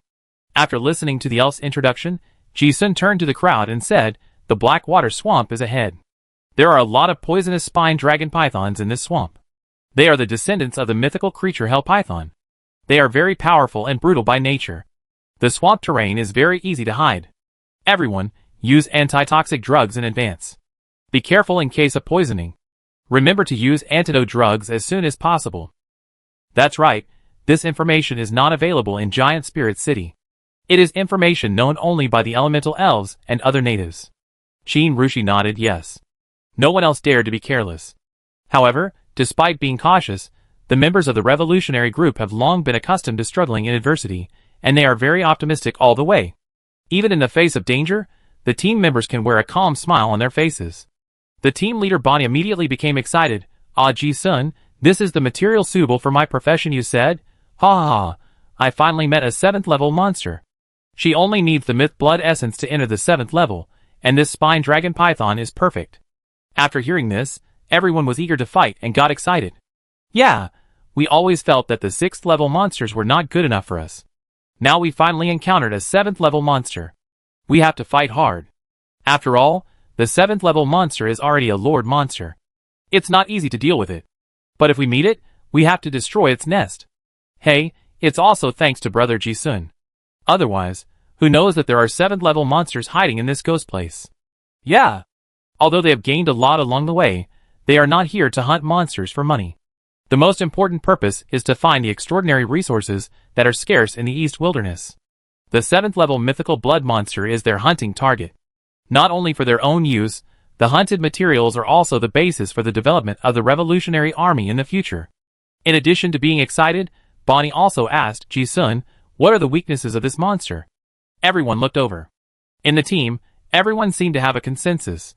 If you ask Ji-sun about any unknown question, you will always get the answer. Spine dragon python, they have never heard of this ancient monster. Even if they have seen it in some books, it is just a name. As for its habits and weaknesses, they know nothing about it. Ji-sun did not disappoint everyone and said, the biggest problem is the poison. But we have prepared enough potions. This problem has been solved, and its threat has been reduced by at least half. Bonnie, that's easy. But everyone be careful, there may be accidents. Ji-sun said, and then said, there is usually only one Lord Monster in an area. Normally, our preparations are enough to deal with it. But Spine Dragon Python is special, and the mating time is uncertain. If it is in the estrus period, there may be two. Hearing this, everyone responded excitedly, good.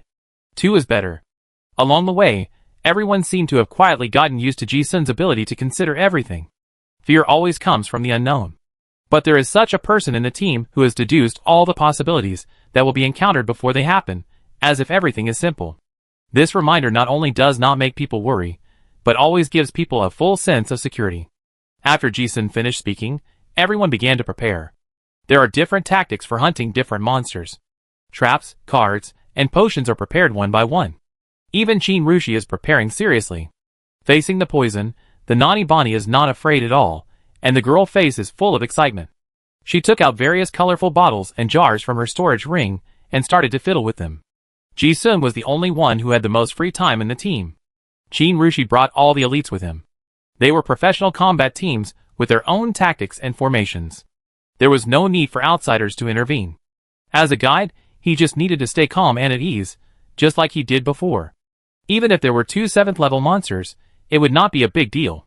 While everyone was preparing, Ji-sun was also writing and drawing in his notebook.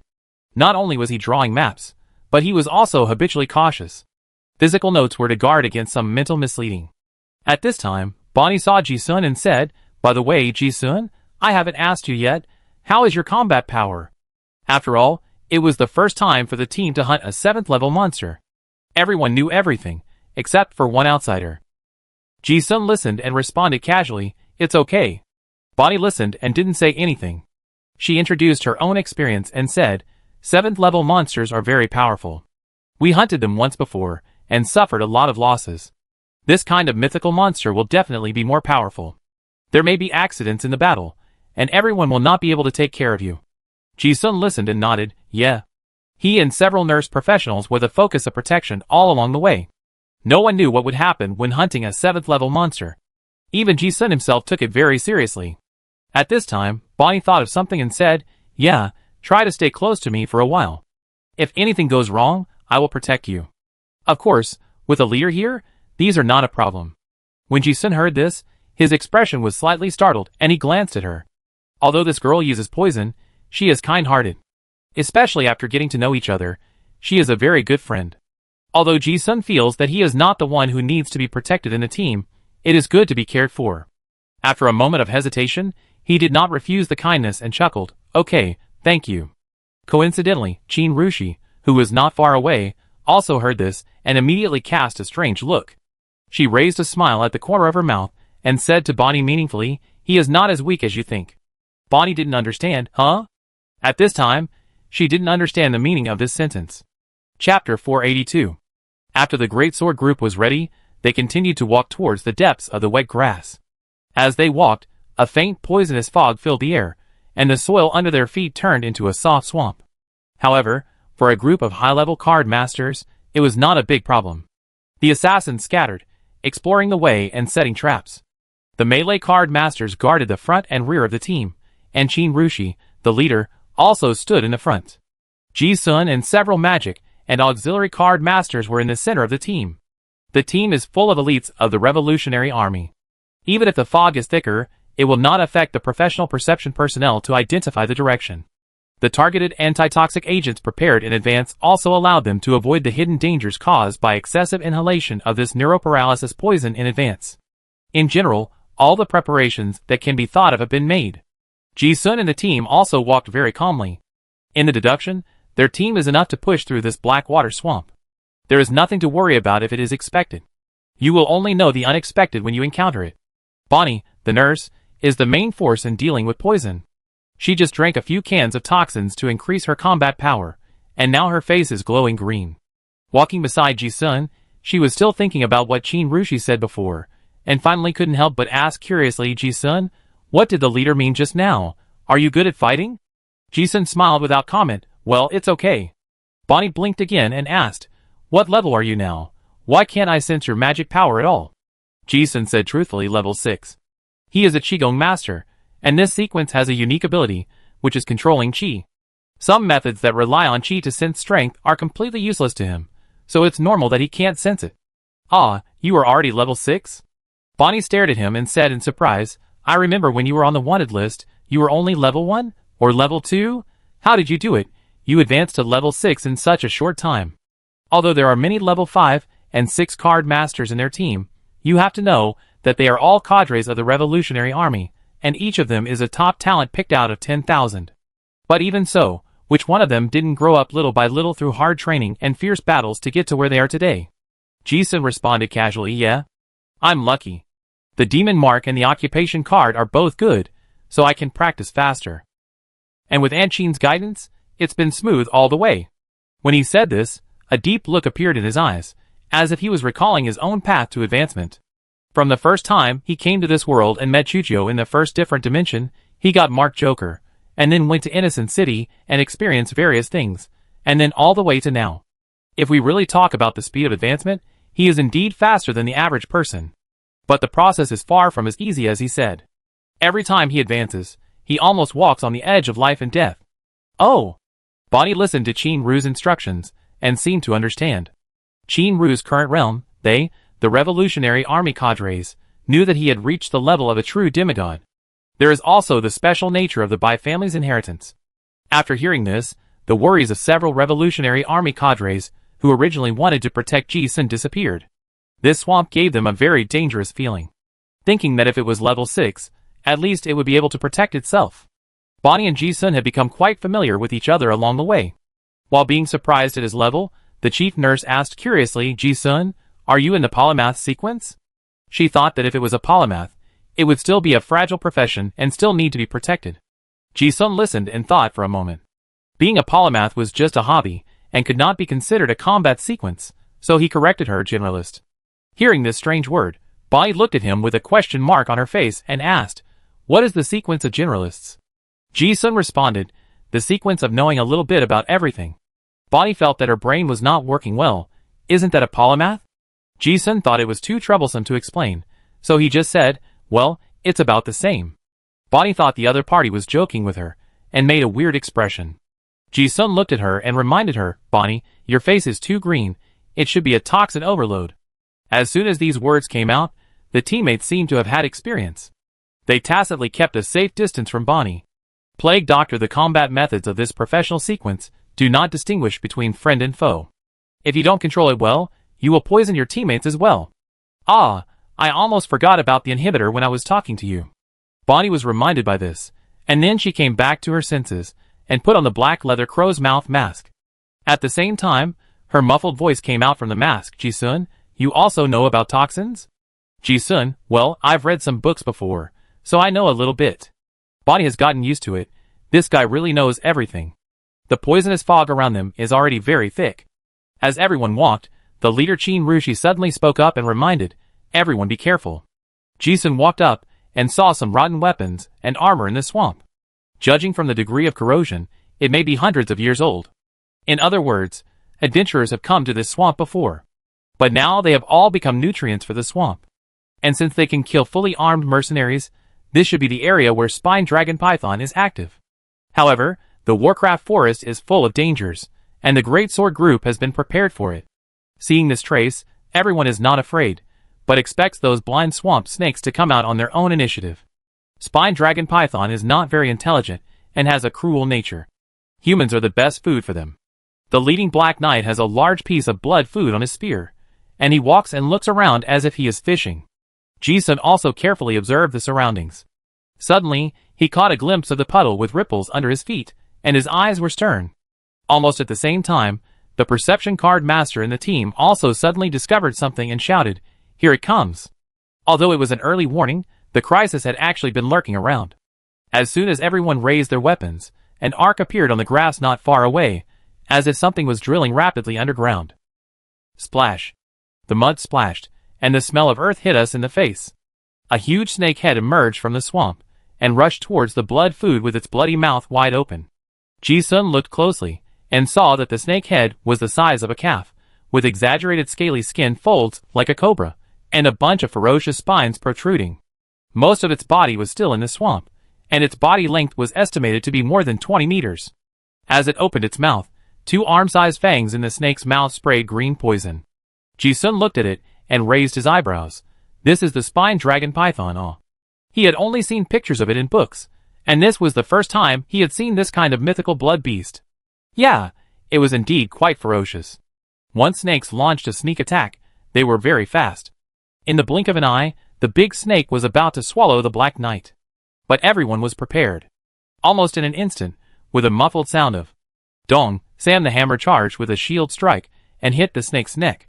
The moment the big snake paused, the Black Knight, who was responsible for attracting hatred, pierced its jaw with a gun. The snake felt pain and realized that this group of humans was not easy to mess with, so it wanted to escape instantly. However, the puddles around it instantly condensed into ice pits, spreading on the snake's scales. Quietly, the sneaking dagger had already pierced the snake's heart. In the blink of an eye, the snake that had just attacked fiercely was lying on the ground, skinned and turned into materials. Ah, it's just a 4th level dragon python. With such a big body, I thought it was a 6th level one. It's almost there. Haha, a good start. As expected of a descendant of myth, a complete poisonous magic core was produced. This is a rare item. The leather is also very tough. It is so complete that it can be made into several sets of high-quality leather armor. There was no intense fighting at all. In the tacit team of the Great Sword Group, which is composed of card masters of the 4th level at the lowest, being controlled means death. The tacit understanding between the team members allows them to exert several times the combat power. When the assassin used his skilled dissection skills to take out the fist-sized green magic core from the snake's head, everyone was excited. Not all monsters have magic cores. Not all monsters with magic cores can produce such a large magic core. This piece of toxic magic core is more valuable than the average 5th level magic core. Compared to the excitement of others, Ji-sun watched from the side with a thoughtful look. Qin Rushi did not do anything during the whole process. She looked at Ji-sun's expression and asked, "What are you thinking about?" Ji-sun said in a deep voice, "I'm thinking about the food chain of the Blackwater Swamp." Qin Rushi did not think of the meaning of this sentence for a moment. Food chain? Ji-sun nodded yes. From the current point of view, the few magical beasts attracted by the water source alone cannot support such a large spine dragon python clan. In other words, there are other food sources in this swamp. I wonder what it is, and where it is. Yes. Qin Rushi also nodded at this explanation and understood. This is a small problem that ordinary people would completely ignore. But in Ji-sun's eyes, it is a necessary thing in a complete logical line. From some small details, we can deduce the source. He felt vaguely that there might be something special about this swamp. After collecting the materials for the big snake, everyone continued to move forward. Spine dragon python, although it is a tribe of magical beasts, there are many in this swamp. But there is no tribe consciousness. Most of them do their own things. Just like fish, even if one is caught, the bait is still there, and there will still be people who take the bait. So the Great Sword Group encountered more than a dozen sneak attacks along the way. 1 6th level, 2 5th level, and the rest are 3rd and 4th level. A huge harvest. This is the treasure in the depths of the Warcraft forest. If you have the strength to avoid total annihilation, you will definitely make a lot of money. However, because they knew from the 2 elemental elves that there was a 7th level Lord Warcraft in this swamp before, everyone did not dare to be careless. As they walked along, Ji-sun gradually became puzzled. It's strange. Why haven't I encountered it yet? Isn't the Lord in the swamp? The fighting noise along the way was not small, and it stands to reason that the Lord level Warcraft should have noticed it. But it still hasn't appeared. Ji-sun was very surprised. But at this time, Sam in front of him shouted excitedly, "Look, there are architectural ruins here." Ji-sun listened and his thoughts turned, and his expression became expectant. The elf Cora in the pocket also said to herself, "I don't understand why you humans are so interested in those stones." Yes, this is also the direction pointed by the elf. There are many ancient ruins buried by history in the Warcraft forest. In the eyes of the natives such as the elemental elves, they are just some strange stones. Ji-sun smiled and walked over. He saw several broken stones covered with moss suddenly appearing in the swamp. Some were exposed, and some were soaked in water. The water was very clear, with various fluorescent water plants and small fish swimming in it. A closer look revealed some vague carvings on the stones, which looked like pillars of a great hall. The great sword group gathered around the pillars, unable to hide their excitement. Because there were architectural remains, it meant that this place might have been a territory of human activities, and perhaps there were some other treasures. There are archaeologists in the team, but this is the southern continent after all, and the knowledge of the eastern wasteland cannot help them to see anything. They all looked at Ji-sun and the team inexplicably. Ji-sun uncovered the moss on the stone pillar, carefully studied the vague lines on it, and recognized it at a glance, introducing, "This is the sun god pattern of the Alterac civilization. This may be the site of a sacrificial temple." Hearing this, Bonnie asked curiously, Ji-sun, "You are also studying archaeology?"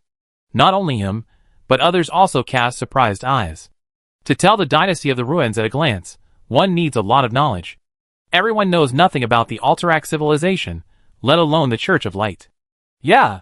Ji-sun nodded. It was really a coincidence. There are many civilizations that have been broken, but she has been studying the Alterac civilization recently, so she recognized it as soon as she saw the sun pattern. This is the ruins of an ancient civilization from more than 100,000 years ago. This kind of exposed stone that can still survive today must have been specially treated. Even though they are just a few broken stones now, they were probably worth more than gold back then. Usually it is either a large palace or a religious place. The water near this building is very deep, and in some places you can't see the bottom at a glance. The deep darkness seems to hide ancient secrets. Qin Rushi watched Ji-sun carefully observe the water and asked, "What's wrong?" Ji-sun introduced, "Judging from the specifications of these pillars, the specifications of the temple may be very large. Judging from the patterns, it is not a bishop's temple, but a high-end place like the Pope's office. Usually, this kind of tribe has a lot of space underground. Just like the Holy See's sanctuary now, it is used to worship gods. In other words, there may be some sacrificial items." Yes. When this was said, everyone in the team's eyes lit up. Archaeological relics are like this, they need to be excavated. Even if they encounter something that has been excavated, it may not have been found by the predecessors. If they find it, they can also get rich. And Ji-sun's professionalism is reliable as soon as he opens his mouth. "Captain, let's go down and take a look." "Okay. Uncle Dong, you guys be careful." As soon as Ji-sun said that, two assassins who were good at diving dived into the water. Everyone also dispersed, and looked for clues nearby. Qin Rushi looked at Ji-sun's still unslackened brows. She guessed that he had concerns, so she asked, "Do you think that the Dragon Python Lord might be spying on us near this ruins?" "Yes." Ji-sun nodded and said, "I have read the introduction in the classics that the Temple of the Sun is usually the place with the most concentrated elements in an area. Even though this is a relic, it still has some spiritual gathering effects. This spine dragon python tribe is here, and this is probably the reason. Also, the spine dragon python lord gives me a very strange feeling. I think its intelligence is higher than the legend says. Maybe it sensed the threat and didn't come out, or maybe, for some reason, it hid and didn't want to come out. Either way, it's not normal." He also felt incredible. The classics and the two elemental elves said that this big snake should not be so smart. But no matter how he deduced, Ji-sun always felt that something was wrong. Qin Rushi listened and nodded seriously. But this is the charm of exploration after all. No one can guarantee what they will encounter. Looking at the traces on the ruins, at least no one has come to set foot in the past few hundred years, and the probability of digging out treasures is not small. Everyone in the Great Sword Group was working hard, diving and digging. Soon, more and more stone pillar debris and broken walls were discovered. Ji-sun seemed to be completely uninvolved, just standing on a pillar and observing. But in his mind at this moment is the 3D structure diagram of the tribe that built this temple. This kind of temple occupies a large area, usually several kilometers in radius is the construction area, but as long as you are proficient in the architectural style of that era, you can restore the layout of the entire ruins from the distribution of stone pillars in a certain sense. Sure enough, not long after waiting, as everyone discovered more and more, Ji-sun suddenly took a fancy to a direction. If you really want to turn this area over in the swamp, the amount of work is not to be said to be astonishing. It is also possible that after digging, time is wasted and nothing valuable is found. That would be a loss. But that's for ordinary people. Ji-sun walked over and quietly woke up his plug-in. "Ivan, help me sense if there is any space underground." In the trouser pocket, the sleepy little loli was awakened by a bag of candy. Then she chewed the candy, jumped down and landed on the grass to sense for a moment, and then lazily responded, "Stupid Ji-sun, it's not here, it's over there, about 100 meters underground, there is a big space." Ji-sun felt a little embarrassed and laughed at himself. the calculation is a little off. Ivan jumped back into his trouser pocket, as if he was sleepwalking, and went back to sleep. Chin Rushi, who was standing by, watched the whole scene, chuckled, and then called out to his companions in the distance, "Bonnie, dig this way." The Great Sword Group didn't know how Ji-sun and Chin Rushi determined the location. But everyone didn't question Ji-sun's professional ability at all, and started to work immediately. First, they used spells to solidify the swamp near the coordinates, and then dug all the way down. Soon, a tunnel was dug out. As Ivan said, when they were more than 100 meters deep, the people underground suddenly shouted, "Chief, we have dug a rock layer." In the swamp, it would not be a rock layer. Ji-sun immediately guessed that it was the top of the underground palace. The people below broke through the hard stone several meters thick, and sure enough, there was a huge space. Soon, everyone went down to the underground space. Even though everyone was knowledgeable, they were shocked by the scene before their eyes. In this underground palace that has been forgotten for more than 100,000 years, the few remaining magic lights that are always on cast a patchwork of light and shadow. The air is not turbid, but filled with a faint dust and the breath of ancient magic. The depths of the palace are hidden in darkness, and the end is invisible. One can only vaguely feel its incredible huge scale. In front of Ji-sun and the others is a row of huge steps leading to the hall of the temple. Each step is several meters high. It seems that it was not built for humans, but for the huge dragons. On the stone steps, 2 rows of stone dragons, like guards, came into view roughly. These statues were tens of meters high, almost touching the top of the palace. The dragon's wings were spread, and the stone scales shone with a metallic luster in the dim light. Its eyes were carefully carved from magic gems, and they were bright and radiated a faint light even in this dark environment. It seemed that the real dragons that were petrified could come back to life at any time. This group of stone dragons had been silently guarding this temple for who knows how many years. It's really a temple. Look, there are complete statues of gods in this hall. Hey, what kind of dragon is this? Wow, it's so majestic that I can feel the power of a dragon from the statue. Oh my god, there is such a large space under the swamp. My goodness, these stone sculptures look like they are alive. What kind of dragons are these? Their scales look like metal. Why haven't I heard of such dragons? They are the dragon guards of the Church of Light. They look like the legendary metal dragons. Color dragons and metal dragons are 2 major branches of dragons, but this history was erased by the Holy See. After listening to Ji-sun's popular science, everyone suddenly realized it. Ji-sun was shocked beyond words, because he recognized it. He looked at these dragon guards, as if he saw the once powerful Alterac civilization. The temples of theocracy civilizations are usually the most exaggerated at the time, gathering most of the social resources to build and dedicate to the gods. Faced with this kind of miracle, the general clan and the Great Sword Group were all shocked, but also very excited and expectant. Such a place, even if these stones were moved back, would be worth a lot. Moreover, this underground palace had obviously not been visited for a long time. Except for the natural damage caused by the earthquake, everything else was still intact. Chin Rushi didn't know what he noticed, and reminded everyone be careful. Ji-sun listened and looked into the depths of the palace. The Bai family's fairy spirit secret technique is much more sensitive to living things than others. It is highly likely that the Dragon Python Lord is really hiding here. If he doesn't come out, they are not in a hurry. Ji-sun noticed some details and murmured in his heart. The specifications of this temple are a bit beyond imagination. However, before he could think about it, Bonnie, the teen doctor who was sensitive to toxins, suddenly said in surprise, "Oh look." Everyone looked closely, and suddenly saw a strange plant with 3 green fruits growing in a small black puddle not far from them. The reason why it is called strange is that the 3 fruits on this plant are emitting green gas that is extremely poisonous at first glance. And the green gas also formed the shape of a skull. Ji-sun also guessed what this iconic fruit was, and his eyes lit up. Bonnie couldn't contain her excitement and exclaimed, "Ah, is this the legendary divine fruit plague fruit?" After all, everyone has seen the world. Hearing Bonnie's excitement, the outspoken Blaster rose and also asked curiously, "Bonnie, what is this thing? Can it be eaten?" Bonnie said, "I don't know either. I have only read in an ancient book that the juice of this fruit is said to be one of the most poisonous in the world. It is said that if a god touches it, he may be infected with the plague. And, I forgot, I may have to go back and look through the classics." This statement obviously cannot solve the mystery. Professional poison masters cannot explain it clearly, so everyone can only look at Ji-sun. Ji-sun has long been accustomed to being treated as an encyclopedia by everyone. He did not disappoint everyone and said, "Bonnie is right. This fruit is highly poisonous. The green gas can easily corrode steel, and even the legend says that it can corrode the human soul, so its poison gas looks like a skull." Ah! When they heard that it was highly poisonous, everyone's curiosity immediately disappeared.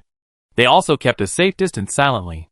But Ji-sun continued, "But it is said that as long as you can withstand the toxicity of this fruit, you can transform your blood genes and obtain a poison-resistant body that is almost immune to all poisons, and even your soul can be tempered." Bonnie also remembered this, and was excited. "Yes, the poison-resistant body. That's the effect. I saw that the ancient book also said so." For a plague doctor, nothing is more exciting than encountering such a highly toxic material. But at this time, Ji-sun thought of something and added, "It is also said that only the bones of gods can be used as nutrients to breathe such a poisonous fruit. Usually, it is also the favorite tonic for most highly toxic monsters." Shin Rushi listened, thinking. At the same time, her eyes suddenly looked into the darkness in the distance, and a pair of amber snake eyes suddenly lit up. Before they could be warned, everyone had already felt the dangerous aura that made their backs shiver. When they looked closely, a 100-meter-long spine dragon python king had already been entrenched there. Swoosh! The sound of breaking wind. It rushed out from behind the statue at lightning speed, carrying a poisonous aura that was so stinking that it could be smelled even through the gas mask, and attacked everyone. However, everyone was originally coming for it, and they were only slightly startled and had already entered the battle state. As the leader, Shin Rushi also put his hand on the big sword and exerted force quietly.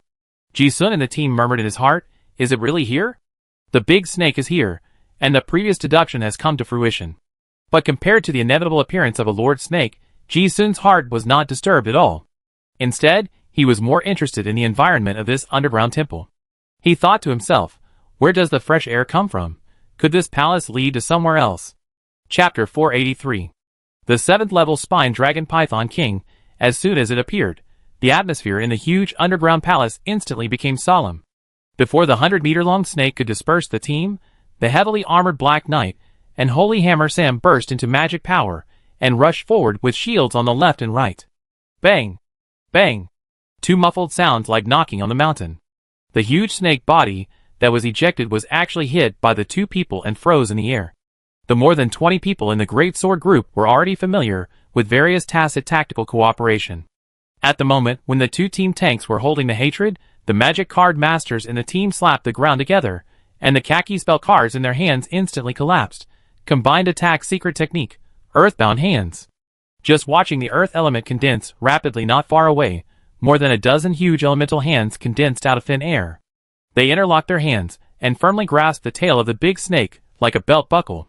This is a combination of spells, released by multiple people together, which can exert a binding ability beyond the original level of the spell. Moreover, this is a tactic that has been discussed long ago, and the binding position is also very clever, just fixing the head and tail of the big snake, not only completely controlling its momentum of charging, but also like someone pinching its tail, and even limiting the power of the snake body. The Lord Snake was captured in an instant, and most people could see the true face of the King Snake. Its eyes were like torches, and there were faint horns on its forehead. The pressure of the blood of hell made people feel as if they were looking at a sea of blood and corpses. Its scales seemed to be forged of metal, and even if a relic-level weapon was used to chop it, there was only a flash of fire, and it could not break the defense at all. The snake saw itself trapped, its tail struggling but unable to exert any strength, and a fierce light flashed in its amber vertical pupils, and a poisonous gas like flames gushed out of its mouth. The venom spewed by the king snake was much more powerful than those small snakes encountered before. The magic patterns on the armor of the two heavy armored knights in the lead were very strong, but they were still corroded and sizzling. The whole hall was immediately filled with poisonous acid mist. It was also thanks to the team members, who had prepared antidotes in advance. Otherwise, if the body was corroded by a little toxin, it would be paralyzed on the spot in an instant. The king snake didn't hit anyone, and its poisoned breath didn't hurt anyone, and it didn't have any other abilities. It was time for the big sword group to output. The melee card master held the hatred, and the output professions in the team also had a safe output environment. The magic sword Night Whale Kill in Jinjianlia's hand lit up a strange red light, and the sword energy on his body overflowed into thousands of small swords wandering around his body. The old sword master of the East Wasteland looked stern, and the shadow of the demon god appeared behind him. The sword in his hand rang like a hum, and he said in a low voice, "The field displays the Night Evil Sword domain." As soon as the sword was slashed, the empty underground palace was filled with the dense movement of thousands of troops and weapons touching each other. However, everyone saw that even though he was the top swordsman in the team, his sword energy that could break mountains only left some shallow wounds on the snake's scales. For such a huge beast, such wounds were not painful. Instead, the snake was in pain and became ferocious, knocking the Black Knight in the front away. Seeing this scene, Chun Jianlia shouted, "Break the armor." The defense of this king snake is so strong, not only because of the material of the snake's scales, but also because of the mythical bloodline that covered its scales with natural magic patterns. Without breaking the magic pattern, it is impossible to hurt its root. Okay. Hearing this, the team Dr. Bonnie completely ignored the poison gas, and excitedly threw a bunch of colorful potion bottles into the mouth and body of the big snake with green light all over her body. Defense-breaking potion, magic-breaking potion, blooding potion, these are the unique toxins Bonnie prepared specifically for large monsters.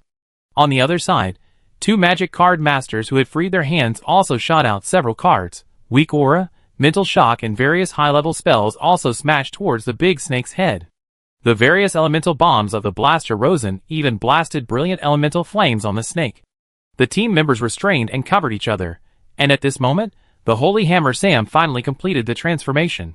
He roared with a battle cry, and his bones and muscles crackled. In a blink of an eye, he had turned into a majestic bull over 7 meters tall. He was also one of the 3 top masters in the team who had comprehended the field at the 6th level. At the same time as the transformation, the shadow of the demon god Jitianru appeared behind him, and violent spell power poured in, and a layer of ripples appeared around his body that made the air ripple slightly. Giant Force Field. Although this pure force field has no special effects, but it is easy to get started, and the effect is very direct. After the field was deployed, Sam's transformed bull was the same size as the snake head.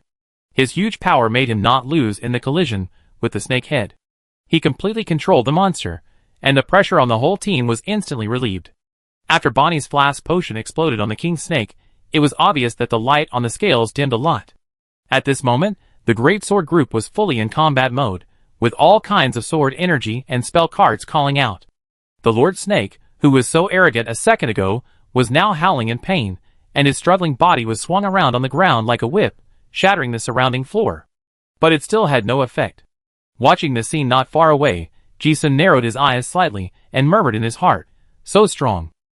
After entering the monster forest for so many days, this was the first time the team encountered a 7th-level monster.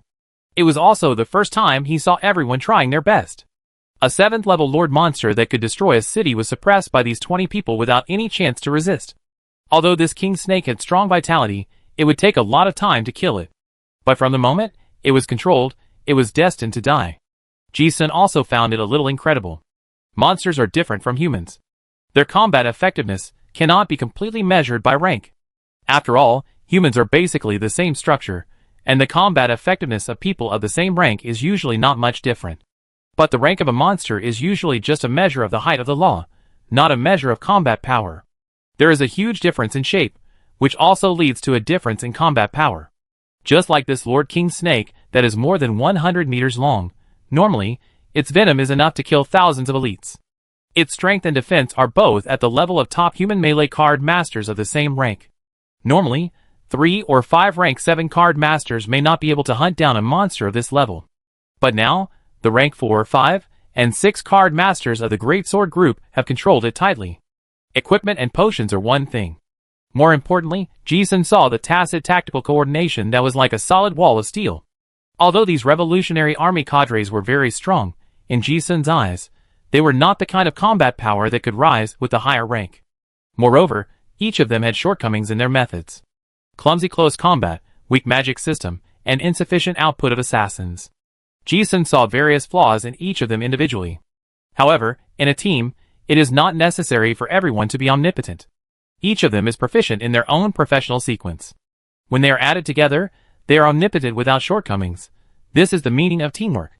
The battle was carried out in this tacit siege that looked fierce, but had been repeatedly practiced countless times. Bang, bang, bang, the sound of the Lord King Snake struggling resounded throughout the empty hall. The wounds on its body were increasing, and the venom it spewed was becoming thinner and thinner. If it continued like this, Ji-sun could not see any chance of the king snake to counterattack.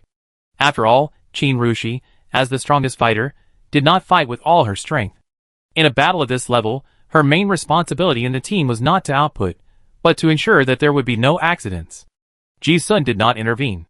Although he was quite capable, he did not need to do anything. Besides, he was an outsider, and if he rashly joined a well-coordinated battle group, he would be a burden. He just watched from the side with a clear conscience, and deduced everything in his mind. This fight lasted for half an hour. The snake had more and more wounds, bleeding, and became weaker and weaker. But the people in the Great Sword group were getting more and more relaxed. Be careful, the snake may go berserk. Sam, hold it. Okay. Bonnie, give this big guy some more chondroitin, it's too damn strong.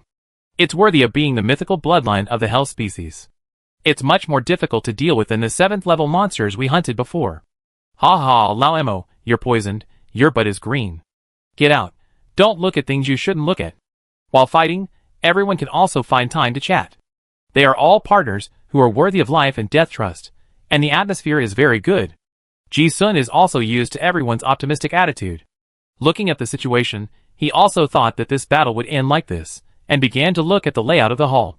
But suddenly, his eyes were stern, and he found something, and he said in his heart, "Huh, female?" The classics he had read recorded that spine dragon python it is difficult to distinguish between male and female from the appearance. Only when they mate, they actively expose their reproductive characteristics, and then they can be seen. And the characteristics are not obvious, but the scales behind the anus will suddenly become thinner. During the battle just now, the giant snake accidentally exposed itself for a moment when it was tumbling. If Ji-sun hadn't seen it in the classics and written it down, he would have really ignored it.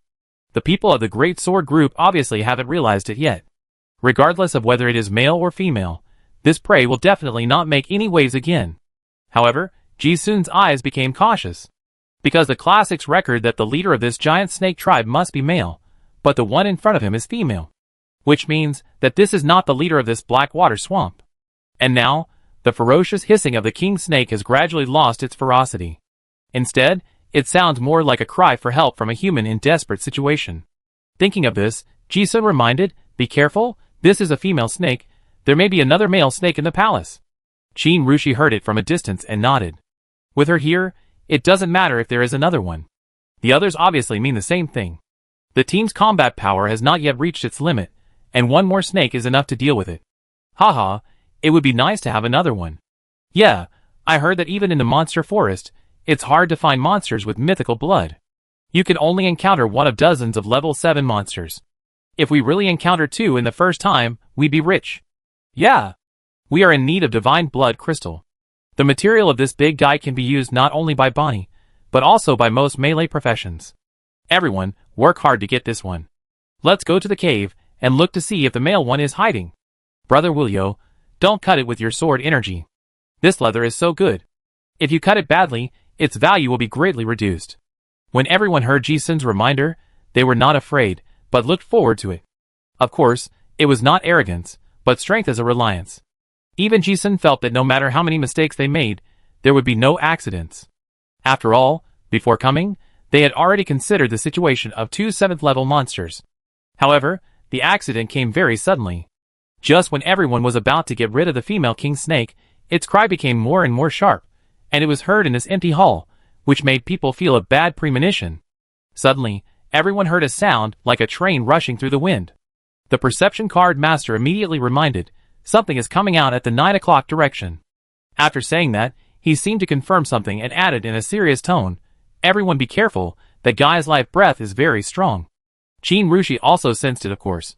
She had taken a step ahead and blocked the position at the 9 o'clock direction. At this time, the sound of the wind breaking had become like a mountain torrent, rumbling. Ji-sun glanced at the darkness at 9 o'clock. Is there really another opening? But it's actually heading underground? When he first came in, he found that the air in the underground palace was circulating. Normally, a passage for the big snake to enter and exit is not enough to allow breeze convection in the underground palace. In other words, there is another hole in the hall. But now that it is confirmed that the direction of this hole is leading to the underground, Ji-sun's heart has a trace of doubt. However, before he thought about it, the doubt instantly turned into solemnity. No, how can there be such a strong pressure? Ji-sun sensed the pressure, and was suddenly shocked. The pressure from the dying king snake was completely different. Not only was there the pressure unique to the mythical bloodline, but there was also divine power. It's really divine power. Others might be unfamiliar with this feeling and think it was the pressure from a higher life form, like dragon power. But Ji-sun had seen the divine consciousness descend many times, and he clearly sensed that the pressure that made people bow down belonged to a higher life form. Could it be that the consciousness of the sun god has descended to this temple? What taboos have they violated in the temple? This was Ji-sun's first reaction. If it is true, the situation is not good. But it does not seem to be so powerful that it is completely unmatched. At least Ji-sun, a half-baked semi-god, feels that it is still at a level that can be touched. Not far away, Qin Rushi obviously also sensed this unusually powerful aura, and her face became solemn. In an instant, the shadow of the Valkyrie Haragus appeared behind her, and she was covered in golden light, and she had already opened her domain at the first time. The people of the Great Sword Group looked at their leader's serious attitude and became serious. The monster that rushed in from the darkness came faster than expected. Just when everyone saw the 3 spots of light in the darkness, a huge snake head broke into everyone's field of vision. Another spine dragon python king, but this one is nearly twice as big as the previous female snake. Huh, it's the male snake after all. The moment he saw the monster's true form, Ji-sun felt relieved. It's good that it's not some weird mysterious existence. But he also wondered, however, how can it have such a strong pressure and size? The classics clearly recorded that the female snake before was the normal size of the 7th level. But now this one is almost twice as big. The head is as thick as a house, and the 2 big amber eyes are burning fiercely like a fireplace. What's even more weird is that there is a bright red crystal between its eyebrows. This is the 3rd light spot seen in the darkness before. Mutated? Ji-sun saw the crystal core on the forehead of the snake and vaguely guessed something. The divine power was obviously leaking from this crystal core. All the thornback dragon pythons in the Blackwater Swamp are the same as those recorded in the classics, except this one. That is not a problem of the classics. It can only be mutated. Why do I feel that this is a titan monster? Ji-sun didn't know why, but when he saw this abnormal body shape, he suddenly thought of the titan monsters he encountered in the other dimensional space of Black Crow Castle before. From his current perspective, this mutation must have a cause. However, that kind of mutation is long-term, not just one mutation. Therefore, Ji-sun immediately judged that there might be something strange in the cave where the big snake came from. War secret, thousands of army shield formation. Qin Rushi opened her domain and blocked the entrance of the cave alone. Countless golden shields appeared in front of her instantly. Her current strength is top-notch among the 7th level, and she is not inferior to this mutant lord in momentum. The super snake crashed into the shield formation and immediately froze. Ji-sun saw this and confirmed the situation of the snake, thinking, it should not be a big problem if it is still level 7. Judging from the aftermath of the collision of the laws just now, the level of this mutant snake has not been able to break through the 8th level, which is good news. Qin Rushi can't defeat the level 7. However, before everyone could breathe a sigh of relief, Qin Rushi, who was standing in the front, suddenly looked stern. The snake saw that it was blocked by a human, and its ferocity increased by several times. At the same time, a strange field lingered around its body, causing ripples in the air. Not only did Qin Rushi feel like he was facing a formidable enemy, but Ji-sun, who was far away, was shocked when he saw the scene, and said, "Field? This guy can also use the field?" Some monsters do have the ability to control the laws within the range like humans. However, there is no record in any classics that anyone has seen Spine Dragon Python can use the field, and even if it can, monsters that are good at poison usually will not awaken fields in other directions. But in front of him, the snake's body rippled, and large chunks of rocks around it shook and fell. This was clearly the vibration caused by the super strong force distorting the space. Not only the rocks, but even Qin Rushi was pulled by this field, and the whole person fell from midair. Then it was as if she was pulled by some mysterious force, unable to move. She stepped on the ground with both feet, as if she was under terrible pressure. Her calves stepped on the stone slabs, leaving large spider web cracks. After only a moment of stalemate, she sank into the hard floor with a crack. The law of natural disasters causes the gods to fall? When Ji-sun saw this scene, he immediately realized why he felt something was wrong. He was very familiar with the black ripples. Isn't this the gravitational distortion caused by the gods falling that he knows? This secret magic beast also knows it? How did it do it? This is definitely not the ability of a dragon python. The ability that this big snake has shown so far is completely beyond expectations. Ji-sun didn't expect it, and others couldn't expect it even more. Jin Rushi was caught off guard and pulled by this terrifying gravity. The moment the barrier was broken, the big snake's eyes flashed with cunning light, and a mouthful of exaggerated venom, like dragon breath, sprayed towards everyone in the hall. Previously, the venom spewed by the female snake was still emerald green, but it was already a deadly toxin that could kill top-level card masters. However, the venom spewed by this male snake was black-green. The venom splashed, and the surrounding rock walls were melted in large pieces like foam. Seeing this, the people who were still fighting with the female snake were horrified. "Be careful! Get out of the way!" Sam and the Black Knight stood in the front, trying to block the gushing toxin for their companions. But even if they blocked 90%, the remaining 10% also splashed like bomb fragments, sweeping the entire team. Everyone scattered. The assassins and fighters had strong physical fitness, and narrowly avoided it. However, several weak magicians were too late. They were just maintaining the control of the spell, and had no time to spare. Now they had no time to react to this sudden attack. Moreover, the venom covered almost the entire battle area, and there was nowhere to run. Just when everyone was holding up the spell shield and could only resist, the space fluctuated and a figure suddenly appeared beside them, pulling several fragile card masters including the team Dr. Bonnie, and suddenly retreating. Almost at the same time, a corrosion sound of sizzling sounded in my ears. The huge floor was corroded like the surface of the moon, with pits and holes. Everyone was shocked. The temple floor tiles, that were not damaged in such a fierce battle, just now were corroded in an instant. What a terrible toxin. This kind of corrosion at the law level may not be a big problem for card masters, who have comprehended the domain, but others will be seriously injured if they don't die. No one expected that the situation would suddenly change and become so critical.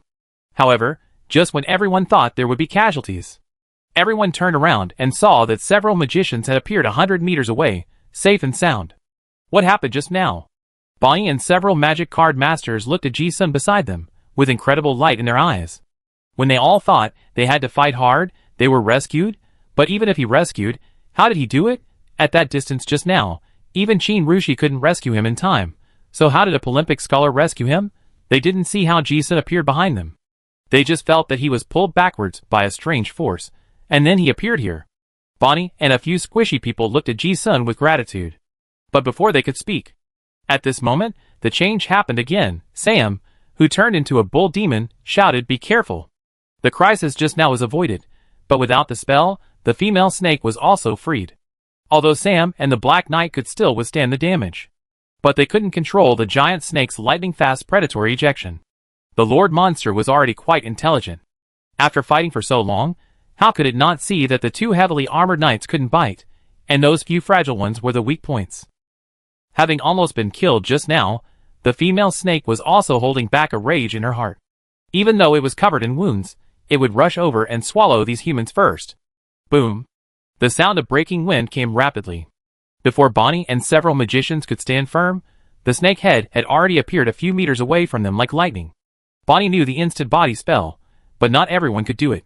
When she flashed, the pressure on others was even greater. Her face was determined, and she immediately thought about resisting the collision with her companions. The other members of the Great Sword Group wanted to help, but it was too late, and they couldn't stop the big snake that had already rushed over. The only one who was able to support was Jin Rushi. But she just took a look and focused on the male snake in front of her. The suddenness just now almost caused casualties, but it won't happen now. She knew that her most important task was to hold this one off.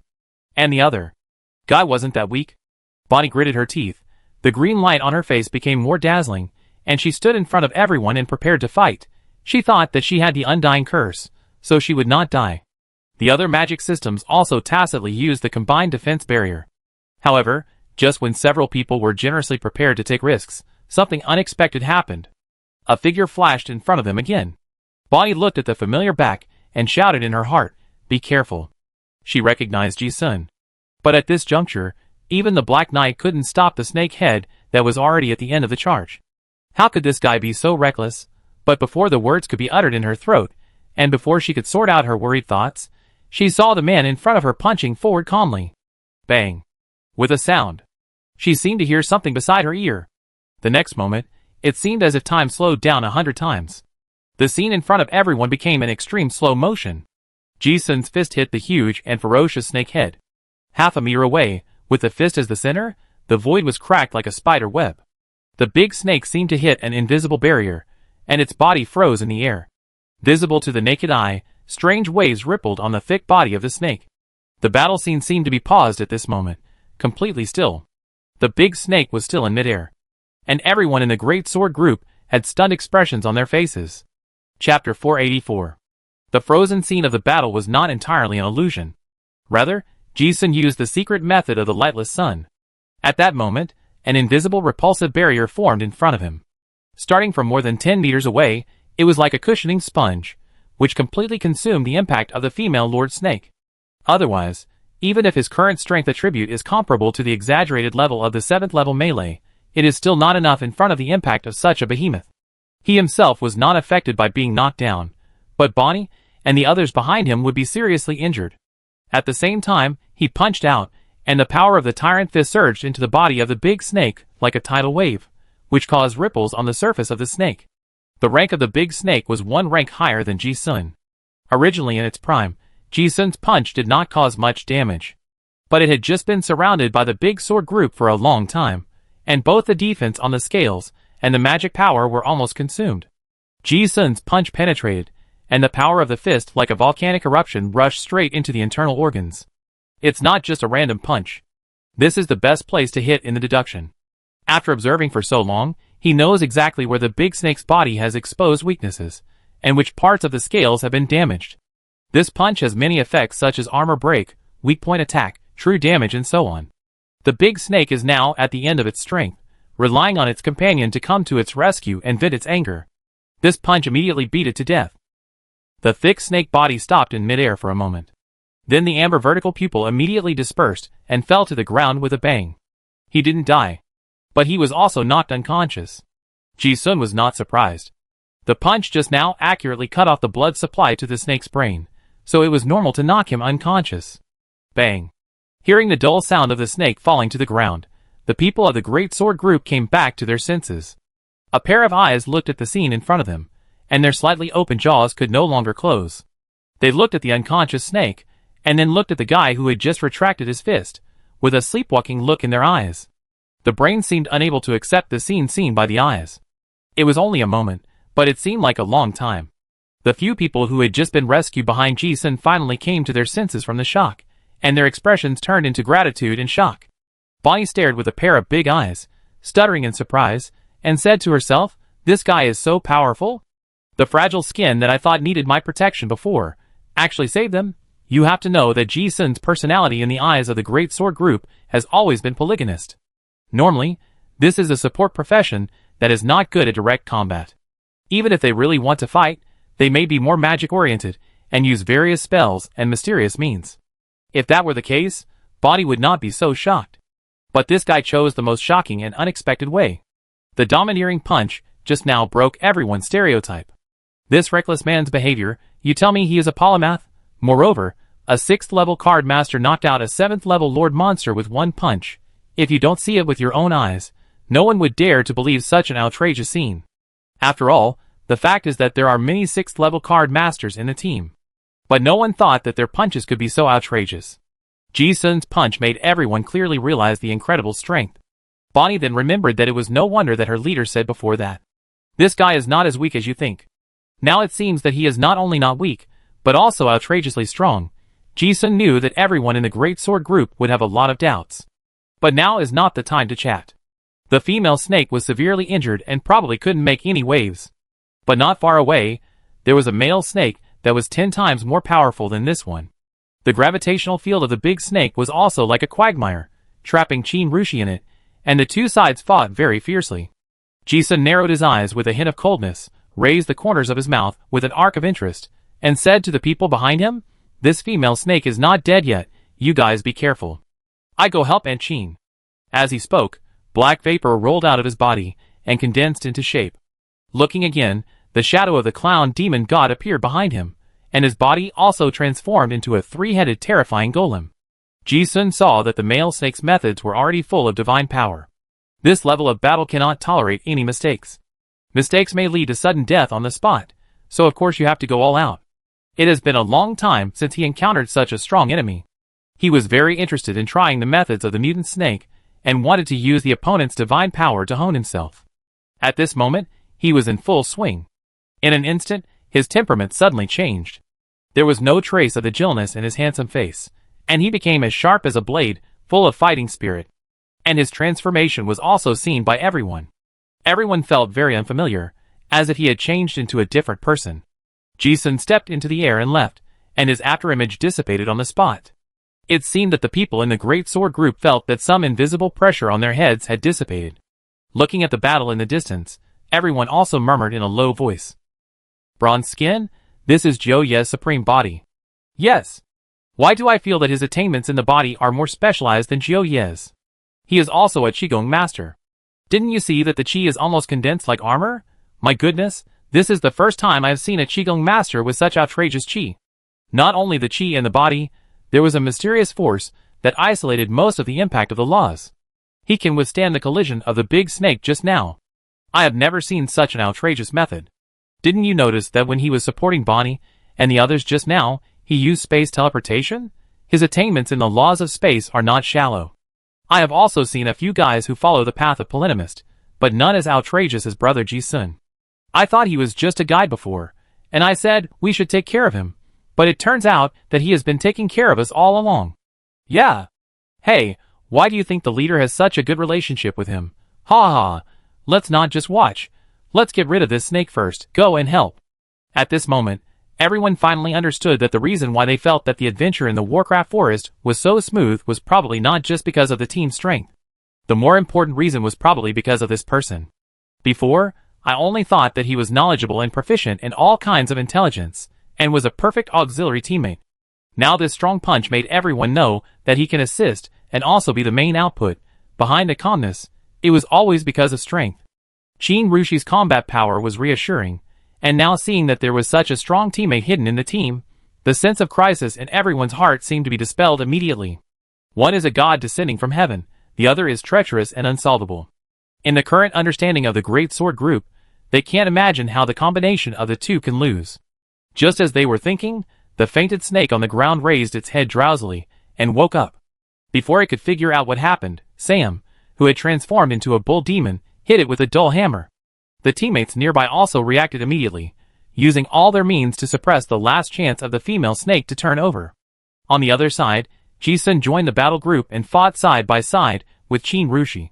Nodding, the two of them started fighting in tacit understanding. Soon, Bonnie and several other level 6 warriors, not far away, also freed up their hands, and began to reinforce the battle here. There is no other skill to deal with such a big guy with thick skin and flesh, just grinding blood. Even Qin Rushi could only create some wounds on its scales little by little like scraping. This thorny dragon python king has mutated, and its strength is several times stronger than the previous one. But the main attack ability is still poison and huge force. And the weird gravitational field. Qin Rushi was protected by the domain and the fairy armor, so he was not afraid of the poison. However, the power of the snake was a bit exaggerated. Even if he was touched by it through the armor, it was like being hit by a cannonball, and his bones and internal organs could be shaken apart. And the strange gravitational field made everyone in the hall feel as if they were filled with lead. The closer you get to the snake, the more terrifying the gravity. At a distance, you just feel heavy, which is still feasible, but if you really get close to the range of 100 meters, the tearing force is so strong that it feels like a knife is scraping your body, as if it is trying to peel the skin and flesh off your bones piece by piece. In the entire battlefield, only Ji-sun and Qin Rushi dared to get close.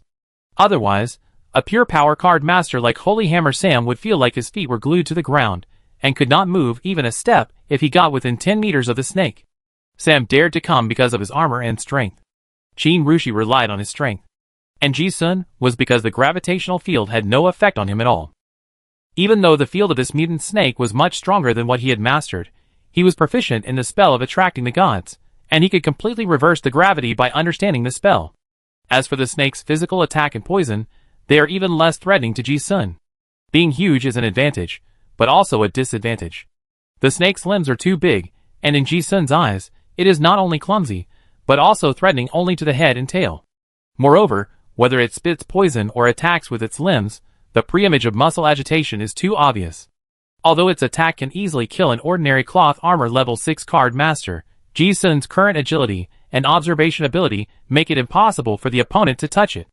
With Jinru at the forefront, Ji-sun can output with peace of mind.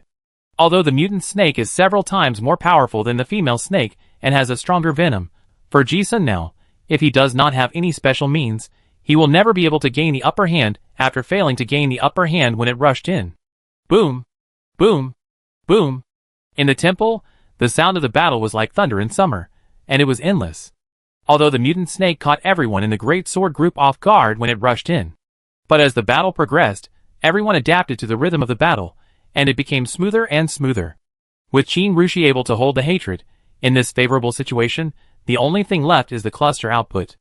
Lawson, place elemental bombs to block the hole, don't let it escape. Great. Bonnie, induce it to spit out poison. This snake consumes the most mana when spitting out poison. If it spit out poison a few more times, it will be exhausted.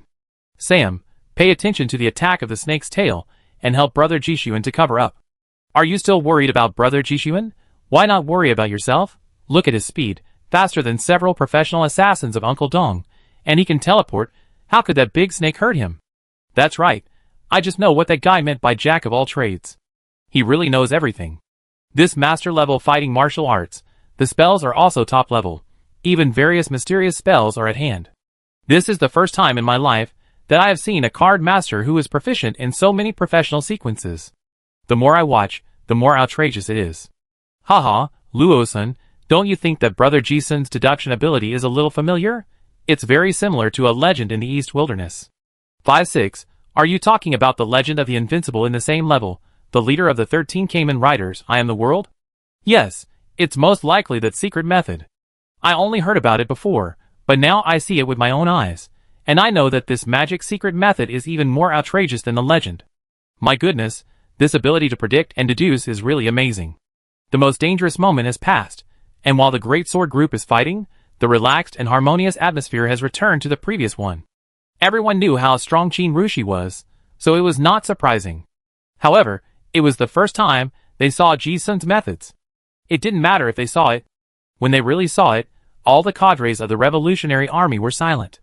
Among them, who could advance to a high level in the environment of the East Wilderness, who was not a person of extraordinary talent, who didn't have a bit of genius arrogance. However, at this moment, they realized that the top talents that many people thought were just barely qualified to fight side by side with some freaks. However, although everyone was amazed, they were more relieved. The leader's friend is naturally the friend of all of them. This is also a rare opportunity for high-level card masters like them to observe. It is rare to have such a live target, and Ji-sun also tried to use the new abilities he had learned from his hard work in the Royal Academy in actual combat. The fists were like artillery, hitting the flesh, and all kinds of newly learned high-level spells were used together. After the real fight, I realized the strength of these mythical monsters. If we continue to fight like this, I'm afraid it will take days and nights to kill it. In the end, the snake might run away, or something unexpected might happen. So after hitting it with 100 punches without any effect, Ji-sun quietly took out an ancient ring relic, turned it into a magic leech, and attached it to the scales of the snake. Relic magic leech ring detailed explanation. A third-level ancient relic. A sinister ring forged by dwarf craftsmen using the corpse of the Abyss Emperor Leech and magic-absorbing green copper. After being infused with spell power, it can temporarily turn back into a living body, cling to the target, quietly absorb the target's energy and blood, and cause continuous reduction of the target's physical and magic resistance, and reduce toughness. This was obtained by Ji-sun from the guard group of the young Master Khan of the Lionheart family, in the Third Holy Grail War Outpost War a long time ago. Although the East Wasteland is barren, there are many rare relics that the Orlan royal family brought out from the treasure house of the Talon Empire. Ji-sun has never seen a second one of the same thing. But he has never used it. This relic was originally used to deal with large monsters. Ji-sun had never encountered a target that could use this thing before. Now is the right time. As soon as the relic was thrown, as time went by, the scales on the back of the mutant snake where the magic leech was attached began to fade. This also became the most critical breakthrough point for hunting this mutant snake. The battle lasted for an hour, and the mutant snake was still ferocious and strong. But the wisdom of the Lord-level monster had made it realize that it could not deal with the humans in front of it. And the female snake was already dead, so it seemed meaningless for it to stay in the nest. Jinru was the first to notice its intention and reminded it urgently, "Be careful, it wants to escape." The Blackwater Swamp is the territory of the spiny dragon python, and this temple is also the base of the mutant snake. If it really wants to escape, even if it blocks 2 exits, it will definitely find another way out. Once it escapes from the temple, it will be almost impossible to catch it. Everyone in the team was panicking. The treasure was about to fly away. This was not good. But if we really use the blood bar as an example, the snake still has at least 60% of its blood, and no matter how hard everyone bursts out, they can't kill it. However, only Ji-sun and Chin-Ru were very calm in the team. Chin-Ru didn't use the fairy's secret method to fight until now, that is, she didn't use her full strength. This was also what she and Ji-sun had tacitly considered before. If the fairy's secret method was really used, the snake might turn around and run away at the beginning. If that happens, no one can stop a mutant lord monster that is in full power and wants to escape. And if you really try to stop it, there may be casualties in the team. So the best tactic is to delay. Show the enemy weakness, let the snake think it can kill it, and then Ji-sun will make arrangements in secret. Then when it realizes that it can't beat it, it's too late. Just like now. Relic Demon Leech Ring, it is very special, and it is completely undetectable after being absorbed. Like a mosquito bite, you will only know after it has been bitten for a long time. By the time you know it, the defense of the scales has been completely broken. When Ji-sun saw that the big snake showed signs of wanting to run away, he punched at the scales that had changed color without any hesitation. Originally, this punch would have bounced back at any part of the big snake, and would not have caused much damage. However, this punch at this moment was beyond everyone's expectations. It was like hitting an ordinary rock, very fragile, crash. A sound of armor breaking was heard. Ji-sun's fist actually pierced through the scales, and hit the big snake's solid muscles. It worked. Ji-sun's eyes were also stern when he saw the scene. At the same time, the energy that had been accumulated in his fist for a long time suddenly burst out. You Lu Bung, you should know that a Qigong master has a unique skill, which is accumulating energy. For the same move, the longer the energy is accumulated, the greater the power of the move. Ji-sun had already secretly accumulated energy after judging that the big snake had only one choice, escape, a long time ago. In just a moment, the accumulated qi exploded in the snake's body into countless blade-like qi turbulence, breaking the muscles in the snake's abdomen into pieces. The punch was so powerful that by the time the snake reacted to the pain, its body had already completely taken the blow. Done, Ji-sun felt the full force of his fist, and a hint of joy appeared in his eyes. He felt that any 7th level card master would die on the spot if he could withstand this punch. This snake would be crippled if not dead. As expected, bang. It sounded like the explosion of an airship. This punch actually created a blood hole with a diameter of nearly 2 meters on the waist of the mutant snake. All kinds of scarlet flesh and blood splattered everywhere, and blood gushed out like a fountain. Ji-sun was at the wound, and the warm blood splashed on the aura, and the murderous aura was rising. The mutant snake was smashed by this punch and screamed. It wanted to escape because of the pain. Originally, this wound was not fatal. However, when it swung its tail, it found that its tail, and the back half of its body could not be felt. The deformed wandering movement made it hit a pillar of the temple, and the whole hall shook. Ji-sun looked at the huge body and stopped. His expression was indifferent. The position of this punch was also carefully selected by him. It just happened to hit the nerve center severely, breaking the connection between the snake head and the rest of the body. Half of the body was paralyzed, and it was impossible for this big snake to escape now. The people of the Great Sword Group had indeed seen Ji-sun's arrangement before, but they didn't expect the effect to be so good. Seeing the big snake being hit hard by one blow, the degree of surprise was even no less than when Ji-sun knocked the female snake unconscious with one punch. The precise position, the right timing, the terrifying punch, gave people the feeling that everything was just right. No one who had seen Ji-sun's strength would think that it was luck. It seemed that from the first moment of the battle, he had already thought of what would happen at the moment. Everyone saw the perverted calculation ability that was extremely terrifying when thinking carefully. Bonnie, Sam, Rosen, Chen Jianlia, and the Anros cadres were all shocked and excited. Even Chin-Rushi's eyes lit up with surprise. She knew that Ji-sun was very powerful, far beyond any legendary card master she had ever seen. But after such a long separation, it was the first time she saw Ji-sun's ability in actual combat. It's really changed a lot. Chin-Rushi murmured softly, and the sword in her hand just pierced the jaw of the panicked snake. The battle was coming to an end from this moment. A snake that can't escape, only death is waiting. Soon, the battle in the temple was over. Without the strange gravitational field, the team members who participated in the battle did not feel tired after the fierce battle, but felt lighter. And the end of the battle meant that the corpse of the big snake in front of them was the material. There were 2 of them. Ha ha ha, we made a fortune this time. Everyone, start harvesting materials. 2 7th level mythical monsters, my goodness, we are so lucky. Be careful, there are toxins in the poison sack, don't get hurt. Don't damage such fine leather. Uncle Dong is the best at skinning. Let him do it. It's a pity that so much snake blood has been shed. These are all treasures. The quality of these snake meats is really good. It's tough. It will be chewy when roasted later. Everyone was very excited and took out various knives to start dissecting the corpse. 2 such big pythons kept them busy for a while. There was no need for Ji-sun to intervene in collecting the spoils. He walked to the snake head and watched Qin Rushi cut off the dark red crystal between the snake's eyebrows. It looked like a 6-diamond red crystal, but if you look closely, you can see that there is a tiny crystal as thick as a hair inside. Bonnie was also collecting venom glands at the snake's head and saw it by chance, so she asked curiously, "Chief, this thing doesn't seem to be a magic core?" Ji-sun was also puzzled. He vaguely guessed that the reason why this thorny dragon python king mutated was probably because of this crystal. But he didn't know what it was, he just felt a very domineering divinity. This is not a magic core. Qin Rushi first denied this statement, observed it carefully, and his expression became very serious. This made others more curious. After pondering for a long time, Qin Rushi said, "This is a fragment of the Godhead." Hearing this, Ji-sun also looked over in surprise. Fragment of the Godhead? No wonder, he was still thinking about what could make the 7th level Lord mutate. Now that he heard it was this, the logic made sense. That's right. Qin Rushi said with a certain tone, it is the fragment of the broken Godhead of a God-level strongman. Although it was broken, the divinity might not be 1/10,000th of it, but it was definitely correct. Ji-sun knew why she was so sure. Others really didn't know this thing. Even Ji-sun himself had read so many classics, but there was no description of what the Godhead was. But Qin Rushi was different. She had really seen it.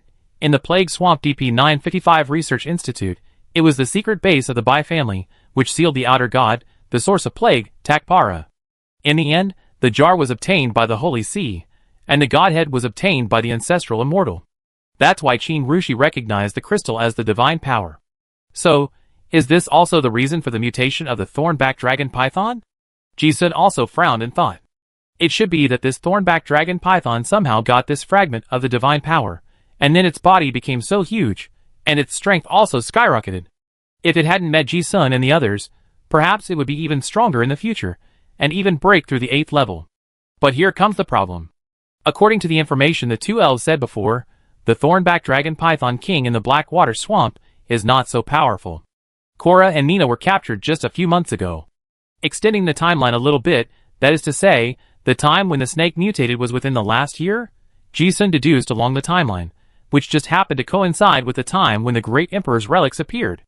Qin Rushi didn't know much information, and she couldn't figure out why there were fragments of the Godhead here. And what god was it? Looking at Ji-sun's thoughtful expression, she asked Ji-sun, "What did you see?" Ji-sun said, "The time when this fragment of the godhood appeared is basically consistent with the time when the Emperor's relics appeared. It should be obtained from the passage that the big snake came from just now." Qin Rushi's eyes trembled when he heard it, and said, "So you suspect that the cave leads to a place where gods fell?" "Yes." Ji-sun's eyes were like mist, and he said, "From the current situation, the legend of the Dead Zone is likely to be true. The Holy Church, the Church of Light, and the Scarlet Sect may all be heading for that place." Qin Rushi also fell into deep thought after listening. Unlike the excitement of others, they saw more crisis.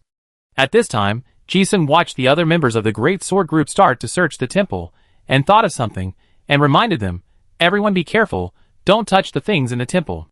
If it was an ordinary relic of the outer god, he would not care even if the temple was moved. But the temple of the sun was different. Because he speculated that the light dragon god, who had ruled the Alterac civilization for tens of thousands of years, was probably still alive.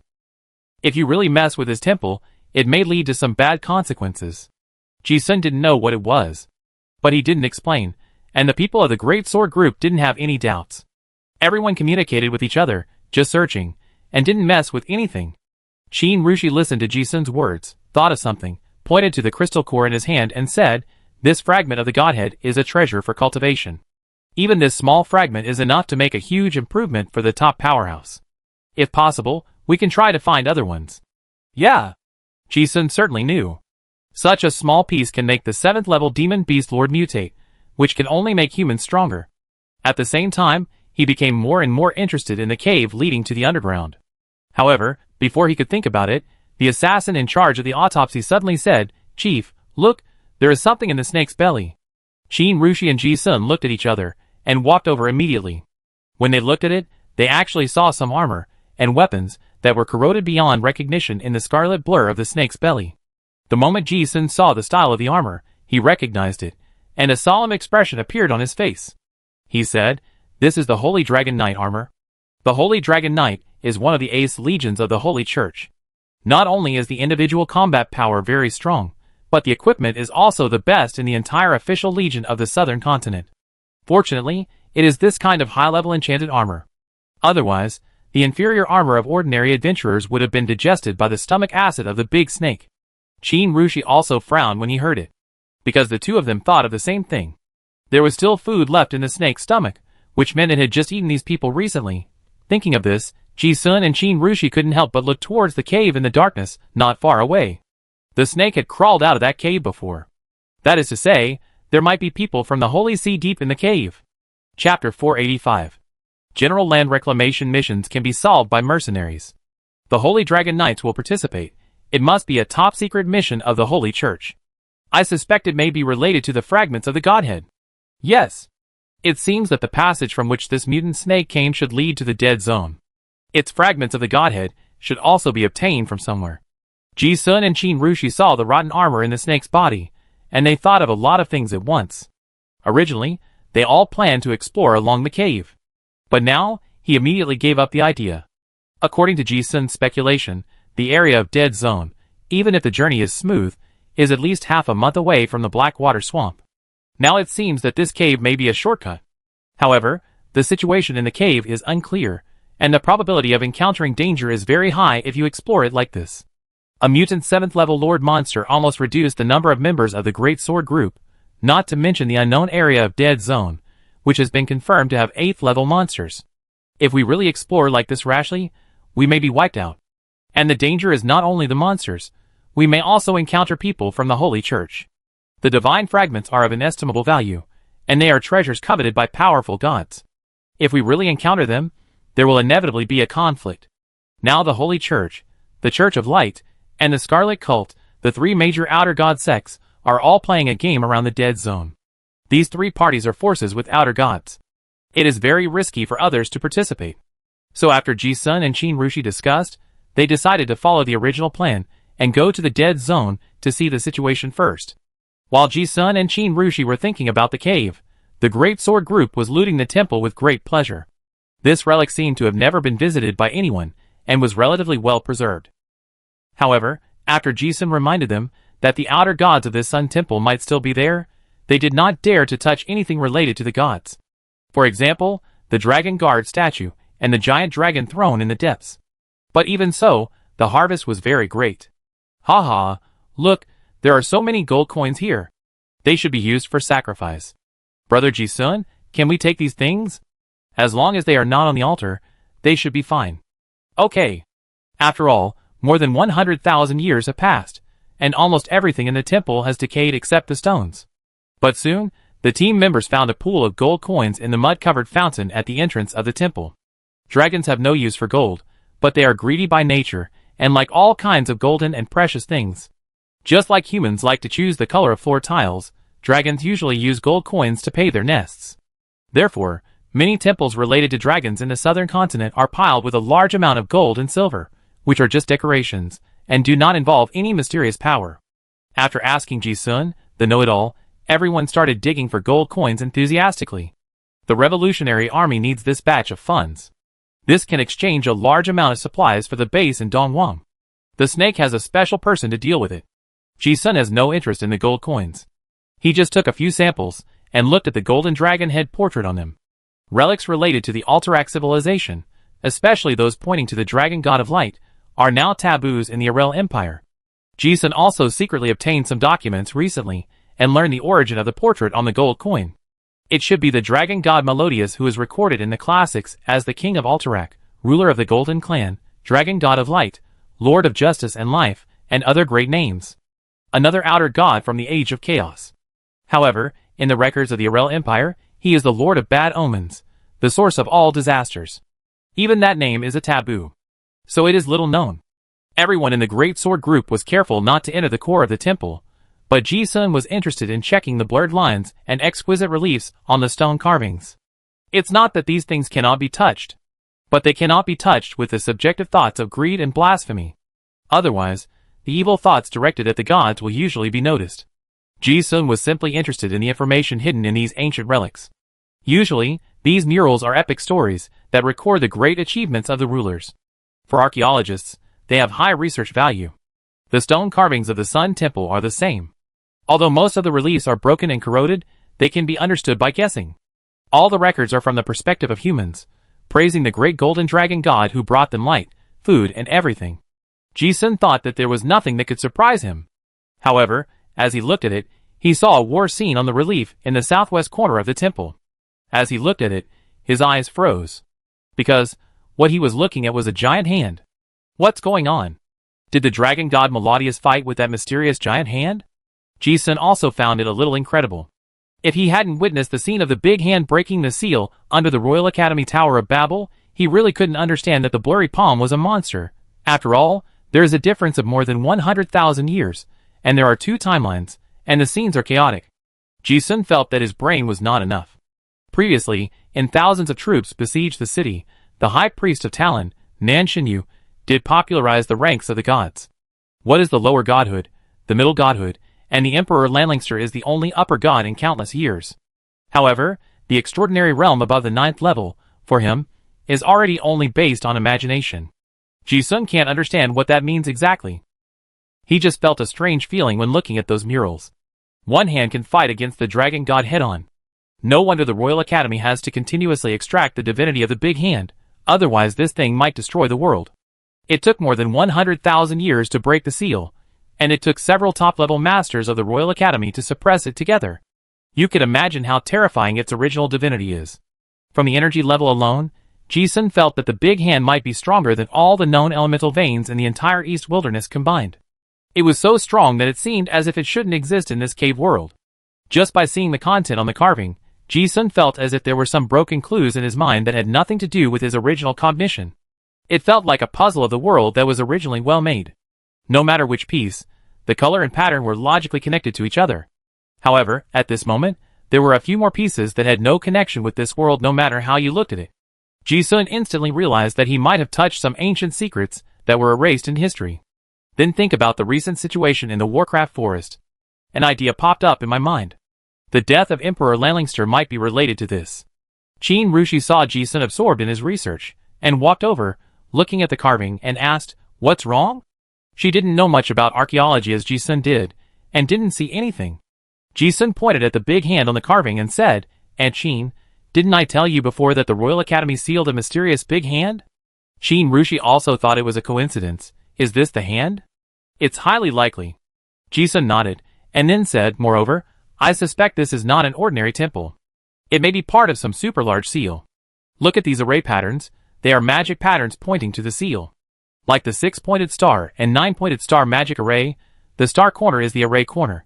If it is true as Ji-sun guessed, this temple is an array corner, then the scale of this seal is a bit scary." Seal? Qin Rushi also fell into a thought. However, Ji-sun only saw this information. He couldn't figure out the thing at first glance, and there was no follow-up to it. Before the two of them could say more, suddenly the blaster rose and shouted in a hoarse voice, not far away, "Leader, it's bad. Captain Bonnie is poisoned." Everyone was shocked. The chief doctor was poisoned. This is a big deal. Even Ji-sun thought something had happened, and hurriedly approached with Qin Rushi.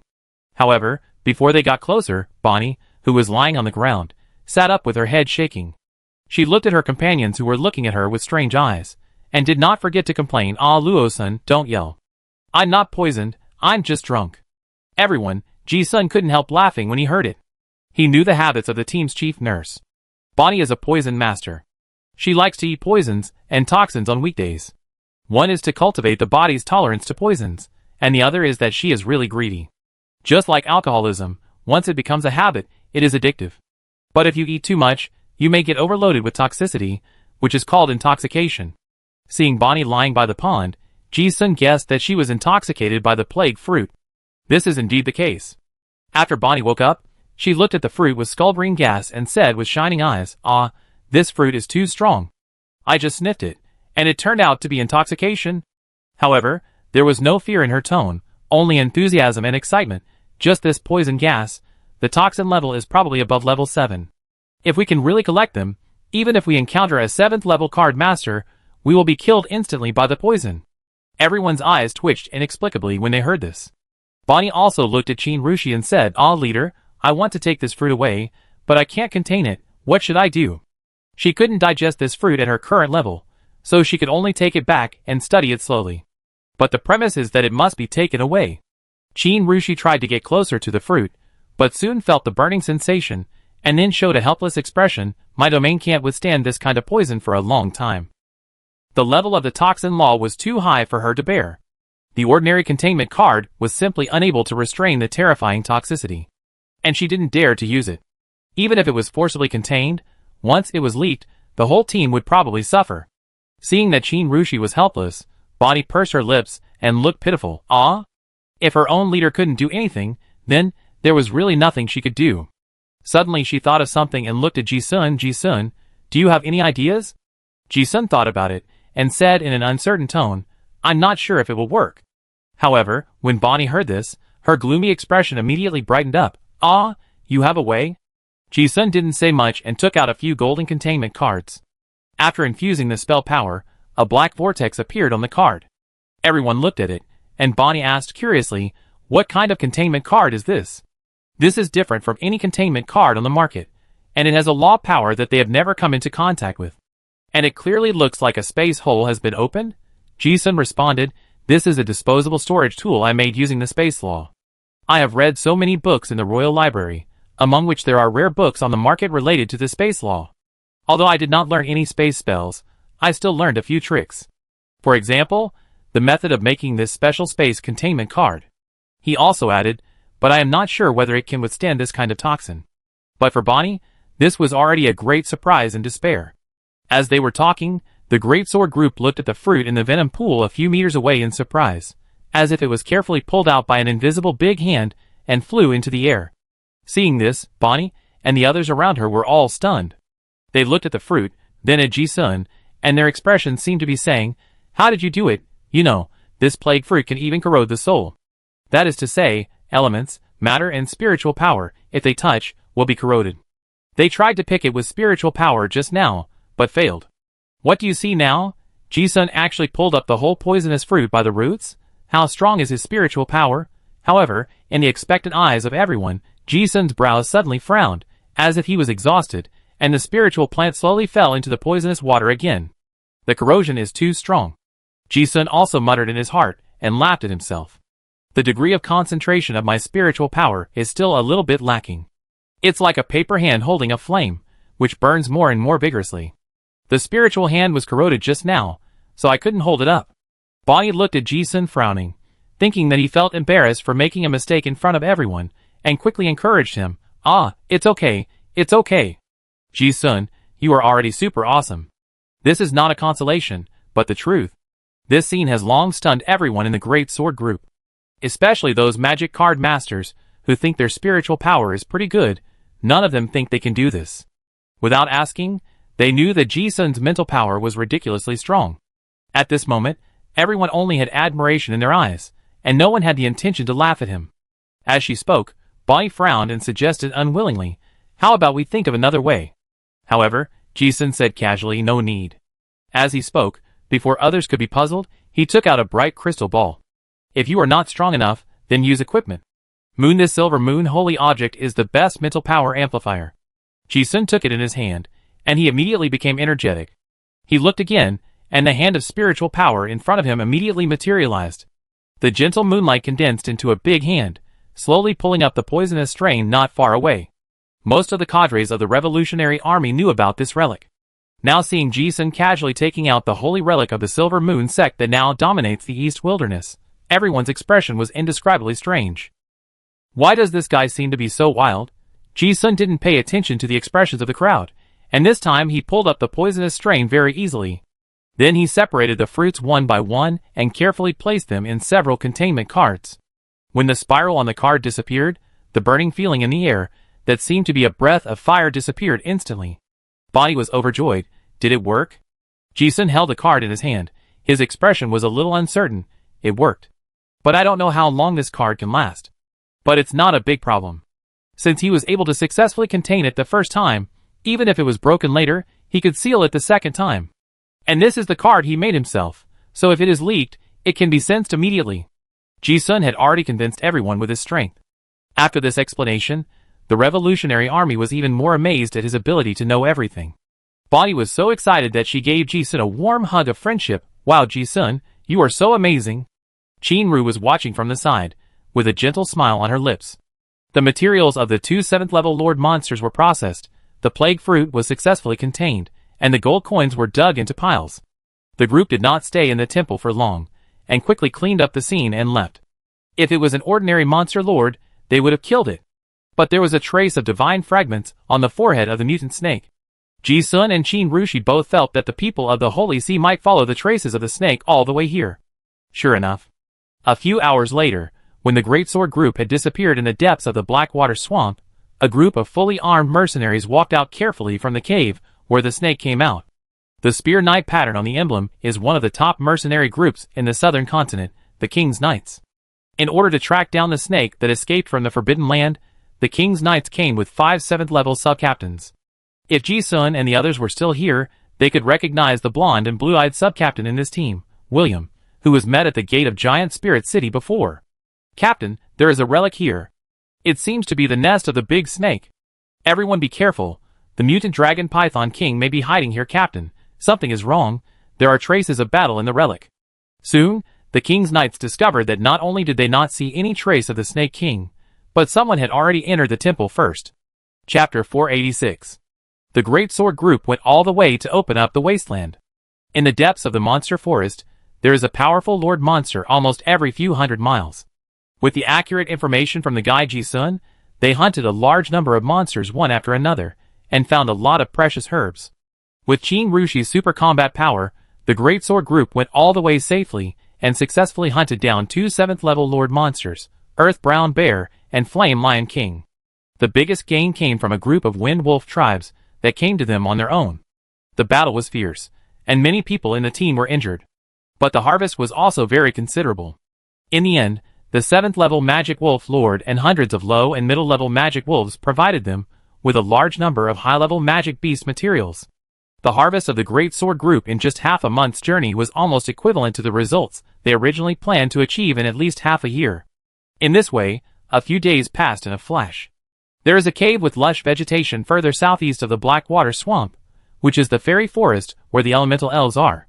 This forest is very large, and is inhabited by countless monsters and extraordinary creatures. There is a spring called Rainbow Spring in the forest. It is the habitat of elemental elves for tens of thousands of years. One day, in the forest, giant trees hundreds of meters high were lying in all directions, and there were traces of burning everywhere in the messy forest. Strange black flames were emitting from the burning branches, and the surrounding soil was burned into hard crystals. A fierce battle had just happened here. At this moment, in a huge charred pit on the ground, Chin-ru pulled out the big sword from a 2-headed monster dog that was more than 10 meters long. The last trace of life passed from the 2-headed monster dog, and the strange black flame steaming from its body finally extinguished. Only then did everyone see its hot and cracked skin that looked like magma. Even if it became a corpse, this monster still exuded a heart-pounding pressure. Without Chin-ru's super combat power, everyone would have become food for the monster long ago. Seeing their leader kill the monster, the Great Sword group gathered around. Oh my goodness, the black fire this thing spewed almost melted my relic level shield. Yes, this black fire is really powerful. It was thanks to my quick dodge just now. But even though it was several meters away, the flames burned through my protective spell shield. It's still burning my flesh now. Brother Ji-sun, what kind of monster is this? I've never heard of it. It should be Hellhound. It's normal, if you haven't heard of it. This is a mythical monster. Legend has it that it can only be seen at the entrance of Hell, or in some dead lands. Mythical species? Oh, I was wondering why the pressure was so strong. Ha ha ha, we are lucky. This is the third Lord-level mythical monster. Yes! This monster has an absurdly strong body and exaggerated control of elements. The materials are suitable for both magic and melee. The most important thing is that it has 2 heads and 2 crystal cores, which can produce 2 advanced materials at a time. Corey, Old White, you two are blessed. The heat is the heat radiation of the law of fire, and the cold is the erosion of the soul by the law of darkness. This is Hellfire. It is a dual element of darkness and fire at a very high level of law, and only high-level hell creatures can master this ability. Ji-sun mastered a little bit of this ability when he advanced to his profession, so he recognized it at a glance. Beside the deep pit, the monster was dead, and everyone did not dare to get too close. Even though they were far away, they still clearly felt a strange feeling of cold and heat. But when they heard Ji-sun confirm that it was a mythical species, everyone seemed very excited. This kind of material is hard to come by, and if you encounter it, it means the birth of a future 7th level. Jin Rushi put away the sword and walked up to the deep pit. She didn't need to deal with the corpse, so she walked to Ji-sun, who was standing by the pit, frowning and thinking about the corpse, and asked, "What's wrong?" Ji-sun said what he was thinking at the moment, and said, "The classics record that the adult hellhound is no more than 10 meters in size. This one is too big." Jin Rushi guessed what he was talking about and said, "You mean it mutated like the previous king snake?" "Yes." Ji-sun nodded and said, "I was not sure whether the king snake's giant size mutation was random or targeted. Now it seems that it is most likely targeted." Hearing this, Jin Rushi thought for a moment and said, "Do you suspect that the source of the mutation of the two may come from the same cause? However, this hellhound does not have a fragment of the godhead. Uncontrolled mutation is called aberration. If it is controllable, it is an enhancement at the gene level, which can also be called mutation." When Ji-sun thought of this, he couldn't help but think of Master Merlin. The top biologist once said that this kind of stable bloodline directional enhancement is actually an enhanced career card without castration. It's like his own scarlet pollution. If the distortion can be controlled, it is equivalent to advancing one more sequence than others out of thin air. Thinking of this, he thought of a lot more things and explained, "I have thought about this problem. I have seen similar directional mutations in an alien space before. The blood of those creatures contains the giant gene of the mythical Titan clan. That kind of mutation is long-term and may require many generations of reproduction. So I suspect that the current hellhound and the previous king snake actually point to the Titans. And the fragment of the godhood is most likely derived from a fallen Titan god. The king snake mutated by relying on this external object. And this hellhound should have lived in a mutated environment." Jin Rushi listened to this explanation and fell into thought. Without waiting for more thought, Ji-sun said, "Generally speaking, magic beasts, especially Lord-level magic beasts, usually do not easily leave their habitats. Either the habitat has undergone drastic changes and is not suitable for survival, or they have been driven out. From the current situation, it may be that the people of the Holy See went to the dead zone, and these magic beasts were disturbed and ran out. He was sure of this because this forest was the home of elemental elves. The two-headed dog was an alien." Ji-sun said, looking at the 2 elves, Korra and Nina, crying on the branches in the distance. "This forest is their home."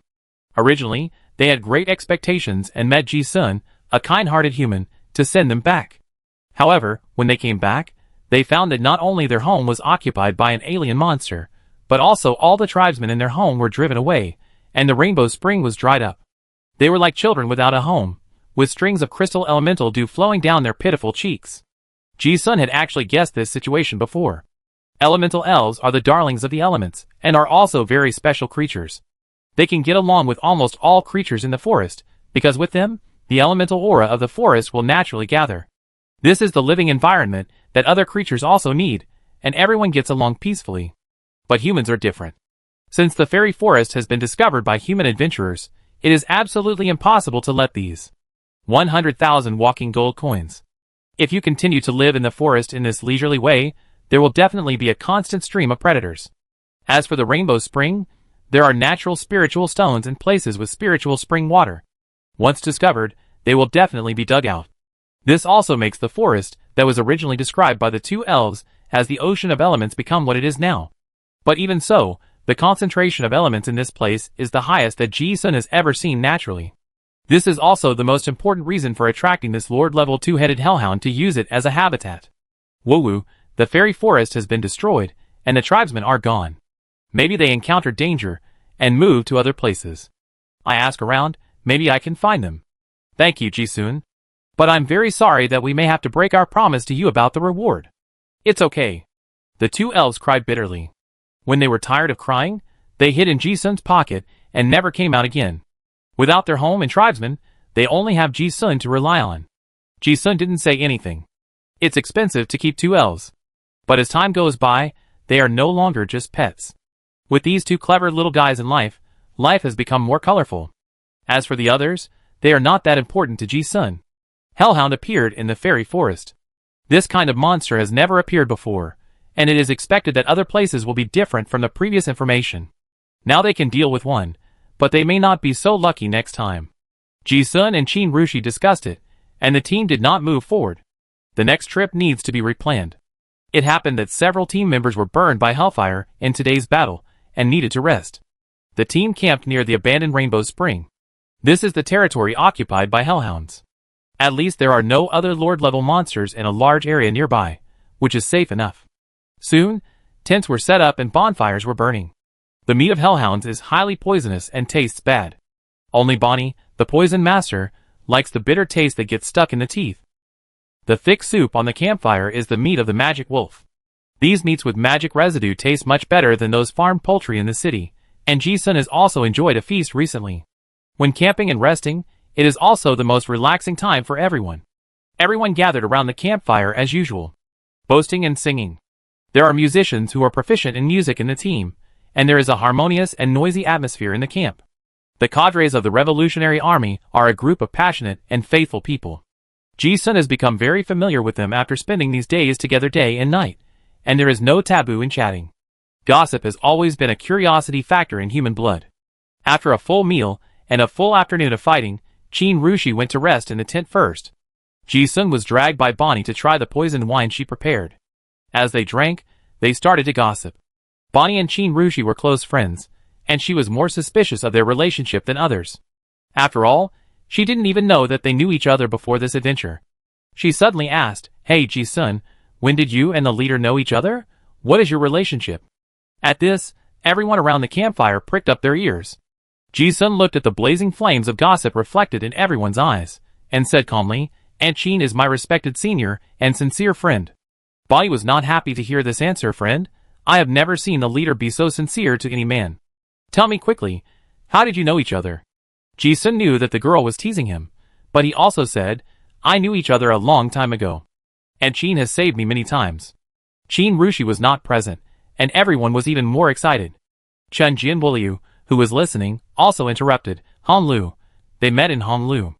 "Ha! At that time, Anlos and I also worked in Honglu, but at that time, Brother Jixuan was only at the first level, so I don't have much impression." When everyone heard about Honglu, they became more interested. After all, it was once the largest entertainment city in Wuzui City. In the tent, of course, this voice could be heard, and Qin Rushi, who was meditating, also showed a hint of helplessness on her cold and pretty face. "I always look serious, but my friends seem to be very interested in my private life." They were chatting outside, when suddenly two rapid bird calls were heard in the camp. Qin Rushi opened his eyes suddenly because it was a signal from the outer sentry. It means someone is coming. Someone is approaching the camp. Beside the campfire, everyone suddenly fell silent, and each took out their weapons and prepared for battle. It is not a good sign to meet someone in the Warcraft forest. It is even more dangerous than encountering a demon beast. Soon, the sound of fighting was heard outside the camp. No matter who the person is, or what his purpose is, there is no one around the Great Sword Group for dozens of miles. Now that he suddenly appears, he must be captured and questioned. The person seems to be quite strong, and was not captured immediately. When Ji-sun and his group rushed out, the man wanted to leave, but was captured by Qin Jian's 5 or 6 6th-level warriors in a blink of an eye. Under the cold light of magic, a tired and scarred face was illuminated. The wounds were not from the fight just now. Some were new and some were old. The wounds had already scabbed over. It seemed that his upper body had been attacked many times in the past few days. When he saw the braided brown beard, Ji-sun found that he actually knew him. In just a moment, Ji-sun walked from behind the crowd to the front of everyone. The clown mask had already changed his face. Before the people of the Great Sword Group came to ask, the brown-bearded strong man also recognized him. His eyes, which were originally desperate, suddenly lit up with a strange color. Aren't you from the Holy See? After hearing this, everyone understood why this guy had desperately fled after being discovered. It turned out that he mistook them for people from the Holy See. Ji-sun had an idea in his mind when he heard this. Is this guy being hunted by the Holy See? He knew them because these guys happened to buy intelligence from him. Mithril Snake is a mercenary group registered in Mashalite County, Red Dragon Kingdom. It is also a medium-sized mercenary group with a small reputation, but it has no official background. The leader is the 7th level Black Giant Quisty, who is quite powerful. They came from the north and accepted the Holy See's mission to recruit people, and they also wanted to make money in the Warcraft Forest. The intelligence merchant played by Ji-sun, Sean, has a good reputation in the industry and has sold some intelligence to foreign adventurers. It just so happens that there is this Mithril Snake. The bearded man in front of him is the deputy leader, and he also has the strength of the 6th level. Ji-sun doesn't know his name. He just followed their leader to trade intelligence in the tavern. When the bearded man saw Ji-sun, he seemed to see the last hope of survival and exclaimed, "Are you the intelligence dealer in Juling City?" He also knew what the result would be if he clashed with other adventure groups in the wild. He would most likely be regarded as a bandit with bad intentions. Now that he met an acquaintance, there might be a chance to help explain. Ji-sun nodded and took the initiative to speak. Am I right? You are from the Mithril Snake? Yes, yes, yes. The T-Beard nodded repeatedly. Brother, can you tell them that I am not an unknown person? I didn't know you were camping in the forest just now. It was a misunderstanding that we came here by mistake. Speaking of which, he still wanted to leave. Ji-sun saw the panic in his eyes at a glance. The more anxious the other party was, the more he couldn't let him go. He spread his hands and said with a helpless expression, I'm just a hired guide. His intuition told him that this guy was being hunted because he must have some secrets. And Ji-sun was also curious. This was already deep in the Warcraft forest, and there were high-level Warcraft everywhere. Why was this guy alone? Where is his team? Also, why was he being hunted? Is it really a coincidence? I can't let him go before I get to the bottom of it. Seeing Ji-sun's statement, Qin Rushi on the side immediately understood and said coldly to the man, if you don't explain where you came from, do you think we would be so stupid to believe that a sneaky guy we met outside the camp in the middle of the night has no ill intentions? Hearing this, Chahuzi was obviously anxious. He couldn't explain his situation, and only said, I was just being chased by a group of demon bats. I really got here by mistake. Ji-sun silently observed his micro-expressions, which had revealed a lot of information. But he caught another key point. Ji-sun had guessed something in his heart, but he questioned it, and said in a deliberately show-off tone, Demon bat?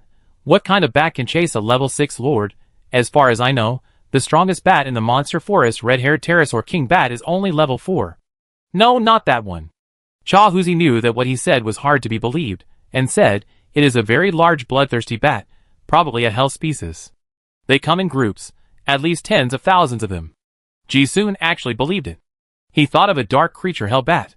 This is also a hell creature, usually appearing in the same place as the hellhound they encountered before. And it's particularly huge? With these two characteristics, Ji-sun actually guessed what was going on. Qin Rushi knew what he meant, and interrupted T-Beard's statement with a sneer, Your Excellency doesn't seem to want to tell the truth. As soon as these words came out, the Revolutionary Army cadres on the side also understood each other, staring at the big man with eyes as cold as knives. These people came from the battlefield, and their murderous aura was real. Even though T-Beard was a dignified 6th level, his scalp was numb when he was stared at. And he had tried it just now, and it was impossible to escape by force. But now, he couldn't explain it. Aye. The strong man was so anxious that he stuttered. Seeing the aggressive look of the people in the Great Sword group, who were about to start violent interrogation, he gritted his teeth and said, Everyone, I really walked into this place by mistake, and I have no ill will towards you. I am not in a position to elaborate on the specific reasons, but the longer I stay here, the more dangerous you will be. I beg you to trust me. This was a bit incoherent. Humble, anxious, sincere, his expression was full of words. Everyone in the Great Sword group was even more confused after hearing this. However, Ji-sun understood it completely. Of course he knew that this guy had strayed in.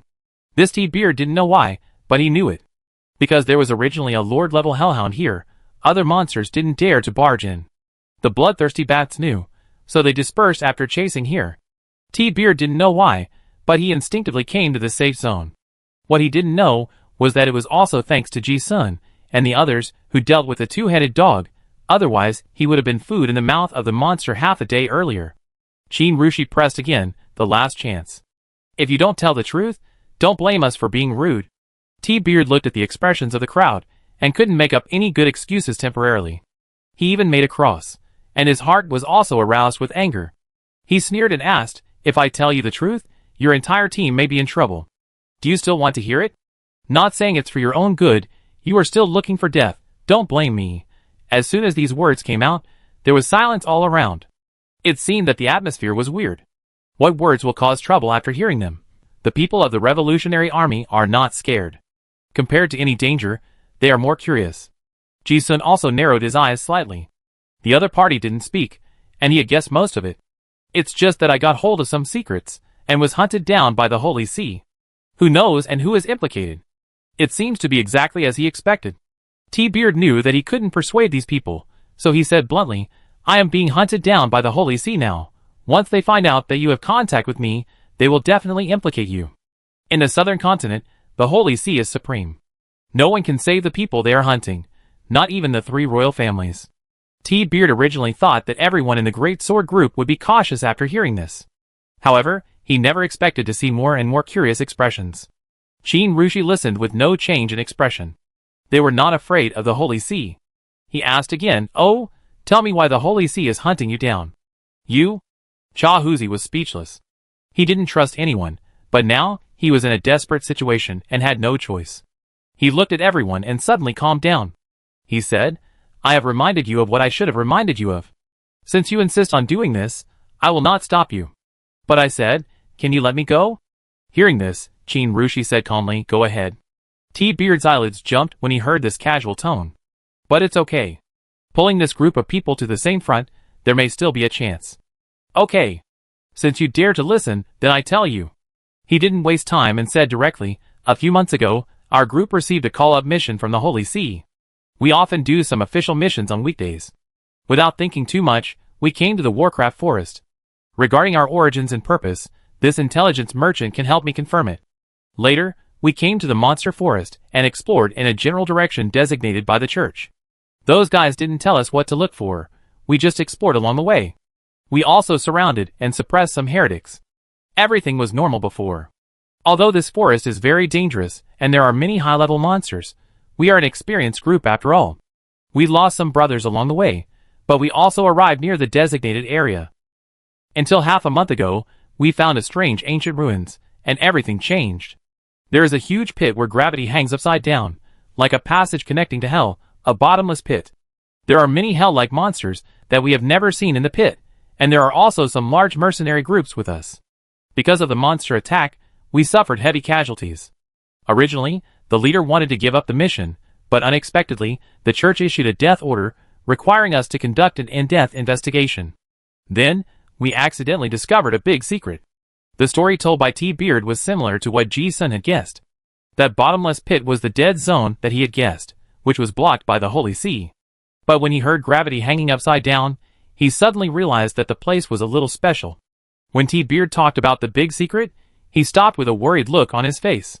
Even though he saw the group of people in front of him still had a curious expression, he still hesitated whether to say it. He didn't lie just now. If I really want to say it, the people in front of me must die. Seeing this, Qin Rushi raised her eyebrows, as if she had seen through the secret that the other party wanted to hide. Now is not the time to waste time. After a moment of hesitation, she interrupted the other party's hesitation and said, the secret you want to tell is not the death of Emperor Lanlingster and the erased history related to the dragon god Iroh? You? As soon as these words came out, the T-Beard turned pale with fear. How do you know? Qin Rushi said, glancing at Ji-sun from the corner of her eye. This historical truth, which is shocking to others, is actually not a big secret to them. They had deduced it before, and had guessed most of it. And this is also information that must be known, so it doesn't matter if you ask directly. Thinking of this, she asked again, then what? How did you escape? Now the dead zone has probably been blocked by the Holy See. This guy was able to escape alone, and this route and the information he has are crucial. It is also what they are in urgent need of now. Glancing at the cloth bag that Cha Huzi had been trying to hide, Qin Rushi said without beating around the bush, there is more. If possible, I want to buy your information and the things on you. By the way, I want to help you solve the problem of the pursuers. If I sense correctly just now, there is a trace of the breath of the fragment of the divine power on this guy. This is exactly the same as the breath they got from the corpse of the king snake before. The divine power cannot be hidden in an ordinary storage space. This is also the reason why this guy has been hunted down. Chapter 487. When the tea-bearded man heard Qin Rushi's words, his heart clicked. The fear in his expression was mixed with doubts, wondering who these guys were. You know, in the southern continent, even calling the dragon god Errol is a taboo. But when this man mentioned the supreme dragon god, he didn't even hear a trace of respect. At this moment, the tea-bearded man finally confirmed that these people in front of him were definitely not from the Holy See. Could it be heretics? They had been recruited by the church before and participated in several operations to suppress heretics. He was not surprised to meet those evil and cruel pagans preached by the Holy Church in the Monster Forest. If it was before, he would have fought these heretics to the death without hesitation. But now, the supreme holy halo of the Holy Church had been completely shattered since they killed the witnesses in the secret realm. They were just a group of hypocritical guys. On the contrary, now that he met someone who was not from the Holy See, he really saw hope for survival. Moreover, when T-Beard heard the other party use the word buy, a bitter look appeared on his face. He thought for a moment, and then responded, "Okay, I can sell you both the information and the things." There was no choice. Obviously, the other party had the ability to rob openly, and being able to say this was already the best situation. That secret realm seems to be the place where the gods fell in battle in ancient times, and there are a lot of chaotic areas left in the ruins.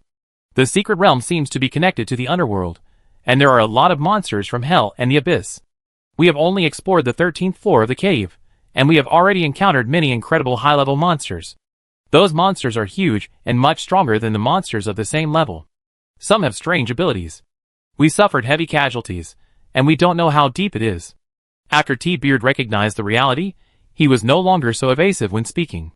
He told them how they were recruited, how they came, which route they took, what they found, and why they were killed. Ji-sun had actually guessed the whole story after listening to the beginning. Cha Huzi and his Mithril Snake mercenary group were one of the many adventure groups that responded to the call of the Holy See. They came to the Warcraft Forest and completed various tasks assigned by the Holy See. Then they discovered Dead Realm and explored it. But he really didn't expect it to be so complicated. That secret realm was actually the place where Emperor Lanlingster fell. Cha Huzi continued to tell the story. There are still many spiritual remnants and different dimensional spaces from ancient times in that secret realm. This also allows us, the first group of adventurers who went deep into the secret realm, to peek into the truth of the God War. It seems that a God War took place that year. The dragons of the southern continent conspired to ambush and kill the great Emperor Lanlingster of the Talon dynasty. That was the heyday of the Alterac civilization. The golden dragon god Merodes led the dragons. He led the brass dragon, iron dragon, platinum dragon, bronze dragon, and at least 5 god-level dragons to participate in the earth-shattering ambush. Lanlingster came to the southern continent to explore the depths of the secret realm. I don't know why he was seriously injured. It also gave the dragons an opportunity to launch a sneak attack. However, no one expected that Emperor Lanlingster was too powerful. Even though he was seriously injured, both sides were defeated after a fierce battle. The dragon clan suffered a heavy blow. Originally, the outcome of that battle was unknown. However, unexpectedly, a 3-headed dragon suddenly broke into the battlefield. He attacked the golden dragon god Merodes and Emperor Lanlingster. I don't know what happened next. But it was because we peeped into these ancient secrets that our group was killed. At that time, we knew that the people of the Holy See recruited us and didn't want us to take these secrets out alive. When Ji-sun and the people of the Great Sword Group heard this, they were expressionless, but their trembling eyes foreshadowed the unrest in their hearts. These news are really explosive. Even Ji-sun was very surprised. It turned out that the truth of the fall of Emperor Lanlingster was like this. He did not fall into the abyss, but was ambushed by the dragons of the southern continent, although T-Beard did not know what happened next. But the fact is that the powerful Alterac collapsed overnight, and the Arel Empire ruled the southern continent for more than 100,000 years. It's no wonder that the Holy See wants to erase the history of that civilization. That 3-headed dragon god Arel did play the dishonorable role of a sneak attacker in that battle. He fully demonstrated the word cunning of the dragon in this story. Ji-sun listened, and the logical line of those broken documents in his mind was now completely complete. Before coming here, everyone thought that the dead zone here just had a high mortality rate. Thinking that a newly developed relic area, it is normal to have a high mortality rate. However, the people of the Holy Church did not expect these recruited mercenaries and adventurers to get out alive. T-Beard was lucky to escape. He finally said, "We know that those ancient secrets are of great importance, and we originally wanted to conceal them. However, for some reason, the people of the Holy Church soon discovered the abnormality, and then the Holy Dragon Knights began to kill us. They did not want us to take this secret out. Captain, everyone died in the encirclement. I was able to survive because our battle happened to attract an 8th level magic beast lord lurking in the secret realm, and it immediately broke the encirclement. I was lucky enough to escape in the chaos." The story ends here. Then they were in a panic and ran away until they met Ji-sun and his group. Cha Huzi didn't know how they were exposed, but Ji-sun vaguely guessed it. He suddenly thought of the teammate of the Royal Academy clone, Zhua Sha. The Holy Sea's control over the secular royal power is not as loose as it seems. Cha Huzi said, looking at the people of the Great Sword Group again, and said, "I have said what I should say. You should know what this news means. Now they can be said to be on the same front." After hearing this news, the people of the Holy See will definitely kill him. He thought everyone would regret forcing him to tell the story. But he was surprised. Everyone present, apart from being surprised by the story, did not show any panic about the upcoming killing. The corner of T-Beard's eye twitched, and he became more and more certain that these guys were heretics. But at this point, it didn't matter who they were. T-Beard just wanted to escape quickly. He took out the package he had treasured and said, "I don't know what this gem is, but it must be very precious." This was obtained by several mercenary groups working together to kill a 7th level mutant monster, and there were many casualties. Those people from the Holy See not only wanted to kill it, but also seemed to be targeting it. He also knew that if he told the whole story, and those lines, his greatest value would be gone. He couldn't keep the treasure either. It doesn't matter whether it's sold or not. Being alive is the best outcome. However, as soon as the words fell, the strong man was surprised again. "Yes." Shin Rushi took the cloth bag calmly. She didn't even take a second look at it, and directly threw out a storage ring as an exchange, saying, "The things in the storage ring are not as valuable as the things in your hand. But at present, I can only offer this price." The storage ring contained the monster materials hunted recently, and some unimportant property. These things are clean enough, and nothing can be found. T-Beard received the storage ring thrown to him, and was stunned for a moment. Really buy it? He only took a glance and found that the storage ring was full of various monster materials. If you really want to sell them all, you can't spend them all in several lifetimes. After a moment of stun, he saw that the people in the Great Sword Group were not joking. While being surprised, he hurriedly said, "Enough. Enough." Not to mention that the other party really kept his promise, he was already very surprised. Even if it was the exchange value, it was enough. He was very self-aware. The other party exchanged not only these materials, but also the risk. No matter what the thing was, he would most likely not be able to keep it. He was already satisfied to be able to exchange these things. The transaction was completed, and the people of the Great Sword Group no longer surrounded the strongman and made way for him. When Cha Huzi saw that he could really leave alive, he felt like he was dreaming. He said without further ado, "Thank you, everyone. Goodbye." Just as he turned around with a nervous heart and took a step, he suddenly heard someone behind him say, "Wait a minute." T-Beard's heart skipped a beat, thinking something had happened. However, as soon as he turned around, he heard the intelligence merchant calmly remind him, "Don't go northwest. Go east to the gravel canyon, it's safer there." T-Beard's expression flashed a complicated look. "Okay." He looked at everyone with gratitude, turned around and disappeared into the dense forest. After they left, Ji-sun and the Great Sword Group looked at each other. "I didn't expect that I would encounter such a thing just by camping casually. Hee, interesting. It turns out that gods can also use sneak attacks." Yes. That's how the dragon god Arel came to power. The dragon descendants in the southern continent still think that dragons are supreme. Ha ha, this is not much different from the bloody plots of the noble families in the eastern wilderness, fighting for power. But then again, Emperor Lanlingster is really strong.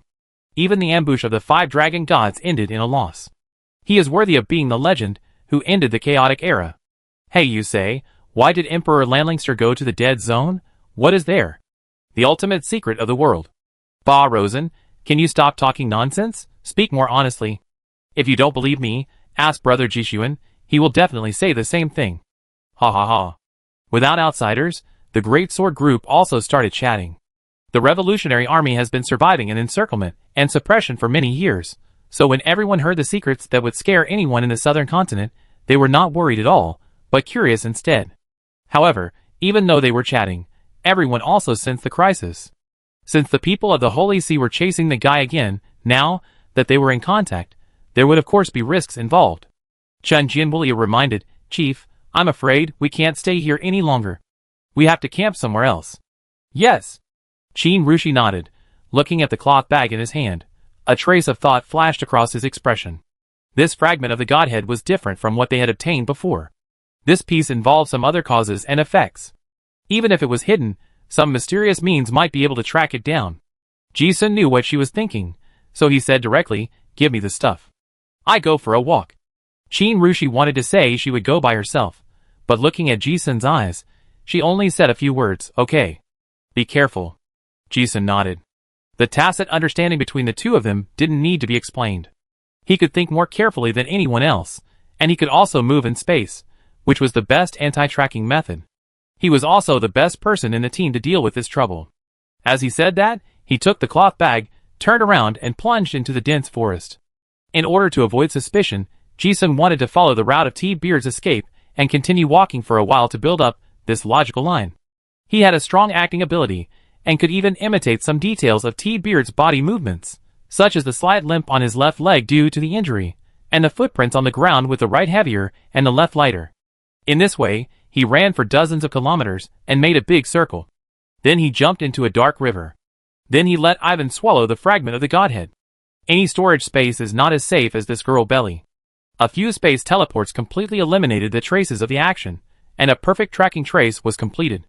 Not long after, Ji-sun caught up with Qin Rushi and the others, and the group changed a place to continue camping for the night. As expected, no pursuers came, and the night was peaceful. No one noticed that night, and with Ji-sun's means, it would be even more impossible for the people of the Holy See to cause trouble for them later. Another half-month passed in a flash. Ji-sun and the Great Sword Group continued to hunt high-level monsters in the monster forest, going deeper and deeper. The harvest was also very ideal.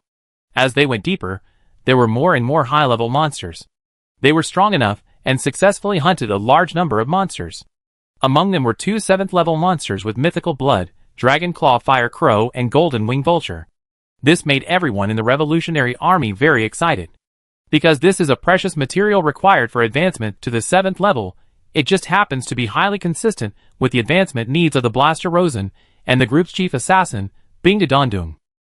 Counting the materials they had hunted before, everyone found that they had almost accomplished their purpose of coming to Nandalu this time. The team members were very excited, but Ji-sun and Qin Rushi were not surprised. Because this was the hunting plan they had set before they set out. There were not many adventure groups that could hunt 7th level monsters, and usually the Lord monsters would not move. Ji-sun had the latest information. Plus, with good luck, their hunting success was expected. However, there were also unexpected situations. On the way, they encountered a hell creature ghost mantis that almost reduced the number of members of the team. This hell creature is a natural assassin. They can hide perfectly in the air, and they travel in groups. Before, no one had seen this legendary creature. However, the Great Sword Group encountered a sneak attack by a group of this mantis during a camp. Fortunately, the strength and tacit understanding of the Great Sword Group were not bad. Although 2 people were seriously injured and more than 10 people were slightly injured, they successfully solved the group of mantises and harvested a lot of precious hell materials. But this also reminded them. The closer they get to the dead zone, the more hell monsters that escape from the secret realm, and the stronger they are. The more unknowns there are. If they continue to explore alone, they may face a crisis of annihilation one day. But they don't want to miss the great opportunities and secrets in the dead zone. Most importantly, the previous incident in the Temple of the Sun and the subsequent encounter with the deputy leader of the Mithril Snake still left some hidden dangers. Most people would choose to hide in a remote place. But Ji-sun didn't. He felt that they needed a complex environment with many people to confuse this direction. After he and Qin Rushi discussed it, they decided to join the main force of the Mercenary Union. Get some information, avoid risks, and look for opportunities. There is a cave half a month away from the dead zone, where the Mercenary Union has set up a temporary camp. It has a fairy tale name, called Firefly Camp. Because the cave where the camp is located has a large number of spore plants, the wind blows through the forest, and the fluorescent spores, like fireflies, are scattered all over the sky. Ji-sun and his team had been following their own planned route, and had not encountered other groups. Now they changed to the mainstream route, and quickly followed the guide signs of the Mercenary Union to find this camp. From a distance, everyone saw the bustling camp. They actually built such a big camp, and even repaired the magic tower. Those guys in the Mercenary Union are really capable. It takes a long time to develop the dead zone. So many mercenaries need a supply station. It's not surprising that there is a camp here. Yes, but those adventurers don't know that it's easy to come, but it's hard to leave. Who cares? I can smell the wine. Let's go and have a drink. The Great Sword Group had no intention of hiding anything. They walked towards the camp without hesitation. There was a guard at the door. He showed the mercenary badge and entered easily. In the team, Ji-sun had been quietly observing the surroundings. He took a look at the towering magic tower in the camp, but found that the stones were actually fragments of ancient buildings. And the carvings on the gravel are almost identical to the style of the Sun Temple in the Blackwater Swamp. Qin Rushi, who was beside him, glanced at him and asked, "What's wrong?" Ji-sun chuckled. The people of the Holy See demolished the Temple of the Light Sect to build a magic tower. Heh. Qin Rushi glanced at it, and knew what he was talking about. This camp may have been an ancient temple. They had previously speculated that the temple was the corner of the seal array, which means that this is a very critical location. The camp is not big, but there are many people, like a busy town. There are weapons shops with swords hanging on the wall, magic shops with a variety of cards in the window, and grocery stores selling adventurer equipment. Several large guilds have also opened shops in this camp. Adventurers can replenish everything they need. Of course, the most popular are adventurer taverns. There is no better pastime than good wine, which can relieve adventurers' fatigue and tension in the wild. The tents of the mercenaries are all outside the camp. Ji-sun recognized the flags of at least dozens of mercenary groups, as well as some private soldiers of nobles. There are many strong people in the camp. As soon as the Great Sword Group came in, Ji-sun and Qin Rushi both noticed a few scrutinizing eyes. But they didn't show any abnormality at all. It was completely like an ordinary mercenary group. Ji-sun looked at the busiest street and suggested, "Let's go and have a few drinks?" Qin Rushi said happily, "Okay." The Great Sword Group has been exploring for more than 2 months, and needs some entertainment. The tavern is also the best place to get information. Everyone happily dispersed, and went to have fun. Bonnie was not interested in having fun, so she followed Ji-sun, Qin Rushi, and the other two, and wandered around the street. Seeing an adventurer tavern with a sign, "Lucky Tavern," the three of them went in headfirst. Calculating the time, it was still afternoon. But the tavern was crowded. Fortunately, Ji-sun, who played the role of intelligence merchant Sean, had many connections, so he swiped a face card, and the three of them also worked their way to a small corner of the bar. Those who could get here were not small mercenary groups, and there were many high-level card masters in the tavern. But it is human nature to brag when drunk, and there is a lot of information in the noisy conversation. Ji-sun and the other two ordered wine. The same wine costs about 20 times more than that in Giant City. The three drank, chatted, and listened to the adventurers bragging. Ji-sun's scattered thoughts allowed him to separate the muddy sound into clear conversations between dozens of tables of drinkers. He also listened to some information that interested him. Oh, there are more and more hell monsters in the nearby forest now, and lord monsters are everywhere. Our small and medium-sized teams dare not leave the camp casually.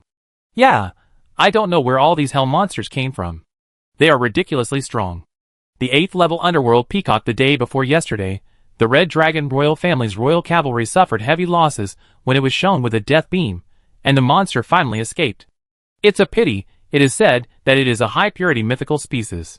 Phoenix, Hell Dragon, world-destroying Thunder Ape, and this underworld peacock are the 4th 8th level monsters I have heard of. It's really weird. Usually, you can't even see those top-level monsters, but now they are all out in droves. I heard that he came out of the big pit in the south.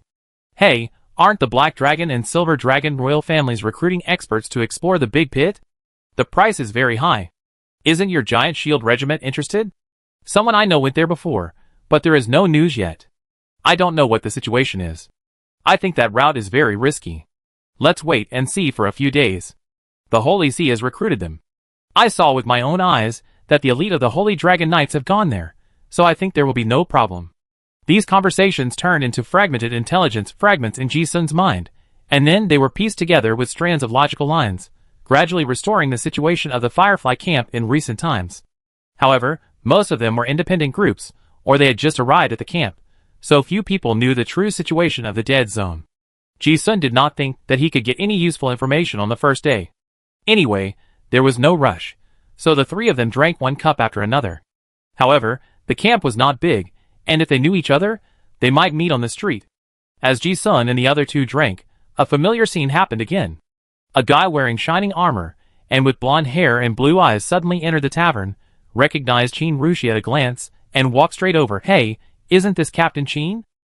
Familiar routine, a serious encounter. The person who came was none other than William, the branch leader of the King's Knights, who had met before at the gate of Giant City. Seeing this guy, Bonnie grumbled and muttered, "This guy is here again."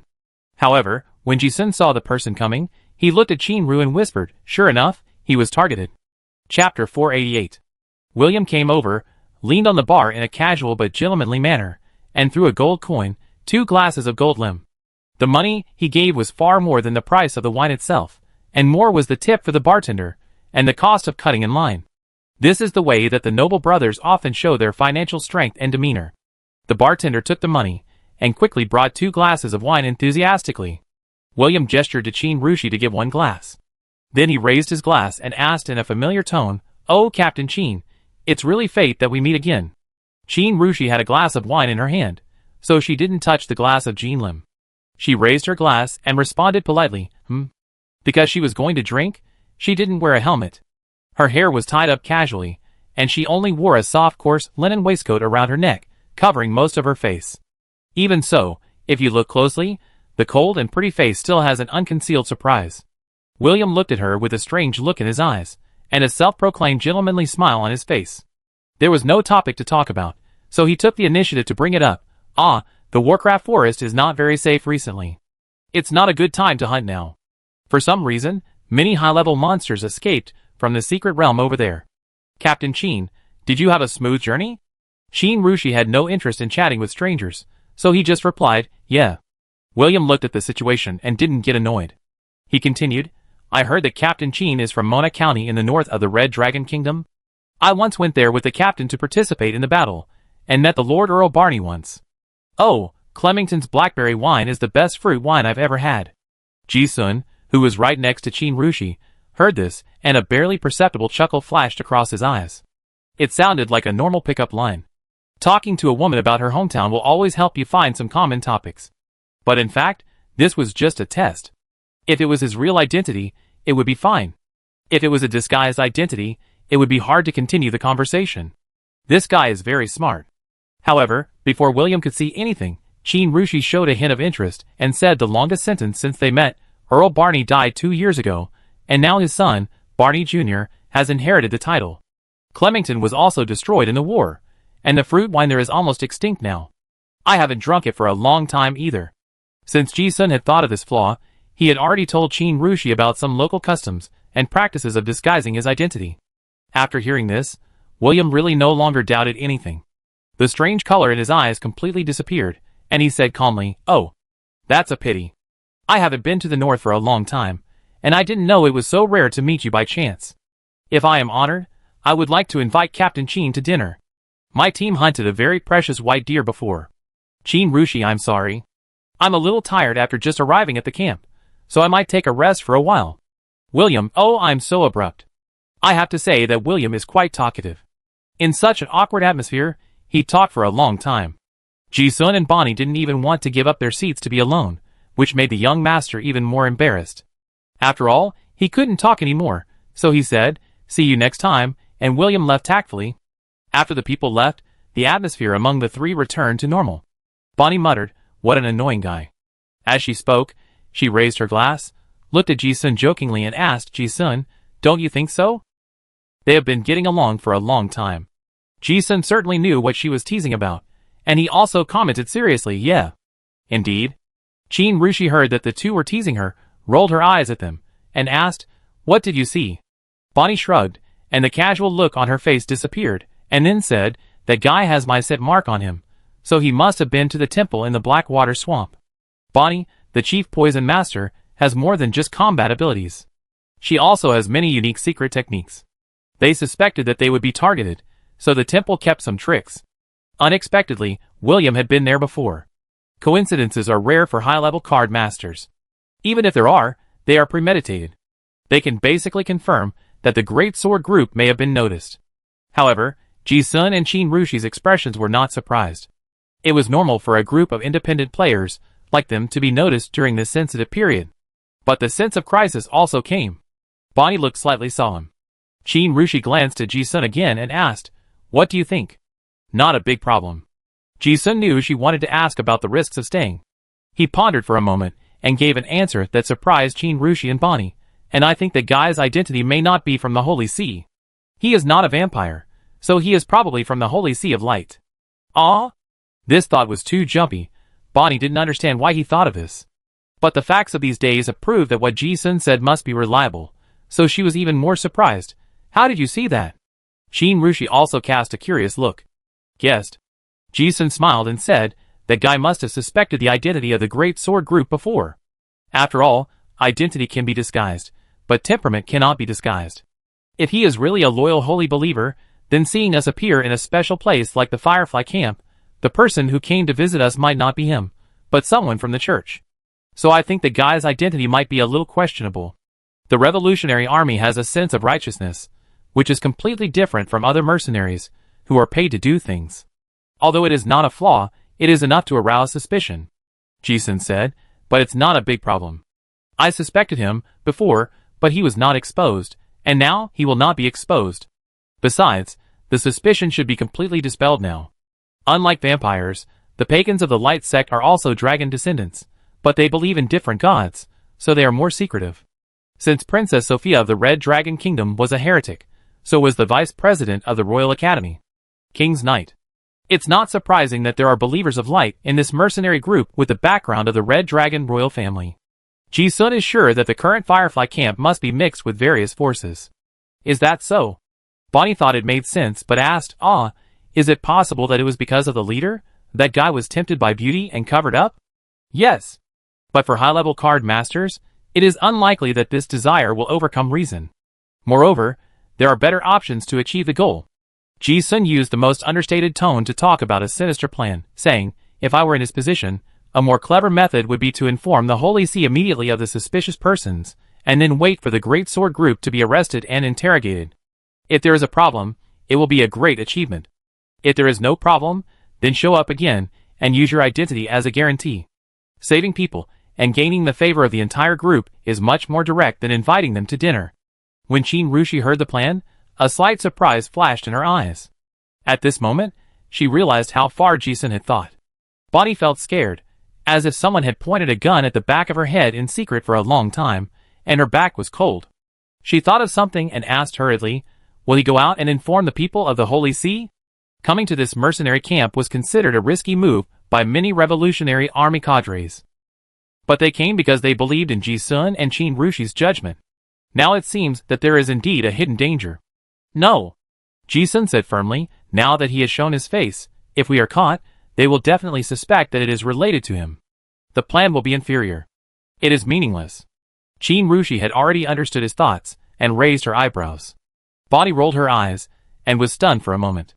Then she realized the insidiousness of the plan that Ji-sun just mentioned casually, and said in surprise, Ji-sun, I just realized that if you do something bad, others will be grateful to you even if they are clearly being calculated." Ji-sun smiled and said, "It's not that amazing. There are many such bloody routines in romance novels.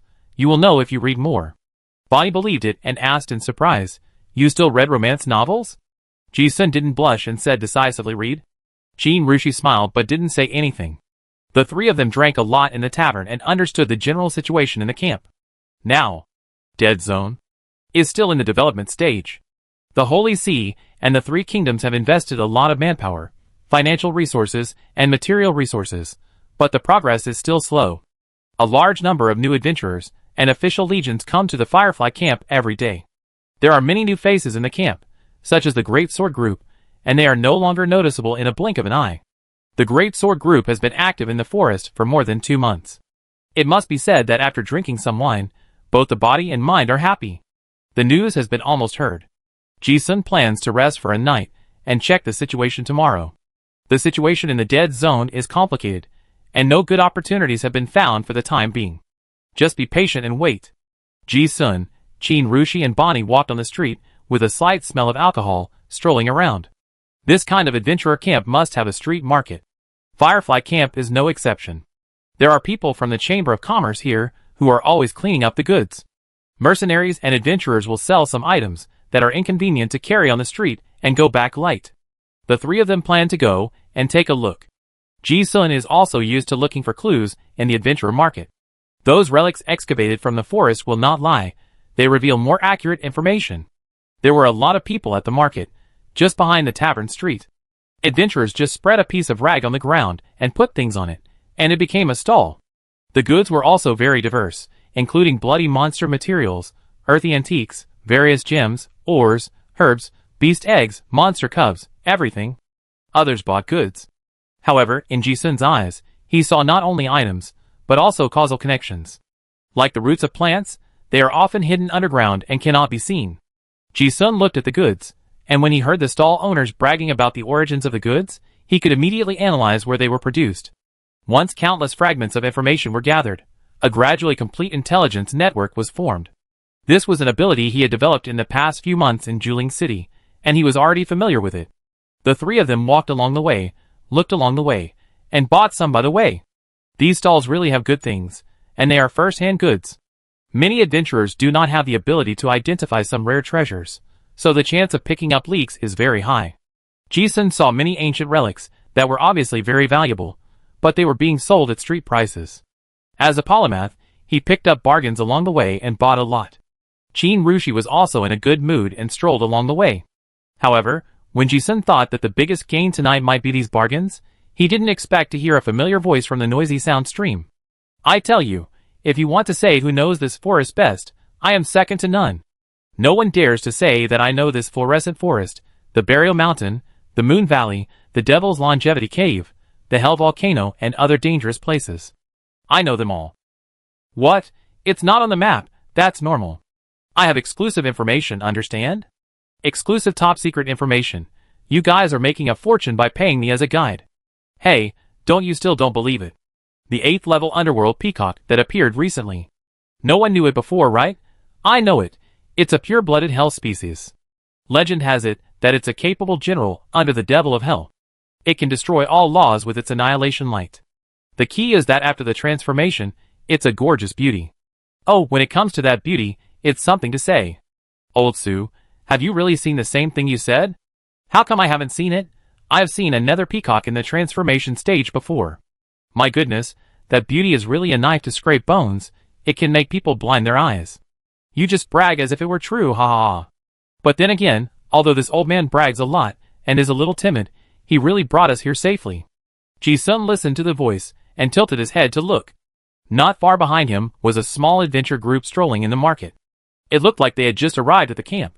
The equipment was poor, the ranks were uneven, the group emblem was unknown, and the professional configuration seemed to be put together temporarily. Ji-sun only took a glance and knew that this was a low-level adventure group.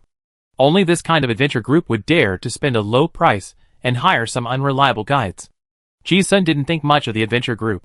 He had seen too many people who were ready to enter the Warcraft forest with the dream of getting rich and without any strength.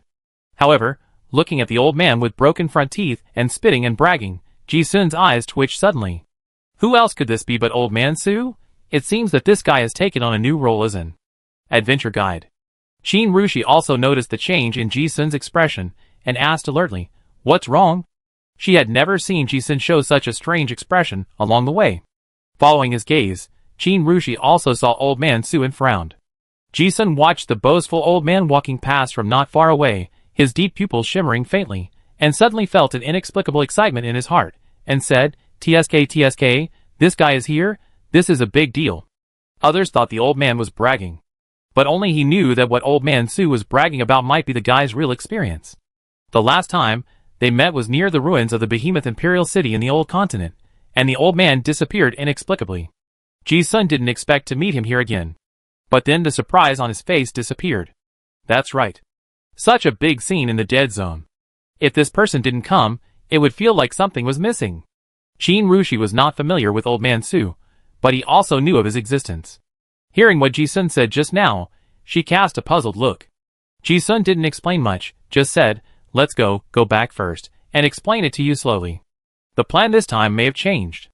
It's hard to explain in a few words, but every time he met Old Man Su, no matter what happened, many people would die in the end. Ji-sun didn't choose to say hello to Old Man Su. One reason was that he was implicated by the members of the Great Sword Group. Another reason was that he felt that if he was still interested in the Dead Zone, he would meet him again sooner or later. So there is no hurry. Although he only saw a friend, Ji-sun's mind seemed to be flooded with a huge amount of information, and he suddenly became confused. He planned to go back and sort out his thoughts. Ji-sun originally planned that the Great Sword Group would rest in the camp for a few days, and then see the situation and decide whether to continue to explore the Dead Zone. But the next day, except for Qin Rushi and several 6th-level cadres of the Revolutionary Army, everyone else left the camp early in the morning. After Ji-sun and Qin Rushi discussed, the team planned to act in 2 batches. One group is their high-level combat force, who will continue to observe the situation in the camp and wait for opportunities. Another group is the backbone of the 4th and 5th ranks, who will go back to hunt monsters in other places in the forest and prepare for support later. Although their ranks are lower, the team's strength is still very strong. With the route planned by Ji-sun, the risk is not too great. At least compared to staying in the camp, the risk is much smaller. The appearance of Old Man Su is a risk assessment sign for Ji-sun. Ji-sun didn't know what would happen, but he was very sure that the Dead Zone would be very dangerous in the future. In order to avoid the cause and effect as much as possible, he didn't explain the matter about Old Man Su to the people of the Great Sword Group in detail, and only said his intuition. This reason is far-fetched no matter who he tells it to. But including Qin Ru, all the people of the Great Sword Group believed in his judgment. He said there was danger, and everyone left without hesitation. Most of the people of the Great Sword Group left, and Ji-sun suddenly felt relieved. Both Qin Rushi and the cadres had experienced countless life-and-death battles, and they had long been aware of facing death. Ji-sun had no worries about the remaining people. Life in the camp was very leisurely. After parting with their teammates, Ji-sun, Qin Rushi, and Bonnie and several other cadres wandered around the camp and inquired about information. There were taverns and restaurants in the camp. Although the price was a bit expensive, fortunately the ingredients were very fresh, all of which were rare monster meat. At noon, Ji-sun and his friends were sitting by the window on the 2nd floor of the restaurant, ordering a table of delicious food and enjoying the meal. However, as they were eating, the noisy street suddenly fell silent. Ji-sun immediately realized something and stuck his head out of the window. He saw a group of knights riding on ground dragons and wearing silver armor slowly entering the camp from outside. The team was very long, and the end was not visible at a glance. It was estimated that there were hundreds of knights leading the way. On the street, people stood on both sides, silent, and respectfully welcomed the team entering the city. The Holy Dragon Knights lead the way. A big shot from the Holy See is coming. Looking at the pomp and circumstance, he must be at least a high-ranking clergyman at the level of an archbishop. Hey, it's really lively. Why would an archbishop come to this damn place? Other adventurers in the restaurant also started to discuss. Ji-sun and his companions were not surprised. They knew the situation in the Dead Zone, so it was not surprising that the Holy See would send top experts. The team on the street walked for a long time, and Ji-sun finally saw the white-bearded old man sitting in the gorgeous jewelry carriage from a distance. He was wearing a gorgeous red bishop robe, and his hat and shoes were inlaid with various gorgeous gems, showing luxury in every detail. Ji-sun looked at the outfit, took a glance, and then retracted his gaze. Those who can wear such a red bishop robe are all powerful figures in the Holy See. If they are not 9th level, they are at least 8th level. Such a master will be detected if there is any malicious peeping. Ji-sun had seen one before. It was the one who was killed by Griffith, the leader of the rebel dragon army. Originally, Ji-sun was not surprised to see such a strong man. However, as the team was walking, he saw that the beast carts in the team were actually carrying a lot of goods. This immediately made Ji-sun suspicious. Huh? The archbishop's travel was indeed like this, but it was fine in the city. But here was in the depths of the monster forest. Why did he carry so many things? The Holy See has collected most of the top treasures in the entire southern continent, so there is no shortage of treasures to accommodate. In theory, if you want to bring supplies, you don't need to use a beast cart. Ji-sun was puzzled and deliberately observed the mud on the wheels. He immediately judged that they had come from a long distance, not just pretending to be at the door. In other words, there were some large objects in the convoy that could not be accommodated. So, This cardinal actually came to escort the objects in the team? Ji-sun immediately came to a conclusion in his mind. It was not surprising that the Holy See had experts. He was curious about what was brought to make such a big scene. Those animal carts carrying goods were wrapped in luxurious blankets. There were more than a dozen carts in total, and it was impossible to tell what was inside from the outside. Ji-sun didn't figure out what was going on. However, Ivan, who was secretly eating food in his pocket, suddenly froze. Ji-sun and the little girl looked at each other, and seeing the sparkling and excited pupils, he immediately guessed what was pulled on the beast cart. A coffin. When Griffith found Ivan, the little girl was lying in the mysterious coffin with high-level space laws. Chapter 489. Is it really that coffin? Ji-sun looked at the fully loaded animal cart on the street, and confirmed with Ivan again. The little girl said that the third car covered with a maroon gold-threaded wool blanket gave her a very, very familiar feeling. It can only be that mysterious coffin. Griffith had previously speculated that this girl might have been born in that coffin, and she was the spiritual personification condensed by the high-level spatial law. Similar to spirit of the instrument. The same existence. However, whether it is the coffin or the identity, Ivan himself can't explain what's going on. There is no way to investigate. But Ji-sun has seen two other similar mysterious black coffins. When he went to buy his house, and took the neon train, there was a black coffin that could warm the soul, and assist in the cultivation of spiritual power. The Orlan royal family also had one that could warm the corpse. In the ruins of Xiamu City, Ji-sun guessed that there might be one on the Basics' netherworld train with a strange time field. This is the fourth one. The history of these coffins can be traced back to the chaotic era before the Talon Empire. Neither Griffith, the leader of the Dragon Rebellion army, nor the high priest Nan Sushang knew what they were used for. Ji-sun felt that the people of the Holy See probably didn't know either. But they all confirmed one thing, that this coffin had a super strong sealing ability. When Ji-sun thought of this, his thoughts became active. It's interesting that an archbishop brought this coffin here to seal some super-level existence? Or is it sealed with something itself? It was impossible to find the results of this information in the camp, and he didn't know what it meant. But the greater the Holy See's actions, the less they could control the situation. Thinking about the old man Su he met yesterday, Ji-sun had a strong premonition that something big was about to happen in this dead zone, but it was precisely because of this that a familiar sense of excitement came over him.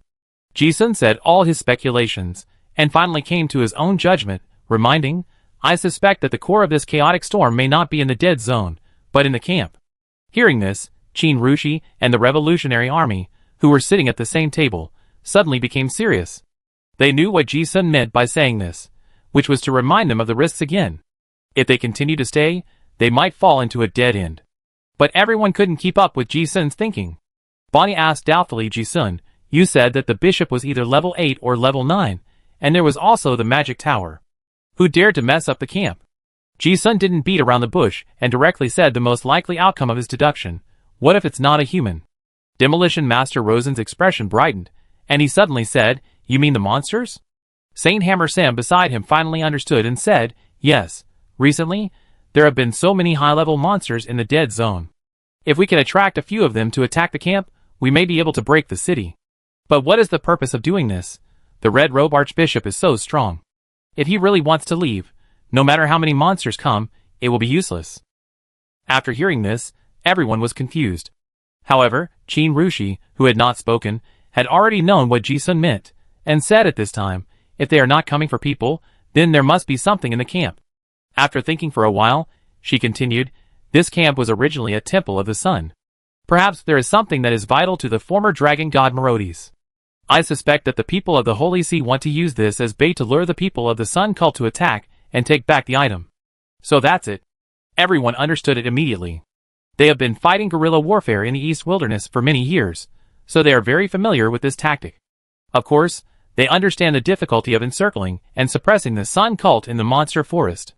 Instead of looking everywhere, it is better to use bait and destroy it in one blow. Everyone was guided by Qin Rushi's thinking, and gradually understood what Ji-sun said just now. Bonnie asked curiously again, what is in Ji-sun's camp? Those light believers will definitely come. Ji-sun spread his hands and said, who knows? I suspect it may be something related to the sun disk. After all, even if the dragon god Merodes is still alive, as I guessed, if he didn't show up, he must have been sealed, exiled, or bound by some means. It takes some means to come down. He really didn't know what it was, But the people of the Holy See obviously knew better than anyone what those heretics needed. Ji-sun's understanding of this world was not shallow, but he still felt it was extremely wonderful and mysterious at all times. There were too many unsolved mysteries. This world had the magical existence of different dimensional space, which meant that some things could not be completely erased. It was like the ingredients stewed in a pot. No matter what form it became, the decomposed energy matter still existed. Then through certain specific rules, those energy substances can be restored to their original appearance. Just like the sun wheel. Even though this holy object of the Illuminati may have been lost over the long years. But it can still be found in some related different dimensional spaces. It doesn't matter what things are in this camp. What's important is that Ji-sun is now basically certain that someone is going to cause trouble in the camp. Ji-sun had only a slight sense of crisis before. After all, he thought the battlefield should be in the dead zone. However, now that he saw the red-robed archbishop coming to the camp, he knew that something had changed. The people of the Sun cult must have guessed it. So this battle must be fought.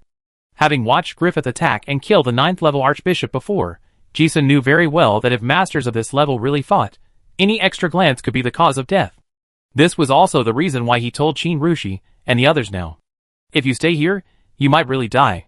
Since you have predicted some dangerous signs, the normal choice is to leave here first. But the people at the table were all Revolutionary Army cadres, who had gone through countless risks and trials, and they were not ordinary courageous.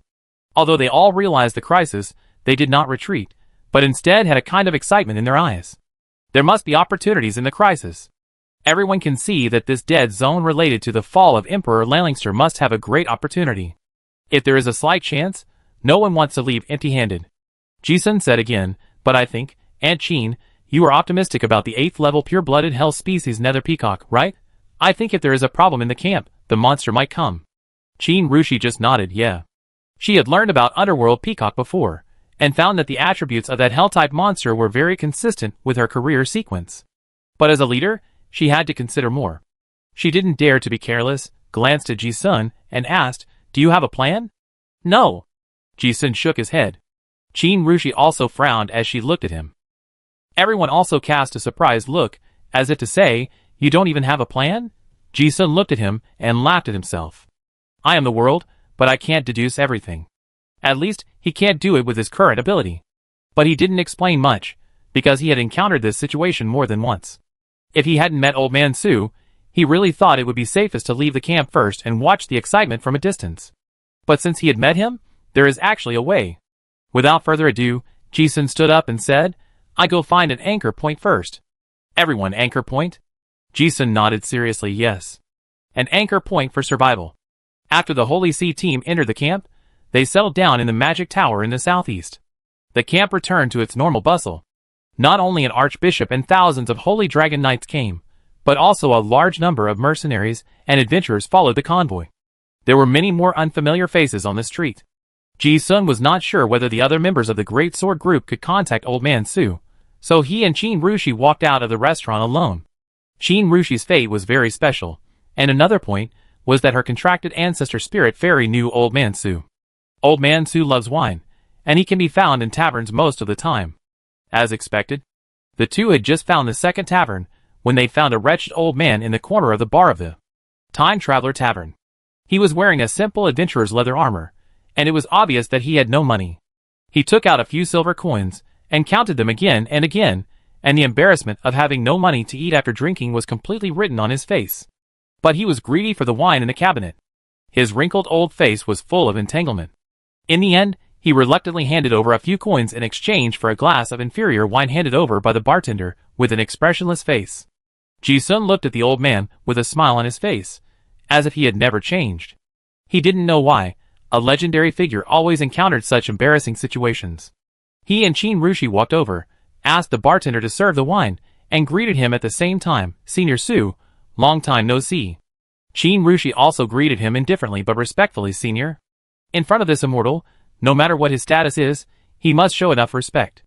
Old Man Su heard someone calling him, and turned to look at Ji-sun and the other person, with confusion in his eyes. Who are you? When Ji-sun saw this expression, a hint of helplessness emerged between his eyebrows as expected.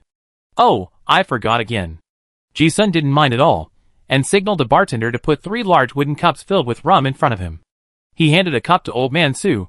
I am Ji-sun. Senior, have you forgotten again? Old Man Su saw someone offering him wine, and the suspicion on his face disappeared. He only had eyes for the wine on the table. Regardless of whether he recognized him or not, he looked like an old man who would not hesitate to take advantage of a bargain. He picked up the cup and gulped down 2 big mouthfuls. Good wine. After the wine went down his throat, he exhaled a breath of satisfaction. Old Man Su then looked at Ji-sun and the others again, but still did not recognize them. But he did not forget to promote himself. Are you here to buy information from me? Oh, I say, you have found the right person. I am the most experienced guide and information provider in this camp, and I am definitely worth the money. As he said this, he patted his chest loudly. The drinkers at the bar looked at him with contempt.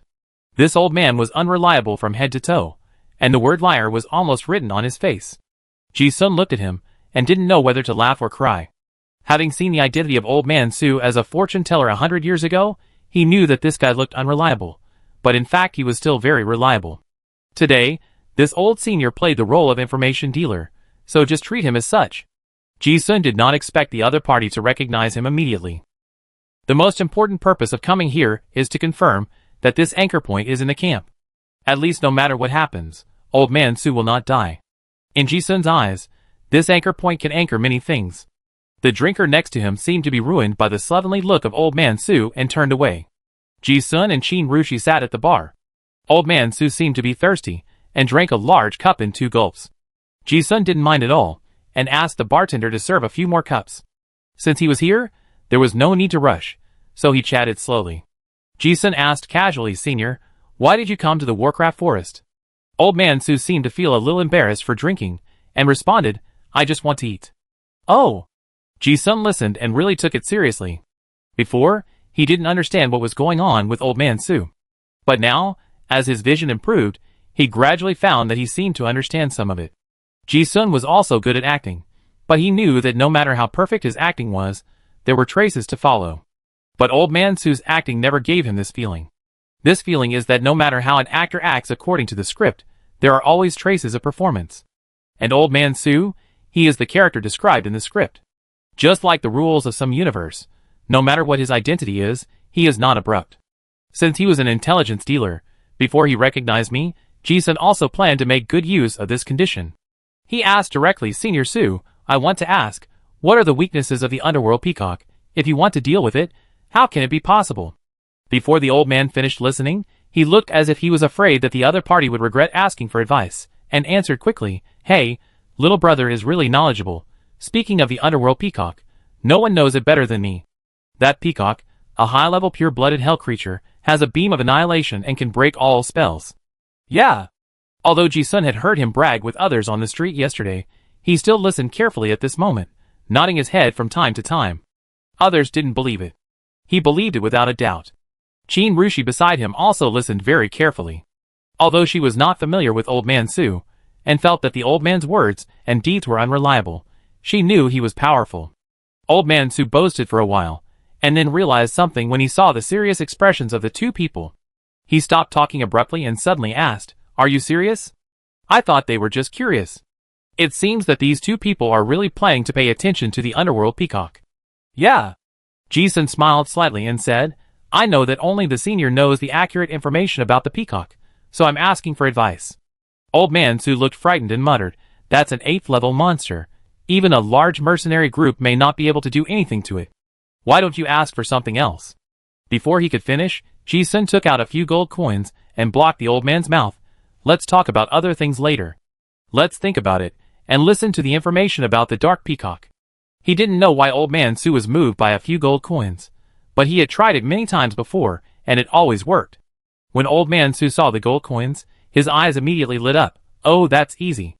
The money was in place, and the old man's problem of slow talk was gone, and he said directly, The peacock has no weaknesses, and the annihilation beam is invincible. It can be said that any warlock who goes there will be like wearing no clothes with a shield, and one will die if it is touched. The extraordinary armor is just a pile of scrap metal in front of it. Ji-sun frowned and asked, Is there no weakness? This Old Man Su really does what he is paid for.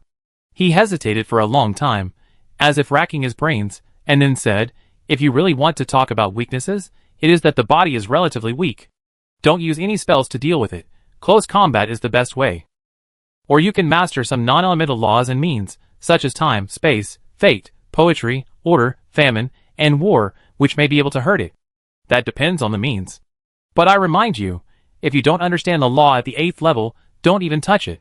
Ji-sun listened with a serious expression. If someone else said it, he might think that there was something fishy in it, and it was worth pondering. But what this person said was definitely true. These were all crucial information that had never been recorded in the classics. He glanced at Qin Rushi from the corner of his eye. Her expression was also very solemn. She seemed to be weighing whether her strength was qualified to make a move. Ji-sun asked carefully again. Old Man Su only knew so much about Underworld Peacock. Since he had asked all the questions, he simply asked about the Phoenix, Hell Dragon, and World-Destroying Thunder Ape, 3 8th level monsters that had recently appeared. Old Man Su's words did sound exaggerated, but if you think about it carefully, you will know that there are really a lot of key information hidden. However, after listening to it, Ji-sun and Qin Rushi did not feel confident after solving the doubts, but became more solemn. The several 8th level monsters that came out of the dead zone were all ridiculously strong, drinking one cup of wine after another. Ji-sun also asked some questions about dead zone in a roundabout way. But Old Man Su didn't say anything useful. Ji-sun was used to it. The old man's memory was triggered, and he couldn't remember it before he encountered something. Suddenly he thought of some problems in cultivation, and asked, by the way, Senior, I have another question. It's about the perception of the domain. What I mean is it possible to make the domain integrate the characteristics of many other domains? The more the better. He knew that others would not understand what he said, but this old man would definitely understand. Old Man Su smacked his lips and said, Domain? Oh, you think too highly of me. I am just a small intelligence businessman. How can I know anything about domains? These days, with Qin Rushi's guidance, Ji-sun's understanding of the domain has improved rapidly. He can even use Qin Rushi's unique domain, God's Descent to Earth. But this is not his ultimate goal. The Wanxiang domain that he wants to merge is always a little short of the mark. Ji-sun's extraordinary path is too complicated and special, and Qin Rushi has no good suggestions. Since I met Old Man Su, I just asked casually. I didn't expect to get an answer. So when he heard this, Ji-sun didn't show disappointment, but smiled and said, yeah. Thank you. He raised his glass to indicate that he wanted to drink. Another mouthful of wine went down his throat, and Old Man Su seemed to feel that he was short-tempered. He thought about it with a worried look on his face, and seemed to force out an explanation. The situation you said is too complicated. I remember that I seem to have heard someone say that the field is not that complicated. It's like painting. You can paint whatever color you can understand. If you have everything, then you have nothing. Just like paint, red is red, green is green, and yellow is yellow. When all the colors are mixed together, they become black. Ji-sun didn't think much of it at first. But after carefully tasting this sentence, he was stunned as if struck by lightning. If Old Man Su could remember this, it must have been said by a top card master in history. Paint, color, mixing. This simple analogy reveals the true meaning of the field. At this moment, Ji-sun seemed to feel that he had grasped something, and his previously scattered thoughts seemed to have a crystallization point. A singularity that allows all thoughts to attach and condense. Qin Rushi, who was standing by, noticed Ji-sun's change, and a strange color appeared in his eyes. He glanced at the old man in front of him, and his eyes gradually became profound. Ji-sun said solemnly, Thank you for your advice, Senior. Old Man Su looked at him and suddenly became serious, confused. What did I say? Ji-sun laughed. He was also glad that staying in the camp was right. There are definitely not many people in the world who can answer the question just now, and the one in front of him is the most authoritative one. He pondered for a moment, and the vague feeling of grasping became stronger and stronger, but it would take some time to digest. Just when Ji-sun wanted to ask a few more questions, the god thief ring on his finger jumped slightly. He suddenly exclaimed in his heart, Vampire? With a glance, he saw a woman wearing a priest's robe and half covering her face walked into the tavern. The woman glanced at the bar and walked straight over. Wang Kai confirmed that this was a vampire, and the bloodline was of a high grade. Ji-sun was amazed at the woman's courage, and thought that she was looking for him. Unexpectedly, the woman came over and greeted Old Man Su, Senior. Although the other party was dressed as an adventurer, with a cloak covering her face, Ji-sun recognized her as soon as he heard the voice. Isn't this the vampire Countess Mist whom I met at the Parkway Theater in Juling City? She is here, which means Xie Guozhong is here too? Chapter 490. Senior. Mrs. Mister, with her face covered by a cloak, came over and greeted Old Man Su respectfully. Old Man Su was stunned again. A trace of embarrassment flashed across his dark old face. It seemed as if he was surprised that he always met someone who knew him today, but he couldn't remember who he was. The old man asked, "Do we know each other?" Even with her face covered, Mrs. Mister's soft voice sounded a bit charming, and she chuckled, "Have you forgotten? You have been to my manor before." However, that was a long, long time ago. Others may not think this is a big deal, but Ji-sun's eyes twitched when he heard this. Manor. Could it be the manor in the Black Crow Castle in the other dimension? But that was more than 100,000 years ago. Could it be that Old Man Su had seen Mrs. Mist more than 100,000 years ago? Ji-sun thought about the forbidden ruined stone tablet he saw under the cliff of Black Crow Castle in the other dimension, and it was really possible. But no matter how you think about it, it gives people a sense of absurdity. Two people who have lived from the end of the chaotic era to the present are really outrageous. Mrs. Mister greeted Old Man Su, and seemed to have recognized Ji-sun a long time ago. She tilted her head to look at him, and an ambiguous smile appeared in her crystal eyes. "Little handsome boy, we meet again." The other party took the initiative to greet him, and Ji-sun couldn't pretend not to know him. He gave up the high stool very gentlemanly and said, "Mrs. Mister, long time no see. I didn't expect to meet here." "It's not that I didn't expect it. The Holy See has been issuing notices to suppress heretics, and he has long known that there are vampires active in the dead zone. What I didn't expect was that now there is a cardinal in the camp. She dared to come so swaggeringly. She is really brave." "Thank you." Mrs. Mist was not polite either. She habitually gathered up the priest's skirt that didn't need to be so exquisite, and sat on the stool elegantly. She looked at Ji-sun and joked, "We met at the Parkway Theater that day, and I thought you would come to me later to reminisce about the past. I even prepared some good wine, but I waited for half the night in vain." It sounded like a sad and empty noblewoman, which was very touching. But Ji-sun knew it was a joke, so he laughed and said, "Next time for sure." Hee hee. Mrs. Mister raised her eyebrows and smiled coquettishly, as if she also found the scumbag's answer interesting. She glanced at Qin Rushi from the corner of her eyes, and said, "The little girl is really beautiful, no wonder." Ji-sun didn't explain, but smiled. Qin Rushi didn't say anything after listening, but just said, "Little girl." She felt something was a little strange. Judging from the voice, the woman should not be much older than herself. But after glancing at Ji-sun's expression, she seemed to understand something. Anyone who could be involved with this senior Su must have a complicated background. Although everyone knew what was going on, the atmosphere was a little weird. Ji-sun asked, "Why is Mrs. Mister here?" Of course, he knew that the Countess was not here to see him. There was only one possibility. Xie Guizhong was not convenient to show up, and Mrs. Mister came to talk to Old Man Su about serious matters. "Oh, seeing you, I almost forgot about business."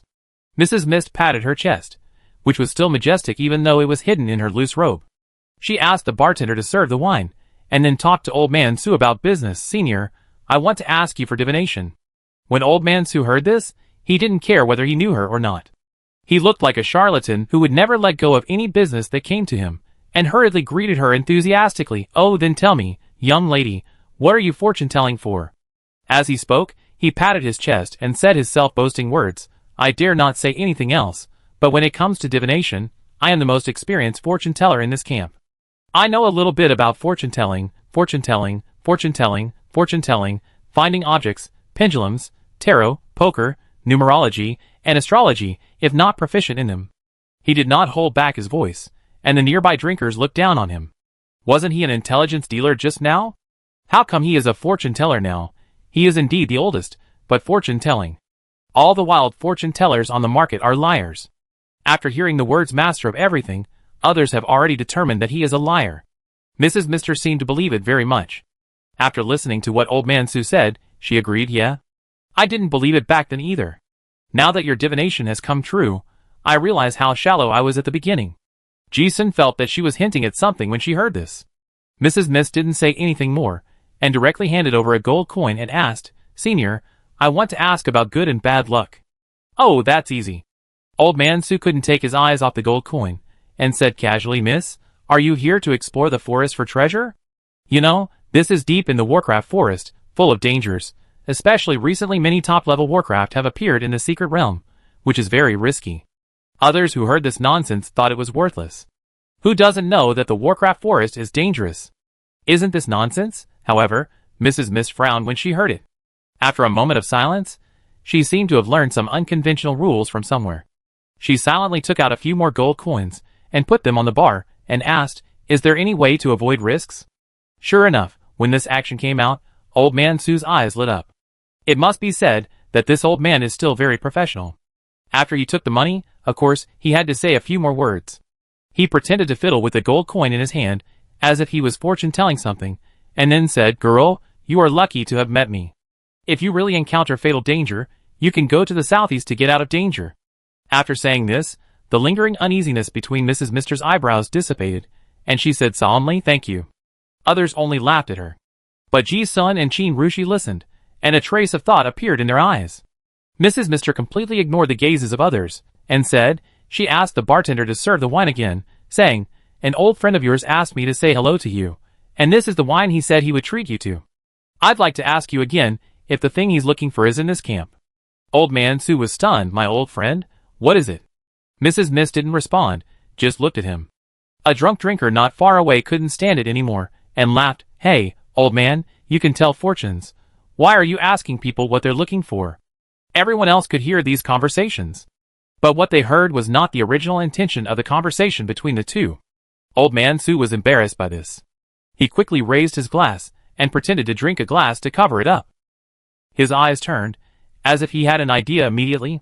He put down his glass and took 3 gold coins, and threw them casually, looking at the pattern of 2 heads and a flower, and said, "Well, if you are willing to look for it, you can find it no matter what it is. According to the results of divination, what you are looking for can be found." He didn't say it was in the camp, nor did he say it was not there. This is a common rhetoric routine of charlatans. Say something ambiguous, and let the customers figure it out for themselves. If you guess right, then it's the divination. If you guess wrong, then it's your own misunderstanding. What Old Man Su said is also completely in line with this approach. Hearing this, the drinker on the side sneered, and was no longer interested in listening to this kind of meaningless words of the liar. "Yeah." But after hearing this, Mrs. Miss nodded seriously and asked, "We just came to the camp and want to go on an adventure. When do you think it's a good time to go out?" Old Man Su opened his mouth and said, "Everything must be prepared. It will take at least 3 to 5 days, right? Thank you for your advice." Mrs. Mist asked 3 questions, and had no intention of asking more. She turned around and stood up from the high stool, and said to Old Man Su, "Senior, goodbye." Old Man Su seemed to think that the money was too easy to make, and the smile on his face never faded. Seeing that the big customer was about to leave, he said, "Ah, young lady, are you leaving now? I am also a part-time intelligence agent and guide. If you need anything, we can talk more." "No.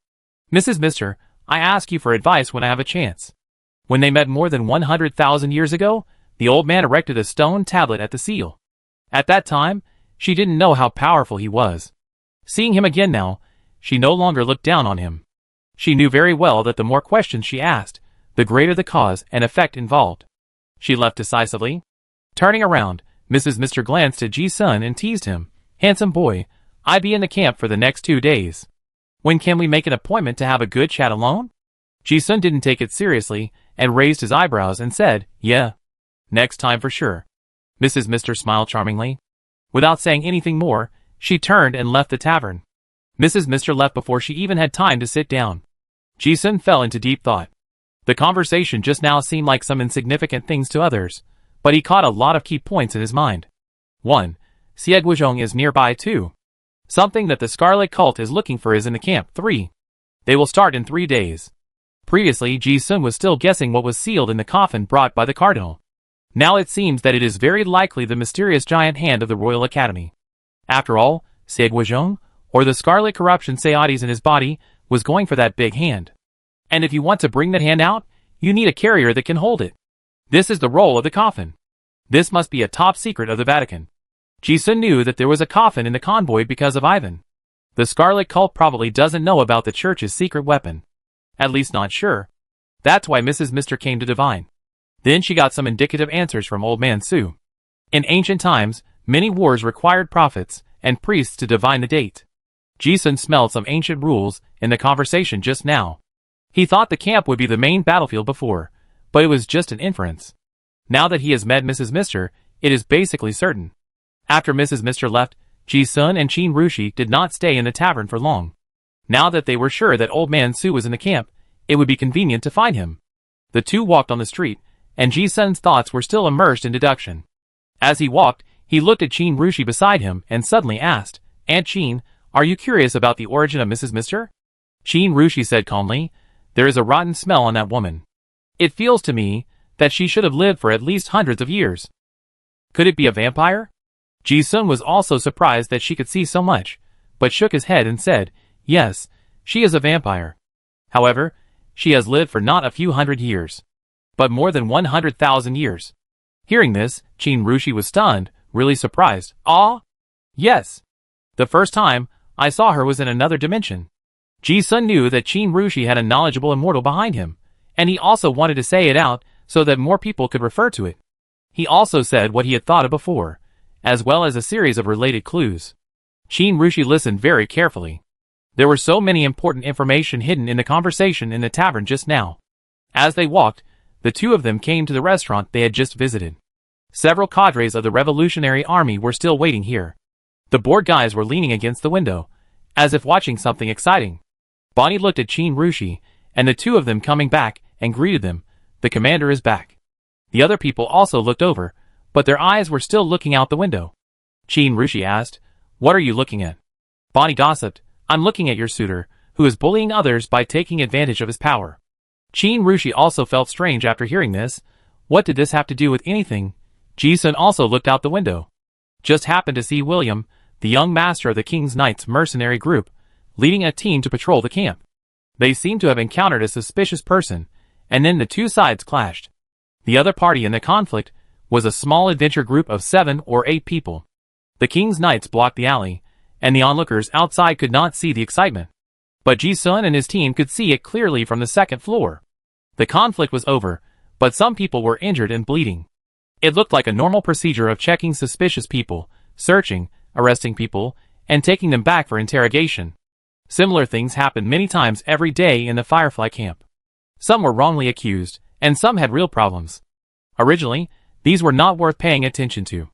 It was just because the leader of the arrest was Captain William that the Revolutionary Army became spectators. Hey, although the blonde girl has a freckled face, she looks quite iconic. I heard that some senior clergy in the Holy See of pedophilia, especially some old guys. I think the investigation of suspicious persons is fake. Maybe they were caught by the Archbishop. Yes. I heard it in the tavern before. The newly arrived Bishop Fedor has a bad reputation. Everyone was watching and muttering. The dragon race is sexually promiscuous, and so are the dragon descendants. There are many chaos in the southern continent. Originally, it was fine to just watch. But now it is different. Ji-sun had previously speculated that William might be a member of the Church of Light, so any action of this guy might have a motive. His mind was deducing whether the public security incident in front of him was involved in other incidents. He saw the blonde girl among the arrested people from the corner of his eye, and his pupils shrank slightly. Huh? The ability to remember everything made him feel familiar at first glance. Although there are some changes, isn't this Princess Sophia after the transformation? Not many people have seen her transformed appearance, but by chance, Ji-sun had seen her before in the other dimensional space of Black Crow Castle. The Holy Lady of Light is here too? Instantly, Ji-sun had guessed the whole reason for this incident. It looked like an unexpected incident, but it was actually a deliberate plan to send Princess Sophia to the Magic Tower. For many things to be reasonable, some public opinions must be prepared in advance. For example, the style problems of the top leaders of the church that everyone in the Revolutionary Army has heard about. Whether Bishop Fedor has a problem with his style or not, now that his subordinates know the habits of the superiors, it is also human nature to send a few girls over. Hey, it's going to be lively now. Ji-sun's eyes were misty. Just met Mrs. Mist, and now the Holy Lady of Light appeared. If it wasn't a coincidence, the Light Sect and the Scarlet Sect joined forces? But why did Old Man Su say 3 days later? 3 days passed in a flash. Because he guessed the possible changes, Ji-sun had been observing everything in the camp these days. But neither the Scarlet Sect nor the Light Sect had any unusual movements. In addition to the increasing number of people in the camp, there was nothing special. Until the 3rd day, at noon. Although they knew something might happen today, they still had to eat. In a familiar restaurant, they chose a seat by the window where they could see the camp gate and eat as usual. At noon, the restaurant was crowded. While eating, Ji-sun chatted with Qin Rushi and others, and his eyes also watched the flow of people in and out of the camp gate. He tried his best to remember every face he had seen, and deduced a series of faint lines of different colors in his mind. He had seen countless people these days. Ji-sun also found a lot of interesting things. For example, some small adventure groups were obviously wild groups, but they had high-level card masters with hidden auras in them. Some inconspicuous mercenary groups of caravans were actually royal knights in armor, and many more. Ji-sun saw many people from the official side of the Arel Empire. In comparison, the people from the unknown forces were much more sophisticated in their concealment methods. In short, the current Firefly camp was a mixed bag, and it looked like a storm was about to come. Ji-sun didn't think the people of the Holy See didn't know. Even the parties involved in the game were well aware of the conflict that was about to break out. The Holy See was using bait to fish, while the other parties were trying to eat the bait and the people together. Now all parties were accumulating strength and preparing for a war. It all depended on who had better means. Ji-sun didn't know what he could see. He glanced at it from time to time. However, as he watched, another caravan stretching for several miles entered the camp. There were thousands of people. Ji-sun glanced at it, and suddenly seemed to see something. He glanced back. Then he saw it clearly. In the team, a sword-wielding boy followed the rhyming team of the caravan and entered the Firefly camp slowly. Ji-sun saw the boy with starry eyes and sword eyebrows. No wonder he felt familiar. He looked at him twice more, and then confirmed Che-er? It was none other than Che-er, the little follower of Old Man Su. After not seeing him for a long time, the boy before now has a heroic look between his eyebrows. However, when he saw him, Ji-sun suddenly realized why Old Man Su said he had to wait until today. The intuition in his heart became stronger and stronger. Suddenly, just as the caravan entered the camp, the guards on the watchtower seemed to have discovered something and shouted, "Monsters attack the camp! Monsters attack the camp!" The sound of the horn resounded throughout the camp, and the crowd on the street became agitated in an instant. Ji-sun and Shinru looked at each other. Finally here, the other revolutionary army cadres could no longer contain their expectations, and put their hands on their weapons. When they saw the camp getting noisy, their eyes also looked at Ji-sun at the same time. Their eyes could not hide their surprise. Really, monsters attacked the camp. The beginning of this plot is exactly the same as the script speculated a few days ago.